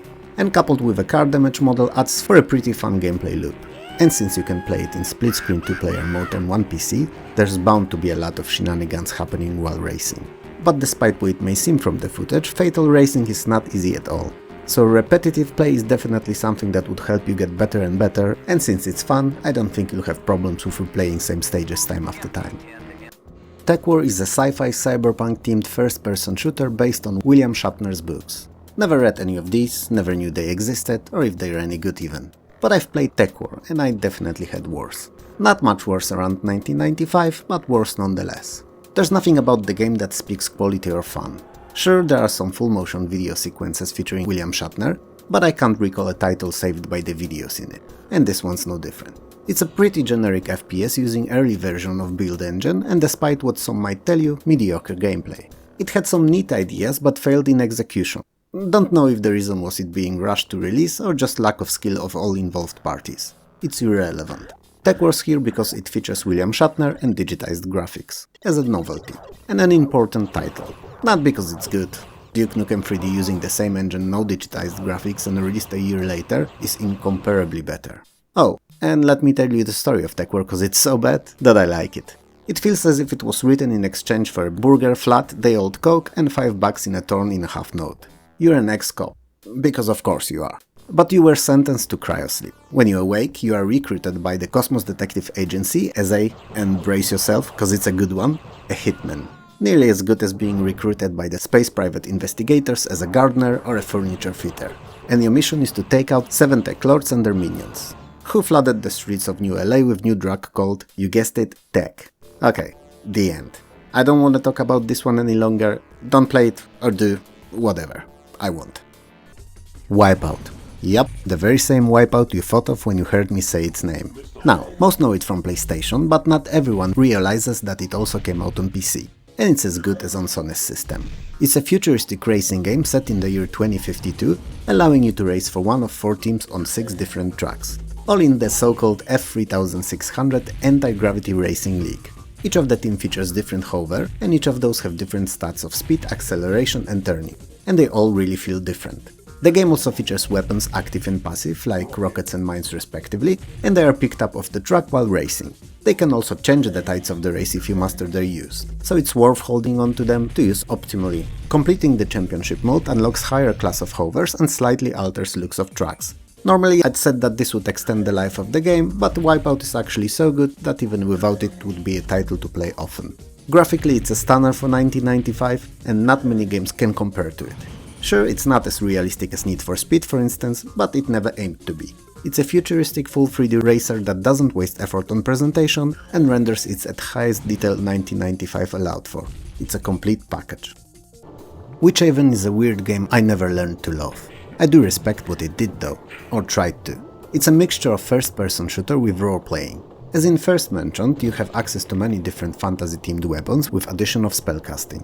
And from the role-playing it borrows experience points and level ups. Those unlock better spells and better weapon handling. Interestingly enough, despite existence of spells, majority of combat takes place at arm's length and does not work at distance like in traditional shooter, which sadly unveils many of the downsides of the game, like atrocious enemy AI and downright ugly graphics with huge pixels when enemies are close by. If that's not enough, the levels are very similar to each other. They're separate stages but feel very much alike. Witchhaven is an interesting idea that failed to deliver, but it's worth mentioning for what it aimed to be anyway.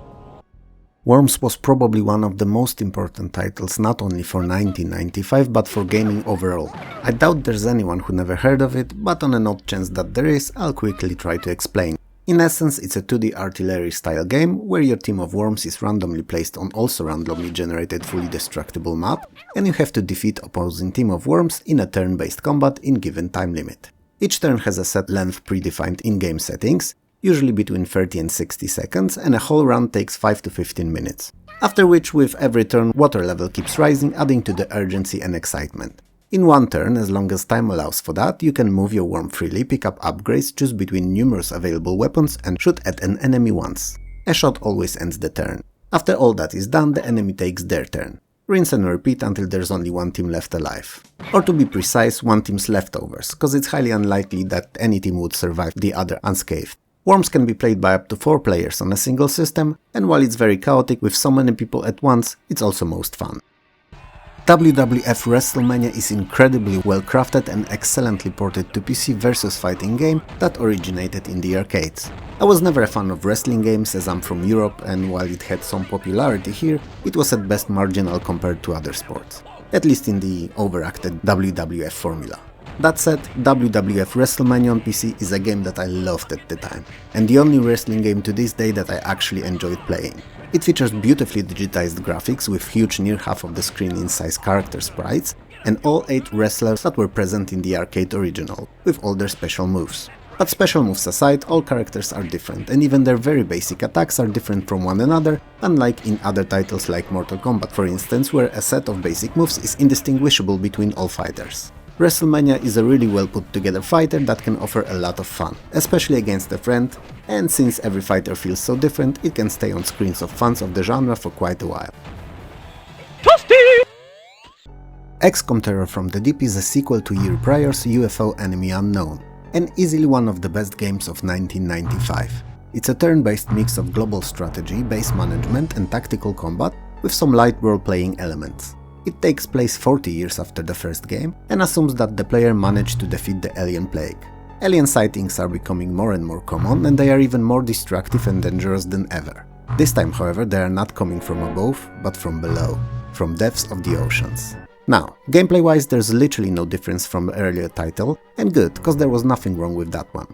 But I wouldn't mind seeing presentation get a bump up to high-res SVGA. It didn't happen, but I suppose if you wanna pop out such a huge game in a span of a year, some corners have to be cut and some assets reused. And frankly, I'm good with that. It's not identical to UFO though, this time tactical encounters can take place both on land and underwater, and require not only use of appropriate gear but also weapons that can be used under surface.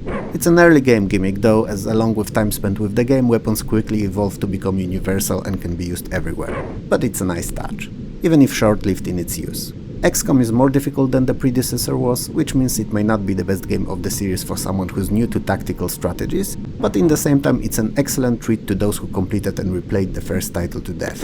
It's just great.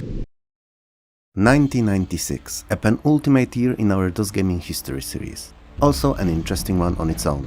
For the first time in history, in 1996, more email was sent than the regular postal mail. The first commercial USB port and cable were released. Perhaps just another connector back then, but now a de facto standard that all manufacturers use in one form or another in all electronic devices. Sergey Brin and Larry Page introduced Google, and even though they may have not realized it back then, they've changed the world forever. The jury is still out on if that change was for the better. Deep Blue, a supercomputer by IBM, was defeated by a chess master Garry Kasparov in a 6-game match, losing 4-2. The Grandmaster would be beaten terribly by the same supercomputer just a year later, but in 1996 he could claim that he was the absolute best and that the human mind was superior to the machine's computing powers. AMD released its K5 processor with speeds of 75 and 133 MHz. It was their first entirely in-house developed CPU and one to compete with Intel's Pentium. Microsoft released OM Service Release 2 version of Windows 95, supporting FAT32 file system for larger drives and partition sizes, and MMX features of Intel's new multimedia CPUs. At the end of the year, Blizzard released Diablo, but we're not going to talk about it here today as it was a Windows release only. Perhaps something for Windows-based series. We'll see. But I've been reminiscing long enough, let's jump straight into those games. Free Skulls of the Toltecs is a western-themed point-and-click adventure game. You're Fenimore Fillmore, and by a set of quite unfortunate events depicted in a fully animated intro, you learn about free skulls that can be used to unlock the mythical and supposedly great treasure of the Toltecs. So, you set out to find all free skulls necessary to find it, and the treasure itself. You're not alone in your pursuits, however, as there are others after the treasure. The game uses a similar to LucasArts' Scum engine with screen divided in two, gameplay window on top and smaller one with command verbs and inventory in the bottom. It's a tried and tested formula, after all. After a certain portion of the overworld map is uncovered, it can be used for quick traveling. You can however also ride the donkey or hand pump train trolley. While most puzzles are inventory based, you are given few choices of answers in many conversations, and these can actually affect the progress of the game. AD Cup is your typical early 3D rail shooter. You're a cop and you're out to get the buddies. Basic stuff really. While it may not be the best of the game story backgrounds, it is what it is. The game is divided into 6 missions, each split into 3 smaller stages with boss at the end. There are only 3 missions available to you at start, and the remaining ones are unlocked while playing. The arsenal of choices, or lack thereof, that you start with is a police-issued gun and a bazooka of rather unknown origin. But you get to pick up weapons from your fallen enemies, so there's more than the starting set to choose from. While AD Cap is not much more than a weaker Virtua Cap clone, it's a pretty decent one, so if you like the genre, you'll love it. Absolute Pinball is absolutely not as good as I expected it to be. It's not bad, it's just not what I hoped for. 21st Century Entertainment did not use DICE as a developer for it, as it did with most of its earlier successful outings, but outsourced it to Unique Development Sweden, a new and growing company that just didn't manage to hit the same quality heights that the earlier titles did. Absolute Pinball, technically speaking, is pretty interesting, as it offers a whole plethora of resolutions to choose from, 2 of them are SVGA modes, and all are switchable in-game via hotkey, without the need to restart it. There are 4 tables in the game: Paris-Dakar Rally, Hollywood, Dipsy, and Baseball, and they all feel unique, original, and feature their own special dot matrix display animations. But there's just something missing. It's not the graphics, variety of gameplay unlocks and bonuses, or the sound. It's not even the overall mechanics. It's hard to tell what it is, but if I'm to choose between Absolute Pinball and any other earlier 21st Century Entertainment's games, I'm going for the other ones. Afterlife is LucasArts' humorous sandbox strategy/economic simulation game. You build and manage heaven and hell simultaneously, and in each you have to prepare appropriate zones. In hell, they're based on 7 capital sins, and in heaven they center around 7 virtues. New souls arrive through gates regularly and go to respective areas that they belong to receive punishments or rewards for the former life. For them to reach their destinations, however, you need to make sure to have a working street system and connected to the specific facilities. Souls that have no way of getting to where they're supposed to wander around the hell or heaven aimlessly. And it's bad for business. Cause yeah, it's an economic simulation at heart after all. And since all souls are your source of income, those that have no place to go after a while of wandering are irreversibly sent back to Earth. All the buildings require personnel to operate, and this can either be trained in training facilities or hired. Afterlife is a really interesting concept that is actually pretty well realized, with a lot of micromanagement, economic challenges and random disasters. If you like the genre, definitely give it a shot and don't sleep on it. Alien Rampage is a 2D side-scrolling action platformer. While the game was not praised for its graphics when it released, I don't understand that really, as from my point of view it looks pretty freaking good. Definitely at least on the level that some of the best 2D platformers on competing systems offered at the time. The sprites are huge, and I really mean huge when I say it. I mean, one of the bosses, a flying skull, easily takes like a fourth of the screen in size. Not to mention a very atmospheric dark design and beautiful multi-layer parallax scrolling. But that's all irrelevant really, because it's Alien Rampage's fast and frantic gameplay that's most fun about it. It's gory, action-packed and instantly addicting. Easily one of the better lesser-known games that came out at the tail end of DOS's life. Anyway, the game features 20 gigantic levels, some of which can take even upwards of an hour to complete, and a boss at the end of each world. Alien Rampage is an easy pickup for all fans of action platformers, Metroidvania games, and even run-and-gun titles to some degree. It's a game that should have been more popular when it released, but sadly never gained the recognition it deserved. It's an A+ title for me, and the only thing I find annoying about it is that it only ever saves your progress after completing the level, which is hardly a game-breaking issue, but a slight annoyance nonetheless. Alien Trilogy was a huge thing when it came out. Or a huge pile, I should say really. Pile of steaming and stinky poop.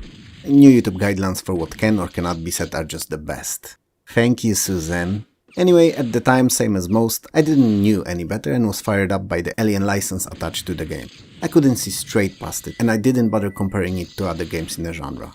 Even one of the more important ones that came out the very same year, and we'll speak of it a bit later, Quake. But coming back to Alien Trilogy, it's split into 3 parts, each of more or less 10-ish missions and each based on a different movie. To make things more convoluted, not in chronological order. So first part is based on Aliens, second on Aliens 3, and third on original Alien. Sadly, neither graphics nor gameplay are what I expected them to be, and just trail around the average or tad below. There are supposedly mandatory objectives to each and every level, and they vary considerably, but, and that's a big one, if you ignore them and just aim for the exit, you'll complete the levels nonetheless. That's beyond stupid and just bad gameplay design. There's few things Alien Trilogy does not fail at, however.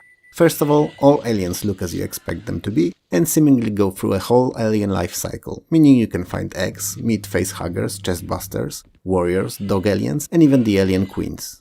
These last serve as bosses at the end of each third of the game.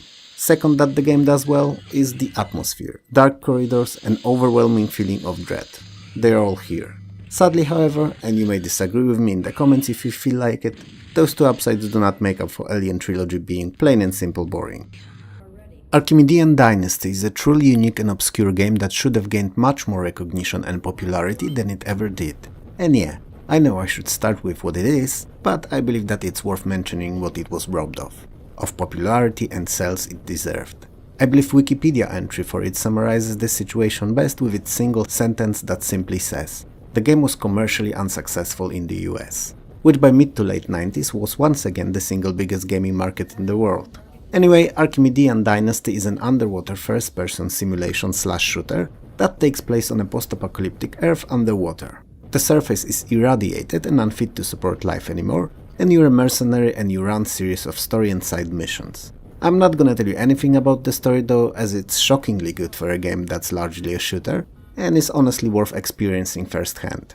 But what I will tell you is that as the game progresses, you'll gain access to new single-person submarines to pilot and variety of upgrades for them as well. But the best of all is the physics engine that feels real. I mean, real to me, someone who has no working understanding of advanced aquadynamics, gravity, speed and underwater drag and how they all correlate to each other, but can still tell you that it feels right.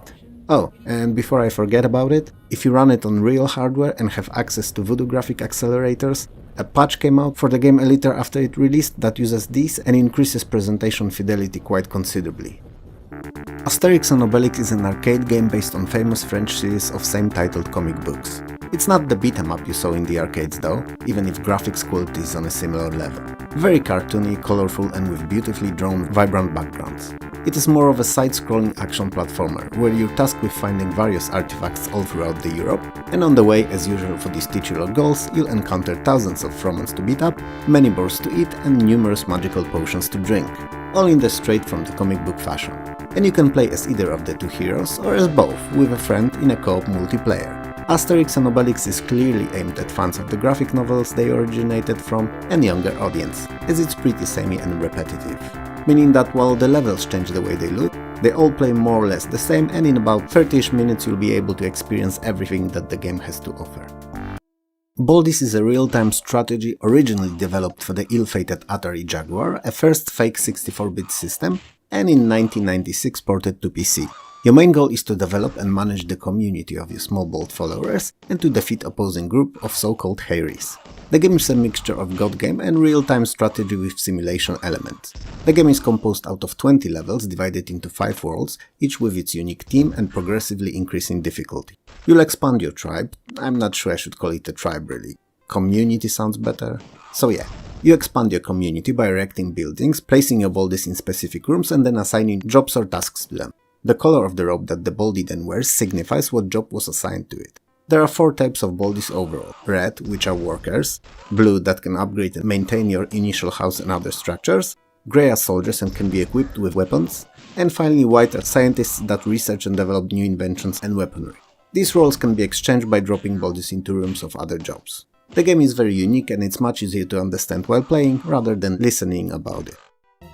Not many know this, but 1996's Batman Forever is built around Acclaim's Mortal Kombat engine. It's a side-scrolling action-adventure with one-on-one beat-em-up fighting mechanic. The game is a tie-in to year prior's movie of the same title, and it follows the movie's plot quite closely.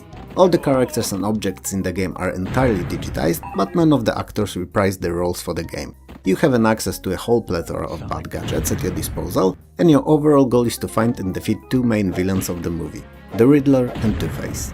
Along the way you will meet some of the familiar faces like Robin and Catwoman, which is a nice touch. Batman Forever is a decent game and can provide some fun for a single playthrough, but honestly I don't see it as something that will be coming back to time after time. For whatever the reason, I never really got into those early 3D fighting games. Perhaps because they weren't as polished as they would become in the next couple of years, perhaps I just preferred 2D games like Mortal Kombat and Street Fighter 2, or perhaps it was something entirely different. It's hard to say now so many years later. That said, Battle Arena Toshinden is probably first PC-DOS 3D fighting game that was done right, given the capabilities of the hardware at the time that is. The game features 8 fighters, each with a different fighting style and a unique weapon, and each having their own strong sides and weaknesses. and 8 is a good solid number for a game to keep a certain degree of replayability and longevity. Interestingly enough, Battle Arena Toshinden is the first 3D fighter to feature sidestep and a full 360 degrees movement around the opponent, allowing for strikes from sides or even from behind. It's an interesting mechanic, especially that skilled players could use it to their advantage and devastate the less proficient ones from all angles before those could even react. 8 out of 10 would play again. Bedlam is an isometric action shooter set in a futuristic sci-fi battle mech universe. And just to be clear, I know nothing about the battle mech universe, so I'll be spitting names that literally mean nothing to me.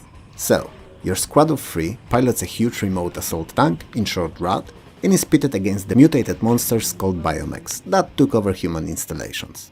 And it's easy to guess who's tasked with clearing the biomechs. I'll give you a hint. It both ends with and is pronounced you.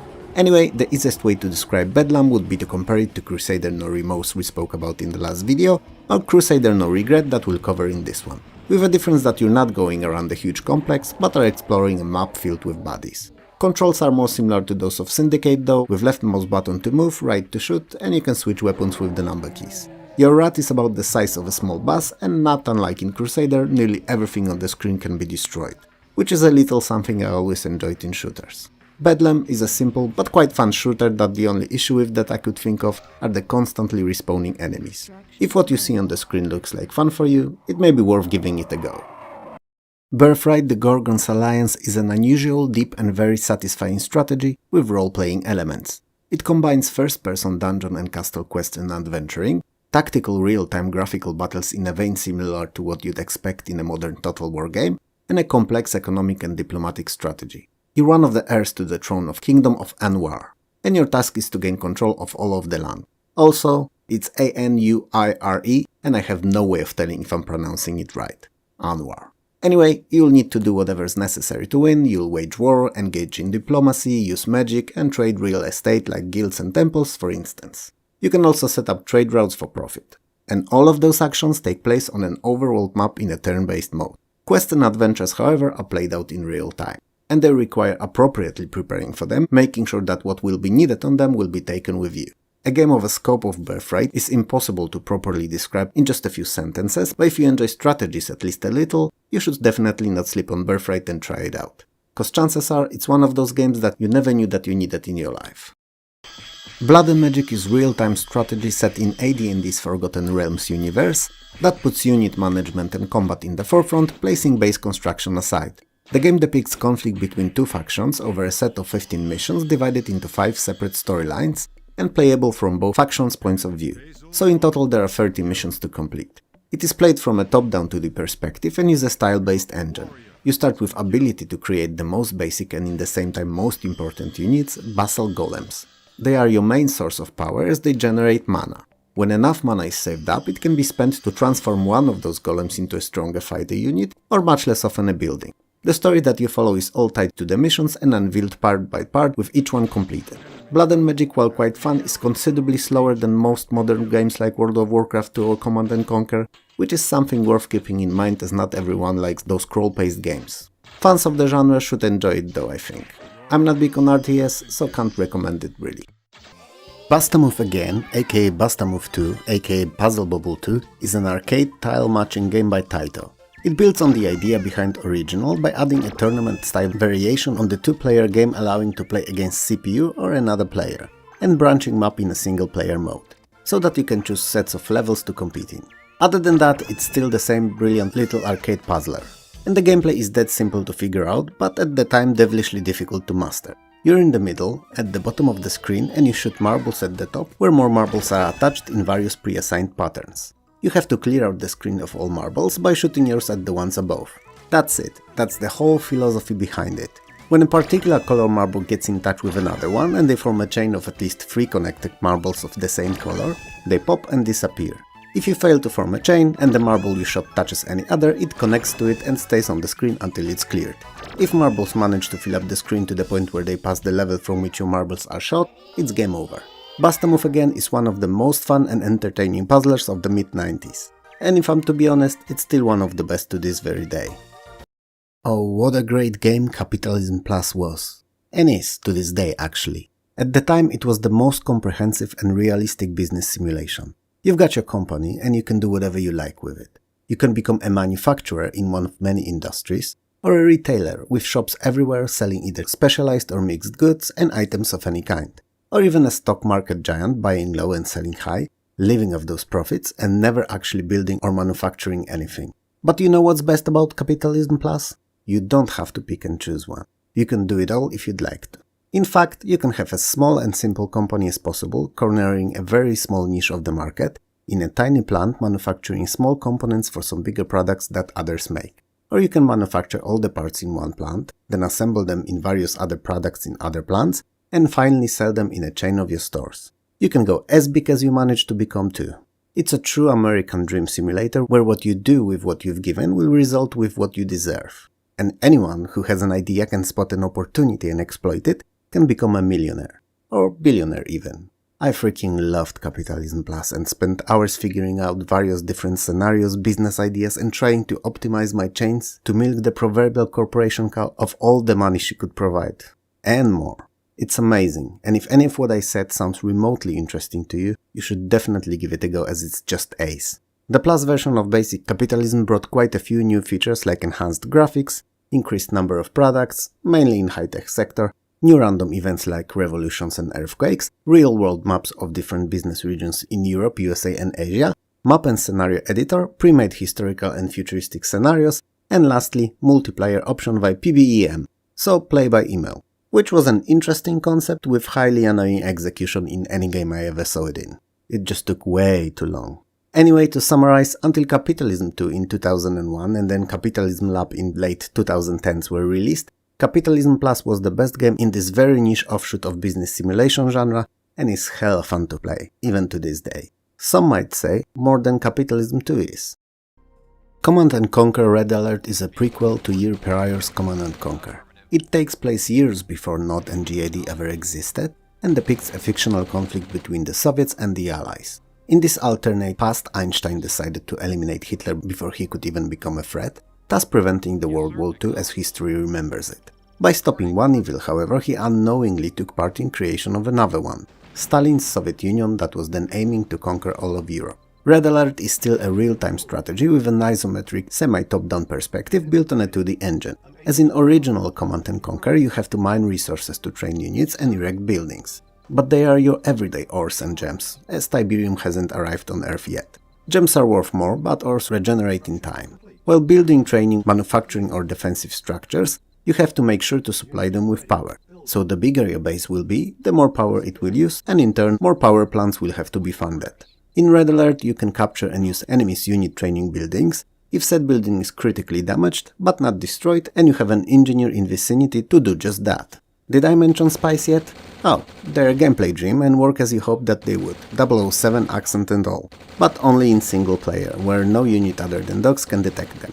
In multiplayer, they're visible all the time, so their usability is questionable at best. And this is where we've landed on the biggest issue Red Alert has. While it's an amazing and really playable game alone in single player, it's not as good in multiplayer. At least compared to Warcraft 2. It's not bad, just feels dated. But since it allows for a local multiplayer skirmishes between two players with just one copy of the game, I'm ready to overlook all its shortcomings as most developers were not as friendly as Westwood was with this approach towards its customers. Conquest of the New World Deluxe Edition is a historical strategy covering the colonization period of US history, and you can play as either French, Dutch, English, Spanish, Portuguese, or even natives. Each of the nations having their own specific bonuses allowing for slightly different gameplay effects to take place. All nations can also form trade alliances and engage in diplomacy, as you'd expect in a strategy like this one. Anyway, after landing on a new world, you have to find the best possible spot for your colony, preferably where it would allow you to grow crops, mine and expand, if you're lucky with some map bonuses to production too. Features like gems, jade, mines and medicinal herbs provide just that. You can obviously expand on your colony by erecting farms, mills, smiths, churches, houses and many other structures, and they increase your population, income and overall well-being of your colony. City expansion is good and all, but at some point you'll have to raise military to defend your settlements and find suitable locations for the new ones too. Armies can, as you can guess, take part in battles, which take place on a small grid map with units on both sides and is played out in turns. It may not be the most sophisticated combat system out there, but it's still heaps more advanced than that used in such staples of the strategy genre like Civilization, for instance. Conquest of the New World Deluxe Edition is overall an excellent and unique strategy that should appeal to fans of colonization and historical games alike. Crusader No Regret is a direct sequel to year prior's Crusader No Remorse. It assumes that you've completed the first game and won, and starts its story just under 2 days after the first one's concluded. You're in an escape pod and heading for the moon, where the World Economic Consortium's base of operation is established and where there's the sole power governing it. Learning about your arrival, Evil Corporation's chairman Dragon and his forces are trying to hunt you down, and you once more have to not only survive but defeat the overwhelming evil. Compared to previous game, No Regret cut down the levels from 15 to just 10, but they're more complex and well thought out, so completing the game should take more or less the same time. There are a few new moves that your character can make, and some additional death animations, all to add the flavor to this already fine game. Within the new weapons, Crystallizer and Broiler are definite highlights. First freezes your opponent, or crystallizes them to be precise. Aimed shot at such immobile opponent ends up with him bursting into hundreds of small pieces. And second, liquefies the enemy, for the lack of a better word, melting him with microwaves. In short, what was good in the first game is great in the second. And overall, No Regret offers a lot of fun and engaging isometric shooting. If you like the first game, this one's even better. Deadline is a real-time tactical game with strategic planning, viewed from top-down isometric perspective. You're in charge of a special unit of soldiers and you're pitted against various dangers in series of missions. So you'll be facing fanatical cultists, drug dealers, escaped prisoners and terrorists among others. In most missions you'll need to save the hostages and try to disarm and capture as many enemies as possible. Full-on guns blazing approach is neither recommended nor expected if you want to complete the mission successfully. As each mission has an extensive background history, you can research everything about it before attempting it, because even the smallest bit of information may be helpful. On the other hand, you have a set amount of time for it, so you'll have to split it wisely between preparation and execution, so that the hostages are not executed before you even start the mission. Deadline offers ability to communicate with terrorists in a limited manner, either via vidphone or in a negotiation mode. Upon its release, Deadline wasn't very popular. It's hard to tell why, as it's not a bad game at all, but such is life, I suppose. If you like tactical games and have some time to burn, Deadline is a decent choice and you'll most likely enjoy it. I love Death Rally. I have very fond memories of it, playing it with my younger sister and a friend, and having a blast of a time doing so. It's a top-down arcade-style racer that's in its design similar to Micro Machines or supercars, but more expanded upon what these offer. For one, you don't only win races by being the first, you can win by being the only one left driving, because as the title may have given it away, there's more to Death Rally than just racing. There are weapons, active and passive, and 4 different levels of car upgrades. Engine to increase the top speed, tires that improve traction and reduce drifting, and armor that reduces incoming damage of all kinds. Before each race, if you can afford it, you can buy these, and also mines and rocket fuel. But your opponents are not sleeping and they're preparing for the races as well. The game offers 19 tracks and 6 cars, each next better than the previous and upgradable. There are 4 cars in each race and only first 3 earn money for it, the last one goes home with nothing. If he survives, that is. Unless he picks up any while racing, as there are ammo charges, rocket fuel refills and money drops popping up on each track, and whomever picks them up first gets to keep or use them. Monetary bonuses picked up from races depend on the car that you're driving, and the better the car, the more you will get. All the shooting and mines aside, your ultimate goal is to get to the top of the championship table and defeat the boss driver, your adversary, on a last special track. And while winning is fun, Death Rally is one of those games where the road to is more fun than the destination itself. It's a great and addictive game, and you should definitely try it out if you enjoy arcade racers. Would you forgive me and accept it if I just said that Descent 2 is same as Descent 1 but newer and better? You wouldn't? Oh, okay. Then it's a full 3D all-axis sci-fi shooter with an unparalleled freedom of movement. You're flying your one-man ship in a 3-dimensional environment, shooting enemy ships and blasting away enemy robots. Same as in original, most of the action takes place in closed-off maze-like in design complexes, but this time enemy AI have considerably improved, and apparently can learn over time and even counter your tactics. The game is 30 levels strong, with the last one taking place inside enemy mothership. It offers new weapons, new types of enemies, afterburner, energy to shield converter, and improved graphics and sound. So, as you can see, whichever words I dress it in, the original sentence still stands correct. Descent 2 is Descent 1 but better, and if you like the first game, you'll love the second. Discworld 2 The Mortality Bites is a point-and-click adventure game based on Terry Pratchett's series of humorous fantasy novels set on a mythical Discworld. You're once again Rincewind, a laughingstock of a whole wizarding world, and you're tasked with a burden of coercing Death himself out of his impromptu retirement and back to his duties. Sounds interesting? Well, it is, and most importantly it's fun. And that's what majority of players thought too. And Discworld 2 was big, if not bigger commercial success than the first game. Obviously, as in most other adventure games, both conversations and inventory puzzles are required to progress, and they are as hilarious as you can expect them coming from an earlier game. While sound design is on comparable level to the first game, the graphics have been hugely improved and are now in full high-resolution SVGA mode. And if I'm to be frank with you, they look as if they were taken straight out of a cartoon. They're just beautiful. But personally I like those older pixelated ones better.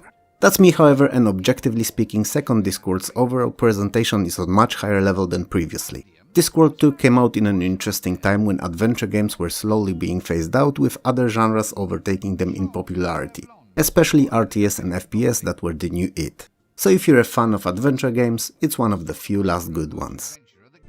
F-22 Lightning II is an arcade simulation of a F-22 jet fighter.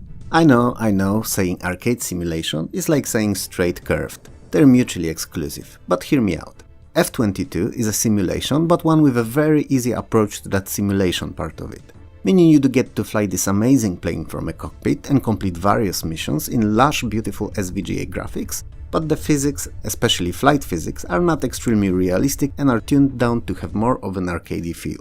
Which for hardcore fans of the genre might be a bummer, but for Sunday pilots like myself not only make the game more approachable, but also more fun. Novalogic claimed that they worked with Lockheed Martin to have flight dynamics, avionics and airframe properties as close to the real thing as possible, but it doesn't feel like other simulations I've played. Perhaps F-22 is just a very easy jet to pilot. Then again, it's not important to me. What is though is playability, and I loved playing F-22 back in the day. You can play the game as either single missions or in a campaign. That's a string of those smaller missions tied together. The campaign is not dynamic in any way, so your performance in previews does not affect the starting parameters of the following ones. Enemy AI is surprisingly good, and you'll have some fun in dogfights most of the time. Sure, every now and then the glitch or an odd enemy behavior may occur here and there, but in general there's not much to pick on here. It's a good fun jet fighter arcade simulator, and I wholeheartedly recommend it. Fable is a point-and-click adventure game developed by largely unknown Symbiosis Interactive and published by Sirtex Software of Jagged Alliance, Wizardry and Realms of Arcania fame, just to name a few. And I gotta say that for the dev team that I've never heard of, Symbiosis Software did hell of a job on Fable. You're quick form, and you have to leave your home and travel through 4 fantasy worlds, each based on a particular element, to find mystical gemstones, and all that in order to learn about now extinct mythical race known as Mikubards. Most puzzles in Fable are inventory based, and the interface has been streamlined to the extreme as well. So instead of traditional verbs at the bottom, all of the screen real estate is dedicated to gameplay, and hovering your mouse cursor over an object changes it to the most appropriate action. If you want to pick another one, instead of left clicking, you have to right click for a list of available options. It's a very intuitive and non-intrusive choice for controls, and I like it. Graphics wise, Fable is in full SVGA high-res high-color mode and is just a pleasure to watch while playing. It's a good game that's plagued by one issue only, at least in my eyes. Same as in Sierra's titles, your character can die, so the game can end abruptly. And that's just something I don't particularly like in adventure games.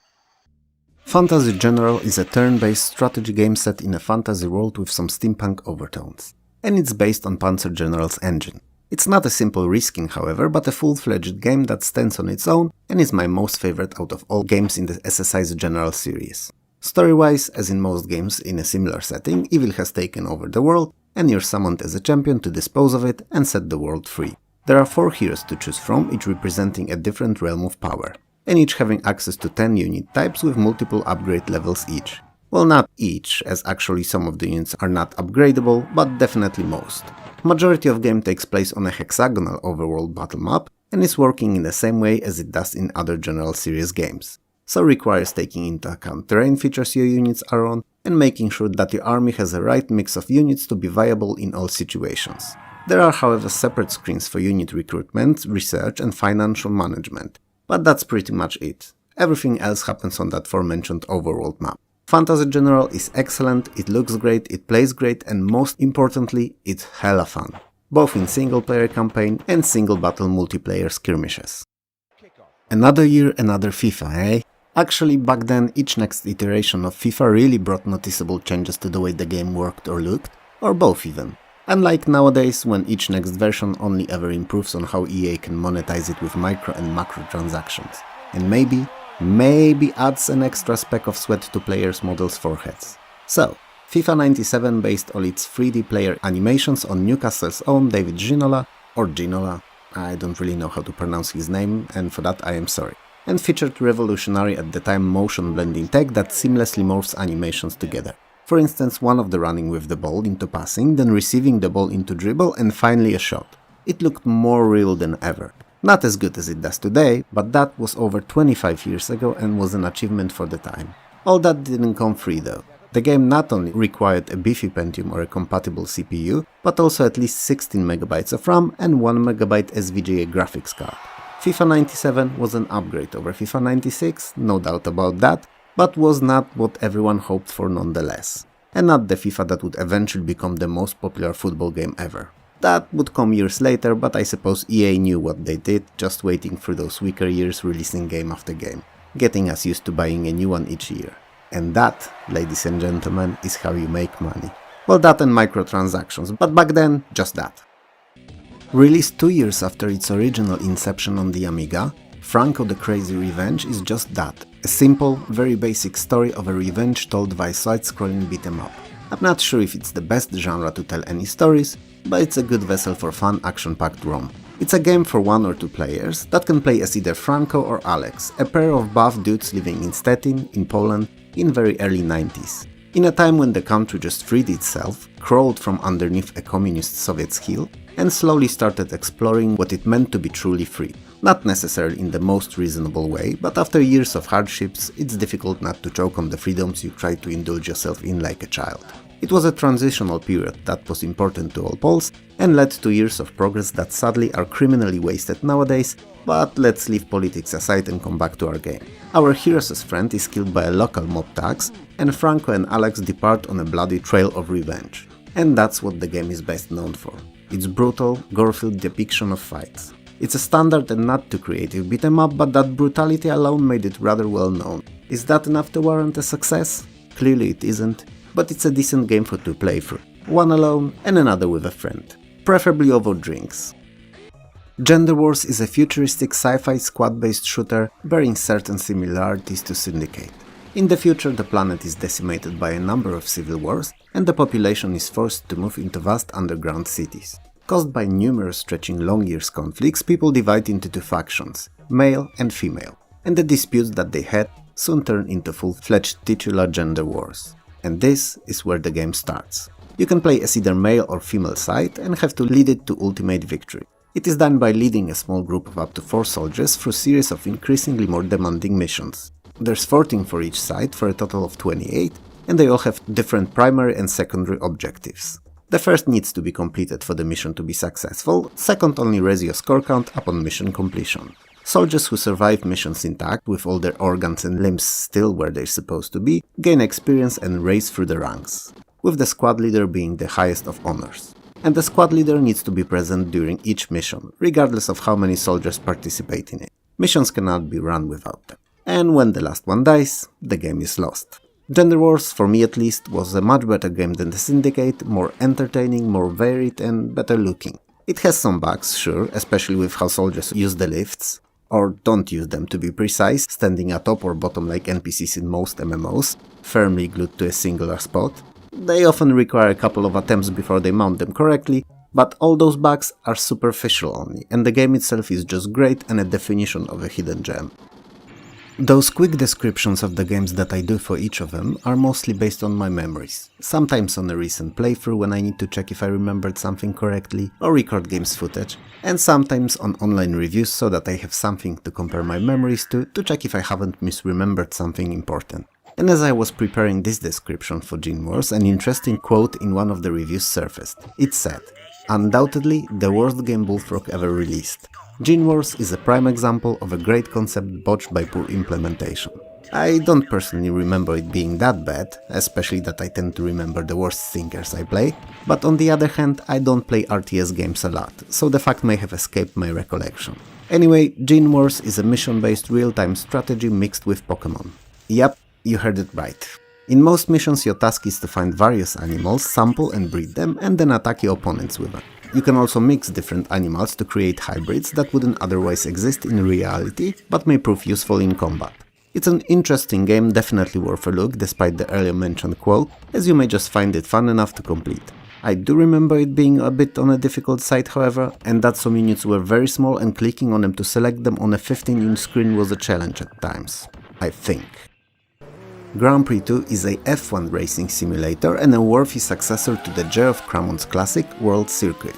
It features a full FIA license, meaning you get to race against the legendary drivers of the time. Michael Schumacher, Damon Hill and Mika Häkkinen to name a few. It was the closest thing to the real F1 that most players could realistically ever expect to happen to them. If that wasn't enough, the game's driving physics engine is actually surprisingly good and responds to most changes you make to your car. And that's where the beauty of this game is hidden. Now, I am not a car fanatic and don't claim to be knowledgeable when it comes to tuning in any real way, but despite that, I can tell you that any and all modifications that you make to your car's brake bias, gear ratios, wings, sway bars, packer springs and a damper can be felt when driving and impact the performance and handling. And since we're on how the game feels, I can't omit the presentation. It's fantastic. Not good or great, fantastic. Sure, when compared to games of today it looks blunt and blocky, but in 1996 it was something else. I mean, take a look at the replays if you get a chance. They look so good that on a small 15-inch CRT it could be argued that the game was close to being photorealistic. Grand Prix 2 set a new standard for F1 simulations in 1996, and it was on a similarly high level of quality to IndyCar Racing 2 that we'll cover in this video as well.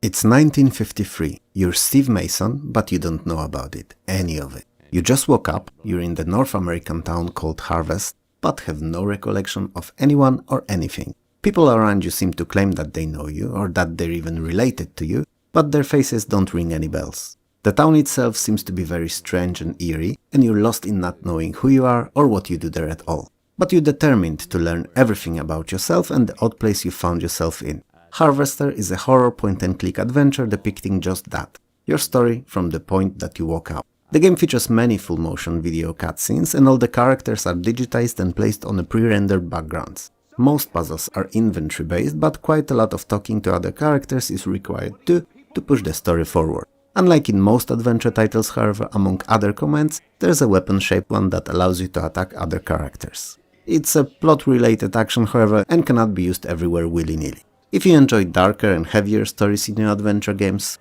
Harvester may be something down your alley. Out of all the games for this 1996's video, Heroes of Might and Magic 2: The Succession Wars was the one I was most unsure how to tackle. The reasons are twofold. For one, it's a follow-up and a much better game than the earlier Heroes of Might and Magic, and secondly, it's my most favorite outing in the whole series. It's a better version of first game that improves on everything. For one, apart from 4 basic hero stats from the first game, it adds 8 secondary ones that can be trained in 3 proficiency levels, from basic through advanced to expert, and each offering unique bonuses to heroes that unlock them. And since we're on the heroes, to the original cast of 4, Knight, Barbarian, Sorceress and Warlock, the game added 2 new ones, Necromancer and Wizard. Each have their own unique units, and most of these can now be upgraded in castles to be stronger or have special abilities. Castles themselves got a facelift too and allow for adding more structures serving various beneficial purposes. The map has many more features as well, most prominent of them are the teleports, that work as, well, teleports, allowing you to cover large distances in an instant. Everything about Heroes 2 is bigger and better. Combat screens are much larger and have terrain features that cannot be passed by creatures other than the flying ones. Overworld maps can be huge now too, and compared to the previous game they are just that, huge. And last but not least, magic is not based on memorization of spells, but spell points. Or mana, whichever name you prefer. Heroes can cast as many magic spells as they like on an overworld map, as long as they have enough mana to do so. And 1 spell per turn in combat, also limited by it. Other than that, it's the same game. Better game, but same. Most swear that Heroes of Might and Magic 3 was the best out of them all, but I always found Heroes 2 to be the most fun to play. especially with the Price of Loyalty expansion that added few extra cool things like eye towers or blocking stones, to name a few. And most importantly, a map editor. Oh, and if you ever get a chance and you want to play the most epically crazy Heroes 2 map, there's a custom one called Gyros 2, GYROSTOO. It features thousands of units in all armies, those that heroes lead and those that are on the map. Nearly each square of a map is covered either with an enemy unit, resource or an artifact, and completing the map can take weeks if not months. It's a truly fun, crazy and gratifying experience, and I will always cherish those summers I spent trying to beat that custom map with my friends for hours on end. Oh, and also, pixel graphics aged much better than the pre-rendered one from Heroes of Might and Magic 3. So suck it, HOMM3. I can just feel the wave of comments flowing in under this video. IndyCar Racing 2, a follow-up to earlier IndyCar, is a very fun racing simulation by Papyrus. It uses engine improvements they've introduced with their NASCAR racing and features beautiful high-resolution SVGA graphics, multiple camera views and excellent 3D modeled cars. Same as with Grand Prix 2, IndyCar Racing 2 features a lot of elements that can be tweaked about your car to customize its performance to your heart's content. And same as in there, changes that you make actually apply to how the car behaves on the track and how it feels to drive it. And since we're talking about tracks, there are 15 unique ones, all based on real-life circuits, with Miami and Indianapolis being obvious omissions. The game is beautiful and equally as fun and playable as the earlier mentioned Grand Prix 2 is. It's hard to tell which is better if you're not a F1 nut, which I am not. I'm a regular run-of-the-mill nut, so for me they seem close, perhaps not indistinguishable, but I would be hard-pressed to pick one. And truly, both are worth your time. If you have it, that is. Upon its release, Iron Blood was heavily underrated and obscure, and sadly it didn't change throughout its lifespan. It's an arcade action side-scrolling shooter with some light platforming elements here and there. First thing that you may have noticed are the graphics, which look as if they were taken straight from Japanese anime. I really don't know why I said that. Perhaps a microstroke or something? Obviously, there are no other kinds of anime than the Japanese ones. Anyway, the aforementioned graphics, before my temporarily sailing off the lush seas of off-topic, are beautiful with a lot of attention put to all the details and are animated hella smoothly. They're a pleasure to look at. By 1996 it was hard to talk about sound and music design in games if it was not exceptional, as most games used and utilized modern sound cards by then and sounded rather well. Same here. You can choose one of the two characters, each behaving a bit differently, but both equally as fun to play. Iron Blood is a banger, even if on a bit more difficult side. And what is especially innovative in its design and gameplay mechanics are the end-level bosses, each different and requires a unique approach to beat. It makes Iron Blood a real engaging arcade game that all the fans of fast-paced titles should find enjoyable. Lords of the Realm 2 is a mix of a game. Part turn-based resource and kingdom management, where you have to take care of husbandry of dairy, grain and cows, manage your population and its happiness levels, while keeping them safe from external and internal dangers and disruptions. And it's also a part real-time strategy where you control individual units or group formations of units during battles and sieges. It supersedes previous title in the series, improving on all aspects of gameplay considerably, so that fans of an earlier game will no doubt love this one. The overall gameplay revolves around holding your counties secure, grabbing new ones, building larger castles and keeping peasantry well fed and happy, as they are the cornerstone of your kingdom. To be honest with you guys, I haven't played Lords 2 in like the last 20 years or so now, so I'm not sure if I would still like it now as much as I did back then, but from what I remember is that I found it pretty addicting. Master of Orion 2 Battle at Antares is a turn-based 4X Space Empire game and a sequel to the earlier title. At start you get to choose one of 13 available races or can create your own custom one. Unlike in the first game, however, you can play it either in single or multiplayer. You'll need to explore the galaxy with scout ships and then expand your influence using colony ships, creating new settlements on discovered planets. Then you have to manage those planets and their resources, building new facilities, improving upon production and research, and commissioning new ships for your fleet. As you do all that, you'll eventually encounter other alien civilizations. They can be reasoned and negotiated with, or if they leave you no choice or you feel like it, engaged in space combat. Said combat is turn-based and uses a strategic grid map. Master of Orion 2 is full of many surprises like random events, strange artifacts, or even wormholes, allowing for movement between remote and incredibly faraway star systems. All that makes the game incredibly addicting and entertaining, and a unique experience unlike most other strategies at the time.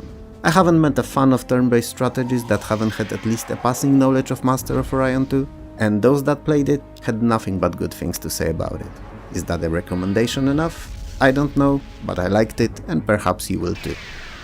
Mega Race 2 is an interesting title. On the surface, it's a 3D racer with weapons, not unlike earlier mentioned Death Rally, but that's just superficial because the technology behind how it's made is actually quite interesting. Only the cars are rendered in real time and all the tracks are pre-rendered videos playing back in the background.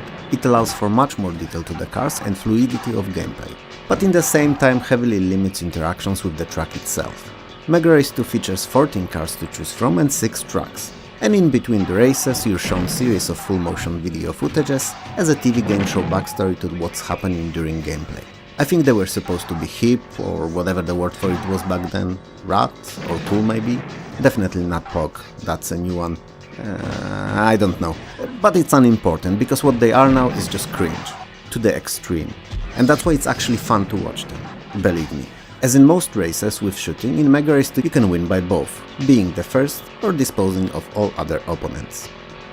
NASCAR Racing 2, as it's easy to guess, is a sequel to NASCAR Racing, albeit much improved and better than the already fine original was. It sports a brand new graphical engine with realistic damage model, SVGA graphics presentation, improved gameplay mechanics and apparently excellent multiplayer.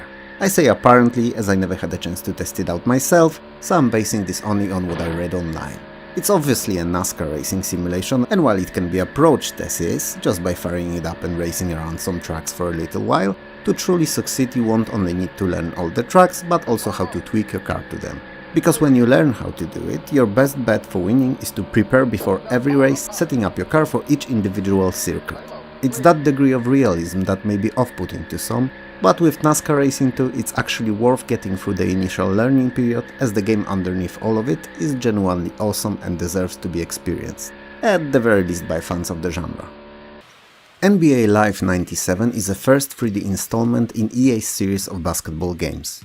Upon its release it was praised for the quality of graphics, wide array of moves and plays, and a very simulation-like feel to it. Speaking about the graphics, all players are polygonal, and not flat like in the first 3D FIFA for instance, looking much more realistic than they would have otherwise, and exceptionally impressive for the time in replays.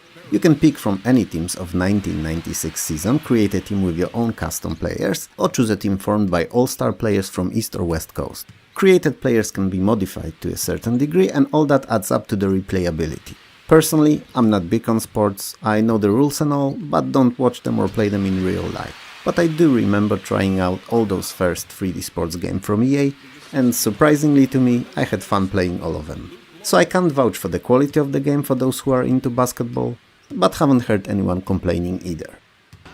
Unlike most people for whom first real rally championship love was Colin McRae Rally, for me it was this, Network Q RAC Rally Championship. And no wonder really, as it was developed by Magnetic Fields, the very same company that gave us all Lotus and Supercars series of games. They clearly knew their craft. Even if jump to 3D was a huge risk for them since all their previous games were entirely in 2D. Well, I'm happy to let you know that this first attempt was a success, and NQRRC is stellar. The graphics are very nice and detailed, featuring different road surfaces and weather effects, and all of those actually influence how each of 6 available cars behaves while driving. There are 28 real-life RAC rally tracks included, and an add-on released a year later that added another 10. The game is a complete package for both simulation enthusiast and arcade racer nuts, and while objectively speaking may not be better than Colin McRae Rally, I have much fonder memories of it. Normality is one of the most unique adventure games of the 90s. It's a humorous take on George Orwell's 1984. You're Kent, an independent individual living alone in a city of Neutropolis. City controlled by a totalitarian regime that prohibits its citizens from expressing any emotions that would deviate from the so-called norm, especially happiness. And that is precisely why you were arrested, for whistling a happy tune. In prison you learn that there's the resistance group somewhere in the city that is looking to overthrow the dictatorship. You decide to help. Normality is a point-and-click adventure game made entirely in 3D in first-person perspective and basing most of its puzzles on inventory management. It's an interesting story with an unusual presentation, but I suppose it's cause it tried to stay relevant in a world where FPS games reigned by using the same perspective. Did it work? Hard to tell, but the game itself is quite fun. Phantasmagoria: A Puzzle of Flesh is not a sequel to year prior's Phantasmagoria, but rather a standalone follow-up telling a completely different but similarly disturbing story. And believe it or not, but A Puzzle of Flesh is actually quite chilling and even scary at times. You're Curtis, an everyday Joe that had anything but everyday life. Your mother went insane and it drove her to commit suicide, and your father was shot. On top of that, you've spent most of your adolescent years in closed-off asylum. Now, as you're out, a grown-up and working, so that you wouldn't thought that your life could be too easy, a mysterious murders seem to be breaking out all around you. It's all grim and dark already, and it's what you learn before you even start playing. A Puzzle of Flesh is much more of an adventure game than the previous Phantasmagoria was, meaning more attention is put on conversations, inventory puzzles and story building rather than just the FMV sequences. Which there are still quite a lot of, but they're not the main means of storytelling. If you dig horror movies or games, Puzzle of Flesh is worth your time. Privateer 2: The Darkening is much more of a Wing Commander game than Privateer. Let me explain. Privateer 2 forgoes on nearly limitless freedom of the first game in favor of more story-based design, so it features a stellar cast of actors and plethora of FMV sequences. They're there to tell a plot and push the story forward. And this design philosophy change made it more linear, but also in the same time more well told. I suppose something had to be sacrificed so that something else could be added. One way or another, even if a bit more limited than previously, the freelancing spirit of Privateer is still here, and you can still buy, sell and haul cargo between the planets and engage in everything you could before. Just not on the same scope. Privateer 2 features beautiful 3D graphics with more ships to pilot and fight against and quite a few planets to enjoy as compared to the first game. And overall, it's a blast to be had if you like space operas. The only thing I could really pick on would be the absence of random mission generator, severely reducing the potential replayability of the game. It could be argued that while Wolfenstein created the FPS genre, Doom popularized it with its polished and enjoyable design, and Quake changed it forever. It was the first ever fully 3D first-person shooter, and first that featured all of its elements built in an engine that did not use 2D sprites. So not only levels, but also all enemies and objects present in the game are polygonal, which while a bit more demanding hardware-wise, also allowed for much more realistic enemy animations and lighting, and most of all, simulated in-game physics. So fallen enemies drop to the ground more realistically, grenades bounce off the wall, just to name a few. The game consists of 4 episodes split into smaller levels. They feature many different kinds of enemies, human, monster or otherworldly, and pretty decent selection of weapons to choose from. Or to collect really, as there's not much choice, you just have to find them and pick them up. Quake was one of the first games natively offering support for multiplayer over the internet rather than just LAN, and it had 6 arena maps designed specifically for this multiplayer madness purpose. Quake was a huge stepping stone for the future of FPS games, and regardless if you liked it or not, its importance cannot be understated. Screamer 2 was my most favorite racing game of the mid to late 90s. It may have not been the most advanced technically speaking, especially closer to the end of the decade, but for me it was most fun. All because I have very fond memories of it. My father and I used to play it religiously, competing for the best times on all tracks, and it was fierce. We would switch seats and just try to beat each other's scores, and we were on such similar level that nearly every race or two one of us would overcome another. Or he was just letting me win from time to time. But I doubt that, as he was as competitive as I am. Still, it was a lot of fun and is a cool memory for me to cherish. And if I haven't bored you to death yet, let me tell you a little bit about Screamer 2. It's heaps better than already fun first game. It dropped the modern city setting for rally type of racing and features tracks that all feel entirely different. Not only presentation wise, but also because of the types of surfaces you'll be driving on and how they're built. They're a definite highlight of the game. The cars are not real whatsoever, but nicely and distinctly modeled and divided into 3 generic classes. Rear-wheel drive one is the fastest, forward-wheel drive is the easiest to steer, especially on those tight muddy turns, and 4-wheel drive is somewhere in between. Screamer 2 was fun, challenging and most importantly really addictive. And the fact that it added a split-screen couch multiplayer was just a cherry on this already overwhelmingly sweet pie of a racer. That said, that split screen in SVGA required a beast of a system. My AMD K5 PR133 with 16MB of either RAM and S3 Trio 64V plus 1MB SVGA card was not able to offer a playable experience. It was jerky and unpleasant. At the first glance, Seek and Destroy may seem difficult, especially few level scenes, as it's very hectic and a lot can happen on a screen at once. But if you give it time and familiarize yourself with both controls and where to use each of available weapons, you'll learn to appreciate it. Seek and Destroy is a multi-way scrolling arcade shooter that was originally released 3 years earlier on the Amiga. And since PC had all that time to improve it, I'm kinda disappointed that it really didn't in any meaningful way. But you know what, despite all that, it's actually still pretty fun and addictive. I can't tell why, but that chaotic distraction and copter chases are pretty enjoyable. While the mission objectives in theory are quite varied, I've noticed that most of the time if you just go to your target mark and kill everything there, you'll complete the mission. So take it as you want to, but I suppose for what it is, so a fast arcade shooter, it's irrelevant what those imaginary objectives really are. Sensible Golf is nowhere near the quality of Sensible Soccer, but given the development hell it apparently went through, it's understandable. And also it does not mean that it's a bad game, because it's not, it just lacks that final finishing touch. Perhaps a couple of months more of development would have gave it that last layer of polish, perhaps. One way or another, it's a pretty enjoyable arcade take on the golf with unnecessarily difficult putting mechanics. So not gonna lie, while it can be played alone, because of that one single issue, it's much better played with up to 3 other players. Because then you're placed on the same difficulty scale, all tackling with the ungodly tough putting. Against a CPU who doesn't seem to have any issues with it, it just seems unfair. All in all, it's a pretty good title when played with friends, but easily a skippable one when approaching it alone. Silent Hunter, a classic World War II submarine simulator, is one of the few titles from the mid-90s that could compete with ingenious aces of the deep. It features outstanding SVGA graphics, a realistic approach to the sub-simulation and addictive gameplay, if you cross that initial point of entry that some of those more intricate simulations have. Most of the game takes place on the Pacific Theater and feature 9 patrol zones, from the Solomons to the Sea of Japan. Silent Hunter can be played in single missions or a much more difficult and demanding, but also more rewarding, fun campaign, where each sync and successful mission earns you medals and commendations. And there's a lot that the game can offer, so there's hardly a chance that you'll find yourself bored with it, especially that there are numerous subs that you'll get to lead, having chance to switch every few successful patrols. It's worth mentioning a realistic ship specifications and behavior of weapons too. A torpedo can be a dot, for instance, so a situation where you're going for the hit as you've aimed that bad boy as best as you could on one of those more dangerous enemy vessels, just to end up with completely nothing, is not unheard of. It's just a dot that failed to explode upon impact. Silent Hunter is a really good sub-simulation, and I'm sure I don't have to convince fans of the naval combat about that, but if you're not one and are on the fence about the game, it's worth giving it a shot, even if it's quite difficult.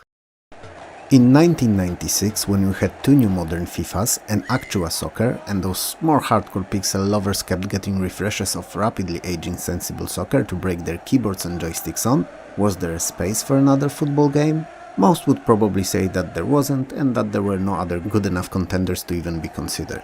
But I disagree. After seeing a football game in the arcades and sinking numerous coins trying to master it few years before, I always wanted a similar fast-paced NBA jam like in its design football title to play at home. And funny thing, I don't even remember the name of that game from the arcades today. Maybe Super Sidekicks, maybe something else. One way or another, nothing like it was available on PC. Sure, we had simulations like FIFA and Actua, but that's not what I was after. Enter Soccer Superstars. It definitely wasn't as polished, fast and advanced as the elusive arcade game was, but was close enough. So yeah, I liked Soccer Superstars. Feel free to disagree. Anyway, you can choose from 32 international teams to play in either friendly games or a cup tournaments, and you can play with another player or versus CPU. But there's also a seldom present in other games demo mode, where you can watch CPU play out all matches, which while not necessary in a game like that, but a welcome addition nonetheless. Before each match you're also free to set up a formation, modify lineups and tweak game length. I liked Soccer Superstars, you don't have to, but I believe that while not a simulation, it was objectively good enough to be mentioned here. Steel Panthers 2 Modern Battles is a turn-based tactical strategy game on a hexagonal grid map, covering conflicts real and fictional between 1950 and 2000.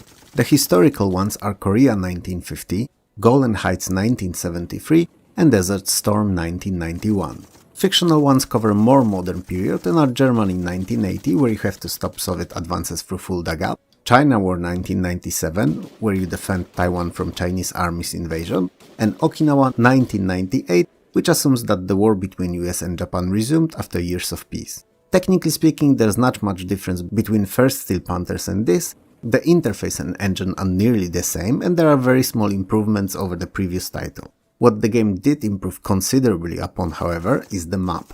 that can be a quite bit bigger. There's more kinds of units to take part in battles and they all have more statistic values. But all the small differences aside, it's as good and deep of the game as previous was, and it's equally as fun. So there's no wonder that it was largely a successful release that spawned a follow-up a few years later. Fans of tactical strategies will love it, others should approach it on case-by-case basis. Supercars International is basically Amiga's earlier Supercars 2 with added another thin layer of paint. It polished the graphics to use full 256 colors palette, added new soundtrack, allowed for customization of amount of laps of each race and racing in reversal, and expanded amount of minigames between the races. For some it may be disappointing, for others it may be something they'd hope for. For me, well, I was indifferent to it. Not because Supercars International is a bad game, quite the opposite. I was just not expecting it to release on PC, so it was more of a surprise than anything else. In essence, it's the same game where you get to compete in racing seasons, upgrading or changing your car between the races and arming it to withstand and dispose of your opponents. All in a top-down 2D presentation that's perhaps not too sophisticated, but in the same time it's clear and easy to comprehend throughout the whole race without any distractions. Mid-90s it seems were a lot about that racing with guns vibe. Hard to tell why, but it's not the last year we've got games like that. And just a short year later we've received a true classic, Carmageddon. That's a story for another video though. Syndicate Wars is a successor to original Syndicate, but it's much more of an action-oriented title rather than the party strategic one that the first one was. After fall of most syndicates in the first game, Eurocorp is the only one that's left and it holds a firm grasp on the world. The only force that stands to oppose it is the religious cult Church of the New Epoch, and you can play for either of the sides through 60 action-packed missions spread over 30 different cities. You're still in control of a team of 4 cyborgs and still have to lay destruction and domination to any and all enemies that you'll meet. This time, however, the game being more arcadish, it reads of ammo and all weapons are energy based, so when depleted, just need few seconds to recharge. The graphics of Syndicate Wars is a whole generation better than that of original, featuring a full 3D cities with a camera that can be rotated at will. On one hand it makes the cities feel more realistic, on another it doesn't change the fact that very often those high buildings all around you just obstruct enemies and you may learn that they're there not before approaching, but by being shot at. Taking place in provinces of High Rock and Hammerfell of Tamriel, Daggerfall is a successor to Bethesda's Arena, and named after High Rock's capital city. Like with most Bethesda's games, you can be sure of 3 things. That it released full of bugs, which it did, and it took several patches originally to get it to the point where it would not hang seemingly on random. That is an open-ended title that allows for complete freedom of choice of where to go and what to do next, and does not require you to follow main storyline whatsoever. And last but not least, you can bet that the game is big. And it is. Huge actually. I believe that to this day it offers the single biggest game world of any game ever made that was not set in space, even if majority of this world is generated at random. Daggerfall in fact may be the biggest Bethesda's game content-wise too. It allows you to join many political or social organizations, so guilds, or try to get better and better pursuing power of your own. You can buy houses, horses and even ships. You can become a werewolf, wereboar or a vampire. Sadly, can't become a spider pig, but that's supposedly coming in Elder Scrolls 6. And you can interact with literally thousands of NPCs. Granted, given the game's random nature, most of these interactions are superficial, but they're there, so shouldn't be ignored. The game does not skip on details with your character either. It can come from any of the 9 provinces of Tamriel, and they don't only differ in race, but also kind of character they are. Meaning, not all are human. And there's also 18 classes to choose from with numerous primary and secondary skills. When you create your character, you can skip picking a particular class however, and make your own, by selecting all skills and abilities by hand. Not many games from other developers allowed for such freedom of choice, and not many do even to this day. Especially that it's a two-edged sword. You can create a character that could potentially be much better than any of the ones included by default, but you can also make one that's going to end up being borderline unplayable. All skills, primary and secondary, are raised with use rather than arbitrary levels, so the more you jump, the higher you'll be able to jump, the more you swing your sword, the stronger the swings will be and will connect more often, and so on. It's the best system that any RPG could use in my opinion, as it mimics real life as best as it's possible. The combat is entirely real time and use your melee and ranged weapons by holding the right mouse button and performing various moves with your mouse. This was rather new and interesting idea in 1996, but also a really bad one. It made the combat unnecessarily stressful, and you could never really tell if a miss was a lack of your skill, or your failure at swinging. Some things are better left less realistic than others, it seems. The game features magic too, and upon getting Mages Guild membership you'll be able to not only buy spells but also receive training and make your own spells as well. They help with identification of magical weapons too, so that's also worth keeping in mind. Graphically, Daggerfall is not a show-off, but given the scope of the game, I think it can be forgiven as the sheer amount of content will draw you in regardless of how the presentation itself looks like. I haven't said anything about the story yet, as you may have noticed, and I won't. I won't rob you of experiencing it firsthand. The Settlers to Veni Vidi Vici, with a very fitting Julius Caesar's quote meaning "I came, I saw, I conquered," is a kingdom management mixed with real-time strategy, and an excellent example of how sequels should be made.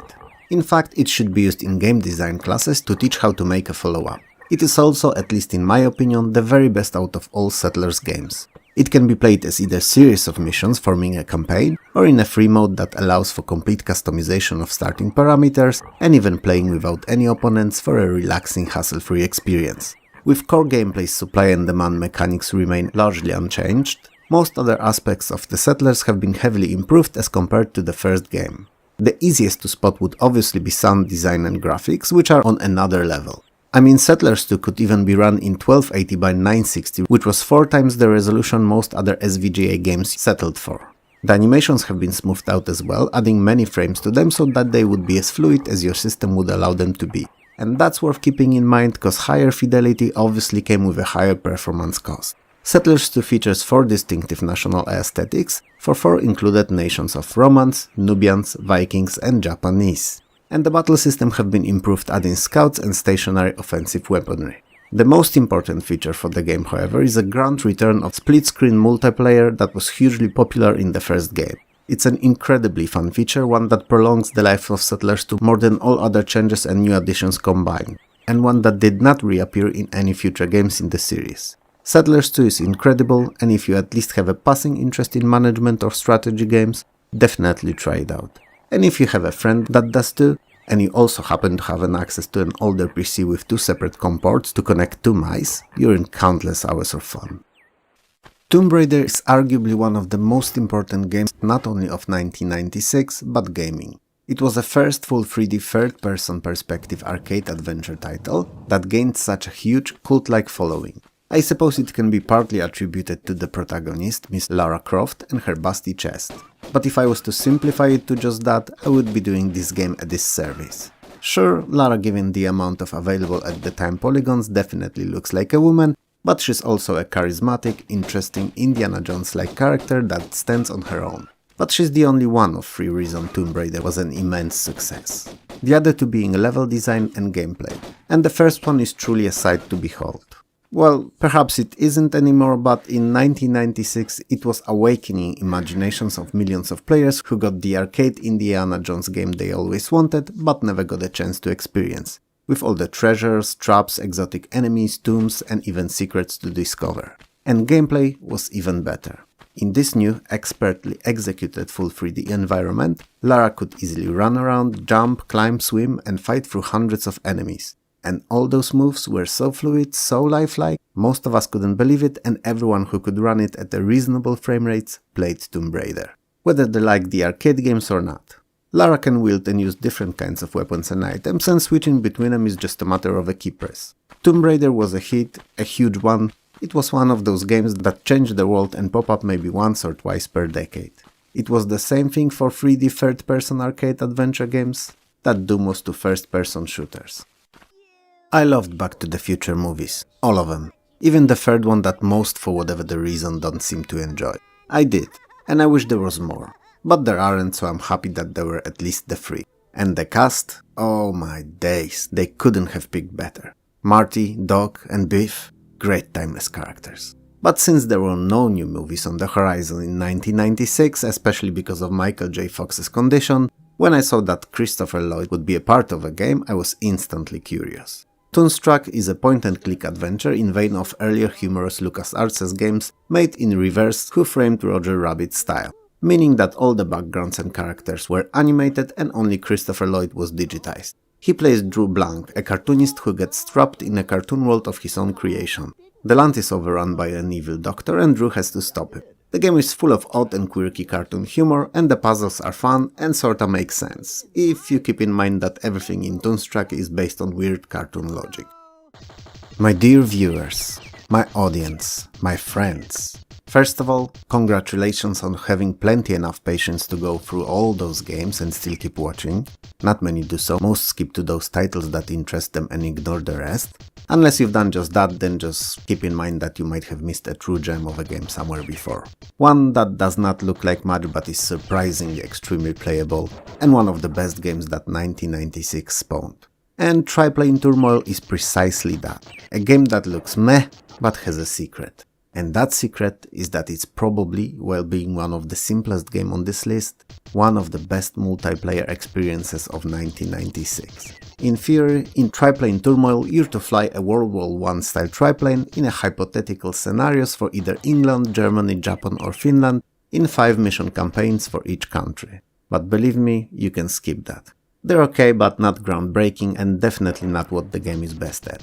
Where Triplane Turmoil spreads its bedpan wings is a couch multiplayer, where even up to 4 players can compete against each other in a series of simultaneous 4-player dogfights in high resolution on a screen split in 3 to fit all the planes and the hectic action. It's fun, arcade but skill-based romp where the best always wins. For instance, it may be worth to cut the engines to fool the opponent to fly over you, just to kick them back on and attack him from behind. And it's just one of many fun tactics that this game allows for. On the surface it's incredibly basic, but the execution of the multiplayer in Triplane Turmoil is just perfect. Especially if you manage to play it against 3 others. If you don't, it's fun against a single friend too, just not as blood pressure raising. Ultimate Soccer Manager 2 is my most favorite football manager for DOS. I know that there were also championship managers available at the time, 2 of them actually, but they were glorified Excel sheets, and while on the purely coaching aspect of the game hardly anything could compare to them, Ultimate Soccer Manager 2 offered more hands-on approach to management of, well, everything. The team, the stadium and all the items that are sold in the shops at it, the trainings, down to creating your own tactics and team plays, to control of the matches where you could influence the outcome, changing a lot of things on the fly. Championship Manager is for football what, let's say, a Pool of Radiance was for RPGs. And using this logic, Ultimate Soccer Manager 2 is Diablo.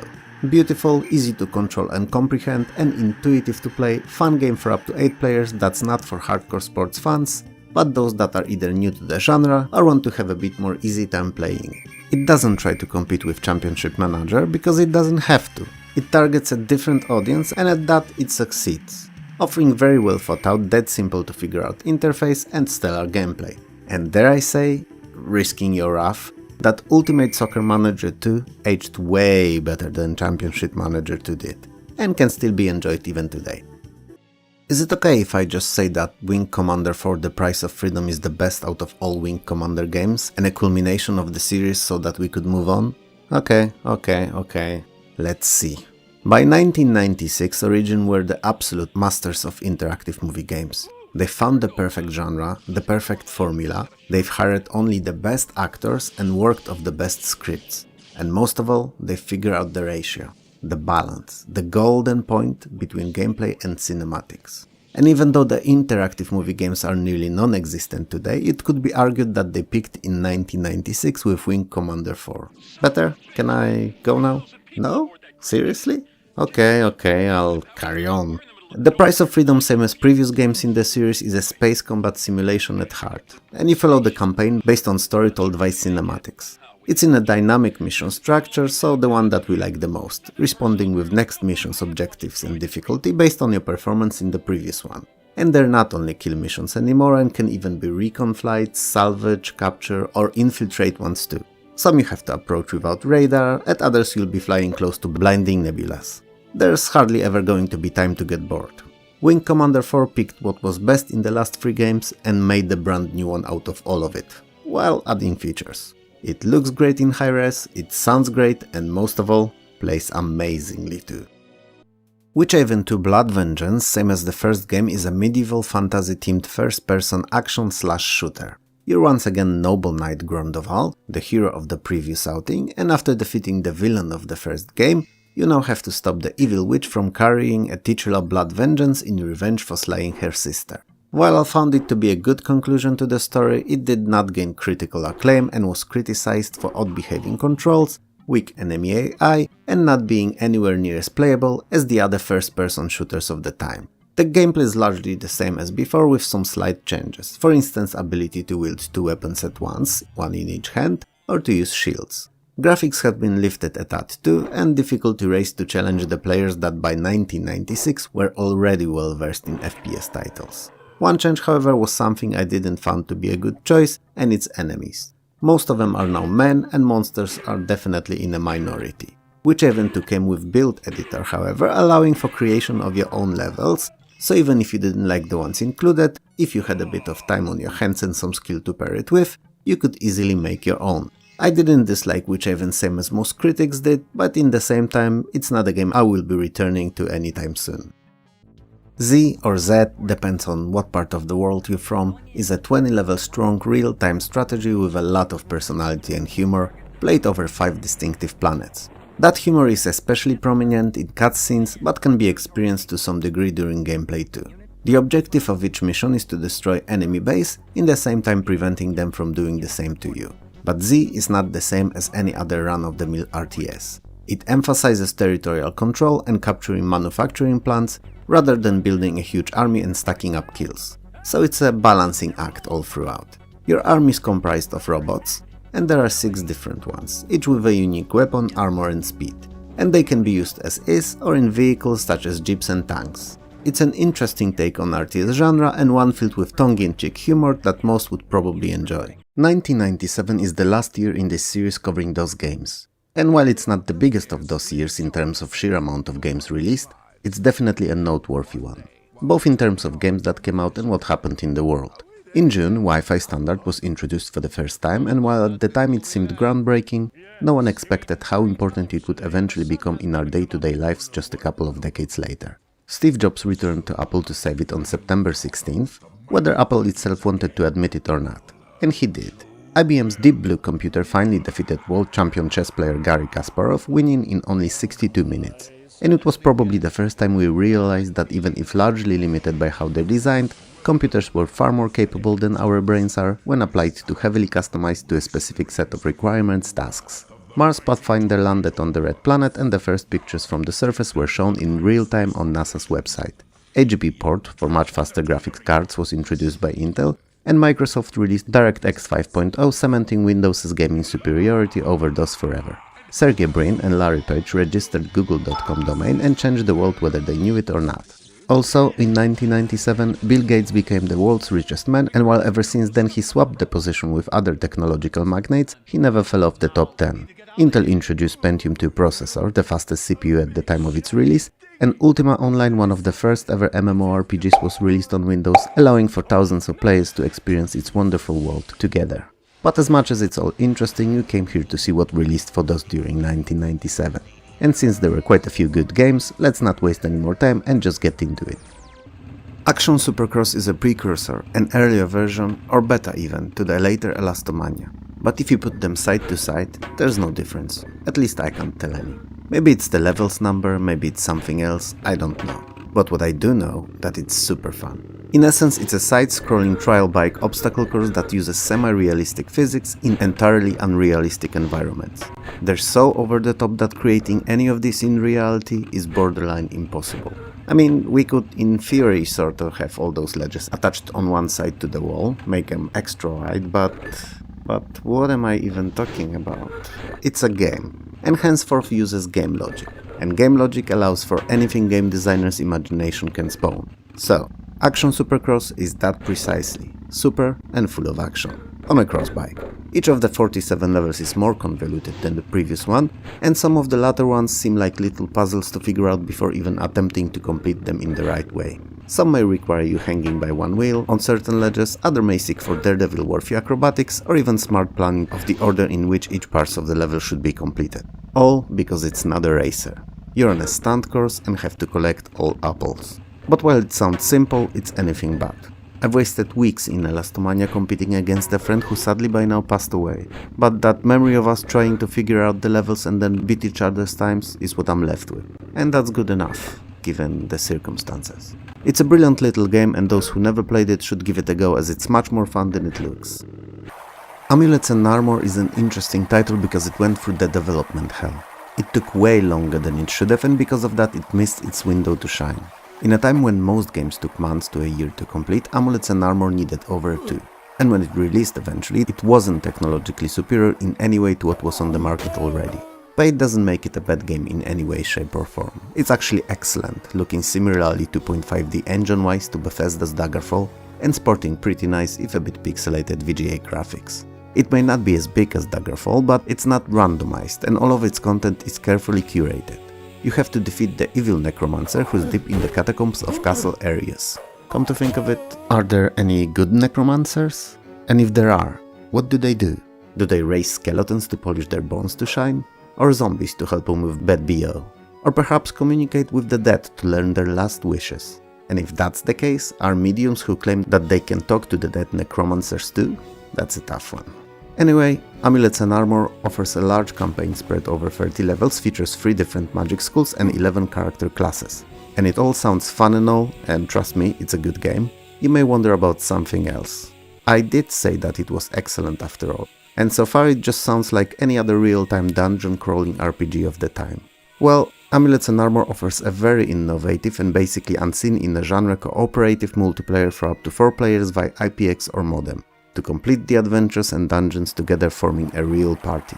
Sounds cool, doesn't it? It is. But what this game also is probably the best example of an obscure title that I ever spoke of. In its initial release as shareware in 1997, it sold less than 100 copies. Yeah, you heard it right, 100. And it only ever gained a fraction of popularity and recognition it deserved years later when it was shared by all the modern abandonware sites. Assault Trooper is an isometric shooter with tactical and stealth elements. Kinda like my cat, who while not a trooper is definitely a assault unit who mastered both stealth and tactics. I mean, no one ever could hide as well in a disposable shopping bag as he can. But coming back to our game, you're a Special Forces trooper sent on series of missions that are actually quite varied and can be rescue operations, document retrieval, destruction of military targets, sabotage or even assassinations. That last one is also something that my cat performs whenever he spots a rogue mosquito or a fly at home. Before each mission you have to select equipment you'll take on it, keeping in mind that there's a weight limit to how much you can carry. And it's good to pick gear and weapons appropriately for the mission, as they actually influence its outcome. You wouldn't after all like to take large and loud weapon on a stealthy sabotage action, now would you? And I personally really like the fact that many of the 50 available missions can be completed faster and better when avoiding full frontal nudity. I mean, full frontal all guns blazing approach to them. So yeah. Clearly it's not an arcade shooter but more of a tactical one. If you never played it, give it a go, it's surprisingly fun. Blast Chamber is an action puzzler taking place in full 3D rooms, titular chambers, for up to 4 players on consoles and 2 on PC. In single player the game is a typical puzzler where you have to complete each level before venturing to the next one. You do so by dropping a crystal orb in the reactor before the time runs out. If it does, your character dies. But the gimmick with the game is that it's an inverted cube, or more likely a cube that you're inside of. And you can kick the walls of that cube at certain points to have the entire chamber rotate in that direction. And that mechanic is crucial for completing any and all of the levels available in the game. And even more so in competitive multiplayer, where you have to place objects in opposing players' crystal and in the same time rotate the chamber/cube to make sure that the crystal's owner doesn't get to it. It's probably best played in multiplayer having drinks, but if you're playing it dry, single player is the way to go. Its unique mechanic and fun factor allow for quite a lot of replayability. Fun fact, all of the full versions of the game on PC circling around the internet are actually bootlegged copies because the developer never released a full version on PC officially, only a demo. As the title suggests, blood is full of it. Blood, that is. It's a first-person perspective shooter made with Duke Nukem 3D's build engine and one of the best 2.5D shooters of the time. It's excellent, it oozes grim and gloomy atmosphere, it has a very dark sense of humor, memorable enemies and a lot of very imaginative weapons to choose from. It's definitely not for the kids though, as guts and gore are galore here, and it's not unusual to find bodies in various states of decomposition and fountains of blood after each enemy death. It's not a cheap gimmick though, and the game has a pretty interesting, even if a bit simple and shallow story to follow. Levels are designed in a very clever and memorable way, often having numerous hidden areas behind destructive walls or moving objects and floors. Enemies are not your typical soldiers or hell monsters, but mostly undead of various kinds that you dispose of using appropriately themed weaponry, with pitchfork, voodoo doll and aerosol can to name a few. Blood is a really fun game to complete alone and is fun to fight against friends in multiplayer. Was it as popular as Duke Nukem 3D? No, it wasn't, but perhaps it should have been, as it's at least as good if not better. The only difference being the main protagonist, Caleb, who while having some really cool one-liners to spit here and there, is sadly not as iconic as the Duke. Shake it, baby. Bubble Pop is a modern take on Bubble Bobble with some interesting gameplay ideas. It offers over 100 levels spread over 5 big game worlds, 20 bonus stages, 5 huge bosses that are creatively designed and a true challenge to beat, 20 different enemy types, all unique to each game world, and 4 available weapons: Freezing Cloud, Fireball, Fire Shield and Magic Bubble, all rolled into one. So it's Bubble Bubble on steroids. Story is as silly as in most single-screen platformers, so you have to save Bubblina from the so-called Evil One. And that's creativity at over 9,000 boys and girls. Cause if there's one way a villain should be named to cause fear, it's the Evil One. Simple, to the point and factually correct. Bubble Pop features a lot of power-ups like invisibility for instance, and is basically a better version of Bubble Bobble, with graphics and sound on par with the standard for the era, without the Epic's Original's main tune, but other than that, better and a pleasure to play both alone or with a friend. Sea Dogs is a shoot-em-up for 1 or 2 players that can be played cooperatively or in a deathmatch. It's an improved version of earlier Cyber Dogs and features more streamlined gameplay, campaign editor and multiple single-player and co-op campaigns, each spread over numerous smaller missions. They usually require either killing of all enemies or finding and pickup of a mission-critical object. Sea Dogs is best known for its fast and fun action and could be, although it's a bit of a stretch, considered a spiritual successor to Chaos Engine. I mostly played it in deathmatch against a friend back in the day and that's how I remember it. A fast and crazy shooter where we were trying to get as many points as possible while in the same time cursing his keyboard for being able to process only as many inputs at the same time, often causing one of us to either not dodge the shot or not shoot when the limit was reached. Fun times. Today, Sea Dogs is best played in its newer freeware iteration of Sea Dogs SDL, where community, same as it did for original, keeps dropping new campaigns for fans of the game to enjoy. Carmageddon is what Armageddon with Bruce Willis is based on, cars being shot into space with kamikaze drivers aiming themselves into a comet in an act of desperation to save humanity at the cost of their own lives. Only not really and not at all. Carmageddon, same as its successor released a year later, is one of the best arcade over-the-top racers ever made. It's a natural evolution of races like Supercars, Death Rally or Destruction Derby in more advanced 3D engine with even more brutality all throughout than ever before. In essence, the races are theoretically as in any other game in the genre, meaning you can win them by just completing a certain set number of laps first, before any of your opponents does, but that's not what this game is all about, and there are 2 other winning conditions, both more fun and more likely what you'll be aiming to do on each track. So you can also win by incapacitating all pedestrians, which is easier said than done as there can be upwards of even 500 of these per track, or, and that's the goal most aim for, you can destroy all other cars.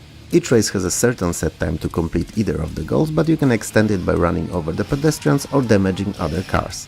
It's a simple yet enjoyable formula that hardly ever gets old and the game feels nigh infinitely replayable. Especially that all 36 tracks included are very well designed too, often open form and full of secret passages, jumps and hills, so that even if racing you'll inevitably end up performing tricks whether you aim to or not, and land on other cars, ramming into them at high speed or splashing a passerby here and there. But wait, that's not all. There are numerous active and passive power-ups that can affect your car, your opponents or even pedestrians, and all come with their own set of bonuses if used correctly. If you like Destruction Derby, Carmageddon with its dynamic damage system and addictive gameplay would be a dream come true for you.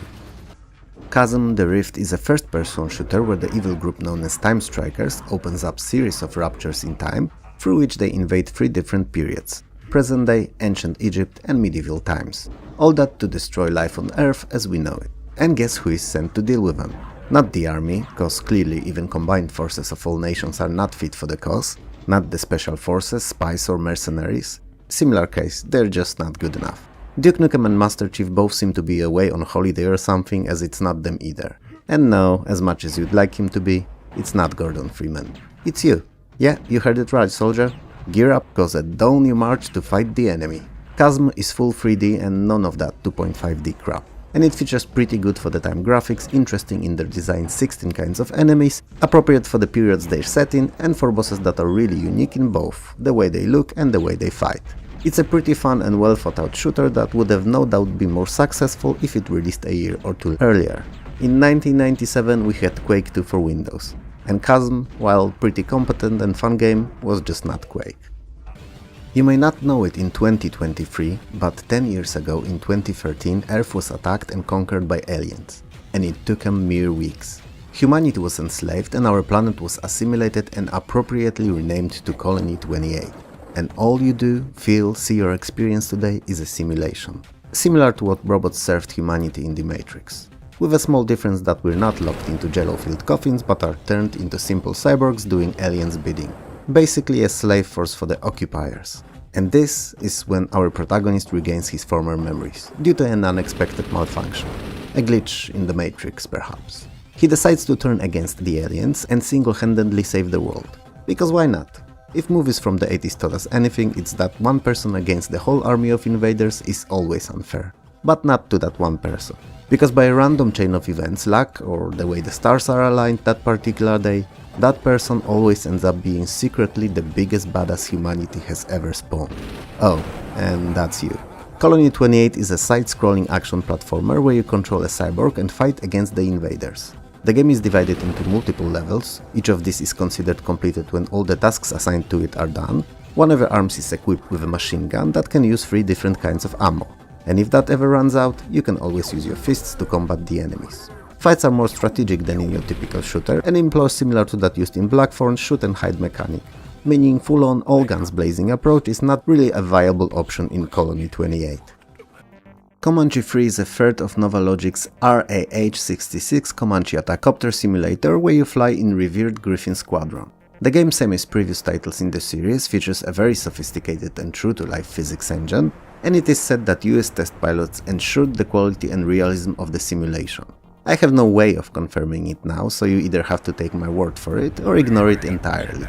Comanche 3 offers full-featured tutorial and easy and advanced flight models for those less and more proficient pilots respectively. Naturally, all environments are rendered by Novalogic's own voxel space 2 technology that provides a very natural-looking jungles, forest, mountain ranges and sand dunes. If you love combat flight simulators, you'll like Comanche 3 too. If you don't, I don't know. Try it if you feel like it. All is fair in love and war, and construction is war. And that is the prevalent theme in Constructor. In essence, it's a fun tongue-in-cheek business simulation where you're the estate developer competing against other companies in the same line of work. The game is played in an isometric perspective and allows for construction of 40 different structures. So you'll be raising housing estates for all classes of citizens and also workplaces, services and amenities that would keep them happy, employed and in line. But what you'll also be doing is fighting off the competition, and you really don't have to play fair. In fact, it's probably best if you don't. You can set fires to opponents' buildings, capture said buildings, send hippies ghosts, yes, ghosts, or even tax to opponents' properties. And you can even employ thieves to steal from them. In the same time, you have to prevent opponents from doing the same to you by assigning police patrols to key areas to secure your properties. You need to keep your tenants happy and comply with their requests as best as you can. Constructor is a balancing act of growth, prosperity and a little sabotage. All in a very fun, similar to Theme Park in the way the people behave and act, environment full of funny situations and quirky personalities. But don't let the laughs fool you, Constructor is anything but shallow, and the underlying economics model is, while humorously approached, actually pretty sound and solid. Counteraction is a real-time strategy riding on the wave of popularity of behemoths of the genre like Command & Conquer and Warcraft, but set in East Front during World War II. And you can lead either of the sides, Russian or German, each with a separate 14 missions strong campaign. Interestingly enough, Counteraction omits building management and resource gathering present in other RTS titles entirely, and the only thing you really have to focus on is commanding your forces and using them to the best of your abilities. I don't want to lie to you here guys and tell you stories about the game I don't know much about. I only know what I read online and saw in reviews and YouTube videos. So, it looks interesting. Most of the reviews from Gaming Max were rather positive when it released, but not all. And if you like what you see and think it may be something for you, give it a go, what's there to lose in the end, right? Upon its release, Descent to Undermountain was scolded for its poor design in terms of both graphical presentation fidelity and performance. Even the fastest systems of the time struggled with running it smoothly in full screen mode, and graphics it displayed did not justify such a state of affairs in no way. If that wasn't enough, the game was ridden with bugs and stripped of promise to gamers before launch, online co-op multiplayer in AD&D setting. So, as you might have guessed already, it didn't fare very well with either critics or gamers. But that was years ago when people still cared for it and what it failed to deliver. And we're here now, today. And as a retro role-playing title, it's not as bad as I made it out to be. Sure, all the aforementioned issues prevail, but we have a much faster systems now and much higher border of acceptance when it comes to fidelity in old classic games. To the point that often certain low-quality assets are fondly remembered. Anyway, people in the city of Waterdeep are disappearing in mysterious circumstances and you, a lone adventurer, are asked to descend into Undermountain to determine what happened and where they went off to. In the process, you also have to find 8 pieces of an amulet that's used to control the legendary flame sword of Lolth. The sword grants its wielder power to command infinite army and save Waterdeep. Descent to Undermountain is played from the first-person perspective, and while it's not the best game in the genre by any metric, it's probably more playable now than it was when it released. Hail to the king, baby! And the king I am not, as if I was one, I would have remembered about Duke Nukem 3D in the previous video for 1996 when it actually released. Funny thing, I had the footage, I've written the preview for it, and only when I was putting the video together in the editing software, I forgot to add it in.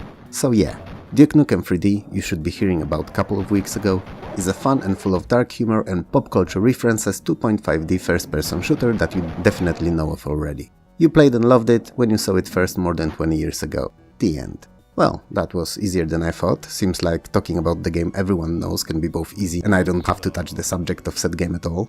At least with the footage in the background running and me spitting random sentences in the air. You haven't commented on it yet, so clearly it must be working. Duke Nukem 3D was the first FPS I played in multiplayer against friends. And while I did play earlier games in Deathmatch 2, it was actually not on their original release dates, and Duke was my first. Wow, I just realized how bad it sounded.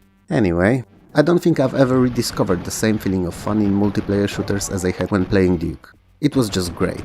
Hiding somewhere, checking the cameras, trying to snipe that buddy of yours who seemingly disappeared, just to have him jump out from behind and shot you straight up, because he was following you stealthily, so that whenever you looked for him on cameras, they didn't spot him because he was not far and well hidden. It was bliss. A feeling I don't get from today's shooters. Oh, and I loved Build Editor too. I actually remade my home back then in it with obligatory secret passage behind the toilet. Because why the hell not? In the end, we've watched some Duke Nukem 3D footage for the last couple of minutes. I've talked for a while, not necessarily about it, but I did. And we had fun and I can get back to other games in a more serious manner.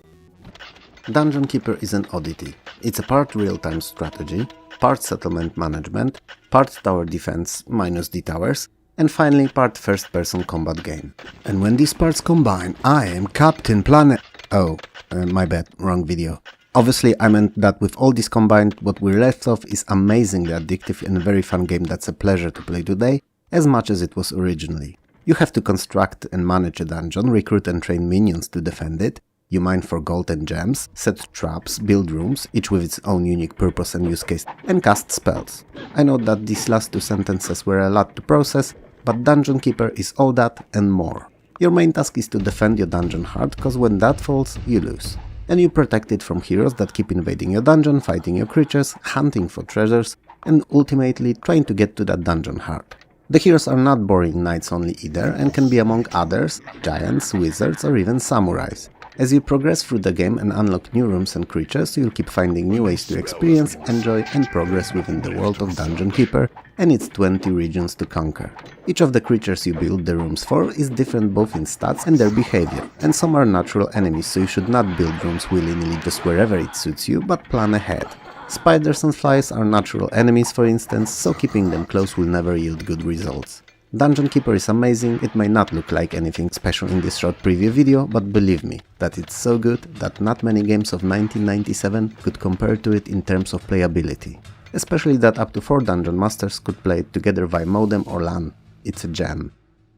Earth 2140 is a real-time strategy by seemingly unknown at the time Polish developer Topware. Today, obviously they have a lot of great titles behind them, but back then they weren't as well known. The game depicts futuristic conflict between two opposing factions, United Civilized States and Eurasian Dynasty, for the remaining Earth's resources. Sounds like something you've heard before? because it's not far off from Command & Conquer's plot. And it doesn't really have to be, because it's not the plot people play RTSs for, but the gameplay loop. And here it's pretty standard formula of gather, build and fight.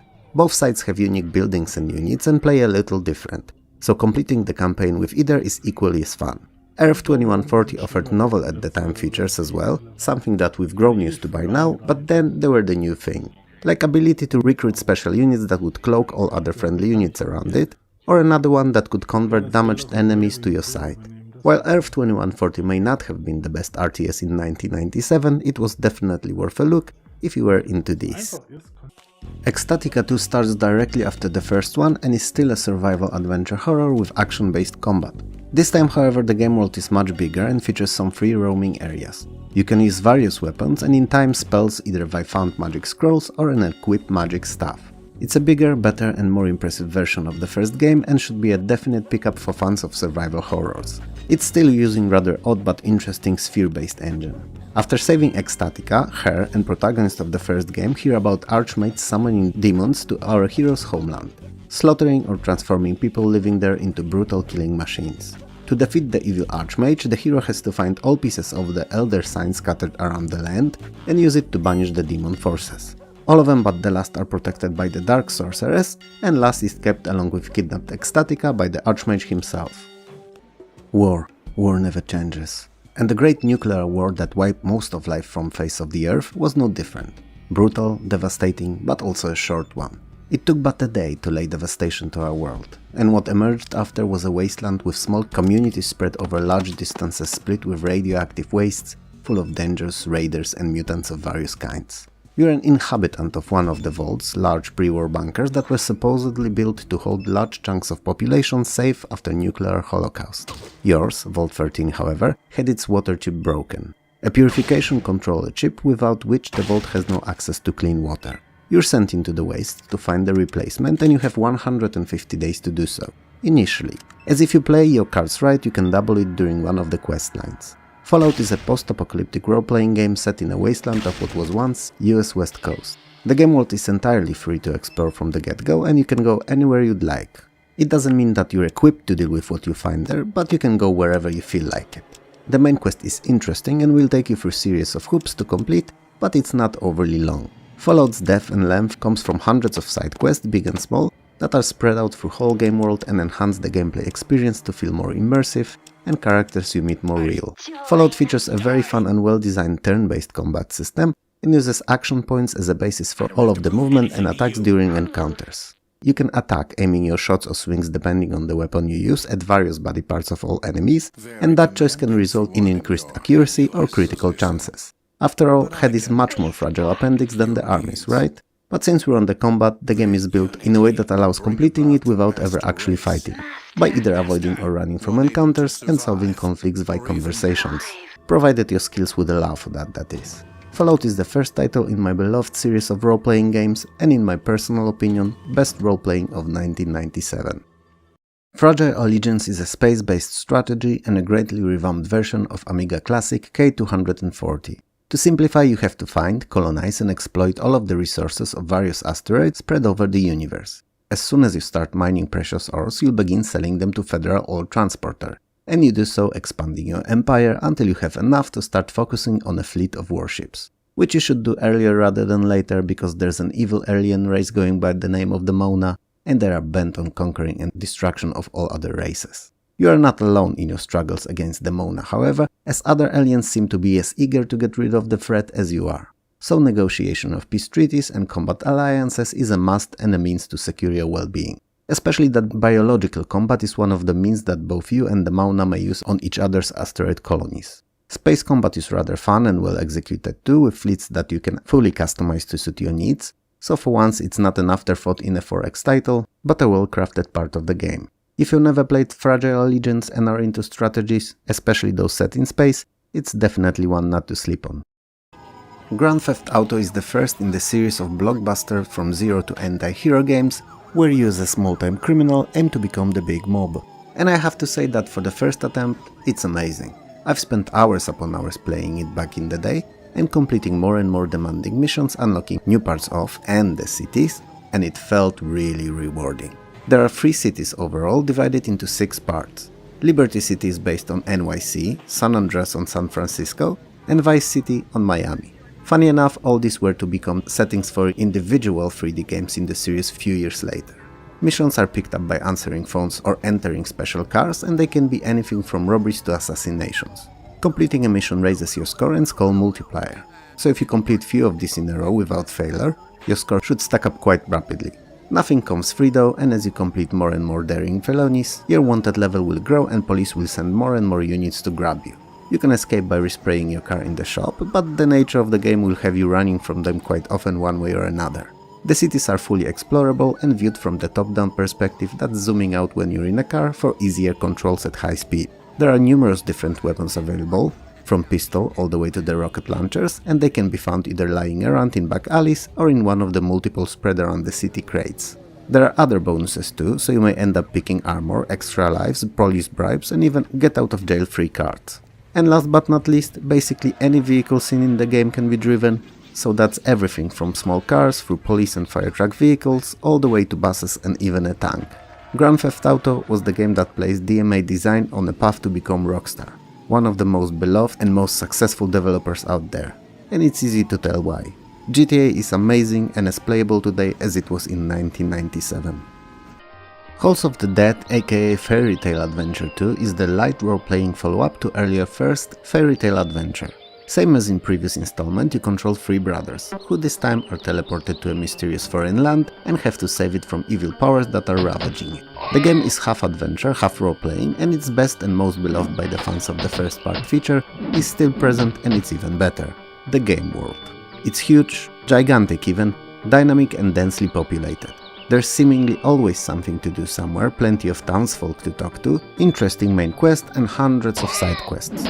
It's just a pleasure to immerse yourself in. Especially that it's not very demanding, and also why I initially called it a light role-playing, because it focuses more on storytelling and adventuring rather than raising stats and carefully optimizing your character builds. One difference to the first game is that now you can actually control all 3 brothers at once, and they can be kept together or separated to be sent off to different parts of the map. Halls of the Dead is an excellent experience for those who are either new to action RPGs or those that like games with involving story and well-crafted characters. Gaimo is a side-scrolling action platformer similar to Alien Carnage but less brutal. To summarize the story, entity known as Nectarion conquered Bitland and declared his will to destroy humanity. And you're Gaimo, a lone hero who will prevent it. Because you will. You won't fail and the world will be forever in debt to you, right? Right. Gaimo features beautiful console-like graphics, lush backgrounds and smooth animation. On the adventure you'll face many different enemies and monsters, but you can blast them with your trusty gun, which is not your only means of defense, as there are a total of 10 different weapons to find and many power-ups. The levels are big and feature many active and passive obstacles like fireballs, moving platforms and traps, and secret passages that are opening up new passageways for more varied subsequent playthroughs. Gaimo is really fun, but coming from a Brazilian developer and having very little recognition outside of the country, it never received the acclaim it deserved. Especially because aside from really well-crafted gameplay loop, it also introduced many features not seen in other games in the genre before, like sidekicks that follow you and can be issued simple orders, and enemy AI that will have monsters running for reinforcement when in danger and track your movements, as opposed to your typical in-platformers pre-assigned paths-based traversal. And last but not least, Kid difficulty level that handles all the obstacles and movement in chosen direction, so that the child could focus on shooting and picking the direction to take. It's a great game for anyone and everyone in all age groups. Imperium Galactica is a 4X strategy with sci-fi storyline and adventure game elements. It features narrative story introduction and cutscenes throughout the gameplay in various points and upon receiving promotions. You start the game as Lieutenant, assigned to get the war-ravaged colony of Achilles back online. As you do that and other smaller missions, you'll get promoted to Captain. This will earn you a better ship and enable access to production screen. It's used to develop spacecraft, weaponry and starship equipment technologies. At the next rank of Commander, you'll be allowed to research new technologies. You also get a flagship to command, and space combat itself will become deeper and better, allowing you to pick battle strategies before fights. Finally, a promotion to Admiral unlocks more storyline progression than the previous promotions did. You'll get even better ship and additional colony options. You'll be able to travel to and colonize other planets and make contact with alien races. Regardless of the rank, you'll always have a certain number of colonies to manage and take care of. and you can customize them to suit your needs, changing them into long-range scouting outposts or factories among others. Imperium Galactica is a hybrid of many different genres, but while it may seem like an odd mishmash of ideas and something that shouldn't work, it's actually quite the opposite, and it ends up being not only really fun but also deep and engaging experience. KKND Crash Kill and Destroy is first in trilogy of post-apocalyptic real-time strategy games. In 2140, after the world has collapsed, two remaining factions fight for control of Earth and its last remaining resources worth anything, especially most important of them, oil. They are the survivors, so humans who waited out the destruction underground in relative safety, and the evolved, mutants who survived the catastrophe on the surface. Oil is used as the primary resource to earn the currency required to construct buildings and train units, and interestingly enough, most buildings can be upgraded multiple times to unlock new options within them. Both factions have entirely different sets of units, with survivors utilizing high-tech vehicles of various kinds and evolved mainly using mutated animals. Each faction has its own 15 missions long campaign, and they're both pretty fun if you like the genre. Both gamers and critics seem to think alike, as the game not only sold quite well, but also spawned 2 follow-up titles in the coming years. Man of War is a very unusual game, and most either love it or hate it, because it can be both really boring and very immersive, depending on your interest in naval combat and time period. Man of War is a mixture of strategy and first-person perspective walking simulator. I'm exaggerating with that second bit, but in the most part, that's what it is. The game is basically your naval battle simulator, but played from the point of view of a fleet admiral. You can pick either historical or custom battles, and when you do so, the game starts and you play it in alternating turns. Top-down view strategic one, where you can issue a set of very limited orders to the ships in your fleet, and this may seem a bit simplistic, but if you think of it, most admirals at the time could issue only very basic orders during combat, as there were no direct means of contact like radios and such. In this phase, time is paused. After all orders are issued, the game switches into real-time first-person perspective execution phase, which takes up to 4 minutes. During execution phase, you're free to move about your flagship and observe the results of orders you've given in real time. There's nothing more you can do here, just walk around and watch how the battle's playing out. After 4 minutes pass, it's back to planning, and then rinse and repeat till the battle is over. Some may find the observation phase boring, but I kinda enjoyed it, especially that Man of War is a game unlike any other, and I really enjoy new experiences in gaming, even if they're not necessarily what I initially thought they would be. MDK is a 3D action adventure shooter. In the time when most new 3D shooters used the first-person perspective to ride on the Doom's wave of popularity, MDK opted out for third-person, and that decision ended up being a bullseye choice. The story of MDK is not very deep, but it's a good background to excellent gameplay. Aliens threaten the Earth, you're Kurt, and you have your special battlesuit and a sniper rifle attached to your arm, and you're out to rid the Earth of the alien scum. Your suit allows you to jump higher than you'd otherwise could, glide when dropping from high points, and also store picked up power-ups and items for later use. While the gameplay is incredibly linear, basically taking you room by room through all the levels, they are all very well designed and introducing new mechanics often, so you won't ever feel bored or as if you were repeating something you've done before to death. But all the variety, immersively crafted puzzles and gameplay elements come at the cost. Innovation has its limits, especially if a game is to innovate all throughout, and the cost here is the length. Finishing MDK in 10-12 hours is nothing out of ordinary, and while very fun on the first go as you learn new things all the time and figure out how to solve certain puzzles, linearity of the adventure heavily limits replayability. Mortal Kombat Trilogy is my third most favorite game in the series, straight after Mortal Kombat 1 and 2 respectively. Sadly, I did not fancy Mortal Kombat 3 at all. So, the trilogy gathers up all characters and bosses from 3 earlier games and tackles them against each other. So not only you get to play as bosses from previous outings, but can also take part in fights between same characters in 2 different iterations, like old Sub-Zero versus the new one for instance. Trilogy uses improved engine from Mortal Kombat 3, and all character sprites apart from the Johnny Cage's ones were converted from earlier games to it. Johnny Cage's sprites had to be remade because Midway fired the actor who played him, Daniel Pesina, all because he seemingly dressed up as Johnny Cage to advertise a different competing arcade game, Bloodstorm.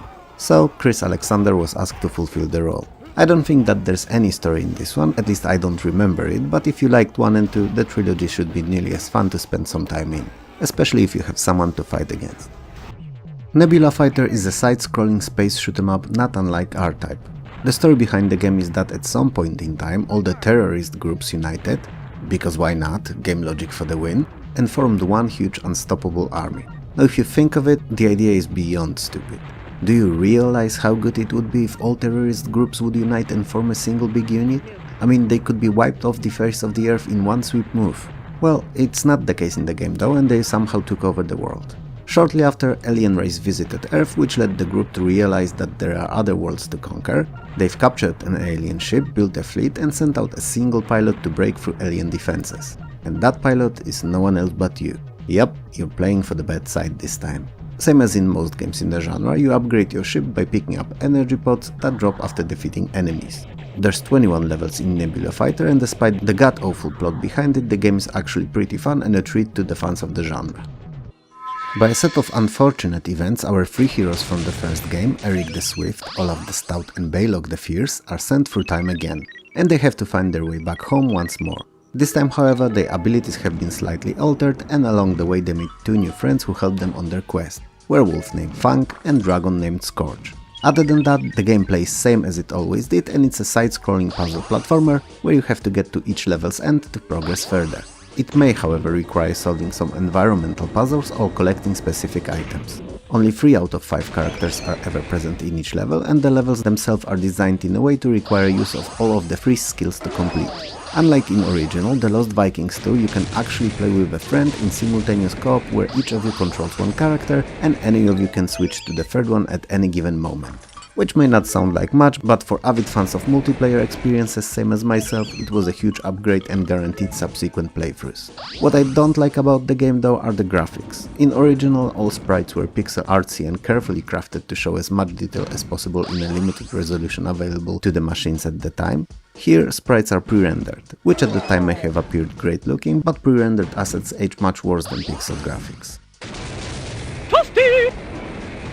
When our protagonist Abe overhears that his race of Madokons that's been enslaved by the evil Glacons to work in their huge corporations is actually a delicacy, a source of incredibly delicious and popular meat for the Glacons, he decides to run away and save as many of his brethren as possible. Oddworld Abe's Odyssey is an action puzzle platformer that was very popular, especially on Sony PlayStation, for having beautiful presentation, interesting gameplay mechanic and a very well thought out mixture of puzzling and quick-time arcade elements. It's also a game I never liked. Regardless of how many times I tried making myself get into it, I always failed. It's just not for me and I can't tell why. Perhaps because it's so unforgiving it feels like Souls-like games, which is another genre I despise for being more frustrating than rewarding, or perhaps something else. I will never know as I will never try it out again. But generally speaking, I'm in a very tiny vocal minority. Most critics and gamers of the time loved it, found it enchanting and challenging just enough to keep them entertained, but not enough to cause anger and annoyance. So if you're not an avid hater of Souls games, same as I am, perhaps Oddworld is something you might find yourself liking. Pro Pinball Time Shock is one of the best early real 3D pinballs. As the title suggests, the main theme is the time travel, and as you play the game and unlock different periods, you'll be able to access the present day, distant future, ancient Rome and prehistoric age times. The game features 4 different camera views for the most immersive experience possible, and plenty of videos in the dot matrix display to keep you entertained. Interesting fact, in 2014 Dutch company Silver Castle Pinball purchased rights to it, aiming to create a real-life version of Time Shock. And while few prototypes were released since then, the company seems to have went bankrupt shortly after, and currently its Twitter, website and Facebook seems to be inactive. And we never got to see Time Shock converted to a real arcade table.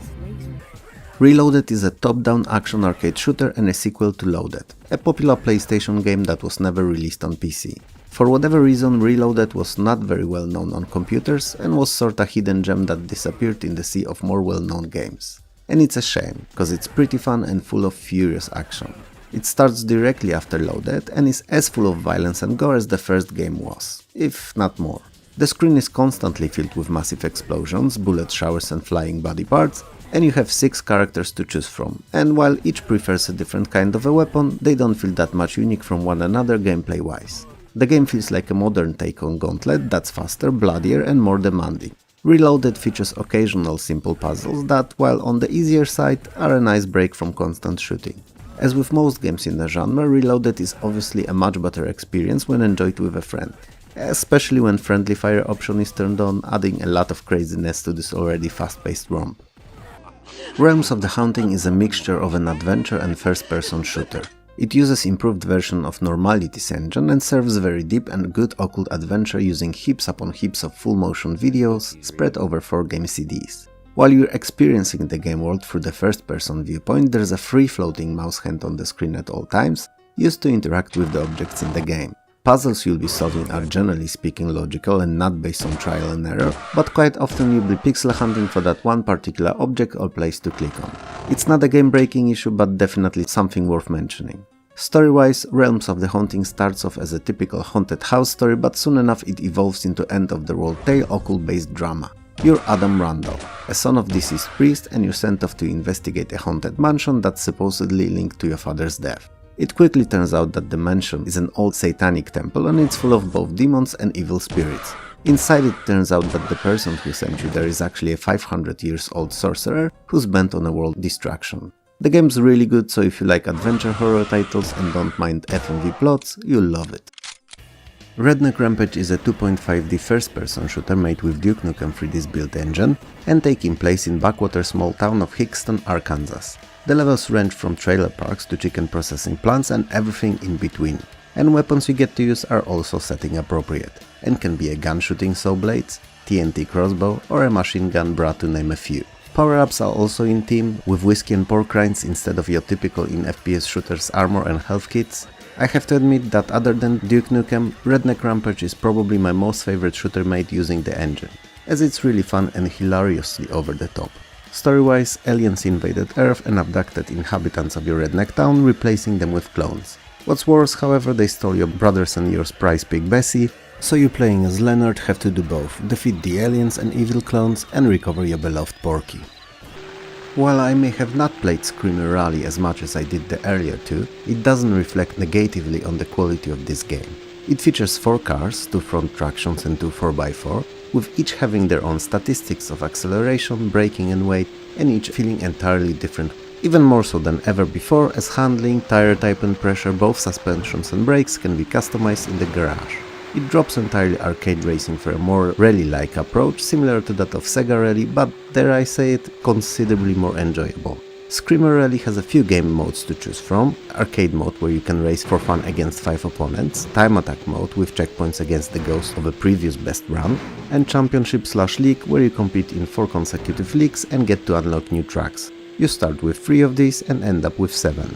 I have a very fond memories of Screamer 2 and that's why it will always be my favorite in the series, but if I was to be objective, I'd have to risk saying that this third game is arguably the best arcade racer out of all 3. Tennis Elbow is a tennis simulation and we haven't spoke about one in a few episodes now. I suppose there just weren't any good ones. But eventually we got here and Tennis Elbow is actually ace. It allows up to 4 players to compete in a world tour of 90 events against 250 tennis players. The game features all the real court surfaces, grass, clay, flexi and cement, and you can create your own player, define him as a volleyer, defender, puncher or varied. And as you play the game, his abilities will improve, resulting in real and actually noticeable difference in his running speed, serve accuracy and bigger jumps. Controls use arrow keys and 2 buttons and allow for performing slices, 3 different types of lobs and subtle drop shots. There weren't many good non-football sports simulations released in the second half of the 90s, but Tennis Elbow is definitely one. So if you're into tennis or just like sports games, this one's a good one. Terrifier is a multi-directional shooter with beautiful ray-traced graphics, parallaxed backgrounds, and undeniable similarities to earlier game Thrust. Unlike in most other shooter maps, you're not limited in movement to just one direction and can move freely in 360 degrees arc. The game features 27 levels and every 4th is a special bonus level similar in a way it's played to another classic, Asteroids. Normal levels feature gravity and are completed by locating a nuke hidden within them and dragging it out to the top of the level. The gameplay in Terrifier is less hectic than in other shooters, with much more sparse enemies and no bosses. It also focuses most on finding and disposing of nukes rather than combat with the enemies. It's a really unusual shooter, but one that's surprisingly fun to immerse yourself in. If you're looking for a different kind of arcade game, this may be the one to try out. The City of Lost Children is a difficult game to gauge. On one side, it's a tie to a very intriguing and disturbing movie that features beautiful graphics and smooth gameplay in perfectly realized dark 3D world, and on another, it's very short. Many of the things you do in the game feel as if they were repeating, fetch quests especially, although using the word quests is not really appropriate in this particular case. And even worse, most of the story behind what's happening in the game is not explained in it at all. So you either have to watch the movie first or know it beforehand. I'll do you a solid and summarize it for you, so you don't have to worry about it. Basically, an evil and mad scientist Kirk has been rapidly aging because he cannot dream. To combat the issue, he sends his henchman, the Cyclops, to kidnap children at night so that he could steal their dreams with a mysterious contraption. All in hopes of reversing or at the very least stopping the rapid aging. Dark, isn't it? Well, City of Lost Children is an interesting, even if short game despite all the little annoyances. So if you feel like playing a 3D adventure that's unlike anything else, you may want to give it a go. The 4th generation is a very competent and well-designed side-scrolling shoot-em-up for 1 or 2 players set in space on brink of the conflict that may soon happen between the factions of Lorien and the opposing Qualix and Nimbur. The game features 11 missions, and between the levels you get to upgrade and repair your ship if necessary. The repair option is especially interesting because many of the onboard systems may get damaged during combat, resulting in a reduction or loss of certain abilities, like maneuverability, targeting or even firing weapons. So it's worth to keep your ship in tip-top shape. The graphics are very nice and are pre-rendered, adding that 3D feeling to them, while actually being entirely 2D sprites and backgrounds. Sound design is solid, but nothing to write home about. And not below the genre average in any way either. Why did I call it competent then initially and not good or great? Because that's what it is, competent. It feels as if it was crafted just to tick off all the requirements to make a shooter, and not with love and passion for the genre.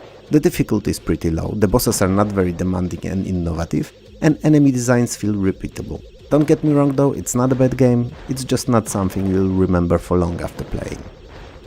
Time Warriors is a 3D versus fighting game that puts 8 fighters from different periods and places against each other. You could say that they're taken out of their time and they're the, well, Time Warriors. The characters you can pick from are Arwen the Celt armed with a longsword, Hysis the Egyptian with 2 sabers, Moloch the Barbarian wielding his battle axe, Sultan Isbaal armed with a scimitar, Shodan the Samurai and his katana, Olaf the Viking wielding a warhammer, Spartan Apoklis using double-edged sword, and Chinese Dong with his staff. Now that I said it, I realized it would have sounded much better if I said Dong the Chinese or Dong from China, but it's a bit late now and I'll leave it the way it is. So, Chinese Dong, as opposed to European or Pan-American Dong. Sorry, I couldn't help myself. Anyway, the game features 4 button controls, 2 for fast attacks and 2 for strong ones, divided into 2 groups, one for weapon and other for kicks. Combos are not pre-programmed, but are done with repeating key presses fast or chaining of sequential moves, so they feel very fluid and natural. Gathering enough magic points during fights allows for unleashing a devastating special attack, which is something worth keeping in mind. While Time Warriors is definitely not the best 3D versus fighting game, it's not the worst either, and fans of the genre could very well spend a minute playing it. Twin Sense Odyssey, aka Little Big Adventure 2, is a direct follow-up to the first game, and also an action adventure with some very superficial role-playing elements. Twin Sen, hero of the first game, has gotten married, settled down and is ready to have a child and carry on with his peaceful life. One day, however, his friend Dinofly is mysteriously struck by lightning and hurt. And I would like to pause here for a second to appreciate the creativity behind the name Dinofly. Wow, what an achievement in creative writing. Anyway, after a short investigation, Twinsen discovers that it was caused by visitors from outer space. He has no choice but once again to embark on a quest to save his world. Same as in previous game, the viewpoint is top-down isometric and your main focus is traversal around the world and interaction with objects and characters. Once again, all 4 stances are available and should be used in appropriate places to progress the plot. So normal, aggressive, sneaky and athletic. The game world is much larger this time, offering side quests and many optional objectives, and the only difference from the first game apart from story and scope of the world are the graphics, which are now rendered in real 3D and not pre-rendered. Twin Sense Odyssey is an amazing game, same as the original was, and a very underappreciated title that deserved much more recognition than it ever received. If you like action-adventure games, you'll have a lot of fun with this one, I promise. Vanguard Ace Vertical Madness is a vertical scrolling shoot-em-up not unlike Raptor or Raiden. It has beautiful pre-rendered graphics, super smooth animation and multi-layered parallax scrolling. The game features a lot of weapons and upgrades for them and uses unusual for the titles in a genre HP bar instead of a single hit death system, meaning a single bullet does not destroy your ship but only reduce your HP bar. It makes the game easier than its arcade counterparts, but that's for the better, as I always found the one-hit death systems very limiting and suited more for the arcades than home games. Vertical Madness is definitely a title for the fans of the shooters, as it's genuinely pretty good. But if you're just a Sunday shoot-em-up player and don't spend your waking hours dodging thousands of bullets and mowing down the bosses, then there are much better games available for those. And while Vanguard Ace is fine, it really shouldn't be the only game in the genre that you'll be playing. Waterworld is not a very good game. At least I never found it to be entertaining, and as far as I know critics didn't either, as it received negative reviews in grand majority of cases. It's a 25 missions long real-time strategy based on a movie of the same title. Basically, you're a war chief of a group of survivors in a water-covered post-apocalyptic world, and you lead a task force of 2 to 14 men, depending on the mission, against the opposing group of smokers, all to return the world to its former glory. So you'll be amassing fresh water, known in-game as hydro, food, weapons and critical information on smokers' location to evade them when possible. I'm not a big fan of real-time strategies, but I can appreciate and even enjoy well-crafted experiences in the genre, so games like Warcraft 2 or Red Alert. I can't recall if I ever found anything enjoyable about Waterworld, but I definitely don't see anything I would enjoy in it now. It's only here because it was an important movie tie-in and it takes place in an interesting setting. Other than that, it actually sucks. War. War never changes. No, sorry, wrong script. Let me start again. Where do I have it? Oh, here. Okay, let's see.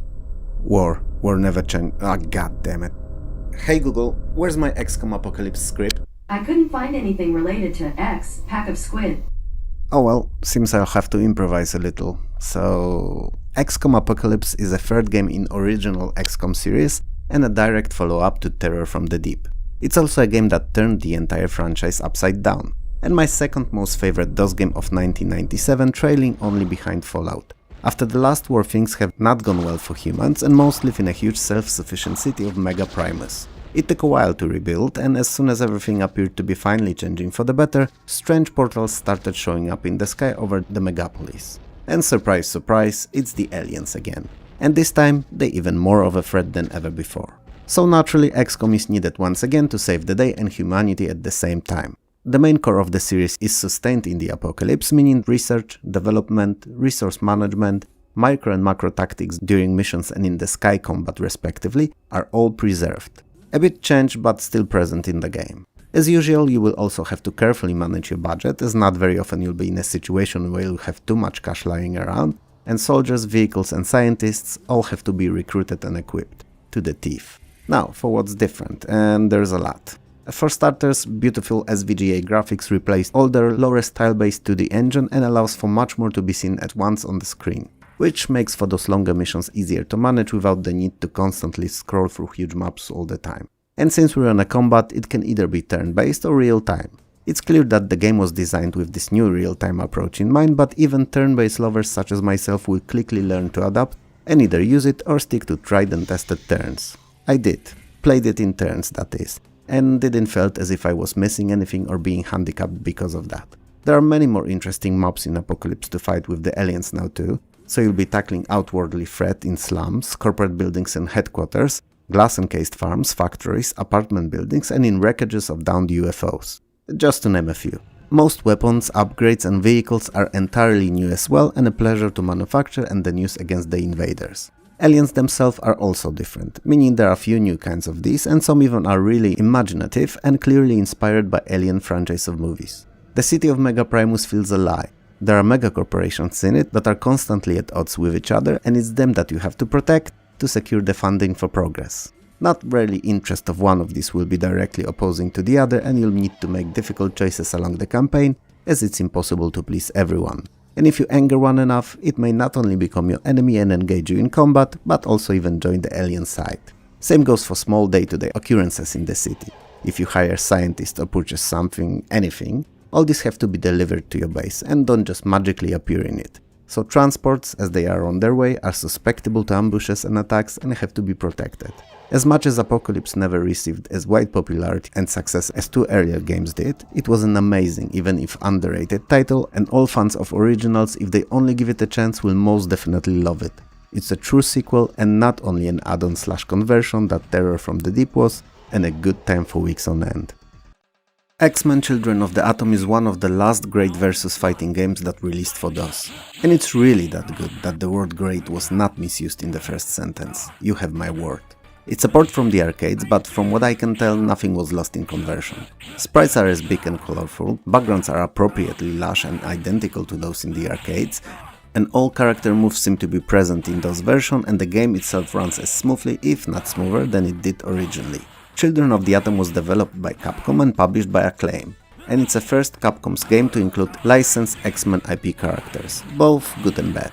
And they are in no particular order: Colossus, Cyclops, Iceman, Psylocke, Storm, Wolverine, Omega Red, Silver Samurai, Spiral, and even a Sentinel. The bosses are Juggernaut and Magneto. And Street Fighter's Akuma is a hidden unlockable character. All of these have very unique moves, both basic and special, and are very faithful and respective to the source material representations of Marvel characters. X-Men Children of the Atom is really fun, and figuring out all the best strategies with each character is really addictive, especially for the fans of Marvel as big as myself.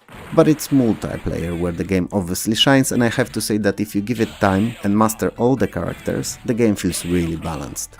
If you're approaching it from a get-go with no knowledge of skills and tactics, some may feel better than others. It's easily my favorite DOS versus fighting game of the second half of the 90s. Following the events from a previous game, the seal on the evil wizard Paltivar has been broken, and his return to the lands of Yendor is imminent. However, as dire the threat is to become, to have it averted, kingdoms of the land of Tain have to be pacified and brought together, as they are on the brink of the war themselves and can't seem to think of anything else.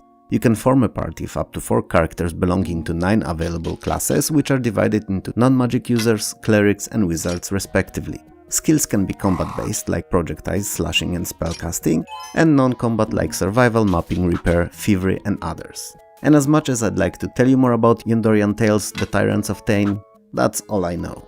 Sadly, I never had a chance to play it and just added it to my for the future list. And all I've told you till now was what I found about it online. It got pretty decent reviews, especially from the gamers, so I decided to include it despite my obvious lack of any real knowledge about it. Hopefully, you'll excuse me for this little shenanigan. This 1997's video concludes the 10 years of PC-DOS gaming series. We've covered 10 most important, most active years of DOS gaming, and we've went through over 500 amazing games in all genres. It was a hell of a ride, and I'm glad that you could be here to enjoy it with me. It's not the end for DOS gaming though on this channel, and I'll definitely release more videos covering the subject in the future. Perhaps some obscure little known titles list, maybe some top 10s, and maybe just reviews of particular games, good or bad. We'll see. When it comes to those 10 years of series though, I definitely want to plan on giving similar treatment to Commodore 64, PC Windows 1993 to 2003, and Sega Genesis. So if you like the DOS and Amiga series I've made already, these 3 may be something you'd wanna see too. They're not the only ones I'm considering, but they're the ones I already decided I want to make at some point. If you liked playing those games back in the day, hit those like and subscribe buttons below.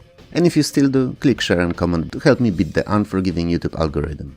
And if you're in a more giving mood, I have a Patreon as well, and all videos land there approximately a day early. Also, I share my progress updates there too, and plans for the future of the channel as well. So if you're into it, it would help me a lot. If you can't or don't want to, don't worry about it, likes and subscribes are good too. For now however, this is all, so have a good one and I'll see you next time. Peace.